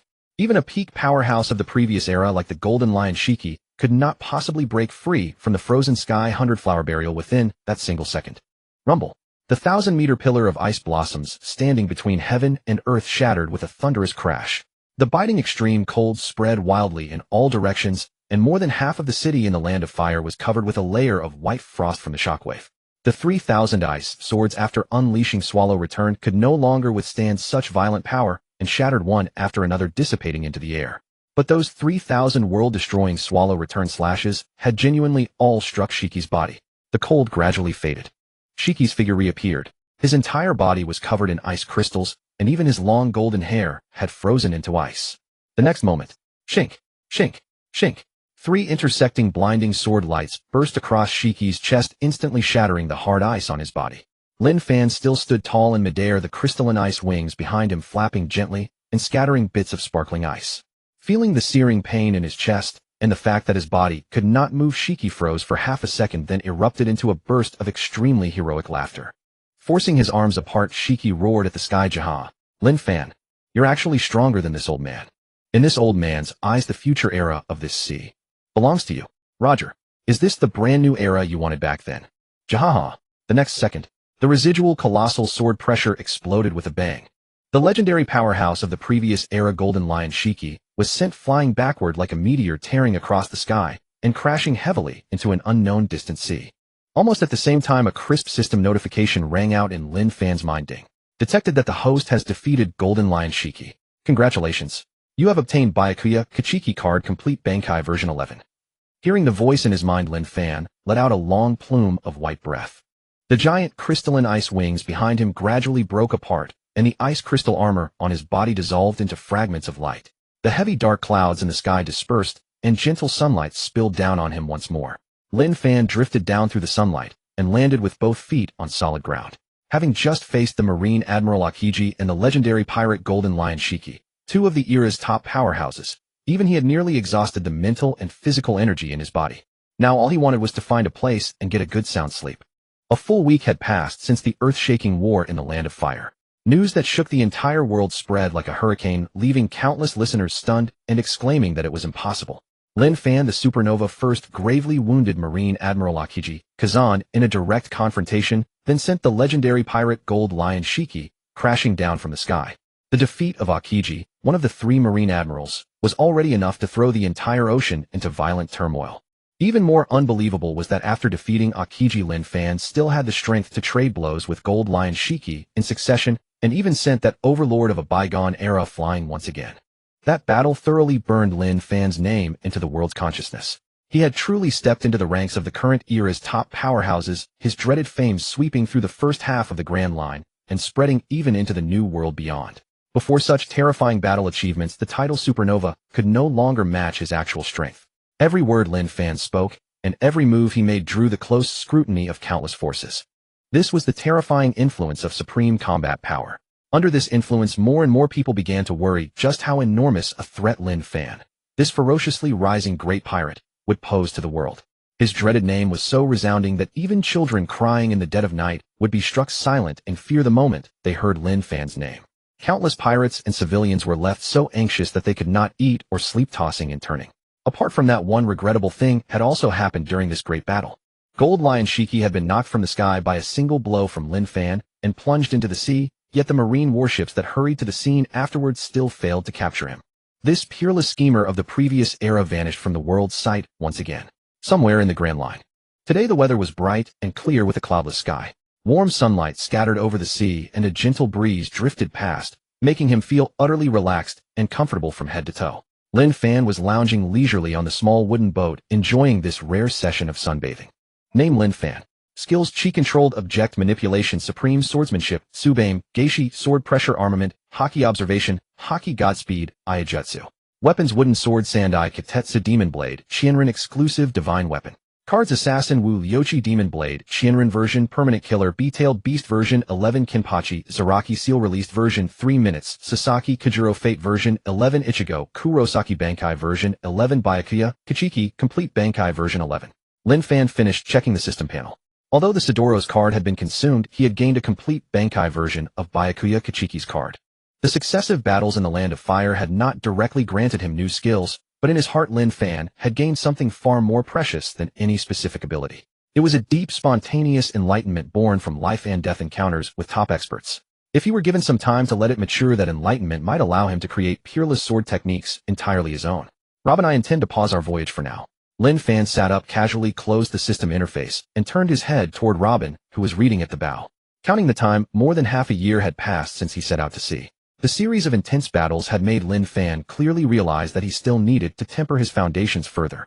Moreover, a great many insights had accumulated in his mind, and he needed time to fully integrate and master them. What are you going to do? Robin, who was flipping through an ancient book, lifted her head and turned her clear eyes toward him, her voice soft. Find a quiet place and devote myself to cultivation for a while. An easy smile tugged at the corner of Lin Fan's mouth. Want to come along? Robin's beautiful blue eyes flickered. After a moment's thought, she gave a slight nod. All right. In her view, Lin Fan had probably thought the recent stir had grown too great and planned to lie low on some remote island. That was only reasonable, though it was never wrong to keep a low profile at the proper time. Besides, Robin herself had experienced too many breathtaking battles alongside Lin Fan recently, and she genuinely wanted to find a quiet place to rest and unwind. Where do you want to go? Robin closed her book. Before Lin Fan could speak, several secluded, uninhabited islands suitable for hiding had already surfaced in her mind. However, the place Lin Fan named next went far beyond Robin's expectations. You want to go there? Robin's delicate brows knitted slightly, a trace of confusion surfacing on her fair face. Hardly anyone ever goes to this place normally. It's perfect for training, and absolutely no one will come to disturb us. Lin Fan blinked, his tone quite confident. With that, invisible chi surged within Lin Fan, wrapping around the entire small wooden boat and turning it into an arrow released from a bowstring, charging toward the distant sea at lightning speed. Several days later, beside a primeval island in the Grand Line, where vegetation was incredibly lush and every flower and tree stood abnormally tall. Boom. Before the small boat had fully reached the shore, a deafening, world-shaking bang exploded from the island's depths. It was as if a mountain had collapsed in an instant, making the sea surface for miles around tremble violently. Screech. Tens of thousands of gigantic birds were startled into flight, flapping their wings in panic and scrambling toward the sky. Boom. Boom. Boom. Explosive sounds burst one after another at the island's center, as if a sky full of thunderbolts were furiously hammering the earth. Amid the ear-splitting uproar, waves of deep, unbridled laughter also soared into the clouds. If anyone had stepped onto this island at that moment, they would surely have seen two sky-obscuring behemoths locked in savage battle deep within the dense forest. Every time the two behemoths collided, it was like two sheer cliffs crashing together, flinging up sky-covering dust and yellow sand. An absolutely terrifying spectacle. This peculiar island was named Little Garden, and on nautical charts, it was also known as Pangu Island. Today, this ancient, desolate island, which had not seen a living visitor for years, welcomed Lin Fan's wooden boat. Robin nimbly hopped down from the wooden boat. She stretched out a slender, elegant finger and pointed at the two massive figures in the distance, locked in frenzied combat, as they smashed great trees into splinters. Robin turned her head, her blue eyes quietly fixed on Lin Fan, and spoke with extraordinary seriousness. Lin Fan, is this the island you said was very quiet, where absolutely no one would disturb us? From the initially noisy little garden to gradually growing accustomed to its violent tumult. Days rose and set, springs turned to autumns. Before he knew it, a full year had passed.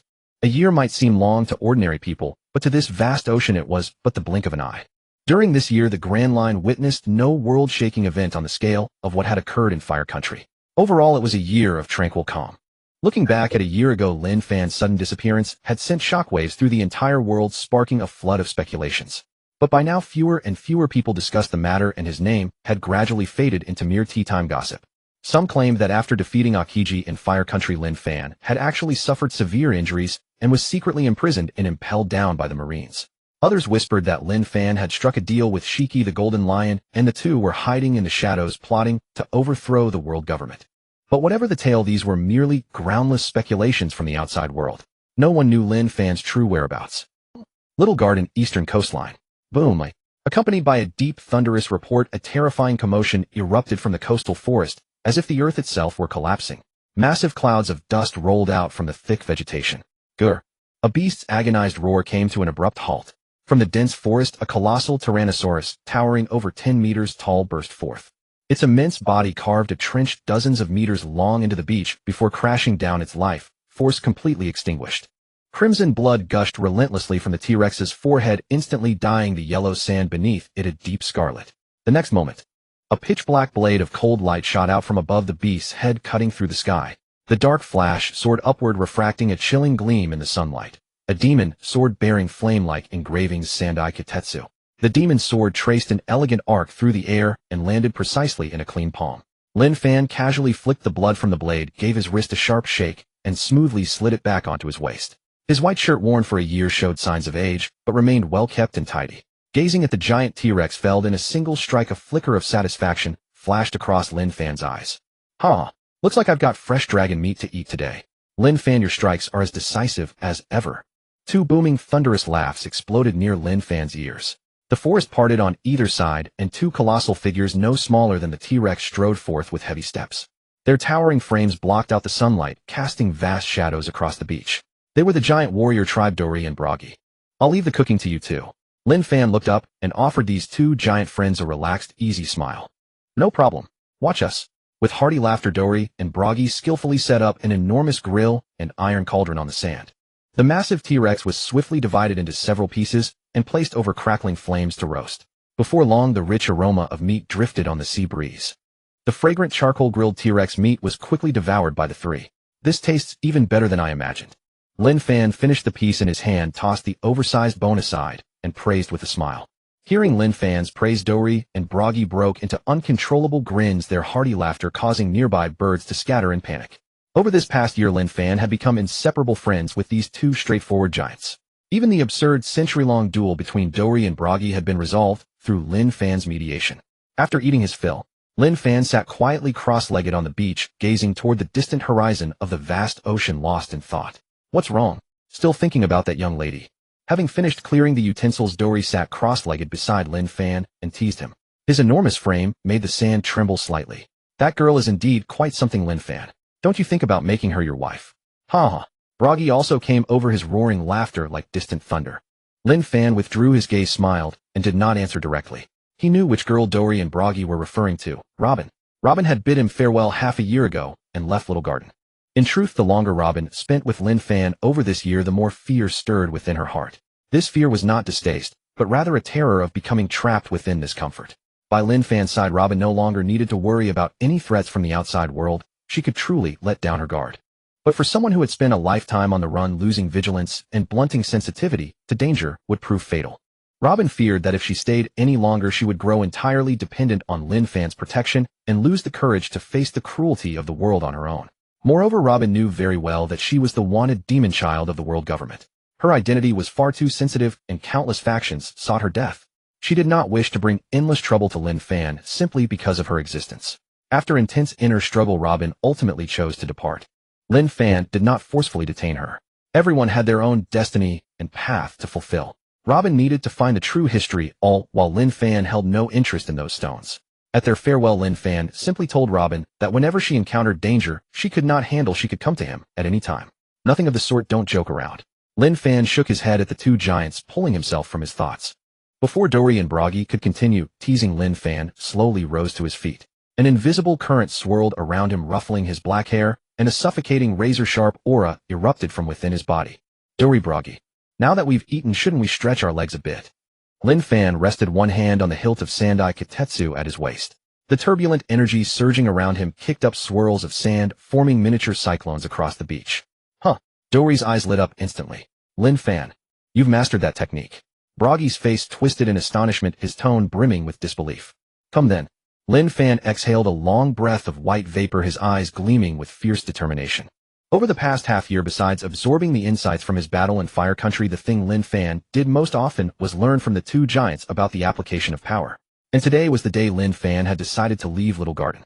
Before departing, he intended to test the results of a year's tempering and give it his all against his two giant companions. A howling gale spiraled across the beach, whipping sand and grit into the sky. Dori, Bragi, if you two don't make your move now, you're going to lose today. Lin Fan rested one hand on the hilt of the Sandai Kitetsu at his waist, his sharp aura blazing to new heights, while his long hair danced wildly in the wind. The pressure surged forth, and even the two battle-hardened giant powerhouses could not help but feel a trace of dread. During that year, every time Lin Fan exchanged moves with Dori and Bragi, he had never once used a system card. For him, every bout was an ultimate trial of his physical body and swordsmanship. A century ago, Dori and Bragi were already captains of the giant warrior pirates with bounties over 100 million, their strength incomparably formidable. But today, after a full year of grueling cultivation, Lin Fan had absolute confidence. Without relying on any card's power, he could defeat these two top-tier powerhouses entirely with his own true strength. Huh, looks like you really have mastered it completely. Dori's towering body retreated half a step, and dazzling light burst from his eyes. An incomparably wild aura erupted from his body, shaking the earth around him. Good. Today let's settle this with that move. Bragi gripped the huge sword with both hands and burst into wild laughter. Violent waves of air spiraled around him, and shot into the sky, forcibly scattering the clouds above. In that instant, 3 suffocating auras on the beach clashed and intertwined ferociously. The wind and clouds changed color, heaven and earth went pale. The most incredible thing was that despite coming from 3 different people, these 3 auras gave off exactly the same resonance. This was supreme power from the same source. Lin Fan, take this. Dory's thunderous roar shook the sky. He suddenly raised his giant sword high overhead, pouring out every ounce of his power without reservation. Well struck. This old man hasn't felt this good in ages. Bragi also roared with laughter to the sky while a devastating heaven-rending airwave rose from his giant sword. At this moment, the 2 giant powerhouses displayed their world-shaking ferocity, a might that could uproot mountains. And at the core of the tearing wind, Lin Fan stood tall, his gaze cold and sharp as lightning. At the very peak of their clashing auras, Lin Fan's wrist, which rested at his waist, flipped abruptly. Clang! The cursed blade Sandai Kitetsu was finally drawn. Elbaf spear. Dory and Bragi roared as they swung down their massive weapons. The vast sea-like aura contracted in an instant and furiously converged into the giant swords in their hands. At that same moment, Lin Fan stepped heavily forward, gripped the Sandai Kitetsu in both hands, and softly uttered the technique's true name, Bagu. Lin Fan's arms swung the blade down with a thunderous crash. An overwhelmingly fierce sword, chi capable of tearing the earth itself, blasted outward. Dory and Bragi's weapons descended at that very same instant. Boom, boom, boom. 3 deafening explosions of air tore through heaven and earth. 3 boundless, invisible shockwaves slammed into one another in the very heart of the beach. There was a half-second pause. Then, dong! A world-destroying shockwave that surpassed every sound under heaven swept across the battlefield. Every dinosaur, bird, and fierce beast on Little Garden Island was so terrified that it threw itself flat on the ground, shivering and kowtowing toward the beach. Raging shockwaves blasted outward in all directions. Stretches of ancient trees along the coast were shredded into fragments by that brute force, and countless giant beasts were caught in the shockwave and blasted into clouds of blood mist. The entire Little Garden Island shook violently. Rumble! A terrifying blast of air swept across more than half the island, and sand filled the sky. After who knows how long, the raging storm finally began to settle.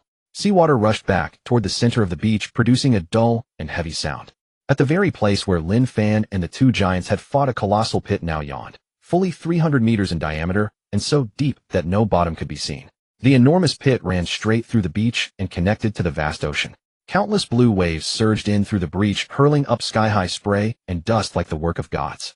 Within a radius of 1,000 meters, the beach had been stripped of several meters of sand, exposing the cold, unyielding rock beneath. Behind it, a huge expanse of primeval forest had been flattened, leaving the ground littered with appalling bloodstains and mangled remains of beasts. Suddenly, thud, thud, thud, heavy footsteps shattered the deathly stillness of the beach.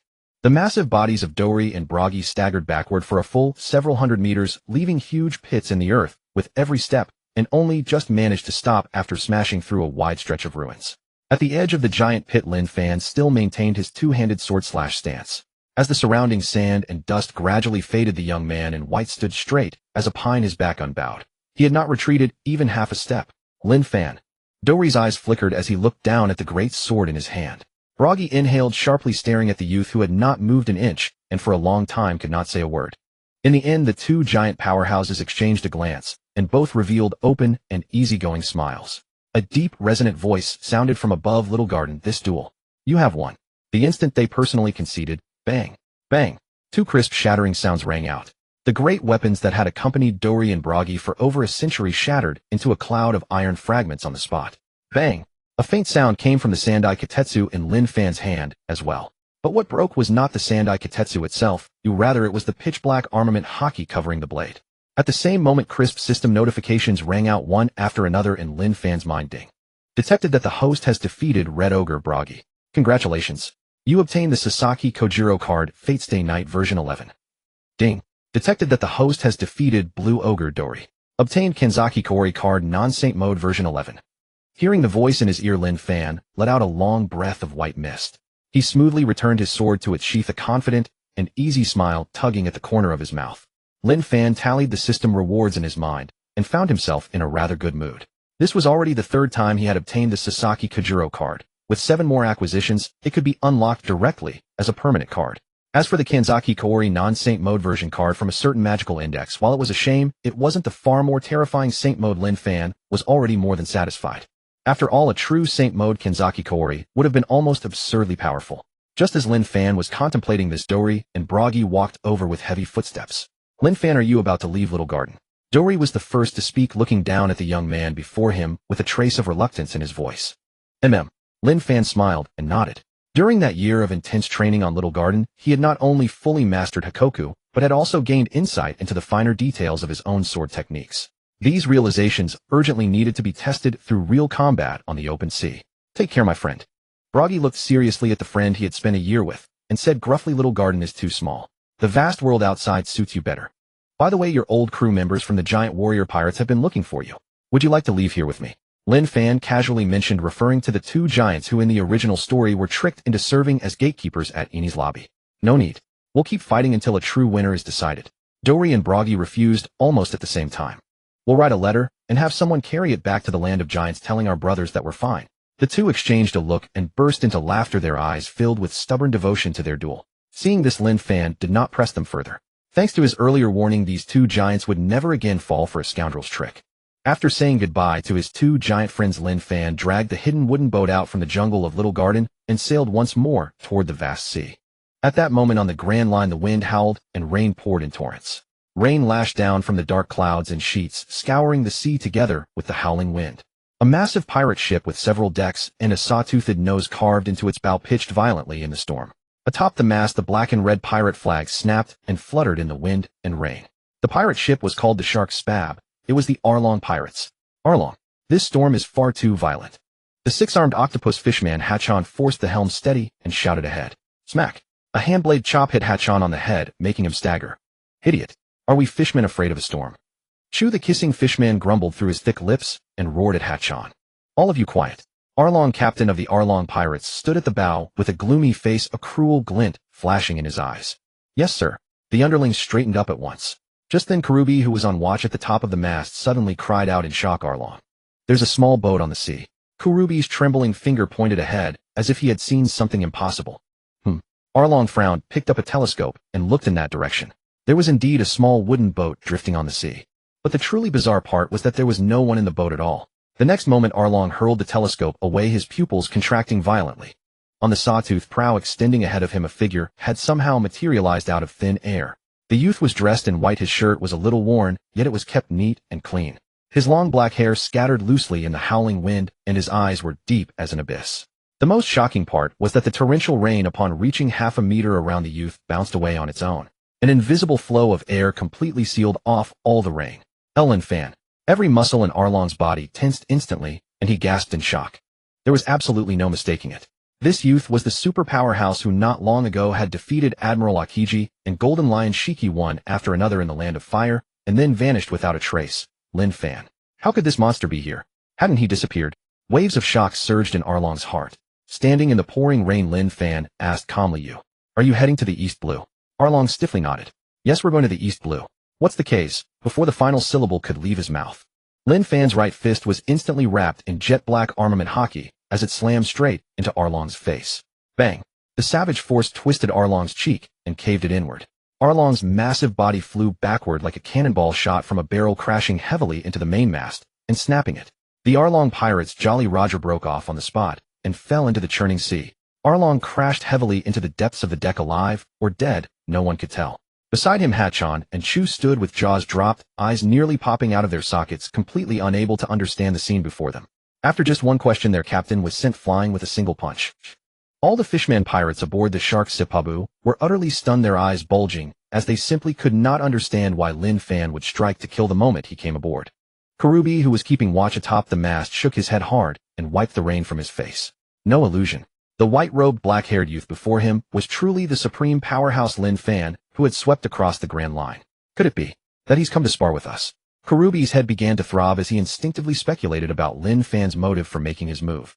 Just then, a cracking sound came from the wreckage of planks ahead. Arlong, clutching his half-sunken cheek, staggered out from the mound of debris. Pock! He spat out a bloody, broken tooth, his entire right arm trembling violently. On Arlong's face remained a distinct fist imprint, the skin deeply sunken, with blood pouring endlessly down his chin. Yet this fishman pirate, usually so savage and ruthless, now showed not a trace of anger, only helplessness and terror. A year ago, rumors ran rife across the sea that Lin Fan, that madman, loved nothing more than seeking sparring partners. No need to fight. I surrender. Arlong suddenly raised both hands high above his head, making the surrender gesture with absolute decisiveness. He knew all too well how terrifying this youth before him truly was. Even Admiral Akiji of the Navy and the former era's Overlord Golden Lion Shiki had been sent flying by him. In his eyes, the rest of us fishmen are probably nothing but dirt. Rather than charging in and dying, it was better to surrender at once. Arlong vaguely recalled the rumor that as long as one admitted defeat, Lin Fan would not strike again. At the same time, several fishman pirates nearby who knew of Lin Fan's reputation hastily whispered to their comrades about his peculiar habit of seeking sparring partners. Hearing this, many fishmen wore expressions of sudden realization. Their taut nerves immediately relaxed. It was just a spar after all. Since their boss had already conceded, the matter was surely settled. However, before the thought could even fully settle in their minds, boom, a muffled thunderclap exploded once more. Arlong's massive body was sent flying again, crashing straight through the hard deck and leaving two enormous holes. He tumbled more than a dozen times across the planks before slamming into the rear cabin wall and finally coming to a halt. Yet Lin Fan remained standing silently in place. He shook his right fist calmly, a strip of torn cloth from Arlong's body still dangling from his knuckles. Aye. At that instant, the entire crew of fishman pirates erupted. Their jaws dropped, and their eyes nearly popped out of their sockets. Hadn't he promised to stop once they surrendered? How could their boss be punched flying again the moment he raised his hands? This isn't right. The fishman pirates, who had been explaining things to their companions moments ago, suddenly felt dozens of murderous glares from around them. They cowered, pulling in their necks and not daring to look up. What on earth was going on? They were just as bewildered. Every member of the Arlong pirates aboard felt the same terrifying question rise within them. Why was Lin Fan still attacking? Could it be that he wasn't here for a spar at all, but specifically to kill? At that thought, everyone instantly recalled the brutal rumor from 2 years ago, how Lin Fan had slaughtered over 1,000 pirates at Hanabar. Cough, cough, cough. Wood splinters flew through the air as Arlong staggered back to his feet. Pressing his hand against his utterly deformed cheek, he gasped for breath, forcing down the fury raging in his heart. If this were any other time, being inexplicably hit twice would have driven Arlong into a raving frenzy. But facing Lin Fan, he did not dare. Arlong fixed his cold, wary eyes on Lin Fan, his mind racing through every single word Lin Fan had just spoken. He took a deep breath and gritted his teeth to ask, could it be that you made a move against us just because we were heading to the East Blue? Yes. Standing in the rain, Lin Fan nodded slightly and gave the most direct, coldest answer. Hearing that single crisp word, every fishman pirate on the ship was stunned again. There are countless people heading to the East Blue every day. Why would you come specifically to block us? Arlong's pupils contracted sharply. A flash of insight struck his mind, and he suddenly remembered. The East Blue was Lin Fan's hometown. The next second, a bone-chilling killing intent erupted from Lin Fan, scattering the falling rain around him into a misty haze. Killing intent. Pure, unadorned, ice-cold killing intent. The instant he sensed it, Arlong felt his scalp crack, as if he had been plunged into the depths of an ice cavern. An invincible powerhouse who could send an admiral and the Golden Lion flying had developed murderous intent toward him. How could he possibly survive? Without a moment's hesitation, under the disbelieving gaze of the entire crew, Arlong's legs weakened, and he knelt down with a heavy thud on the hard deck. He bellowed at the top of his lungs, "Don't kill me. I swear, I will never set foot in the East Blue for the rest of my life. As long as you let me go, I'll immediately turn the ship around and go somewhere else." Arlong roared these words with almost all the strength in his body, because the name Lin Fan had already become the greatest nightmare of his life. From now on, forget about going to the East Blue. Even hearing the words, East Blue, would make him walk the other way. However, Arlong's pleas came to an abrupt halt, because he realized in horror that even after kneeling and swearing, the icy killing intent hanging over his head had not weakened in the least. It had only grown denser and more violent. "Excuse me." A clear, flat voice echoed softly at his ear. Boom. Lin Fan lightly tapped the deck with the tip of his toe. The rain curtain was torn apart by a white shockwave in an instant. Lin Fan shot forward like an unsheathed invincible sword, tearing through the air. His right fist, wreathed in pitch-black armament, hockey smashed toward Arlong's skull with a heaven-destroying thunderous might. The punch exploded the air, whipping up rolling gales. Bang! A dull impact resounded across heaven and earth. Lin Fan's right fist sank deep into Arlong's cheek. The harsh sounds of breaking bones rang out one after another. His nasal bone shattered. His facial bones collapsed. His entire cervical spine snapped on the spot. Oh! The heart-rending agony made Arlong's eyes split wide and his mind go blank. And in the split second before his consciousness completely faded, that flat voice reached his ears again. "I don't believe it." Crack! His neck bone shattered completely. Arlong's eyes instantly lost their luster. His massive body collapsed limply to the ground as torrents of blood gushed from his mouth and every orifice, and he was utterly still, devoid of life. The torrential rain continued to pour down relentlessly. Icy water swept across the deck of the evil dragon pirate ship, washing away surface dust, but unable to rinse off the blood of Arlong the dragon. Arlong's neck was completely severed, his head twisted at a 90-degree angle as he lay collapsed among the splintered wooden wreckage, eyes bulging, his face frozen in incomprehensible despair. Lin Fan stood quietly before Arlong's corpse, the dark haki coiled around his right fist slowly dissipating. Boss Arlong is dead, killed by a single punch. In that instant, every fishman pirate on the ship felt a bone-chilling coldness erupt throughout their bodies, an indescribable terror spreading to every limb and extremity. But they had no time to be afraid, for Lin Fan had moved. Boom! His figure suddenly vanished into the rain curtain out of thin air. He struck like a white thunderbolt, tearing through the sky, the airflow swirling around him, shredding every falling raindrop into fine mist. Oh! From atop the mast, Officer Kojirō let out a half-formed scream as his body was sliced apart by a ferocious arc of blade light on the spot. He crashed heavily into the elevated wooden platform, his chest split open by a gash deep enough to expose bone, blood spraying wildly, and in the blink of an eye his breath ceased. Lin Fan's figure reformed where Kojirō had stood, the demonic sword Sandai Kikoku, gleaming with a chilling cold light in his grip. One strike, instant kill. This monster is going to slaughter us all. His Fishman Chu's face turned the color of ash, his limbs turning to jelly with terror as he scrambled backward on hands and knees. The invincible killing power Lin Fan had displayed made his heart feel as though it would explode on the spot. Thing! A brilliant cold flash slashed through the rain curtain. Sandai Kikoku carved a frozen arc through the air like a cold moon descending. His Fishman Chu felt a chill at his neck as if a biting wind was pouring into his collarbone. He instinctively reached up to touch his neck. Splat! Some viscous thing crashed heavily onto the wooden planks. Then Chu realized his vision began to spin wildly. In his sight, a bluish figure clad in a blue top had appeared. Chu finally understood. The headless corpse lying in the pool of blood was his own body, and that thing splattered on the wooden boards was his own head, still spurting blood. One of the three great officers of the evil dragon pirate crew, Chu, died on the spot. Lin Fan's eyes were cold and emotionless as he cleanly sheathed his sword, letting the torrential rain instantly wash the blood from the blade. Deep within his pupils a faint scarlet light flickered. That was the martial art of assassin Wu Liuqi raging through his body. When it came to efficient killing, no one surpassed the shadow assassins. Ting! Ting! Ting! The demonic blade, Qianran at his waist, trembled slightly, radiating an eerie blue glow, but Lin Fan forcibly suppressed it with his will. For such minor opponents, Sandai Kikoku was more than enough. Lin Fan rotated his wrist and struck again. In the deluge he moved with uncanny footwork, performing a deadly battle dance exclusive to the chief shadow assassin. Wherever the blade flashed past, a fishman fell. Clean, decisive, without the slightest hesitation. Even with the relentless rain washing over it, a thick layer of blood accumulated on the deck of the shark ship, seeping through the gaps and dyeing the wooden planks a deep crimson.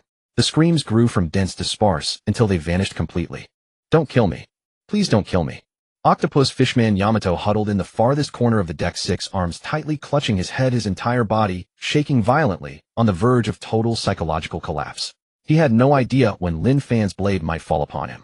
Faced with Lin Fan's overwhelming combat power, he didn't even dare to draw the 6 swords at his waist, only able to shrink on the ground and tremble. Finally, with the last fishman pirate hitting the deck, there was no living soul aboard except Yamato, who could make a sound. Rumble.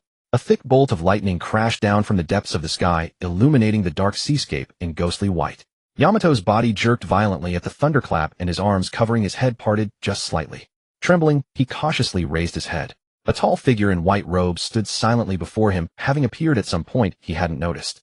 Lin Fan looked down at Yamato from above, those scarlet pupils glowing with an eerie light through the rain curtain, striking primal fear into anyone who met his gaze. Through the rain curtain, Lin Fan spoke slowly. Since you also wield multiple swords, I'll grant you a chance to live. His voice was flat and emotionless, revealing no hint of feeling. Yamato had assumed certain death, and at those words he froze completely. Before he could even process what was happening, Lin Fan's right fist, wreathed in dark haki, descended with a howling whistle. Bang! An immensely powerful punch slammed into Yamato's abdomen. The overwhelming force sent him flying backward like a curled shrimp, crashing heavily into the ruined cabin wreckage. Yamato's vision went black as his consciousness rapidly sank into darkness. And in the final second before he lost consciousness, there remained only one incredibly clear thought. If he survived this time, he would flee back to Fishman Island at top speed and warn all his kin that they must never ever set foot in the East Blue for the rest of their lives. Lin Fan sat cross-legged on the small wooden boat, tallying the spoils from his massacre of the evil dragon pirate crew. Arlong had dropped the Kamui Yoshino card D. Greyman Edition 11. As for the other 3 officers, they had each dropped a Shimura Jinx card, while the remaining ordinary fishman grunts had not dropped any cards. Including the cards obtained earlier at Whiskey Peak, Lin Fan had now accumulated 4 Shimura Jinx cards. Once he gathered 6 more, they would directly upgrade into a permanent card. Chirp chirp, several clear bird calls interrupted Lin Fan's thoughts. Looking up, he saw several white seagulls gliding low over the sea surface. Seagulls meant land was nearby. Lin Fan rose to his feet and gazed toward the distant horizon. At the edge of the sea line, the outline of a massive island faintly emerged. Lin Fan's destination for this journey, Drum Island, had finally arrived. The climate of the Grand Line was bizarre and unpredictable. Its islands often maintained extreme weather, either scorching heat year-round or heavy snow throughout the entire year. Drum Island was a typical winter island. The entire landmass was blanketed in snow, and everything within view was a pristine white world of ice and frost. Pedestrians on the streets were sparse, lending the area a somewhat desolate atmosphere. Lin Fan walked along the snow-covered street, gently rubbing his hands together and exhaling a puff of white vapor. With his formidable physique, he naturally felt no chill, yet having not seen snow for so long, he couldn't help but feel a touch of nostalgia and reflection. Lin Fan had just purchased a few freshly baked bread rolls from a roadside convenience store, preparing to eat something to fill his stomach. Bang! Suddenly a collision sound echoed from an alley ahead to the side, as if a trash bin had been kicked over and smashed onto the ground. Right after, a small figure darted out of the alley, its paws clutching what seemed to be food wrapped in paper. Stop! Don't run! A vagrant in tattered clothes followed close behind, cursing loudly as he chased out of the alley. However, that small figure was extremely nimble. With a few deft twists and turns, it left the vagrant far behind, vanishing into the boundless white snow. Damn it, that little beast slipped away again. The vagrant cursed breathlessly. He spat fiercely, then finally turned around and went back. Lin Fan stopped eating his bread, turning his head to look in the direction where the figure had vanished, a spark glinting in his eyes. Through the perception of observation haki, he had seen everything clearly just now. Lin Fan's figure swayed slightly, and with the howling wind sweeping past, he vanished from the spot in an instant. When Lin Fan appeared again, he was already standing beside a remote snowdrift on the outskirts of the town. In the hollow of the snow pit before him crouched a small figure. This little creature looked very strange. Although it stood on 2 feet like a human, its body was covered in thick yellow fur, and it had small antlers on its head, like a young reindeer trying hard to pass itself off as a human. Without a doubt, this was Tony Chopper, just 3 or 4 years old. At this moment, little Chopper had no sense of danger at all. He was gnawing greedily on the ham he had just snatched from the vagrant. The ham was covered in dust and mud, as if it had just been dragged out of a trash can. Yet little Chopper wolfed it down ravenously, his cheeks stuffed so full that he didn't even notice Lin Fan approaching. Lin Fan did not interrupt. He simply stood aside and quietly watched little Chopper eat ham. It had to be said, Chopper looked quite adorable now, like a fluffy plush toy that made one instinctively think of a pet. Should I keep a little pet? Lin Fan raised an eyebrow, a strange feeling stirring in his heart. Wasn't the Chopper before him the legendary capable little pet? He could help with chores and cooking, and he could even treat illnesses and give injections. Of course, judging by the timeline, Chopper should not have met that quack Dr. Hiralik yet. Just as Lin Fan was mulling it over, little Chopper finally swallowed the last bite of ham. He suddenly looked up and was startled to find that a tall figure in white had appeared before him at some point. Oh! Chopper was scared out of his wits, letting out a high-pitched, babyish scream. Although his face was covered in thick yellow fur, Lin Fan could clearly see his face turn pale in an instant. Terrified, Chopper's short little legs scrambled frantically in the snow. With a slip, he tumbled down the snowy slope like a little fur ball and landed on the ground. Uff! Lin Fan let out a helpless laugh and shook his head. He reached out, scooped the fallen Chopper out of the snowdrift, and then casually took a steaming hot bread from the plastic bag and placed it in front of Chopper. Huh! Little Chopper blinked his big eyes in a daze. He had thought the terrifying human was going to hit him, but instead the man not only didn't attack him, but handed over fragrant food. Just then, Chopper's small stomach uncooperatively gurgled. Chopper cautiously studied Lin Fan. Seeing the kind smile on Lin Fan's face, he tentatively extended a small paw and quickly snatched the bread. Lin Fan still made no move, merely watching him quietly. Faced with the huge temptation of food, Chopper swallowed hard, and his final line of defense collapsed. He began devouring the bread in large bites right in front of Lin Fan. As he ate, little Chopper lowered his head and murmured a quiet thank you. Lin Fan stood beside him, though his mind was already occupied with another serious question. How could he make this 3-year-old kid willingly admit defeat? Such a little child probably didn't even understand what those 2 words meant. Just when Lin Fan was beginning to get a headache, ding, detected that the host has obtained Chopper's sincere gratitude. Congratulations. You have received Xianyang card, knife-wielding version 11. Hearing the crisp notification sound in his mind, Lin Fan stood frozen in place. A strong urge rose in him to overturn the table on the spot. Knife-wielding Xianyang. Since when did Xiangyang become a knife wielder? Fortunately, apart from defeating foes and making them admit defeat, earning sincere gratitude could also trigger system rewards. It seemed the system's trigger conditions covered both the physical and mental realms. Having won a card without lifting a finger, Lin Fan was in a very good mood. Although a knife-wielding Xiangyang sounded a bit weird, a mosquito's leg was still meat. Having one more card was never a bad thing. Seeing that Chopper was almost finished with the bread, Lin Fan casually handed over the rest of the food in the bag. Here, make it last. Lin Fan set the plastic bag on the snow beside Chopper's feet. Chopper lowered his head to look. The bag was filled with piping hot food. Chopper froze on the spot, feeling his nose sting. He had been born with a blue nose and had been rejected and abandoned by his own kind since early childhood. Later, he had accidentally eaten the human fruit, wanting to become human, but instead turned into a bizarre half-human, half-deer creature and was even chased and beaten by humans as a monster. He had grown up never knowing a single trace of kindness, with no place to settle and no friends. His life had been utterly miserable. That bag of bread from Lin Fan was a priceless warmth for Chopper at this moment. Chopper held back the tears in his eyes and quickly lifted his head, wanting to ask the young man's name. But there was no sign of Lin Fan anywhere in the snow. "What is your names?" Standing alone in the snow pit, Chopper shouted with all his strength. The only answer was the empty echoes that returned from the surrounding valleys. Meanwhile, on the other side, Lin Fan bought another bag of bread at the convenience store and wandered the streets chewing on a piece. He was thinking about whom to challenge next. The quack Dr. Hiralik. Lin Fan remembered that the old man had an incurable disease and no more than a few years to live. Challenging a dying patient would seem rather unsportsmanlike. Lin Fan shook his head and abandoned that idea at once. Then what about challenging Dr. Kojirō? That was indeed feasible. She was over 100 years old, but still very spry. Although challenging an old lady still sounded a little odd for system cards, it wasn't entirely unacceptable. Just as Lin Fan was thinking, he heard passers-by discussing something. "Have you heard? King Wapol has issued a new order forcibly conscripting all the doctors in the kingdom into the palace. Alas, from now on, commoners who see a doctor will have to pay sky-high fees levied by him alone. It's really impossible to live like this." Two men in thin, worn, cotton-padded coats walked past Lin Fan, complaining in lowered voices. Lin Fan's hearing was exceptional, and he could clearly catch every sigh and trace of resentment from the townsfolk. Under Wapol's cruel rule, the Drum Kingdom was in turmoil, and the people's lives were a misery. Lin Fan raised an eyebrow slightly.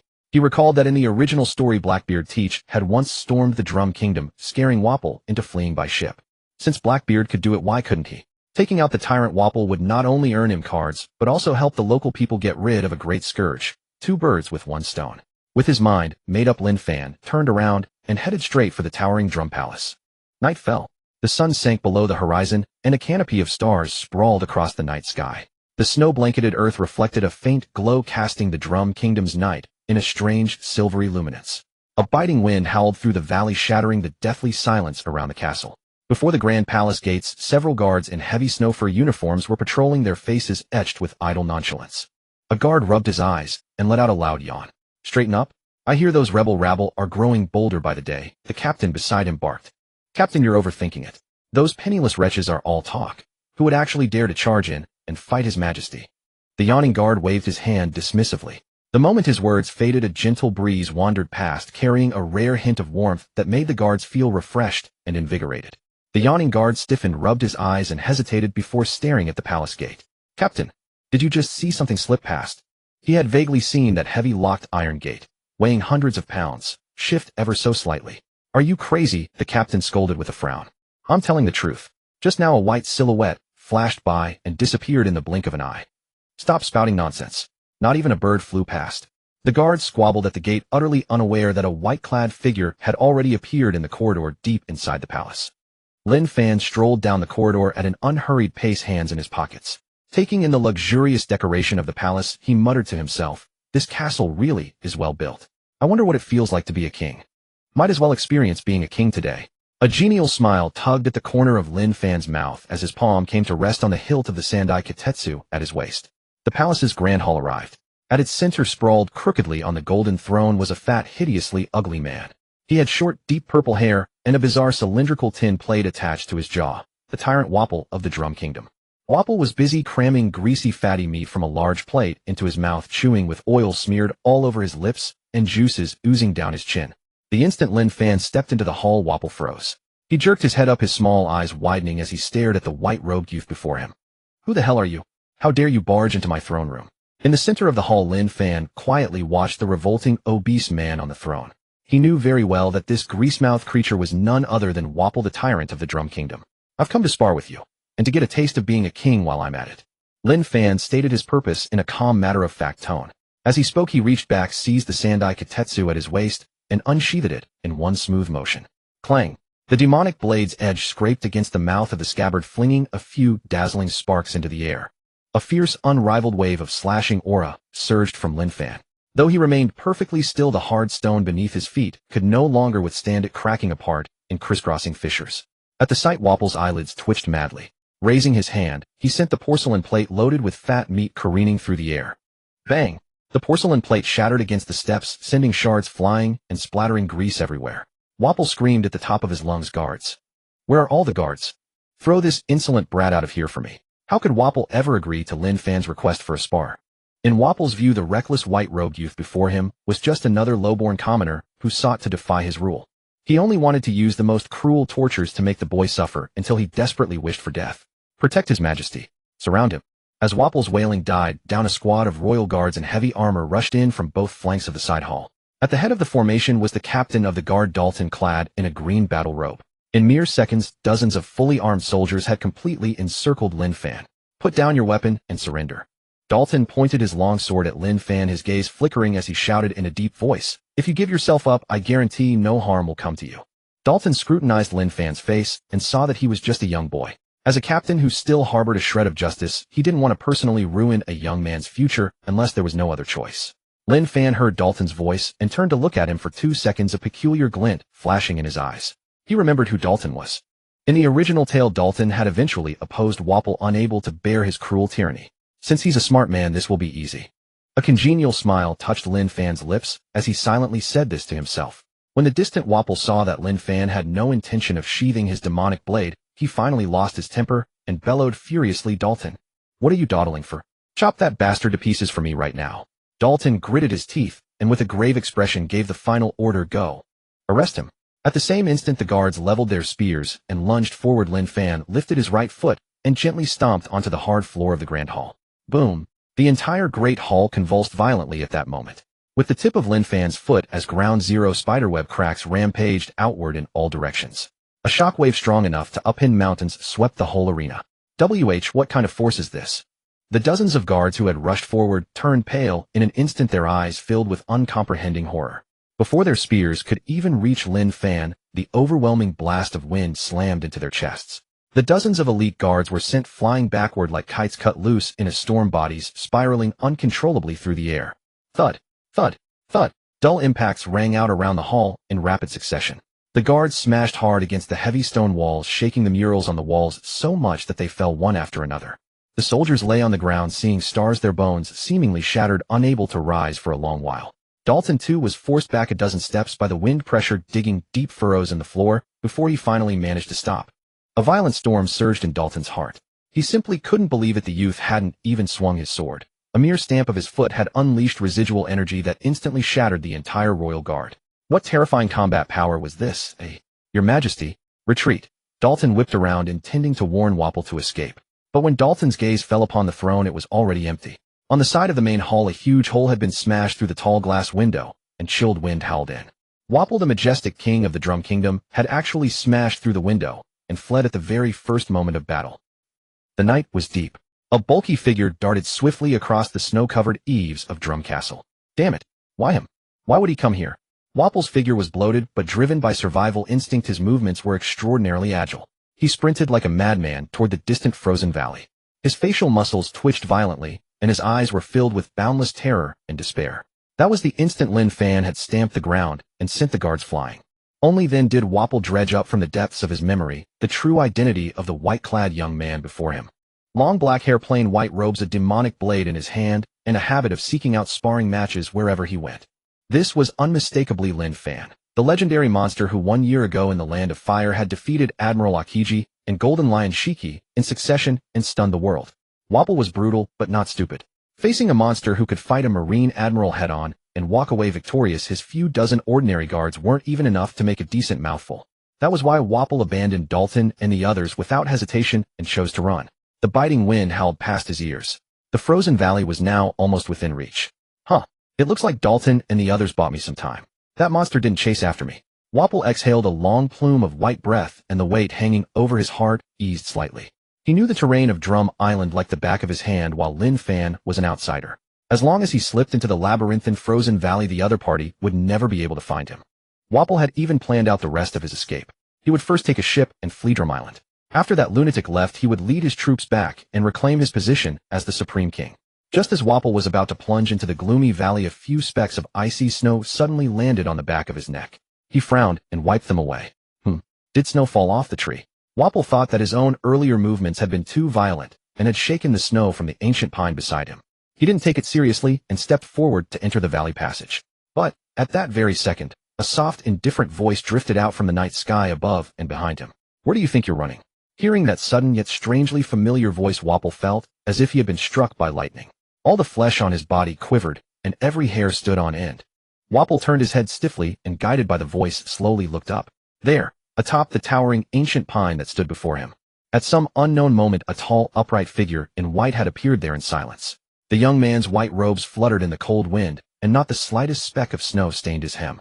And deep in the eyes veiled by his black hair flickered a pair of scarlet ferocious glints that made all beasts tremble. Lin Fan was here. When had he come? Was it in that instant when the snow fell from the pine tree, or had it been even earlier? Wapol's mind was a turmoil of chaos. He labored to breathe, forcing down the panic churning inside him. Looking at Lin Fan standing amid the treetops, Wapol forced an ingratiating smile onto his face. Lin Fan, if I remember correctly, you said just now that you wanted to be king, right? No problem. I'll issue an edict at once to put you on the throne. Lin Fan's expression remained perfectly calm.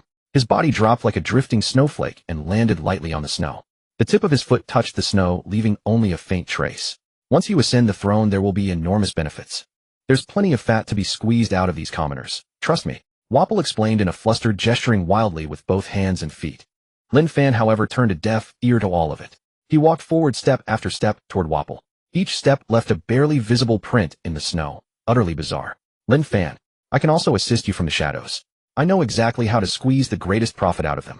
Rest assured, I'll only take 1/10. No, I don't want a single berry. I'll give it all to you. Feeling the invisible pressure emanating from Lin Fan, Wapol's cold sweat poured down without end as he kept backing away. By the time he finished, Wapol's eyes were bulging and the veins on his forehead were standing out. He had thrown out what he thought was his most seductive bargaining chip. In his mind, a benefit no pirate could refuse. Unfortunately, those tempting words did not make Lin Fan's steps pause in the slightest. He continued toward Wapol at a calm, steady pace. It was exactly this calm, relentless pace that tormented Wapol beyond endurance.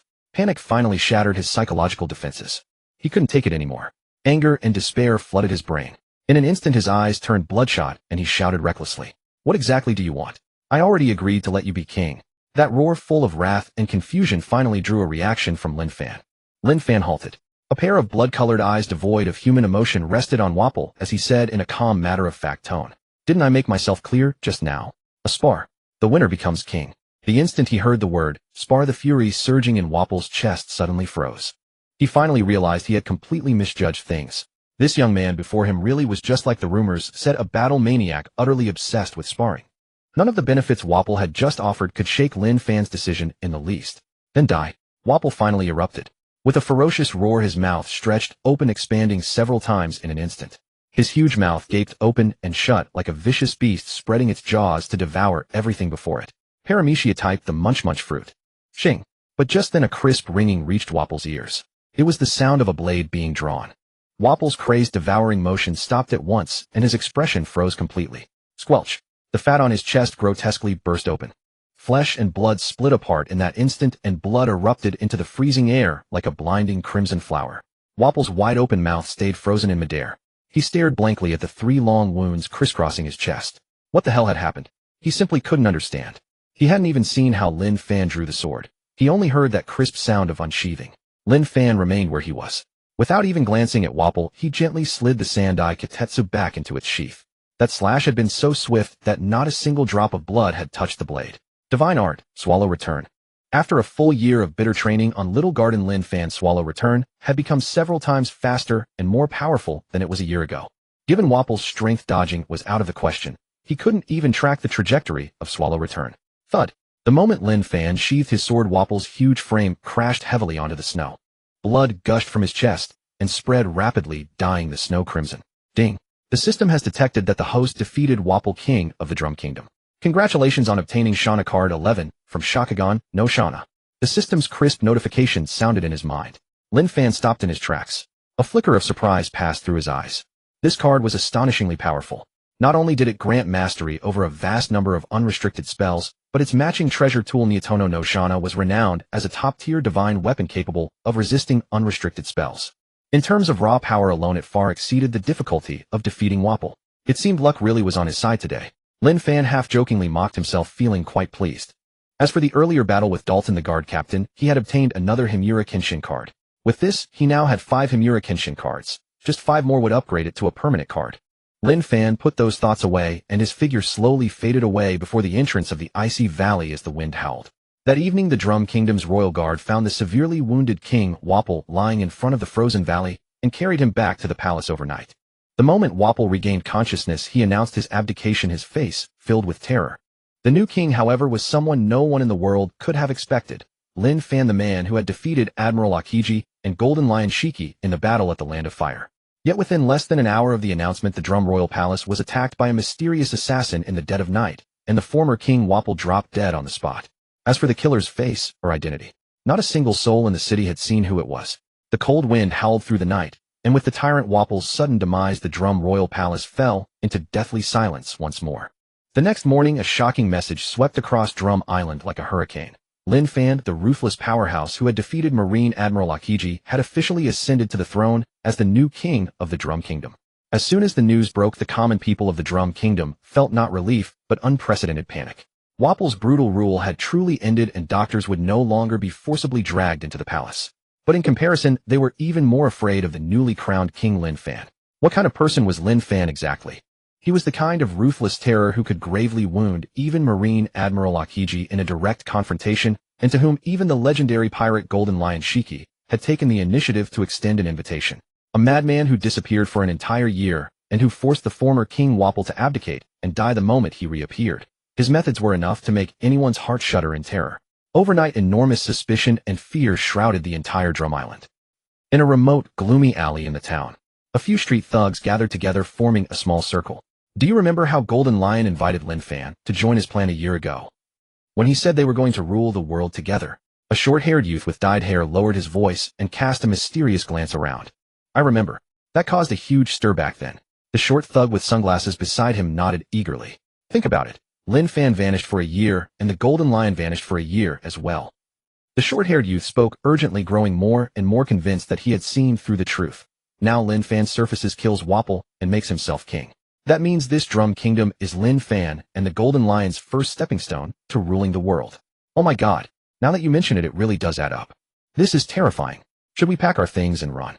The thugs in the alley drew in sharp breaths. Some turned pale with fright, while others nodded again and again, taking the absurd rumor for absolute truth. Similar rumors were spreading wildly through every street and alley of the Drum Kingdom.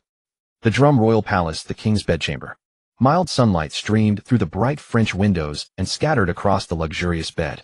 Feeling the warmth on his body, Lin Fan opened his eyes unhurriedly.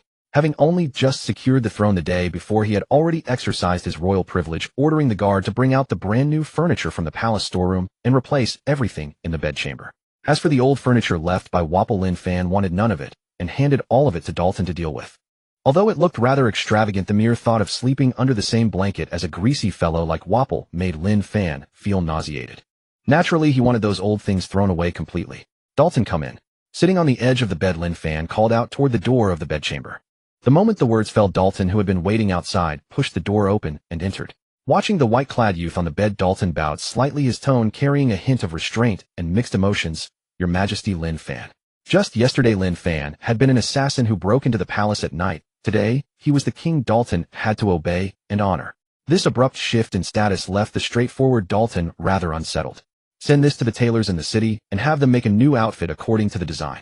Lin Fan stood up and handed Dalton a neat, clearly drawn pattern. He looked down at the old shirt he had worn for a year, washed until it had faded, and thought that since he was now king, he ought to have a new set of clothes that pleased him. Yes, Your Majesty. Dalton took the drawing, glanced at it, and nodded gravely. When Wapol had been on the throne, he had often issued all kinds of absurd and cruel decrees. By contrast, Lin Fan's request to find a tailor was almost ridiculously normal. Drawing in hand, Dalton was about to turn and leave when something occurred to him, and his steps came to an abrupt halt. He turned his head hesitantly and asked tentatively, "Your Majesty, Lin Fan. With the news of Wapple's sudden death spreading, the entire city is rife with rumors, and the people are panicking. Should we send the guard to clear things up?" Before Dalton could finish, Lin Fan raised a hand to cut him off. "No need to bother. Let them talk." With a calm expression, Lin Fan waved a hand casually to signal Dalton to withdraw. Dalton sighed helplessly, retreated respectfully from the bedchamber, and closed the door behind him. Lin Fan watched the closed door, a faint, easy smile flickering in his eyes. He was naturally well aware of the people's fear. After all, Wapple had died inexplicably on the very day he abdicated, and with Lin Fan's own world-shaking reputation, outsiders saw him as nothing but a ruthless tyrant who had seized a kingdom. But Lin Fan could not be bothered to clear up the rumors. Besides, what people were saying was not entirely wrong. Wapple had indeed been finished off by his own hands. If Lin Fan wanted to be king and experience that kind of life, he naturally needed Wapple to issue an abdication decree first. Once the decree was announced, there was no longer any need to keep that shameless tyrant alive. Shaking off those thoughts, Lin Fan snapped his fingers. Moments later, the bedchamber door was pushed open again. Several maids slowly entered, wheeling a cart laden with exquisite dishes, and the tempting scent of meat filled the entire room. Lin Fan took a piece of roasted meat still steaming with heat and bit into it with satisfaction. Being king felt pretty good. At least he could eat well and drink his fill every day. After eating and drinking to his heart's content, the sun rose and set, and another brand new day quietly arrived. Early in the morning, a tall, straight figure in a deep black trench coat slowly walked out from the main gate of the Drum Royal Palace. Every stitch on the trench coat was flawless. The cuffs and the open collar were trimmed with exquisite gold thread embroidery, and the buttons were a mix of black and gold. The overall look was not the least bit garish. Instead, it gave off an impression of clean, sharp capability. More importantly, this trench coat had been tailored precisely to Lin Fan's measurements, making him cut a strikingly gallant figure. The royal tailor's craftsmanship is truly beyond reproach. Lin Fan raised his wrist to inspect the delicate gilded patterns along the cuff, and let out a satisfied murmur of praise. The tailors had worked through the night, and by dawn, they had perfectly brought to life the design Lin Fan had provided, completing this black trench coat.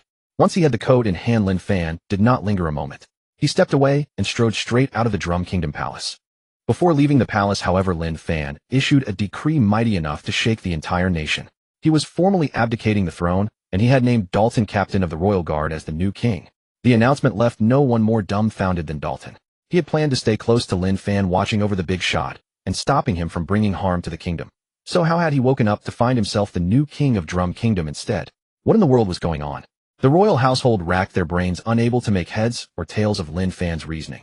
How could anyone on these seas abandon the throne after wearing the crown for a single day and simply walk away? Although the top officials had been thrown into a tizzy, the news that Dalton was about to take the throne still spread with lightning speed in the very first moments.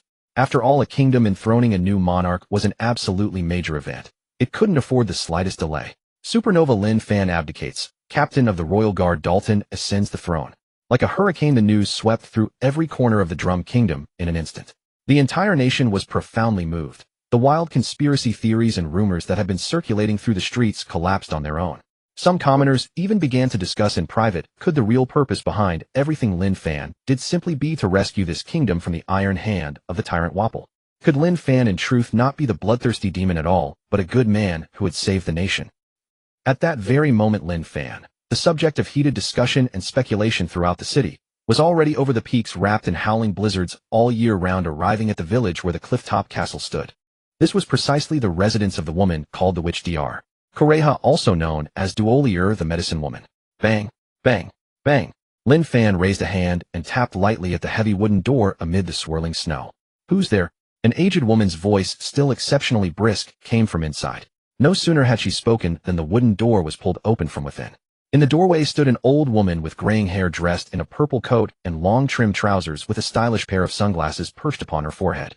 Her eyes were clear and bright, with none of the clouded haziness common to old age. Her figure was erect, and she looked just as nimble and sharp as a middle-aged person of 40 or 50.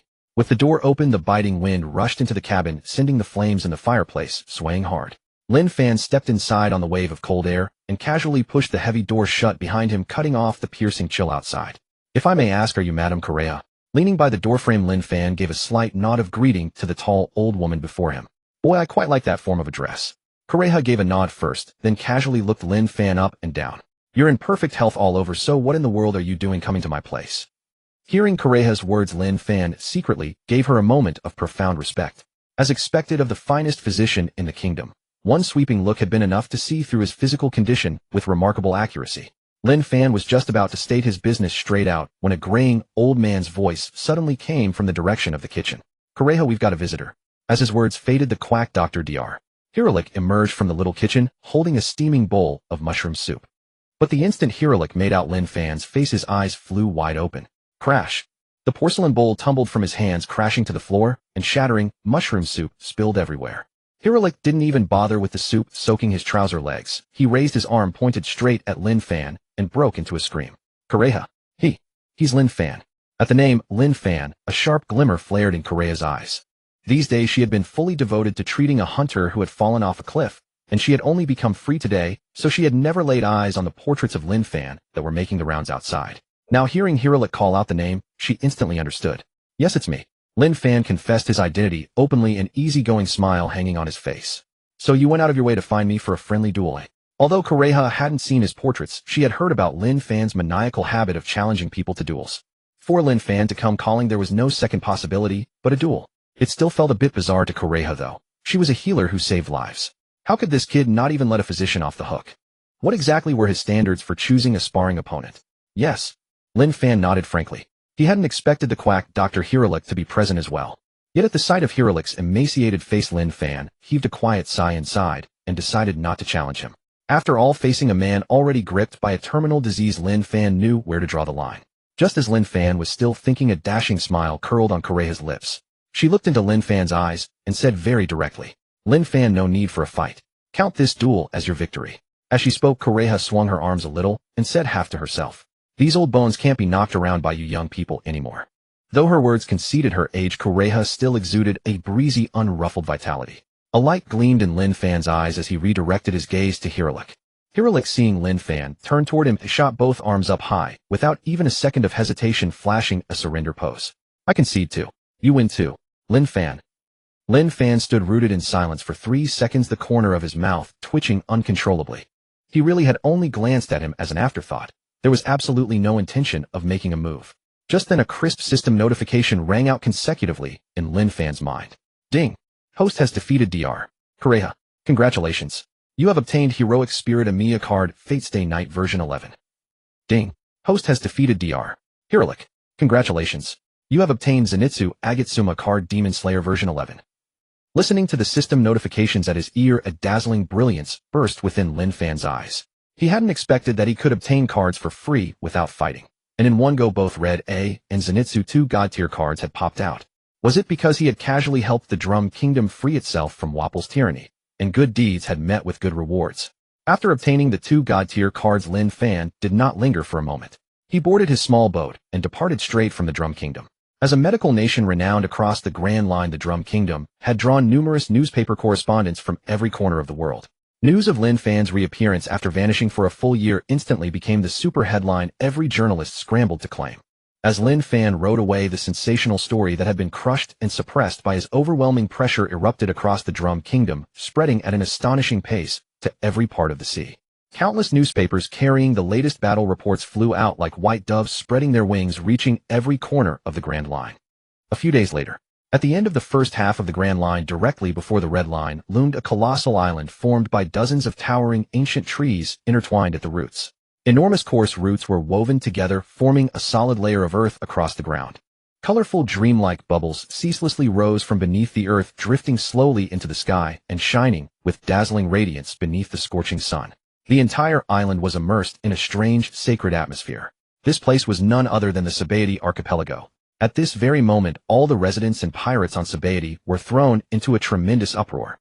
Hundreds upon hundreds of newspapers carrying the fresh scent of printers' ink passed rapidly through the newsboys' hands. The front-page headline, printed in striking red letters, read, "The peerless, ruthless figure Lin Fan, missing for an entire year, has appeared once more in the Drum Kingdom." This piece of news crashed into the calm sea like a meteorite. Everyone who read the newspaper was driven into utter frenzy. Word spread from 1 person to 10, then from 10 to 100. In less than an hour, the entire island knew the shocking news. Lin Fan, the monster who 1 year ago had defeated both Admiral Akiji and Golden Lion Shiki one after another in the Land of Fire, had once again stepped onto the great stage of the sea. Inside a dimly lit bar on the island with a vintage charm. It was early afternoon, ordinarily the busiest hour for the bar. But because someone had lavishly bought out the entire establishment, the spacious hall felt cold and hollow with only a dozen or so figures scattered around. Those who had bought the place out were none other than the Green Blood Pirates, a crew that had recently become famous along the Grand Line for their high bounties and appalling notoriety. Bang! Suddenly the tavern's heavy wooden door was shoved open from the outside. A pirate with a green blood mark tattooed on his cheek rushed in a panic, clutching a newspaper. The moment he stepped through the doorway, he shouted at the top of his lungs, "Boss! After Lin Fan showed up, there's another latest top-secret news." The pirate's voice trembled as he spoke, and his eyes betrayed an unconcealable dread and despair, as if he had just witnessed some unbelievable disaster. "What's the hurry? Speak slowly." In the dim light, a hulking man as massive as a small mountain with bulging muscles and the same green blood mark on his face frowned and barked in a deep voice.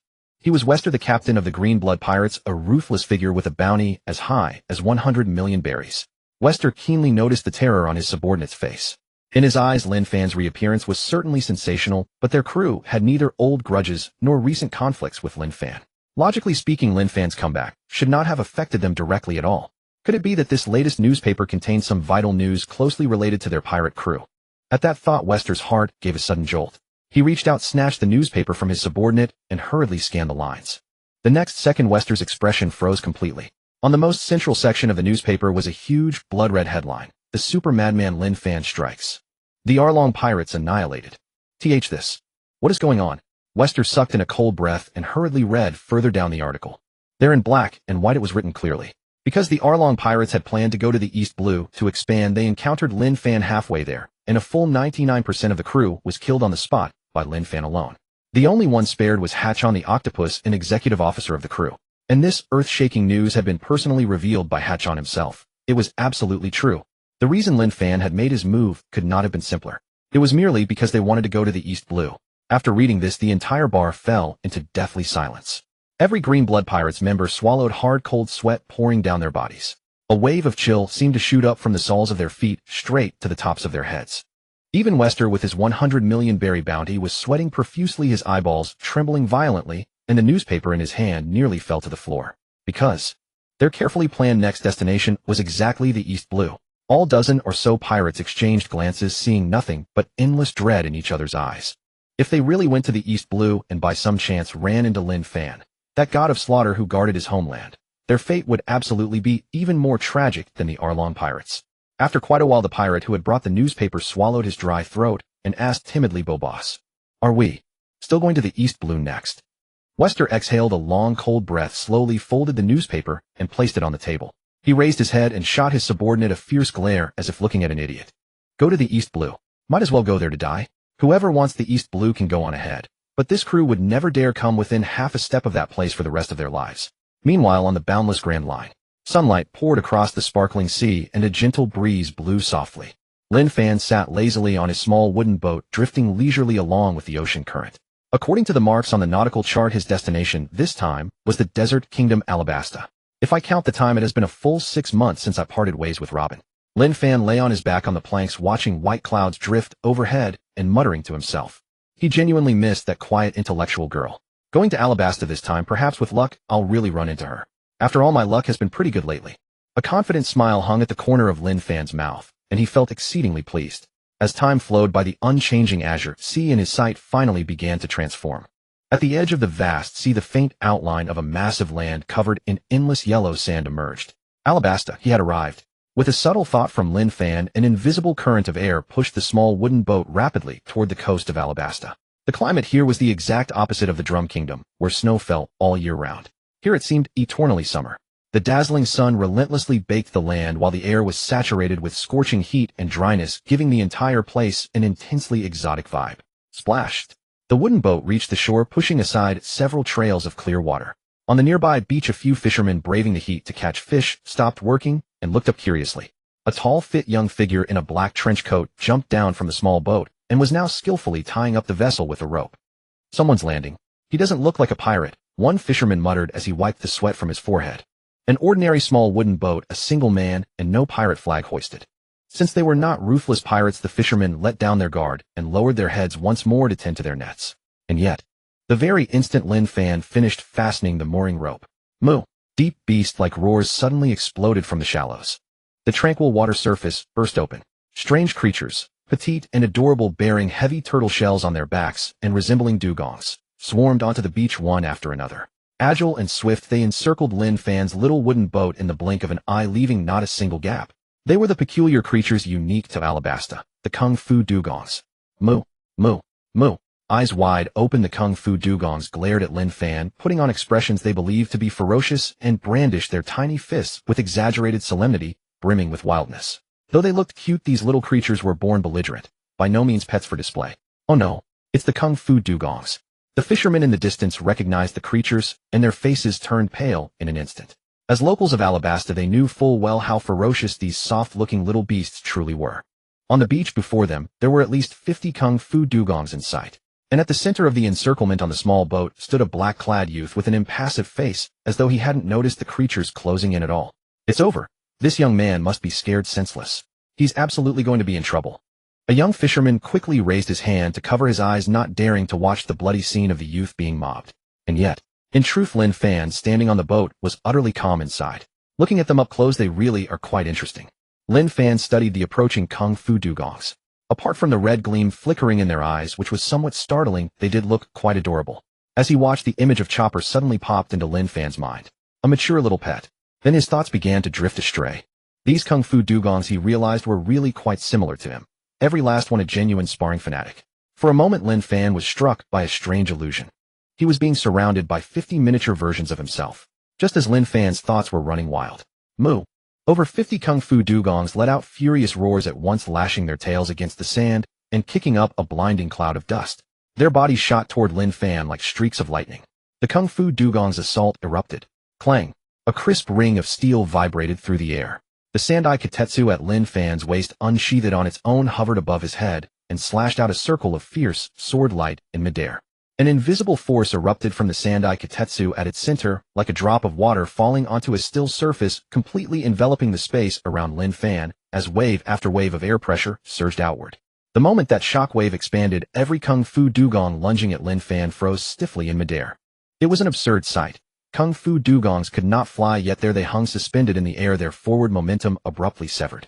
Moo. Panic flooded the eyes of the Kung Fu dugongs as they squirmed and struggled with all their might. But they seemed to be firmly locked in place by an invisible domain. They could not even twitch a finger. What's going on? The Kung Fu dugongs are all frozen midair, as if they're flying. The fishermen who witnessed this nearly popped their eyes out, staring blankly at the black-clad youth standing on the bow. They had expected the youth to be beaten black and blue, only to see the fierce Kung Fu dugongs immobilized in the air. At the sight of the youth's composed and relaxed expression, the fishermen shook their heads with self-deprecating smiles. On this sea, anyone who dared to sail alone in a small boat was either a fool or a true top-tier expert. Clearly the young man before them belonged to the latter. Just as everyone was lost in astonishment, a strange light flickered across the blade of the sandai kitetsu. Sword Star Mirror Sword. The word slipped softly from Lin Fan's lips. Thud. Thud, thud. Dozens of dull impacts sounded in rapid succession. The bodies of the Kung Fu dugongs hanging in midair shuddered violently, and fist-shaped dents appeared out of nowhere on their chests and bellies. The size of those fist marks was exactly the same as their own little fists. It was as if every punch they had thrown just now had struck themselves with full force. The moment the fist marks appeared, the invisible wave that had locked them in midair dispersed in a rush. Blinded and dizzy, the Kung Fu dugongs came crashing down into the yellow sand one by one, like dumplings thrown into a pot. This move was one of the sword techniques Lin Fan had comprehended during his year of arduous training. Sword Star Mirror Sword used a subtle rebounding force to send an opponent's attack back at them 100%. Although the technique was not yet polished, it was more than enough to deal with these Kung Fu dugongs. Lin Fan stepped across the sand, walking slowly out from among the fallen Kung Fu dugongs, his black trench coat unstained by even a speck of dust. Ding. Detected host has defeated the Kung Fu dugong pack. Congratulations, you have obtained Sasaki Kojirō card, Fate Stay Night version 11. Hearing the sudden system notification in his mind, Lin Fan froze on the spot. This works too. Do Kung Fu dugongs count as original characters? But Lin Fan thought again and immediately understood. In the original work, these Kung Fu dugongs were indeed quite famous, having appeared several times. He was lucky this time. One more Sasaki Kojirō card brought his total to 5. 5 more would turn it into a permanent card, and Kenshin Himura's card had also reached 5. Moo. While Lin Fan was lost in thought, low whimpers sounded at his feet, accompanied by a small tug at his pant leg. Lin Fan looked down. A chubby kung fu dugong was stretching out its stubby little arms, clinging tightly to his trouser leg and refusing to let go. The dugong tilted its round head back, mumbling softly, as if trying to tell Lin Fan something. As it began to speak, the other kung fu dugongs that had stumbled to their feet one by one also gathered around, calling out in low voices. The red light in their eyes had vanished, completely replaced by heartfelt admiration and reverence from within. You want to become my disciples? Lin Fan looked at their expressions, suddenly recalling the unique habit of kung fu dugongs, and it dawned on him. Moo, moo. More than 50 kung fu dugongs nodded eagerly, straightened up, and bowed formally to Lin Fan, exactly like apprentices performing the ritual of taking a master. A strange gleam flickered in Lin Fan's eyes. That mischievous impulse in his heart surfaced once more. If he taught these kung fu dugongs the sword-drawing technique, what would that scene look like?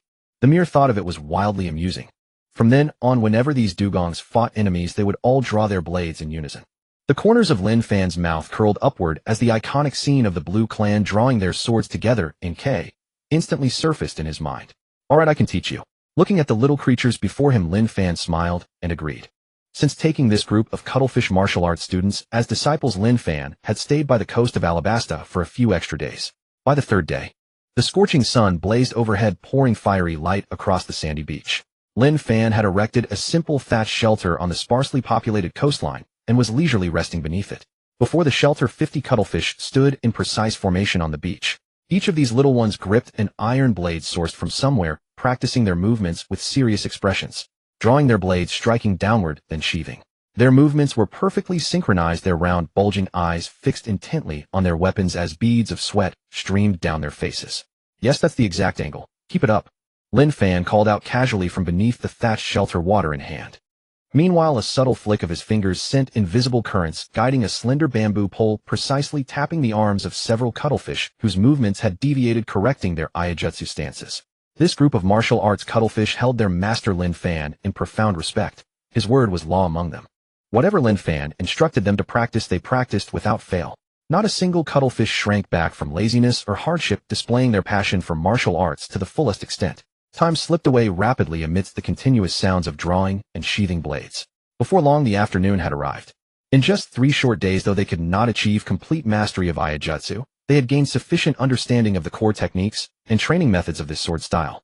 All that remained was for them to practice persistently in the days ahead.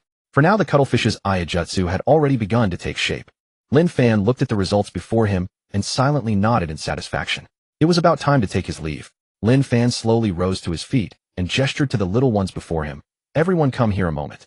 Hearing their master's summons, over 50 cuttlefish immediately set down their iron blades and scampered over to stand in formation before Lin Fan. You've all learned diligently these past few days, and your progress has been remarkable. Lin Fan carefully chose his words, considering how best to bid farewell to these lovely little creatures. However, this group of cuttlefish was remarkably intelligent. The moment they heard Lin Fan's words, they immediately guessed what was about to happen. Several of the younger cuttlefish had tears welling up in their large dark eyes, emitting low whimpers from their mouths. I see you all understand. I must leave here. Lin Fan, watching the little ones gathered around his feet, finally spoke his farewell.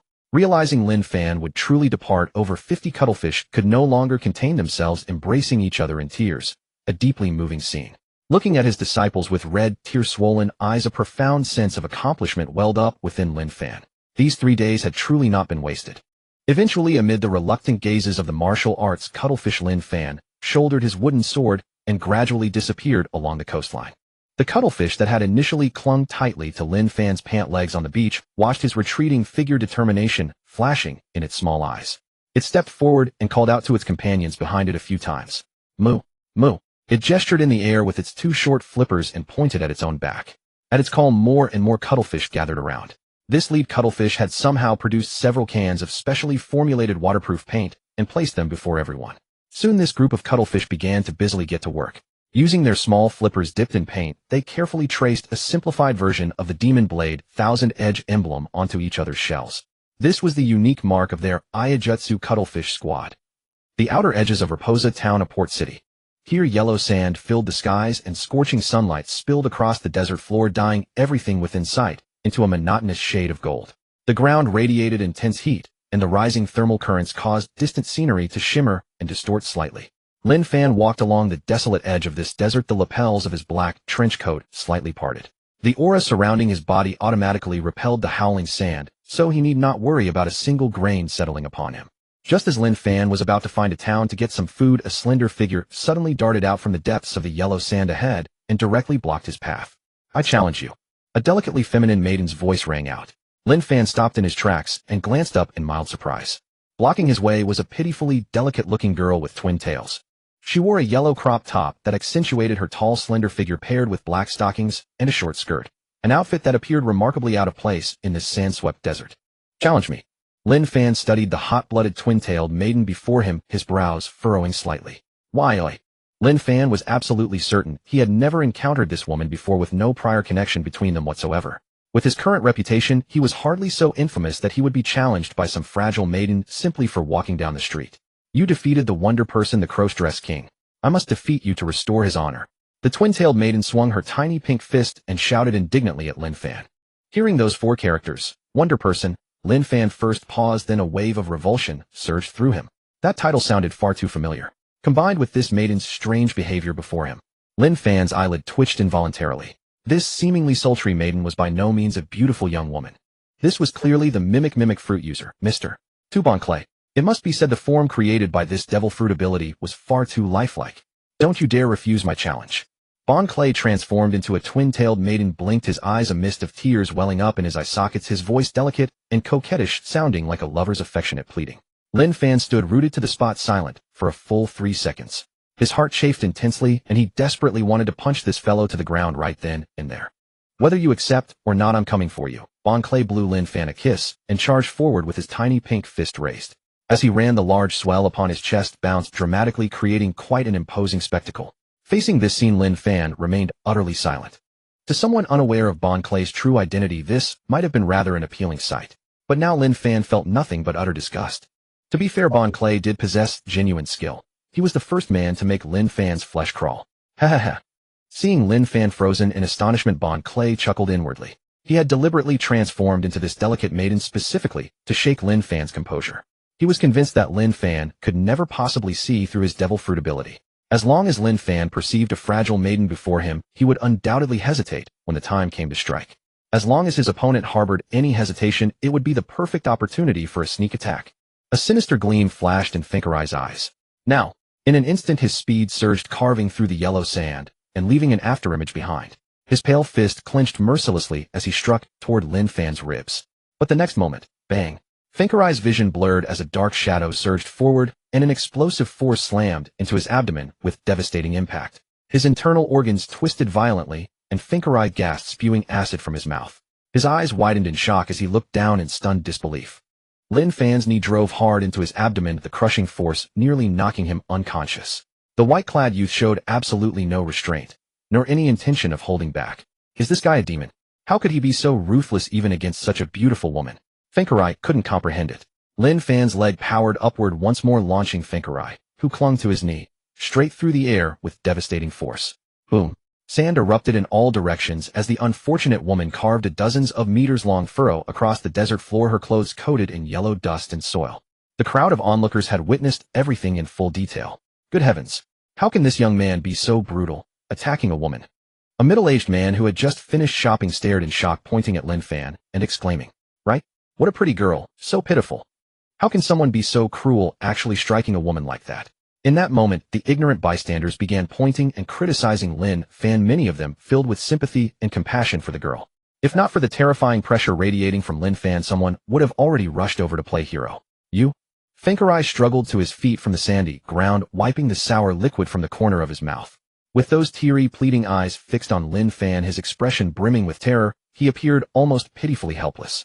Yet Lin Fan showed absolutely no mercy in his attack. How could he possibly win a fight under these conditions? Just then Lin Fan approached Finkerai with a stern expression. The bystanders remained unaware of the truth, but Lin Fan knew all too well the true nature of this person. So thoroughly did Lin Fan see through the deception that even when this girl before him displayed the most pitiful gestures, his mind automatically replaced every expression with Finkerai's disguised face. Just imagining the scene made Lin Fan's stomach churn. Wow, does he intend to keep fighting? He's already been beaten to the point of vomiting. Why won't he stop? Even if he initiated the challenge himself after beating someone this badly, surely he should call it off, right? Bah, what a beast. The crowd's condemnation grew louder, with onlookers loudly accusing Lin Fan of being unreasonable.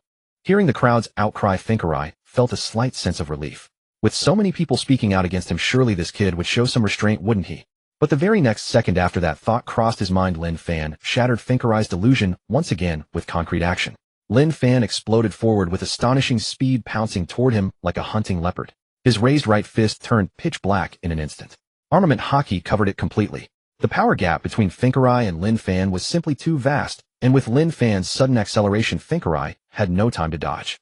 Before he could even attempt to roll aside, Lin Fan's hockey-infused fist crashed down with devastating force, striking Finkarai squarely in the chest. Boom! A thunderous explosion shattered the air.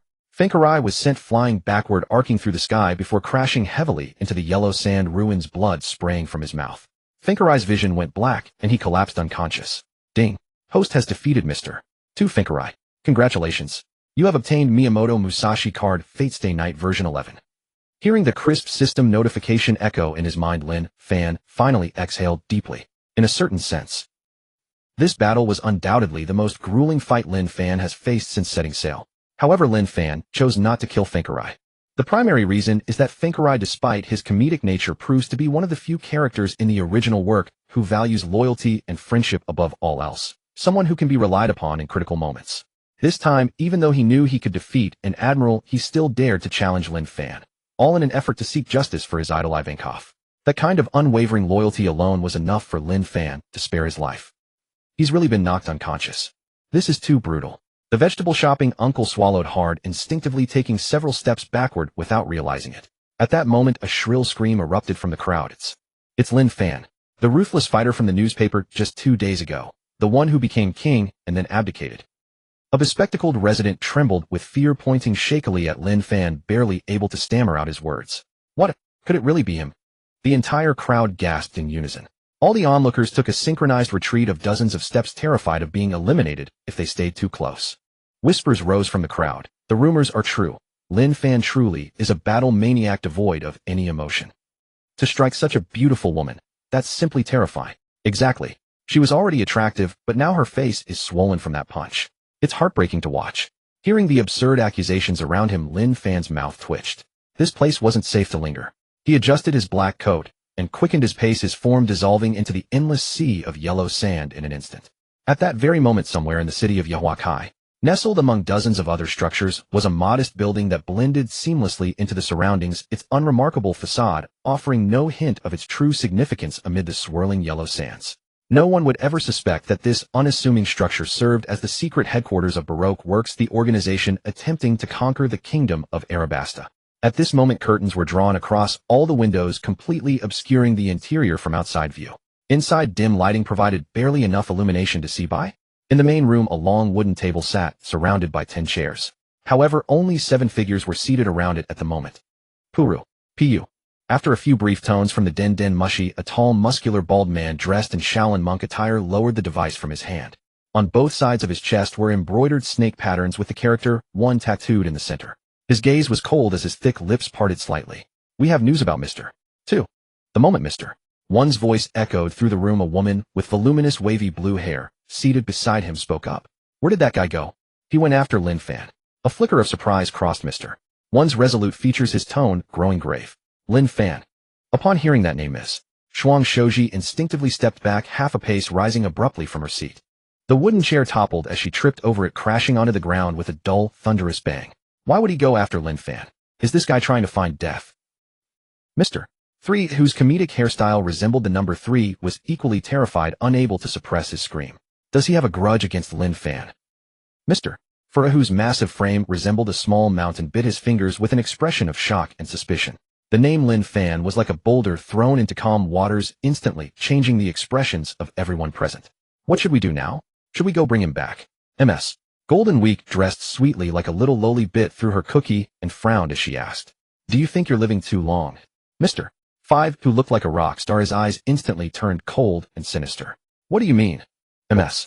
Golden Week brushed the cookie crumbs from her palms, casting an unfriendly glance at Mr. 5. Now is not the time for arguing. Mr. 5 is right. Mr. 0 is not here. With our combined strength, going against Lin Fan to rescue him would simply be seeking death. Ms. Christmas Joy, whose chubby figure dripped cold sweat from her forehead, spoke with a trembling voice.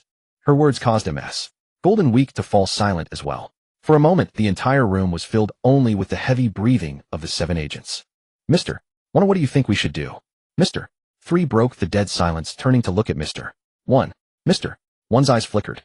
Just as he was about to open his mouth, a clear and calm voice suddenly echoed through the room. Everyone, would you care to spar with me? Mr. 1, what are you talking about? Spar. Now is hardly the time for sparring. Mr. 4 looked at Mr. 1 in confusion, his expression utterly bewildered. However, Mr. 1 froze completely. His body trembled slightly as if struck by electricity, and dense cold sweat seeped from his cheeks, streaming down his chin in rivulets. Since when did you start sparring? Just like Lin Fan. Mr. 3 noticed Mr. 1's rigid expression, his brows tightly furrowed. All present turned their gaze toward Mr. 1. An indescribable sense of eeriness arose in everyone's hearts simultaneously. Mr. 1, what's wrong with you? Why are you sweating so much? Ms. Christmas Joy stared at Mr. 1, a feeling unsettled inside. For Mr. 1's face was covered in increasing cold sweat, and his entire body was trembling uncontrollably. Everyone, would you care to spar with me? At that moment, the same voice rang out once more. This instant, all the agents in the room recoiled a full step backward in terror. Because they saw it clearly. Mr. 1 had not opened his mouth at all. This meant the previous words were not spoken by Mr. 1. In this sealed room, an 8th person had somehow appeared out of nowhere. Who is it? Mr. 3 forced down his fear and roared at the top of his lungs. All agents immediately entered a defensive stance, their devil fruit powers igniting, instantly ready to strike at any moment. Only Mr. 1 remained frozen in his chair. His body continued to tremble, his eyes filled with undeniable horror and terror, as if nailed to his seat, utterly unable to move an inch. Mr. 1, what on earth is going on? Mr. 5 cursed under his breath, his hand already pressing against his nose. In the same instant, his words fell. Under the dim lighting, a pair of blood-red, icy eyes slowly emerged from the shadows behind Mr. 1. With those eyes appearing, a tall figure gradually came into view. Lin Fan, using assassination techniques to conceal his presence and form, stood silently behind Mr. 1. His long black hair was disheveled, clad in a black windbreaker with air currents swirling around his body. And all the agents present finally understood why Mr. 1 dared not move. Because on Mr. 1's neck someone had placed a black as ink longsword without warning.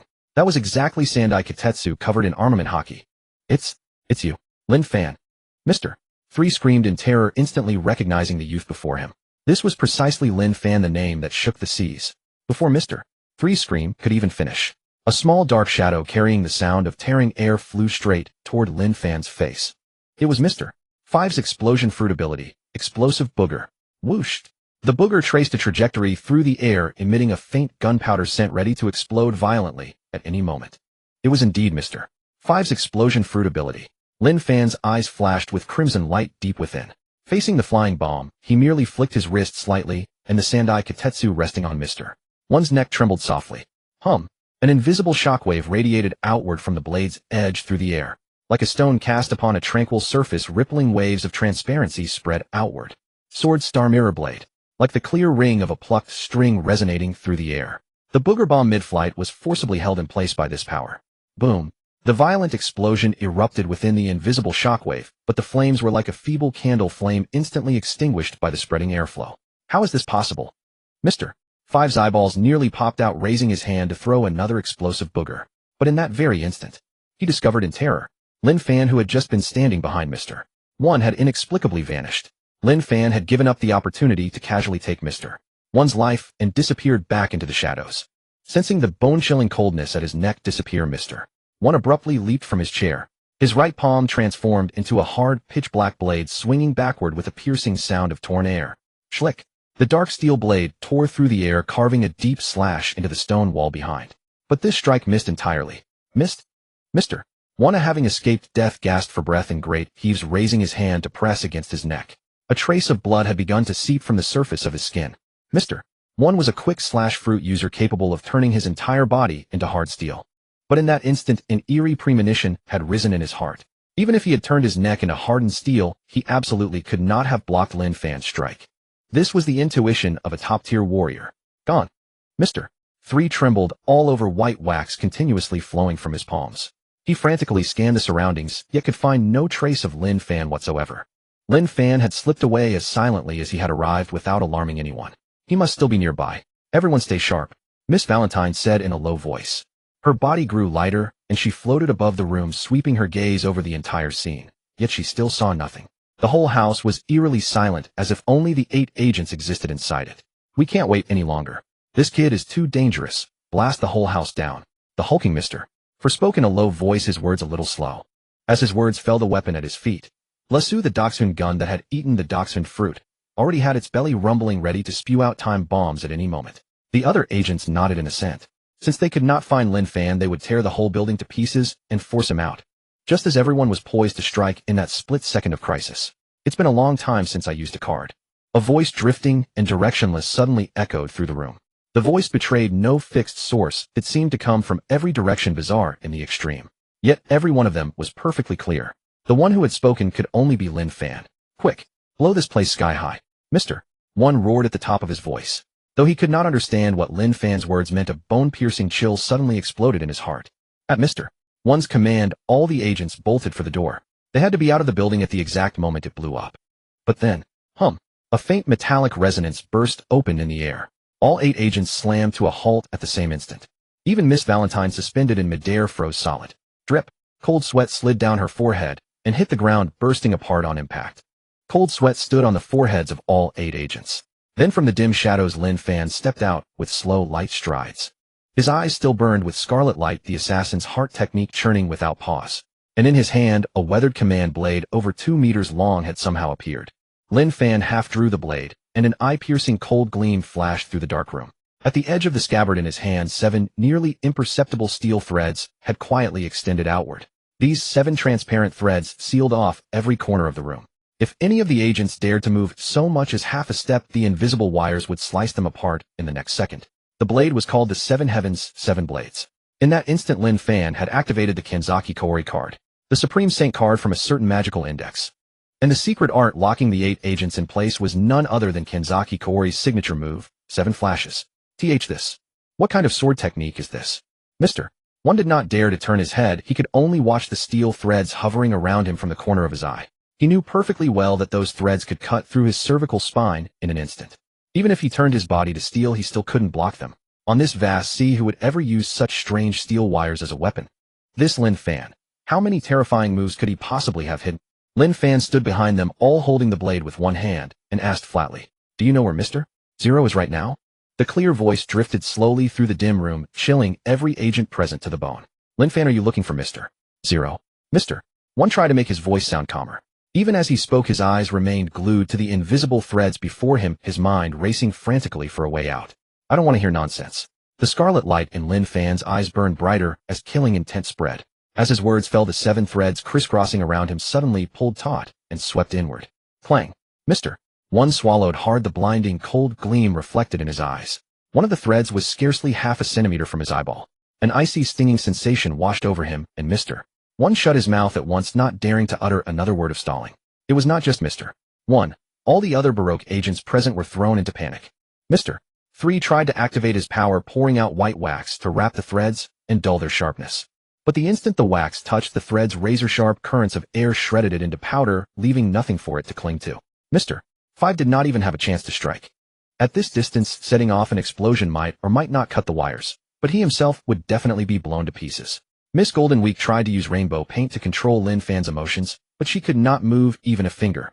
As for the others, they were utterly helpless against the deadly wires that left no blind spot. "We truly don't know where Mr. Zero is." Mr. One gave a deep sigh, his tone full of helplessness. The outcome of this battle had been sealed from the moment those wires appeared. Or rather, when Lin Fan silently slipped into this room, without anyone detecting him, they had already lost beyond all doubt. Lin Fan took in Mr. One's words and stood motionless for a full 3 seconds. Through his observation hockey, he confirmed that the man was not lying. These agents truly did not know Crocodile's exact whereabouts. Without asking another question, Lin Fan slowly pushed the 7 Heavens, 7 Blades back into its sheath. Was he letting them go? When Mr. One heard the crisp sound of the blade being sheathed behind him, his heart jolted. Could the Lin Fan, so famous for ruthless decisiveness, have changed his nature? But before he could breathe a sigh of relief, squelch. Mr. One's body shook violently. He slapped a hand over his stomach as blood gushed through his fingers like a fountain. Even as he pressed the wound desperately, the blood refused to stop. In that moment, Mr. One finally understood. He had guessed completely wrong. Lin Fan's sheathing of the blade had not been a surrender at all. It was the opening move of the technique. Zing. In that instant, all 7 extended steel wires snapped back hurtling toward the 7 heavens, 7 blades in Lin Fan's hand like a whirlwind. As they retracted, every thread turned into a flying blade and slashed savagely across each agent's body. Squelch! Squelch! Blood sprayed in every direction beneath the dim light, even shattering the weak bulb overhead. The last trace of light in the room vanished completely. On the wooden floor, blood pooled and flowed with a low gurgle, harsh and grating in the dead quiet. All 8 senior Baroque Works agents who had been present collapsed into the blood. Not one was spared. The 7 heavens, 7 blades in Lin Fan's hand scattered into glimmers of light. The scarlet receded from his eyes, and his pupils returned to their deep, dark luster. He flicked a speck of dust from the hem of his trench coat, stepped forward, and pushed open the door. Blinding sunlight poured into the dim room, revealing the agents sprawled in blood, each clinging to their last breath. Lin Fan casually closed the door behind him. Ding. Host detected defeating Mr. 1 Dasbones. Congratulations on obtaining Miyamoto Musashi card, Fate Stay Night Edition 11. Ding. Host detected defeating Mr. 3 Gardino. Congratulations on obtaining Sasaki Kojirō card, Fate Stay Night Edition 11. Ding. Host detected defeating MS. Golden Week. Marion. Congratulations on obtaining Kamaya Keru card, Rurouni Kenshin Edition 11. Ding. Host detected defeating Mr. For Mr. 5 or MS. Double Fingers MS. Merry Christmas. Obtained Kamaya Keru card, Rurouni Kenshin Edition 41. The system prompts in his mind continued to blare incessantly. With this, Lin Fan had accumulated a full 10 Kamaya Keru cards, satisfying the conditions for upgrading to a permanent card. Delighted inside, Lin Fan was eagerly anticipating what top-tier skill or divine weapon he might draw, when suddenly an odd system prompt chimed in. Ding. Host detected defeating MS. Valentine Machida. Congratulations on obtaining Fei Yangyang card, Sword-Bearing Edition 11. Lin Fan. Standing on the sandy ground, Lin Fan's mouth twitched involuntarily a few times. Had something bizarre slipped into the system? Sword-bearing Fei Yangyang. Could this system actually have cards for Fei Yangyang beyond just Shi Yangyang? Was he going to end up creating some absurd 3 swordsmen of green grassland for himself? The ridiculous image of 3 sheep charging forward with swords flashed through Lin Fan's mind, leaving him utterly speechless. Before Lin Fan could continue his internal complaint, the system's follow-up prompt arrived. Ding. Host detected accumulating 10 Kamaya Keru cards, Rurouni Kenshin Edition, successfully achieving hidden accomplishment, Flying Heavens Sword Style. Ding. Kamaya Keru card, Rurouni Kenshin Edition, has successfully upgraded to a permanent card, no longer restricted by usage count. Ding. Accomplishment reward drawing in progress. 3, 2, 1. Ding. Draw successful. Congratulations, host, on obtaining the ultimate secret technique of Flying Heavens Sword Style, Heavenly Dragon Soaring Flash. Flying Heavens Sword Style Secret Art, Heavenly Dragon Soaring Flash. Lin Fan raised an eyebrow, a hint of satisfaction flashing in his eyes. This was the most devastating sword technique in Rurouni Kenshin. As the pinnacle sword art of Flying Heavens Sword Style, Heavenly Dragon Soaring Flash transcended ordinary divine speed. Upon drawing the blade, it generates a violent gust of wind, creating a vacuum domain that pulls all things inward to draw enemies closer, then delivers a flawlessly powerful second strike, driven by rotational centrifugal force. Both its single target killing power and blade speed reached their absolute zenith. After accepting the reward, Lin Fan fell into thought. There was still one practical problem at hand. Where exactly was Crocus hiding right now? At this current timeline, the original work never explicitly mentioned Crocus's specific hiding place. Lin Fan had originally assumed Crocus would be in the Gambling City Rain Base. But at this period, Alabastus' largest casino, Rain M. Baron, had not yet been constructed. Without Rain M. Baron, Crocus certainly wouldn't be staying in Rain Base. It seems he needed to find someone who truly understood Alabastus' intelligence to ask for directions. Lin Fan calculated Crocus's possible movements in his mind. He turned his head and glanced at the modest houses behind him. This was Baroque Works' secret base. Should he wait here like a hunter lying in ambush? The moment this thought arose, Lin Fan dismissed it. Given Crocus's sinister and cautious nature, he would absolutely not fall for such an obvious trap. Lin Fan shook his head, too lazy to think further. Let nature take its course. The world was vast, and there were countless strong warriors. If he encountered one, he would fight. If not, so be it. Lin Fan looked up at the scorching sun above. Though the sunlight remained piercing, it was no longer as scalding as noon, clearly approaching sunset. Unknowingly, the entire afternoon had already passed. Lin Fan had spent the past half-day wrestling with Baroque Works agents without even a proper lunch. His stomach began rumbling. Lin Fan decided to find a good restaurant for a hearty meal to make up for the missed lunch. He quickened his pace, heading straight toward Albanoa, the capital of Alabasta. When Lin Fan emerged from Baroque Works base and returned to the streets of Rapunzel Town, more and more residents on both sides of the street noticed his figure. That white-clad youth is Lin Fan, isn't it? Yes, I heard he kills without blinking, extremely vicious. Exactly, I personally saw him beat up a particularly pretty girl just now at noon. His moves were brutal. Residents wearing headscarves saw Lin Fan walking openly down the road, and all retreated in fear, keeping a wide distance while whispering among themselves. Some even turned around and detoured as soon as they spotted Lin Fan approaching, terrified of provoking that fearsome figure. Listening to the commotion from afar, Lin Fan's mouth twitched.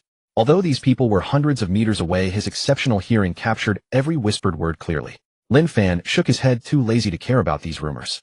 He increased his pace and soon left Rapunzel Town, arriving at the edge of the vast desert. At this moment, the sun high in the sky began slowly sinking westward. The afterglow of sunset spread across the endless yellow sands, dyeing the desert in golden red. Just as Lin Fan walked along the desert, a dense rustling sound suddenly came from the sand ahead. Listening carefully, it sounded as if some creature was rapidly digging beneath the sand. Lin Fan narrowed his eyes and looked ahead. Several massive white birds lay in the yellow sand before him. These birds were entirely snow white, with crimson elongated beaks and a curl of feathers on their heads. At this moment, the birds were writhing violently in the sand pile, their wings spread limply, occasionally fluttering weakly, while emitting frail, pained cries from their beaks. They looked as though severely injured and collapsing to the ground.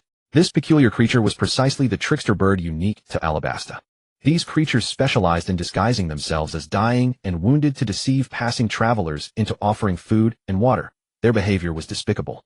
A trickster bird, actually. At this moment, a traveling merchant passing by also noticed the flock of birds collapsed in the sand. The traveler paused, then seemed to realize something, his expression instantly becoming uneasy. He hurriedly retreated 3 steps. He looked at the fallen trickster birds, then at Lin Fan, standing ahead. They were doomed. The person standing there was no gentle soul, but the renowned Lin Fan. Those trickster birds had fallen into Lin Fan's hands. They were absolutely finished. An ordinary traveler might feel sympathy, but how could the ruthless person before him possibly fall for such a ruse? Thinking of this, the traveler retreated another dozens of steps, terrified of being caught in the crossfire. Just as he stepped back, a calm voice carried through the desert wind, "Such pitiful birds. Might as well roast and eat them." The moment Lin Fan finished speaking, the few trickster birds that had been weakly trembling on the sand suddenly froze. Clearly understanding Lin Fan's intent, they flapped their wings, desperate to roll over and flee. But it was already far too late. Lin Fan's palm had already reached out midair. Call! The trickster bird's feigned cry of agony shot upward instantly, only to cut off abruptly at its peak. The traveler, who had retreated dozens of meters away, his mouth convulsed violently. That scream sounded absolutely nothing like fate. It was clearly a death wail.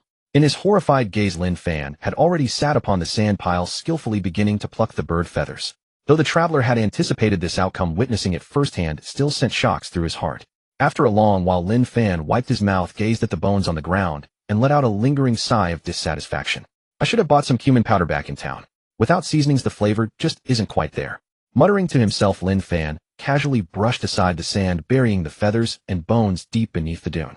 He patted the sand from his trench coat, rose to his feet, and lifted his gaze toward the star-studded night sky. Since I'm full, a stroll to aid digestion wouldn't hurt.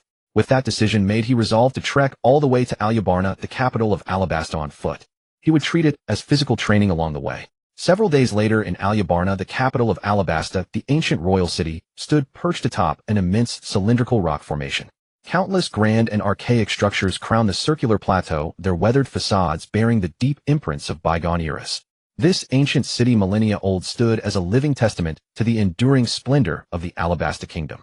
Around the perimeter of the architectural complex rose a formidable circuit of tall, massive stone walls.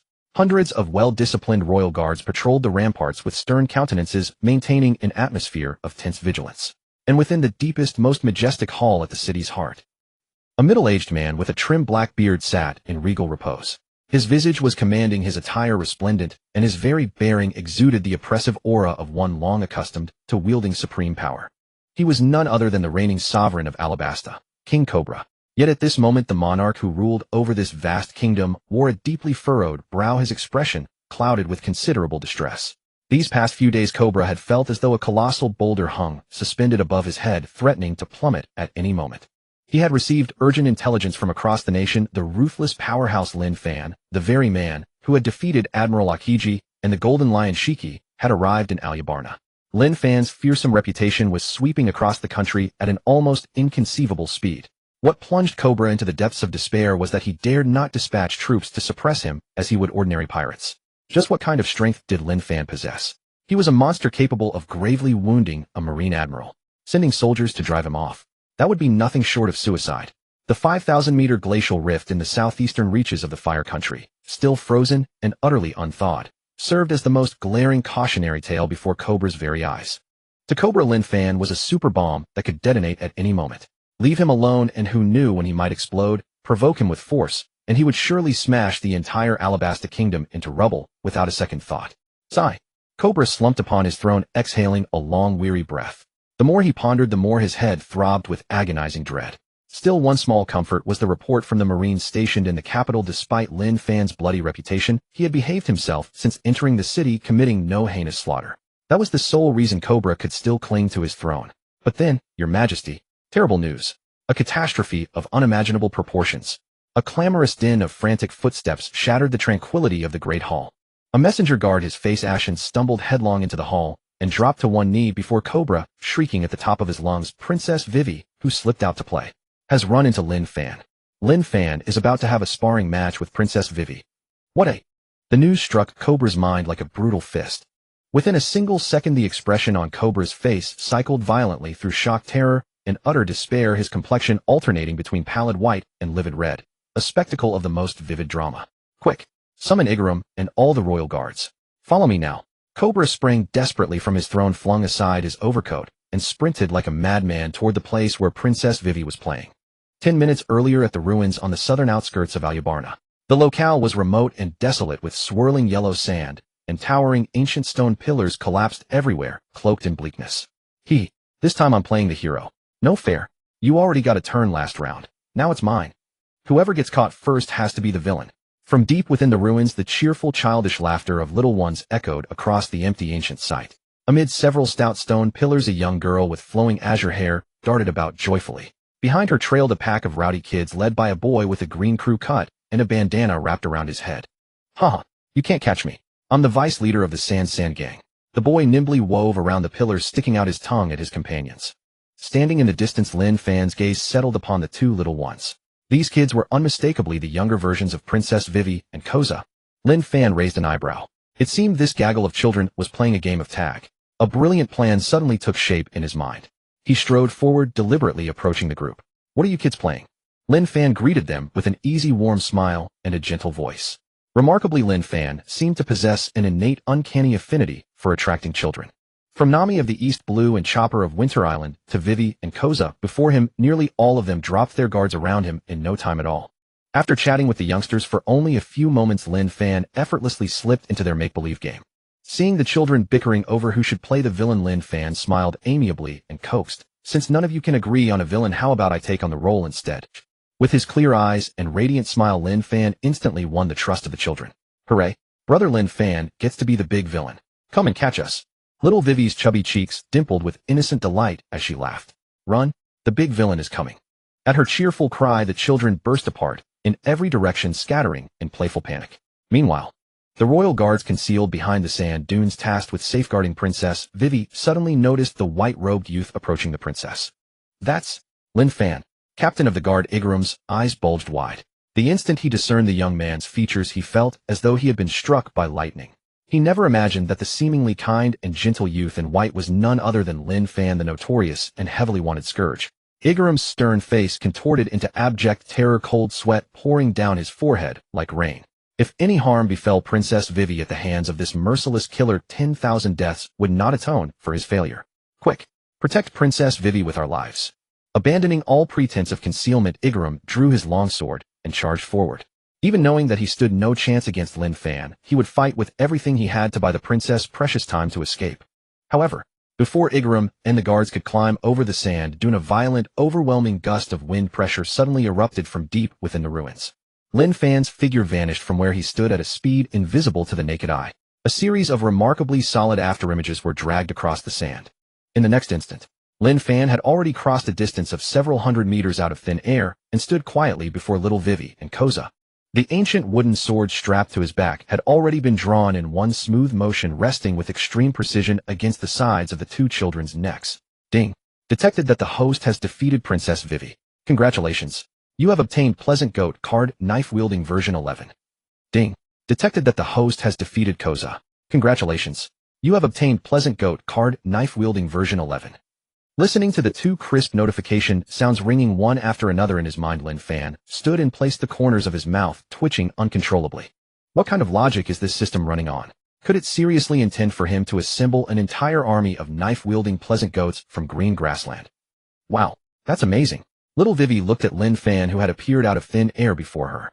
Instead of being afraid, she clasped her hands together and let out a heartfelt cry of admiration. Adoration sparkled in her big, clear eyes. In her eyes, this big brother in front of her was simply the coolest. Beside her, Koza also stared at Lin Fan with wide eyes and fanatical admiration. In a world that revered the strong, the godlike speed, Lin Fan had just shown instantly captivated these two children. And yet, but when this scene fell into the eyes of Higuma, who had just climbed over the sand dune, it became an absolute nightmare. Bastard! Higuma's eyes instantly flooded with blood, and a crazed, desperate roar burst from his throat. From his angle, all he could see was Lin Fan turning into a white gale and lunging at the princess. Then little Vivi let out a miserable shriek. The wooden sword in Lin Fan's hand was pressed firmly against the princess's neck. Release Princess Vivi. Higuma went completely mad. Gritting his teeth, he raised his sword and charged at Lin Fan with all the brute force he could muster. Lin Fan raised an eyebrow and looked toward the source of the voice. There stood Higuma, his curly hair flowing, leading a squad of royal guards as he charged over with a fierce expression. Bang, bang, bang. Without saying a word, Higuma extended several pitch-black gun muzzles from his curly hair and sprayed blazing tongues of fire. Brass-colored bullets trailing gun smoke slammed toward Lin Fan like a violent storm. Every bullet was aimed with such pinpoint precision that even when Lin Fan dodged sideways, the bullets would not harm little Vivi, who was standing at the side. A faint light flickered in Lin Fan's eyes, and the Sandai Kitetsu at his waist flew out in an instant. Pitch-black armament haki immediately enveloped the blade. With a burst of clanging metallic collisions, all of Higuma's bullets were cut down in midair, neatly split in two, and fell to the ground. Not a single bullet came within half a step of Lin Fan. Little Vivi blinked her big eyes and stared blankly at the scene, unable to quite understand the sudden turn of events. The Sandai Kitetsu that had cut down the bullets slipped smoothly back into its sheath. Higuma is here. Cobra and the others should be arriving soon. Lin Fan calculated in his mind. He took the initiative and walked out of the ruins. At the same time, Lin Fan contacted the system in his mind. Use the Ukanda card. Ukanda, the top exorcist from D. Greyman. As a successful experimental subject of the Black Order, he was the Mugen accommodator in perfect sync with innocence. In that instant, Ukanda's overwhelmingly powerful strength surged madly into Lin Fan's body. The originally calm breeze abruptly turned wild, transforming into a great storm that churned up yellow sand and descended upon the ruins. Yellow sand was forcibly swept into the sky, and even rubble from the ancient ruins was flung into the air. The ground seemed to be kneaded and crushed by invisible giant hands. This was stirred up by Lin Fan's aura. Higuma hurriedly raised a hand to shield his face. Although he desperately wanted to charge over and save little Vivi, his feet stepped backward uncontrollably. Behind him, several weaker guards were blown staggering by the gale, nearly falling flat on the ground on the spot. Fortunately, this fierce wind lasted only 3 short seconds. 3 seconds later, the storm stopped abruptly, and everything returned to calm. The flying yellow sand drifted down slowly. Falling from the sky, it hung before the ruins like countless yellow waterfalls. At this moment, Lin Fan was holding a strange samurai sword, Mugen, with a snow-white blade, a long, slender body, and no hilt. He walked out of the ruins with a calm expression. As his steps landed, faint black patterns spread across his exposed skin. If one looked closely at Lin Fan's chest, one would find that an intricate Sanskrit seal had appeared there. In Sanskrit, this mark represents homage and supreme praise. Pronounced Om, it symbolizes the root of all things. After the storm dispersed, Higuma looked nervously at the ruins behind Lin Fan. Fortunately, little Vivi, Koza, and the other kids were all standing there safe and sound. This made Higuma let out a long sigh of relief. After confirming the princess's safety, Higuma's expression turned unprecedentedly solemn. The Mugen in Lin Fan's hand had already been drawn. Its blade light shimmered cold and clear as water. This battle had to be fought. Higuma's curly hair started shaking violently once again. This time it actually extended a thick black cannon barrel directly from deep within his hair.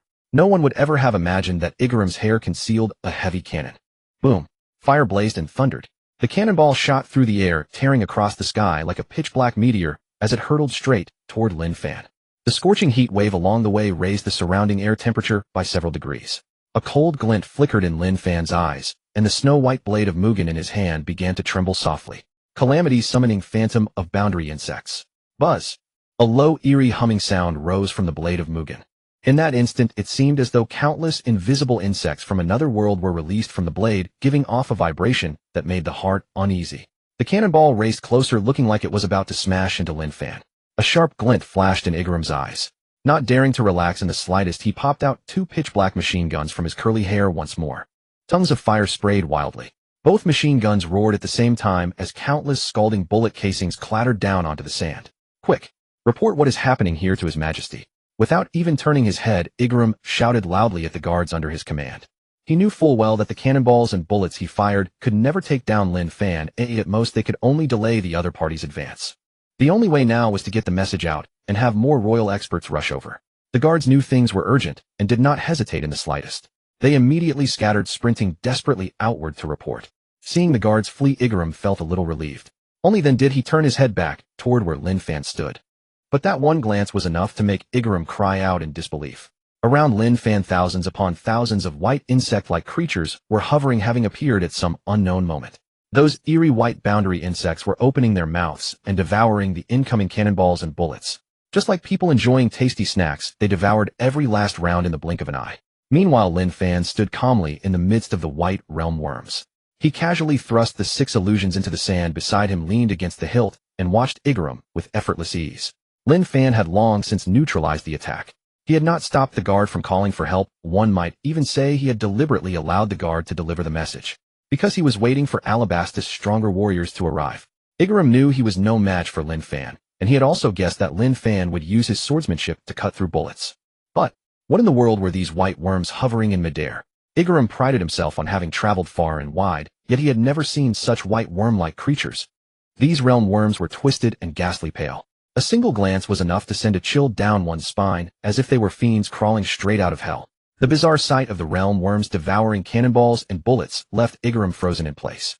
But before he could react, the thunderous roar of gunfire and cannon fire had already spread across the ruins with no buildings to muffle it. The residents nearby heard the commotion and all raised their heads toward the ruins.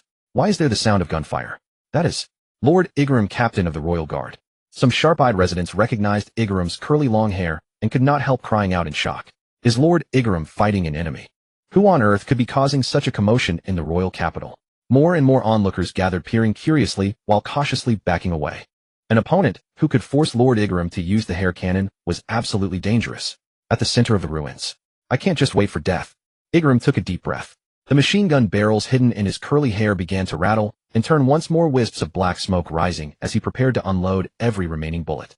Just then, rustle, rustle, rustle. A dense rustling sound suddenly reached Igaram's ears. As a resident of Alabasta, he knew that sound all too well. It was the tremor of a supreme powerhouse sprinting at high speed across the sand, kicking up rolling clouds of yellow sand. Igaram hurriedly turned his head. There at the edge of the desert in the distance, 2 colossal waves of sand over 10 meters tall were howling forward at an astonishing speed. A ferocious aura spread through the sand waves. Looking more closely, 2 figures as swift as lightning were clearly visible deep within the sand waves. "Faster! Igaram is already fighting the enemy." One of them, a white-robed man wearing a turban, shouted loudly. As soon as the words left his mouth, screech! A piercing cry like that of a falcon split the sky. Zoan type, bird fruit falcon form. The white-robed man instantly transformed into a giant falcon and shot up from the ground into the sky. Wings beating, his amber falcon eyes locked onto the ruins, and he dove forward for several hundred meters in an instant. "Hold on, Igaram." From the other sand wave, a wild savage howl burst out. The next instant, a lithe black blur exploded out of the flying sand, weaving through the sky, filling yellow sand like a bolt of black lightning. Even the sand dunes along the way were smashed and torn apart. Nothing could stop his charge. Zoan type, dog fruit jackal form. These 2 were none other than Pel and Shaka, the 2 guardian gods of the Alabasta kingdom. The 2 guardian gods had no need for the guard's message. In the instant the gale had erupted from the ruins, they sensed the disturbance and immediately raced over at full speed to provide support. Heavens! It's Lord Pel and Lord Shaka. The residents recognized the 2 guardian gods and cried out in surprise, their eyes filled with disbelief.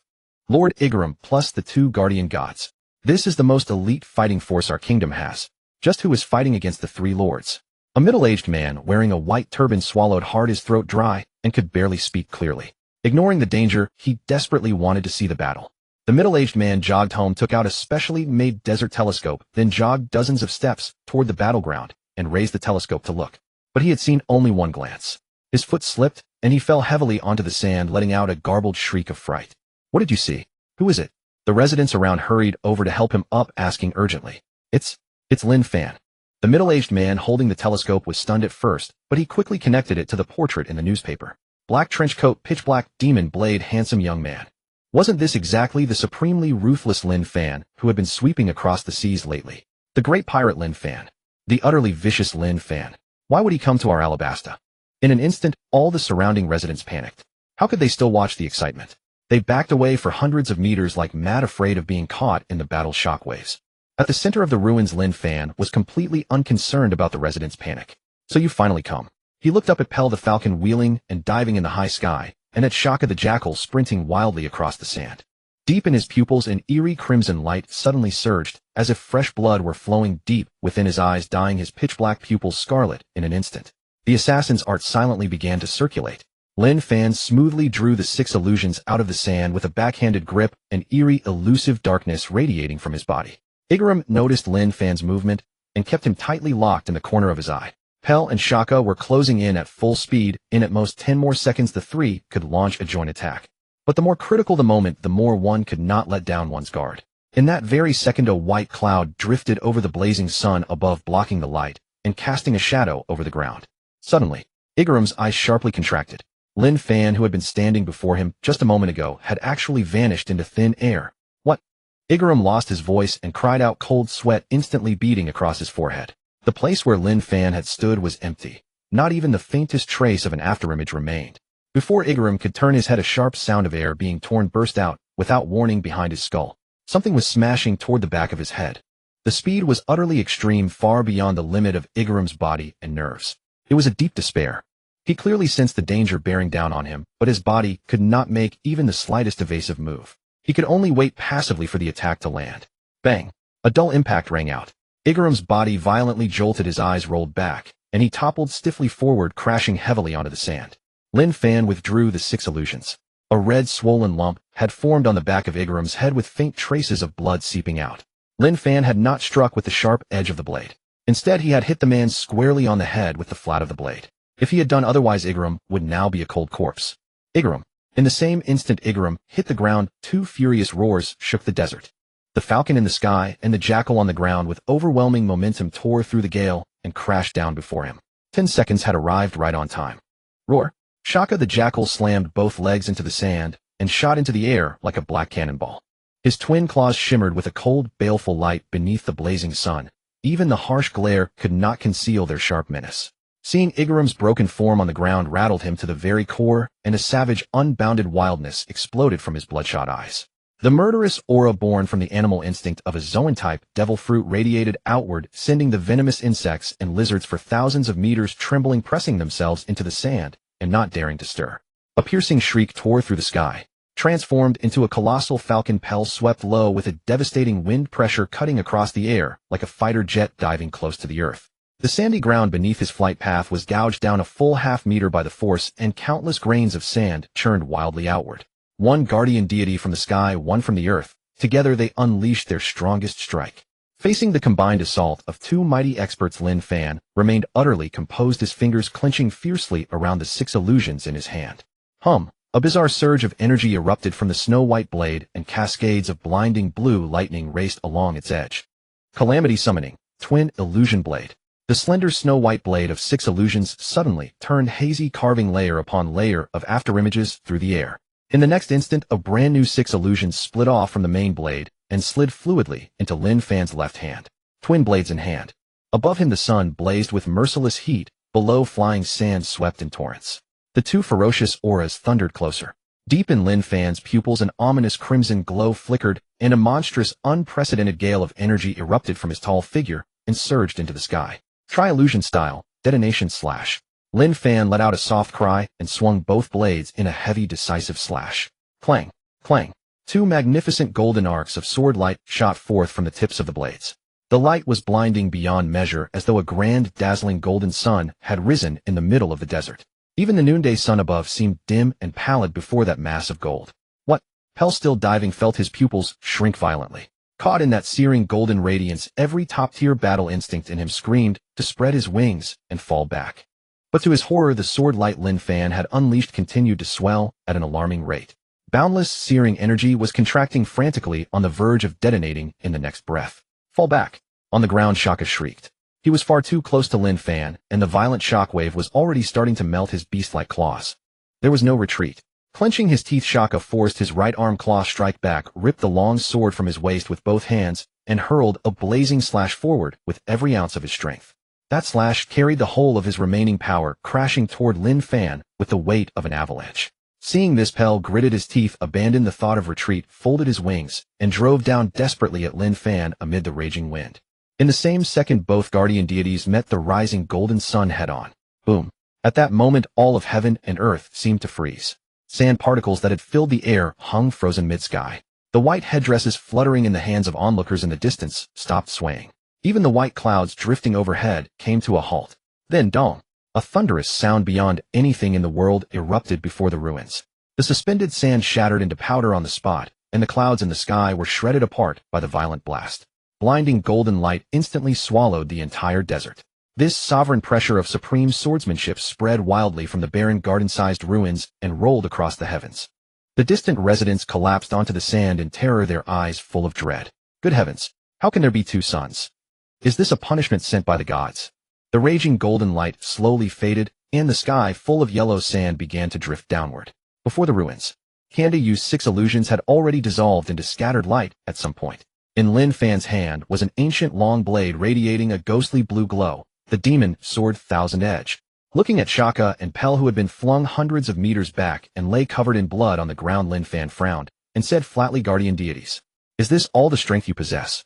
That strike was not merely Kanda's tri-illusion-style detonation slash. The instant Lin Fan swung his blade, he had also drawn the demon sword Thousand Edge, which had been nurtured in its sheath for months and never once unsheathed. This was one of the sword techniques Lin Fan had created through a year of bitter training, integrating the signature move of Kurigane Ikki, Sword Star Hidden Sword Art. It sealed both the blade and his sword intent deep within the sheath, accumulating and refining them over time. Once drawn, it released every ounce of might stored up over months in one overwhelming explosion. And the invincible slash that had just shocked all of Alabasta was precisely a world-shaking strike powered by a full 3 months of Lin Fan's accumulated strength. The violent golden light gradually dissipated, and the desert sand drifted lazily on the wind. Lin Fan's coat fluttered in the breeze as his gaze turned toward a dune not far away. That earlier strike had created a colossal pit 100 meters wide in the dune.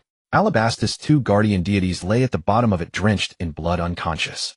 Lin Fan looked at the 2 who had collapsed and could not get up, then shook his head helplessly.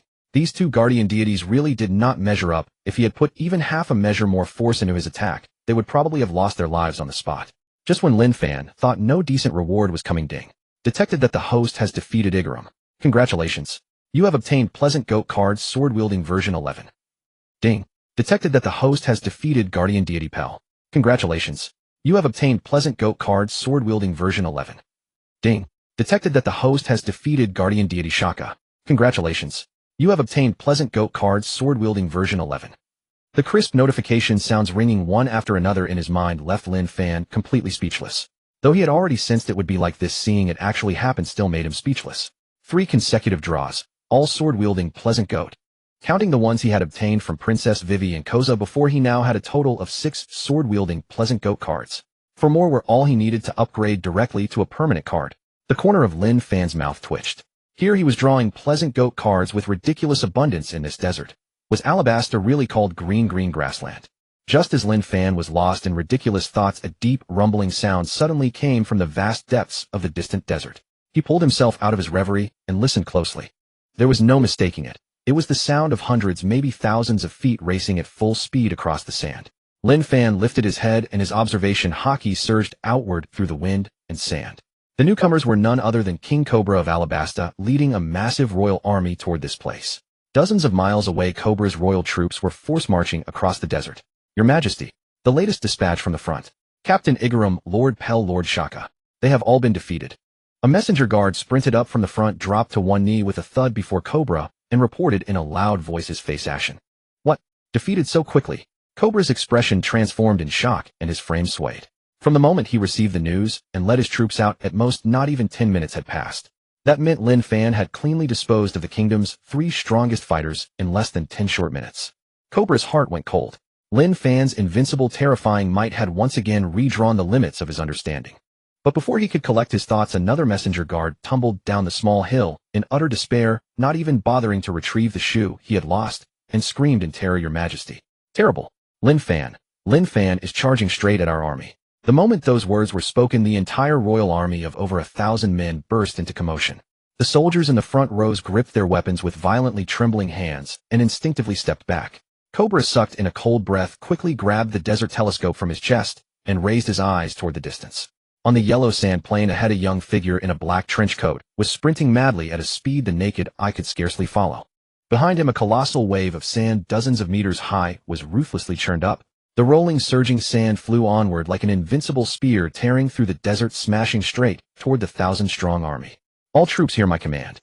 Prepare to meet the enemy. Kojirō issued the order through clenched teeth. The soldiers shouted loudly to embolden themselves, spread into a defensive line, and raised their sharp spears. But in the next second, boom, Lin Fan's figure suddenly came to a halt 100 meters ahead of the army. The towering wall of sand dozens of meters high burst apart in an instant, and countless grains of sand shimmered with specks of light in the sunlight. Without even glancing at the 1,000-strong royal army, Lin Fan let pitch-black armament hockey coil around both his legs, then shot up from the ground like a rocket soaring straight into the clouds. The hockey even spread to his fists. Lin Fan arced through midair, and his landing target was not the army at all. It was the foot of the ancient royal capital's stone wall to the right of the army. Get the hell out here. Lin Fan descended from the sky, his heavy fist wrapped in pitch-black hockey, smashing down toward the yellow sand. Boom. A deafening, violent sound of impact tore through the yellow sand. Lin Fan's fist, coated in pitch-black hockey, slammed heavily into the sand. The shockwave spread wildly, shaking the ancient wall that had stood for centuries until it collapsed with a thunderous crash. Deep amid the ruins and swirling yellow sand, two figures stood facing each other. They were Lin Fan and Crocodile, one of the 7 warlords of the sea. Crocodile, whom Lin Fan had been searching for all this time, had actually been hiding inside the royal capital. In the royal army to the rear, many soldiers voiced doubts. He actually didn't attack us. The soldiers, who had been prepared to fight a bloody battle with Lin Fan, looked at one another in bewilderment. Seeing that Lin Fan's target was not them at all, many were surprised, and at the same time secretly relieved. Good thing they didn't have to fight that monster. Why would he suddenly tear down the city wall? King Kojirō knitted his brows tightly. Beyond his surprise, what filled his heart more was doubt. Could it be that beneath the towering ancient wall lay some astonishing secret? Kojirō immediately raised the telescope in his hand and looked forward. But by now the yellow sand obscured the entire view, making it impossible to see what was happening deep in the ruins. Within the yellow sand, fierce winds howled. Boy, why did you attack me? Crocodile narrowed his eyes as he stared at the white-robed youth before him, a cigar clenched between his teeth. I've been looking for you for a long time, Lin Fan said calmly. The sand-eye katetsu at his waist gave a soft, smooth hum, ready to leave its sheath at any moment. It seems you were the one who destroyed the Baroque works stronghold a while ago, weren't you? A cold gleam flashed deep in Crocodile's eyes as his low voice emerged. As he said this, Crocodile's face darkened slightly. When he had rushed back to the base at Yuba earlier, he had only seen 8 senior agents lying seriously wounded and unconscious in pools of blood. No direct evidence had been left at the scene. At that time, he had only gotten one piece of information. Lin Fan had appeared in Yuba. Relying on that, Crocodile was 90% certain it was Lin Fan, so he had come personally to take a look. Now that Lin Fan had admitted it outright, that 90% certainty became 100% in an instant. Yeah, it was me, Lin Fan said with a crisp nod. Crocodile's expression changed slightly, but he quickly concealed it. He took a puff of his cigar and blew out a ring of white smoke. Crocodile raised his eyelids and said softly, Lin Fan, did you come all the way here just to fight me? He could clearly sense a savage battle intent surging from Lin Fan's body. Lin Fan nodded lightly and uttered a single word. I see. A faint smile tugged at the corner of Crocodile's mouth. At that exact second, as the smoke ring drifted through the air, without any warning, Crocodile struck. The yellow sand beneath Lin Fan's feet suddenly erupted into violent chaos. Within a radius of several hundred meters, the sand rose like a ferocious beast awakened from slumber, opening its massive maw and raining down on Lin Fan from all directions. The surrounding ruins were caught up in the sandstorm and crushed to pieces on the spot. A savage, overwhelming sandstorm engulfed the royal capital and closed in on Lin Fan in an instant. As for the sudden disturbance at the city wall, Kojirō had no time to pay attention to it. Instead, he turned anxiously to the rear. Several guards were quickly escorting little Vivi, as well as Igarampel and Shaka, all seriously wounded and unconscious, toward him. Daddy! Vivi flew into Kobra's arms like a joyful little bird. Vivi, are you all right? Are you hurt? Kojirō hugged his daughter tightly and anxiously checked her all over. To Kobra's astonishment, Vivi did not have a single wound on her body, nor was there even a trace of panic or fear on her face. I'm not hurt at all. Vivi blinked her big eyes. Then what exactly is going on? Kojirō pressed. Vivi took her father's hand and recounted from beginning to end how she had been playing house and a game of tag with Lin Fan in the ruins. After hearing his daughter's account, Cobra froze on the spot. So after all this, the peerless, ruthless man who had shaken the seas, Lin Fan, had really just been playing house and tag with those kids. All of this had actually been a complete farcical misunderstanding. Cobra let out a long breath, wiped the cold sweat from his forehead, and finally felt the stone hanging over his heart fall to the ground. He turned and cast his gaze back toward the royal capital. By now the city was completely shrouded in sky-darkening yellow sand, interrupted from time to time by sudden bursts of pitch-black, sword light, and ferocious fist winds. Boom! A pitch-black sword flash suddenly erupted within the yellow sand like lightning, splitting the night, tearing the sandstorm in two in an instant. After the sky-darkening yellow sand dispersed, two figures stood face-to-face in midair. One of them rode rolling streams of sand, his body surrounded by cascade-like sand like waterfalls, his presence fierce and imposing. The other floated freely in midair with his trench coat, fluttering, no support at all beneath him, appearing extraordinarily detached and elegant. That's Crocodile, one of the 7 warlords of the sea. Cobra saw the man's face clearly through his telescope, and his expression changed drastically. Why would Crocodile be hiding inside this royal capital? How did he end up fighting Lin Fan? Surges of shock and turmoil crashed through Cobra's heart. A battle between those two monsters was absolutely not something he or the royal army could stop. Rumble. While Cobra was still lost in thought, the two figures suspended in midair moved once more. Above the ruins of the city wall, the crisp clamor of thousands upon thousands of metal clashes burst forth, as if countless swords were savagely slaughtering each other in the sky. A vast, supremely sharp sword intent erupted violently from Lin Fan's body. At that moment, Lin Fan officially activated the heroic spirit Emiya card from Fate. Clang. Dense and continuous metallic clashes suddenly rang out across the sky. The sound seemed to echo from the depths of distant void, crisp, yet impossible to trace. Amidst the rapid-fire ringing of impacts, hundreds upon hundreds of brilliant orbs of light ignited in the sky above the royal city. Each orb shone like a star kindled in the night heavens. Lin Fan, suspended in midair, saw shimmering purple magical circuits rise across his arms like cascading streams of water. His spirit's word, that supreme heroic spirit who had forged the reality marble Infinite Blade Works to its absolute pinnacle. As the magical circuits on Lin Fan's arms pulsed with radiant energy, the metallic clashes between heaven and earth grew ever louder. Each orb vibrated violently, rapidly taking shape into weapons of war. On the streets of Albona, a laborer hauling a wine barrel happened to glance upward and froze where he stood. The barrel slipped from his hands and smashed against his feet, yet he did not even notice. Why have you stopped? Keep moving. Good heavens. What is that? His companion was about to complain, but as he followed the man's gaze upward, his jaw dropped wide enough to swallow an egg whole. Look, there are so many orbs of light in the sky. Wife, come out and look. The gods are manifesting in the heavens. Could it be that a celestial deity has descended? The entire city of Albona erupted into uproar at once. Residents everywhere dropped their work and stepped out of their homes, craning their necks to gaze toward the sky above the royal city. Even under the piercing glare of daylight, the countless orbs hovering in the sky were not dimmed. In fact, they blazed with even more dazzling radiance. Some sharp-minded individuals, recalling the earlier military commotion, caught a faint glimpse of the truth and took off at full sprint toward the battlefield.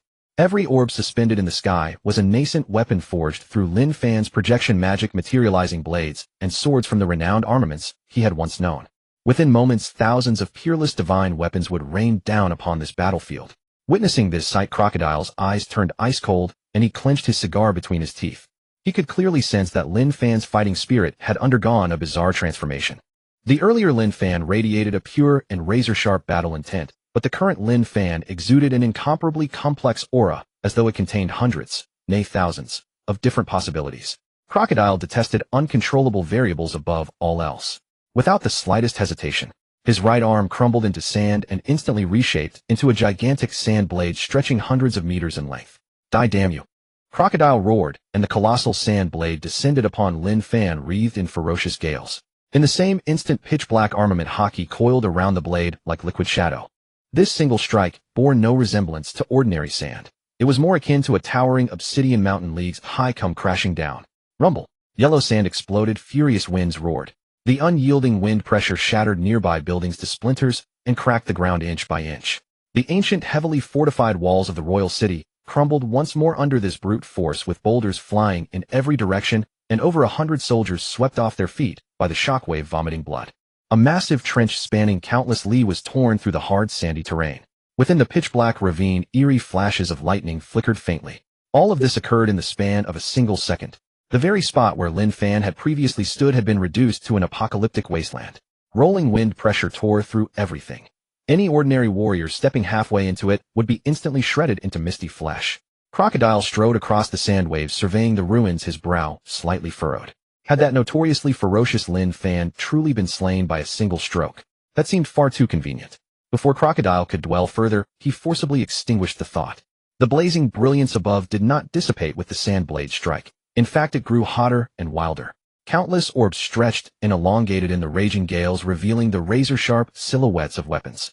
Katana spears, swords, halberds, radiating an icy gleam that made the scalp tingle. How is this possible? Crocodile's gaze locked onto one peculiarly shaped weapon, his eyes bulging wide as he let out a shriek of disbelief. The blade was entirely black, its hilt adorned with a cross-shaped ornament, the long and rigid blade, exuding an incomparable kingly pressure. It was none other than Yi, the black blade wielded by the world's greatest swordsman, Mihawk the Hawk-Eyes. Why was Mihawk's legendary blade in Lin Fan's hands? Crocodile sucked in a sharp breath, his expression turning fierce and terrified. Had Mihawk, another warlord of the sea, already been slain by Lin Fan? Just as Crocodile was reeling in shock. And blinding violet radiance erupted suddenly at the heart of the sandstorm. The purple light pierced through the swirling dust like a sacred flower blooming magnificently amidst the smoke of war. Layers upon layers of violet petals unfolded outward, covering 7 rings in total. Each petal radiated an unshakable will of defense, as though no force in this world could breach its guardianship. Noble phantasm, heaven's wheel. The raging yellow sand crashed against the violet petals and disintegrated into powder, vanishing without a trace. No matter how savagely the storm raged, the 7 layers of violet petals stood proudly in midair, not budging an inch. At the far edge of the ruins, Kojirō, peering through binoculars, felt cold sweat trickle down his forehead and drip onto the sandy ground. Crocodile's strike had been cataclysmic, nearly splitting the royal city in twain. And yet Lin Fan had blocked the warlord's killing blow entirely, using nothing more than a mysterious purple barrier. So this is his true strength. Hayabusa Bell, receiving urgent medical attention for his wounds, lifted his gaze toward the sky. Watching the sea of luminous orbs and the unfolding violet flower, he could only shake his head bitterly. Against a monster on this level, their earlier resistance had been nothing short of a joke. Little Vivi nestled in Kojirō's arms, her large eyes shimmering with fervent brilliance, clapped her hands excitedly as she watched the graceful, resolute figure soaring through the heavens. At that moment, a deep yet clear voice slowly resonated across heaven and earth. Though the voice was soft, it penetrated deeply into every ear present. I am the bone of my sword. Steel is my body and fire is my blood. I have withstood pain to create many weapons. Yet hands of that which I hold are unable to grasp what they wield. As Lin Fan's clear voice echoed through the heavens, Crocodile's heart lurched violently.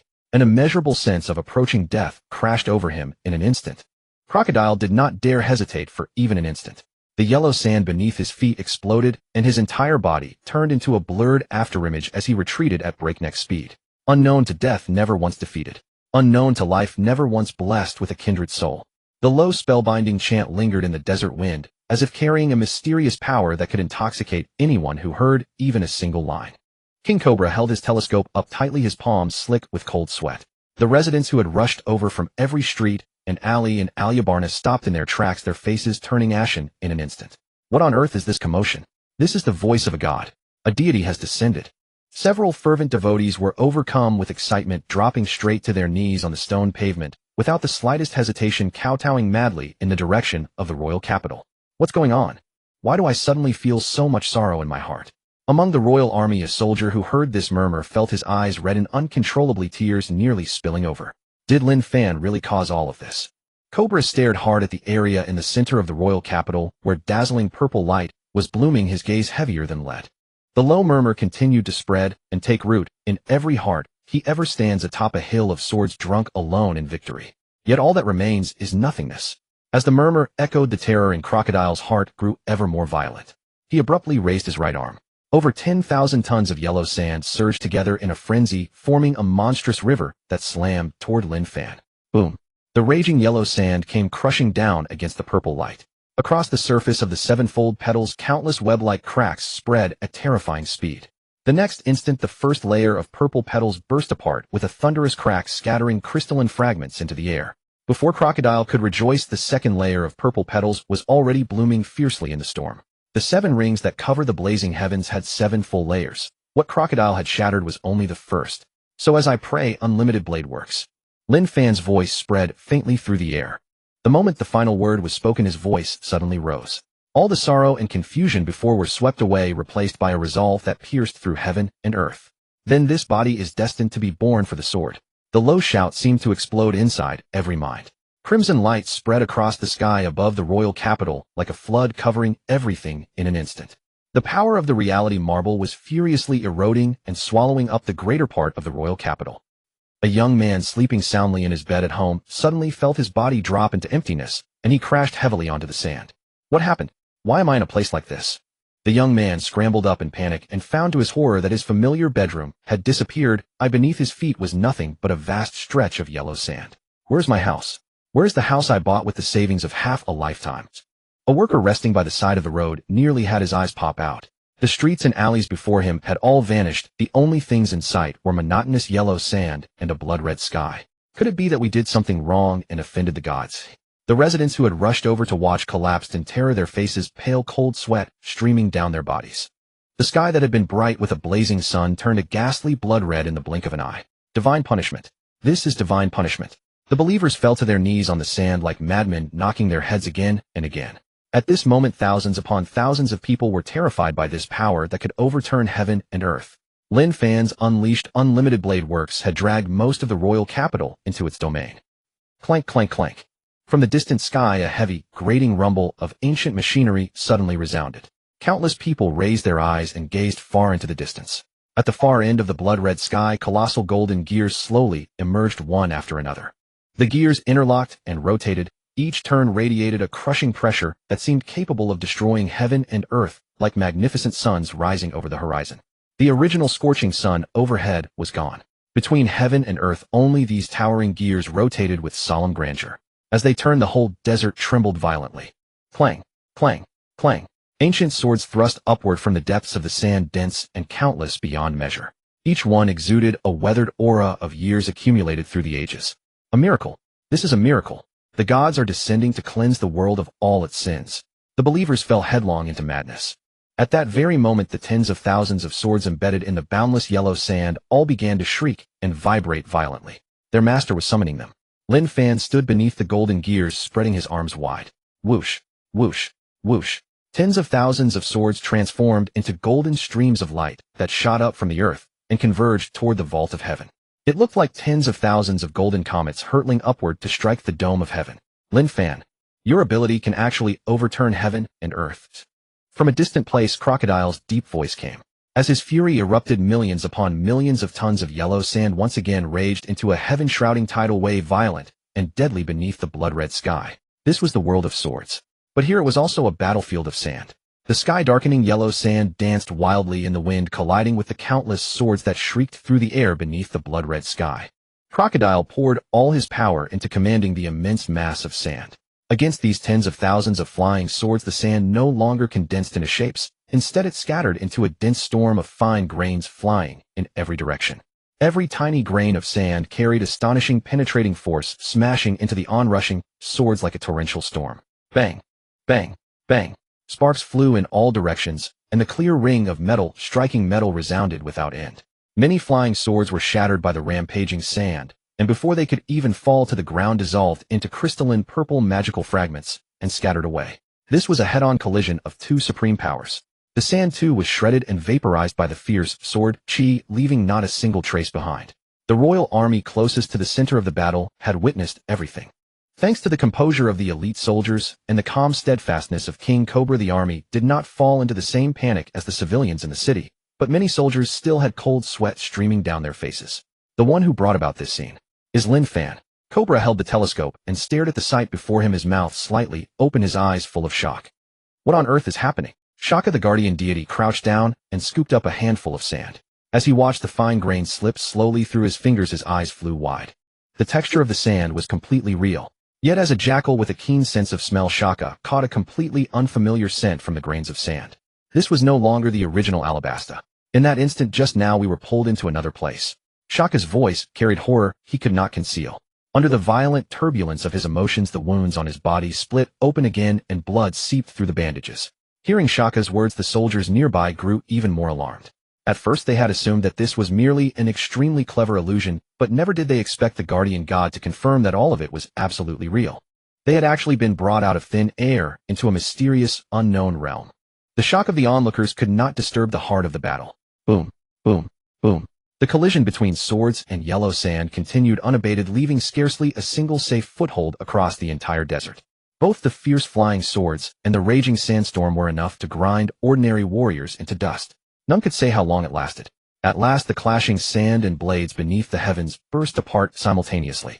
Two titanic forces shattered into countless fragments of light, descending like a radiant crystal river, scattering gracefully toward the earth. Beneath the blood-red sky, only a few colossal golden gears remained, meshing and revolving with solemn precision. Below the gears, two figures stood poised in midair, facing each other. Crocodile stood upon a spiraling current of quicksand, his breath ragged and his chest heaving violently. Though the clash had lasted but 10 fleeting seconds, the toll it exacted on his stamina was staggering. Only Crocodile himself knew that in those 10 seconds he had exchanged no fewer than 100 blows with Lin Fan, each one a walk along the razor's edge. He had to command every grain of sand to intercept the flying swords with utter concentration, a perilous endeavor by any measure. In stark contrast to Crocodile's gasping exhaustion, Lin Fan remained perfectly composed. Amid the raging torrents of air, his black trench coat fluttered in the wind, his spirit radiant. He slowly raised his right arm, and the violet magic circuits upon it once again shimmered with crystalline light. In the blink of an eye, dazzling orbs of light ignited around him once more, and countless divine weapons swiftly materialized. At the sight, Crocodile's pupils contracted sharply. He could sense not the slightest hint of strain or fatigue from Lin Fan. Lin Fan had not even begun to fight at full strength. Lin Fan is completely overwhelming Crocodile. Higuma, who was receiving urgent medical treatment, tore the bandage from the back of his head and stared in shock at the two figures above. His extensive battle experience told him at once that Lin Fan had long since taken full command of the situation. At that very moment, a beastly roar saturated with savage energy suddenly shook the entire desert. But listening closely, it was not a true beast's cry. It was the sound of wind and sand howling at their absolute extreme. A ferocious gale arose. In that instant, the sky filling dust and sand convulsed in complete upheaval, whirling at a terrifying speed. The broken swords that had fallen into the sand, yet not fully dissipated, were instantly drained of moisture upon contact with the wind-blown sand, weathered into powder and blown away. This domain was already an endless desert, but under such an anomaly the condition of the desert's surface deteriorated rapidly, losing all vitality entirely. Be buried completely now, Lin Fan. A defiant, ruthless bearing surfaced on Crocodile's face. He gritted his teeth hard, and the cigar in his mouth was crushed to bits, the fragments dissolving into the raging wind and sand. Whoosh! The sandstorm, having absorbed the surrounding moisture, swiftly converged into a colossal sandstorm tornado that pierced straight into the blood-red sky. The tempest twisted violently like an ancient slumbering dragon, awakened, howling as it tore toward Lin Fan's position. Everywhere it passed, the air was drained utterly dry, and even the sky dimmed in its wake. This technique, unleashed by Crocodile, covered a span of over 1,000 meters, its ferocity akin to a true world-ending calamity. Had it been unleashed within the city, most of the royal capital would have been weathered into crumbling ruins in an instant. The earth-shaking spectacle made the distant soldiers cry out in terror, their eyes filled with dread. And at that moment, a cold, sharp glint flashed deep within Lin Fan's eyes. The magic circuits on his arm blazed to their utmost limit, and a wild, unstable surge of violent energy exploded from within him. The floating orbs of light in the sky emitted a blinding, incomparable radiance. Every orb trembled violently, resonating with a clear metallic hum. These weapons were by no means the mere broken swords that had been thrust into the sand moments before. Each one of them had once shaken an entire era. Excalibur, Calidbalg, Ea. Surrounding Lin Fan at this very moment were the true projections of supreme, noble phantasms. Broken. Phantasm. Lin Fan's gaze was cold as frost. His outstretched right hand clenched abruptly into a fist. Boom. A colossal and inconceivable explosion erupted in midair. What burst apart in that instant were legendary treasures, each containing world-destroying might. The raging crimson radiance and the afterwaves of the blast gradually subsided. Lin Fan stood upon the void, the black trench coat behind him snapping loudly in the gale. Having won this great battle, however, an odd expression crossed his face. The combat prowess Crocodile had just displayed seemed far stronger than it ought to have been. Lin Fan lowered his gaze toward the 100-meter deep pit below. The yellow sand had collapsed on all sides, and at the bottom lay Crocodile's severely wounded figure. At the final moment of the noble phantasm's destruction, Crocodile had forcibly summoned every grain of sand around him, condensing them into several thick shields to protect his vital points. It was precisely this desperate measure that had saved his life. Recalling the duel, Lin Fan noted that Crocodile had even skillfully employed armament haki. This was vastly different from the original story where he was defeated by an early Luffy who had yet to master haki. The current Crocodile was genuinely formidable. The reason he appeared weak in the source material was simply that he debuted too early and later encountered Luffy, whose protagonist aura forcibly weakened him. After all, in later theatrical installments, this man was capable of clashing head-on with Bullet. Such a tremendous discrepancy in power across the story could only be explained as a flaw in the original setting. At the thought, a mischievous impulse stirred within Lin Fan. He dispelled the air currents surrounding him and slowly descended toward the bottom of the pit. Cough, cough. Deep within the crater, Crocodile lay amidst the rubble, his black coat tattered into shreds. He coughed violently, blood spilling from his mouth, his eyes already half lost to unconsciousness. Sensing someone approaching, Crocodile lifted his head with great effort, and the image of Lin Fan's upright white-clad figure reflected dimly in his fading vision. Looking down at him with a hint of anticipation in his eyes, Lin Fan casually reminded him, "I hope that when you fight some straw-hatted rubber boy in the year 1520 of the Sea Circle calendar, you remember to use armament haki." Lin Fan had already made up his mind. 10 years from now, he would definitely return to Alabasta to witness the great battle between Luffy and Crocodile with his own eyes. He wondered whether that battle 10 years later would become far more interesting because of the reminder he had given today. Sea Circle Calendar. 1520. Crocodile's mind was a whirlwind of confusion. He could not comprehend what Lin Fan was saying, and his consciousness was rapidly slipping away. "You? What exactly do you mean?" Crocodile barely managed to force out a few words, but before he could finish, his head lolled to the side, and he fell completely unconscious. Seems he took it to heart. Lin Fan cast a glance at the utterly senseless Crocodile, then turned around. He lightly raised his hand and snapped his fingers crisply in the air. Snap! The clear sound spread across heaven and earth. The blood-red sky rapidly receded, and the colossal golden gears turning at the horizon dissipated like snow before the wind. The houses, streets, and majestic royal structures that had vanished moments ago reappeared out of thin air from the void. It was as though a vast curtain shrouding the capital had been pulled away, revealing the true world beneath. Sunlight spilled once more across the sand. The workers who had crawled out from the ruins of the yellow sand stood frozen in place, staring blankly at the familiar buildings around them. My house is back." Many wept tears of joy, shouting at the top of their lungs, grateful to have survived the terrifying blood-colored world. "The God has cleansed our sins. All sins have been washed away." Fanatical believers remained kneeling, chanting prayers aloud.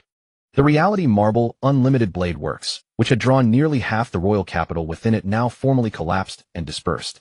In the distance, King Cobra, captain of the guard Dalton, and the others watched the white-clad youth standing amid the ruins, struck silent for a long time. The earth-shattering explosion just now had been like the arrival of doomsday, yet not a single civilian in the entire royal capital had been injured or killed. Clearly, Lin Fan had precisely controlled his power at the final moment and shown mercy. Looking at the young man who had just turned the entire kingdom upside down, King Cobra inexplicably felt a surge of relief and gratitude. "Your Majesty, what should we do now?" Higuma wiped the cold sweat from his face and asked in a low voice. "First, let's go over and apologize to Lin Fan."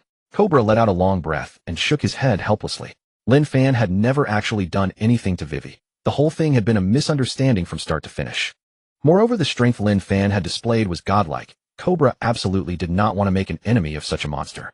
Meanwhile, Lin Fan stood in place, his expression somewhat strange and wary. Lin Fan contacted the system in his mind, ready to claim the reward from this fight. In truth, he kept muttering to himself, Alabasta had to be cursed. It was supposed to be an endless desert, yet it kept spawning Xianyang as if it were Qingqing grassland. He even had a vague worry that the system would just stuff a Man Yanyang card into his hand. Ding.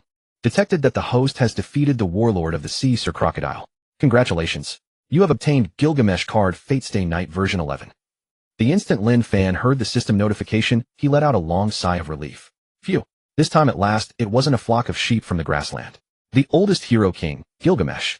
Before Lin Fan could finish rejoicing, a follow-up system chime sounded. Ding. Detected that the host used the heroic spirit Amiya card Fate Stay Night version and successfully mastered the skill Unlimited Blade Works. He had actually drawn a skill outright. And it was the most supreme reality marble of the heroic spirit Amiya, Unlimited Blade Works. With this skill, he now possessed an independent domain world all his own, enriching his tactical choices by several times.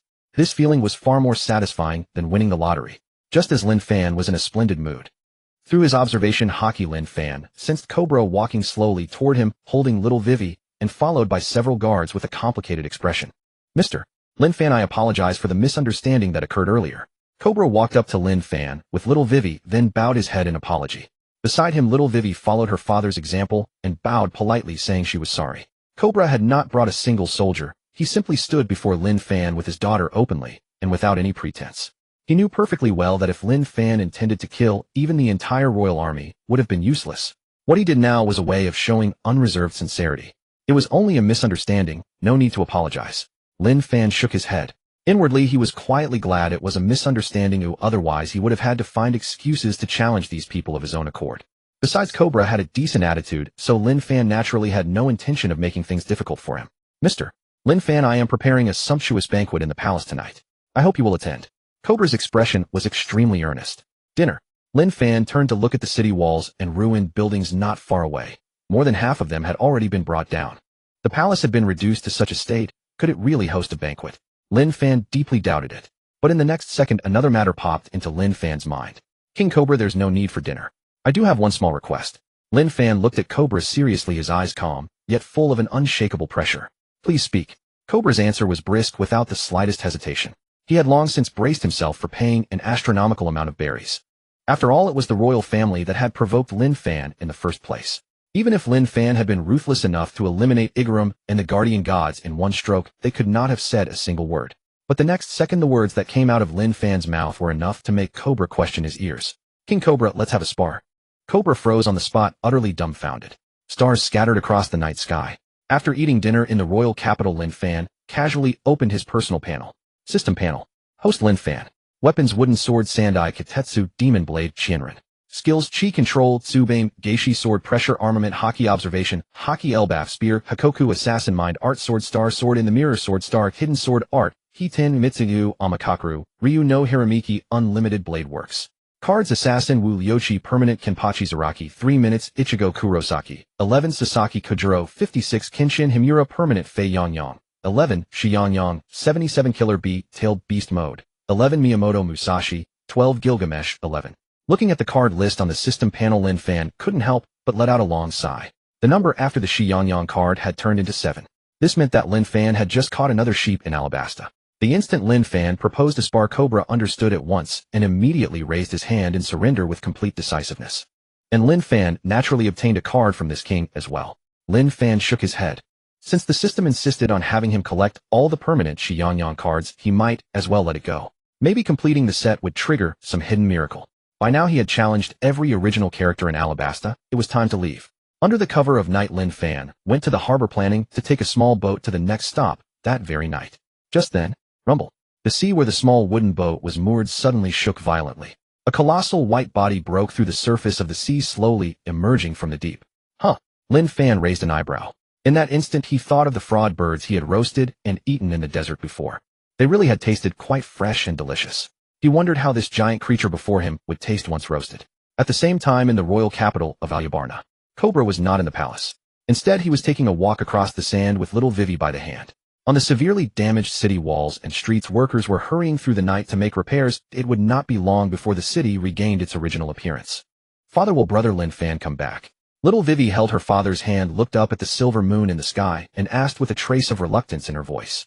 Although she had spent only a very short time with Lin Fan, the happy memories of playing house had stayed in little Vivi's heart. Now that Lin Fan had left, little Vivi could not help but feel somewhat lonely. He will come back, Cobra said with a smile, nodding. His heart was likewise filled with complicated feelings. He had once thought Lin Fan was a super bomb who could casually destroy a nation, yet after coming into contact with him at tonight's banquet, he discovered that the young man was remarkably courteous and had none of the brutality described in the rumors. Were all the rumors simply the world's misunderstanding of Lin Fan? Cobra shook his head and recalled their conversation at the banquet. Before leaving, Lin Fan said that as thanks for the banquet, he had given Cobra 2 important pieces of information about the future. The first message was to tell the royal family to pay special attention to Rain Base, especially the large casino rain dinners that would be built there in the future. The second message was that Alabasta would suffer a rare drought in the year 1517 of the sea circle calendar, and that the drought would last a full 3 years. Cobra was doubtful about the 2 messages, but he still kept them in his heart. There was no harm in taking extra precautions. It was just that Cobra could not understand how Lin Fan could have calculated even the exact year of the drought. Could this young man, whose swordsmanship was already supreme in the world, also work part-time as a prophet? But overall, Lin Fan was by no means a cruel, bloodthirsty villain. On the contrary, he was a top-tier powerhouse worth befriending.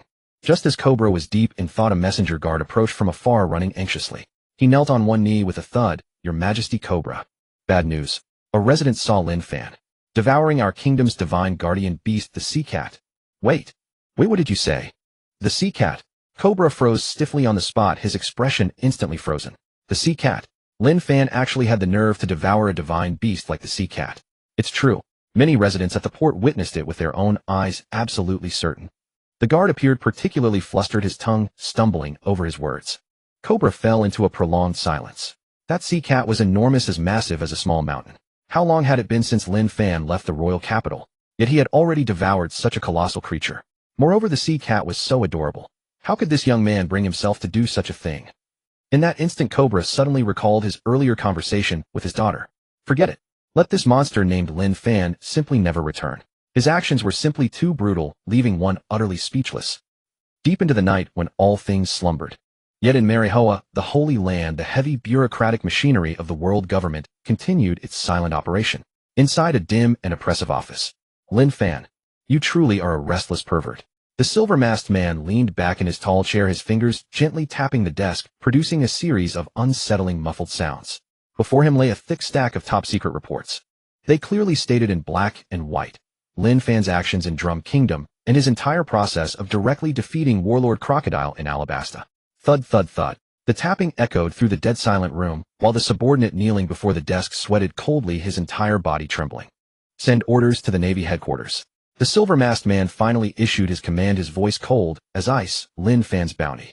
Increase it by another 300 million berries. Somewhere in the unknown waters of the Grand Line. This was an island brimming with tropical charm. Dense, ancient trees covered the island with towering giants that required several people to embrace, visible everywhere. At the very heart of the rainforest stood a cluster of white buildings. The pristine pavilions shone against the emerald green trees, appearing both immaculate and enigmatic. At this moment, on the second-floor balcony of one of these pavilions, a woman dressed in an elegant light-colored trench coat and wearing a white sun hat sat poised in a rattan chair. She held a book in her hands, gently resting it on her lap, her raven-black long hair cascading beside her ears. Warm sunlight bathed her figure, making her skin appear fair and luminous. After reading for a while, the woman seemed somewhat fatigued. She slowly closed the book, lifted her head, tucked her hair behind her ears, and elegantly picked up the ceramic teacup on the table. Beneath the sun had emerged a beautiful face, carrying hints of both youthfulness and maturity. It was none other than Robin, who had not appeared for half a year. I wonder what Lin Fan is doing now. Robin took a sip of tea, a faint smile playing at the corners of her mouth. Just then, urgent footsteps echoed from downstairs. The newsstand owner rushed over with a newspaper in hand, his expression extraordinarily excited. Big news. Big news. That former supernova Lin Fan has made another major move. The owner called out loudly, waving the newspaper in his hand. The surrounding residents, drawn by the shout, all gathered around and eagerly pulled out berries to buy newspapers. Good heavens.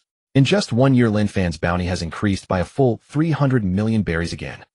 Is it true? He actually defeated all 7 warlords of the sea. Listening to the discussions around her, Robin's hand holding the teacup paused slightly. Her fingers trembled faintly, but she quickly regained her composure. Lin Fan, I wonder when we shall meet again. Robin slowly rose to her feet, gazing at the vast ocean before her with deep contemplative eyes. At the same time, Lin Fan stood at the bow of the ship, looking out at the sea ahead. An island ahead. Lin Fan's eyes lit up. A silhouette of an island appeared in his view, not particularly large, roughly the size of an ordinary town. He took out his nautical chart and flipped through it, comparing various details, but could not find any corresponding markings. An uninhabited, desolate island, perhaps. Lin Fan slightly closed his eyes and activated his observation hockey. The next moment, he raised an eyebrow. Above the island hung a white flag with blue characters. That was the Navy's military banner. What place is this? A Navy branch. It doesn't seem like one. The flag bears no identification number. Lin Fan put away his nautical chart and made a decision. Let's go take a look and find out. Since it was Navy territory, there should be no shortage of skilled fighters. On the island stood rows of single-story buildings resembling dormitories, numbering over 20. The walls were painted white, with blue Navy insignias printed on the sides. A young girl with long pink hair, appearing somewhat youthful, emerged from one of the buildings. Carrying a luggage bag, she looked back at the place where she had spent a year. Tino was leaving the training camp today.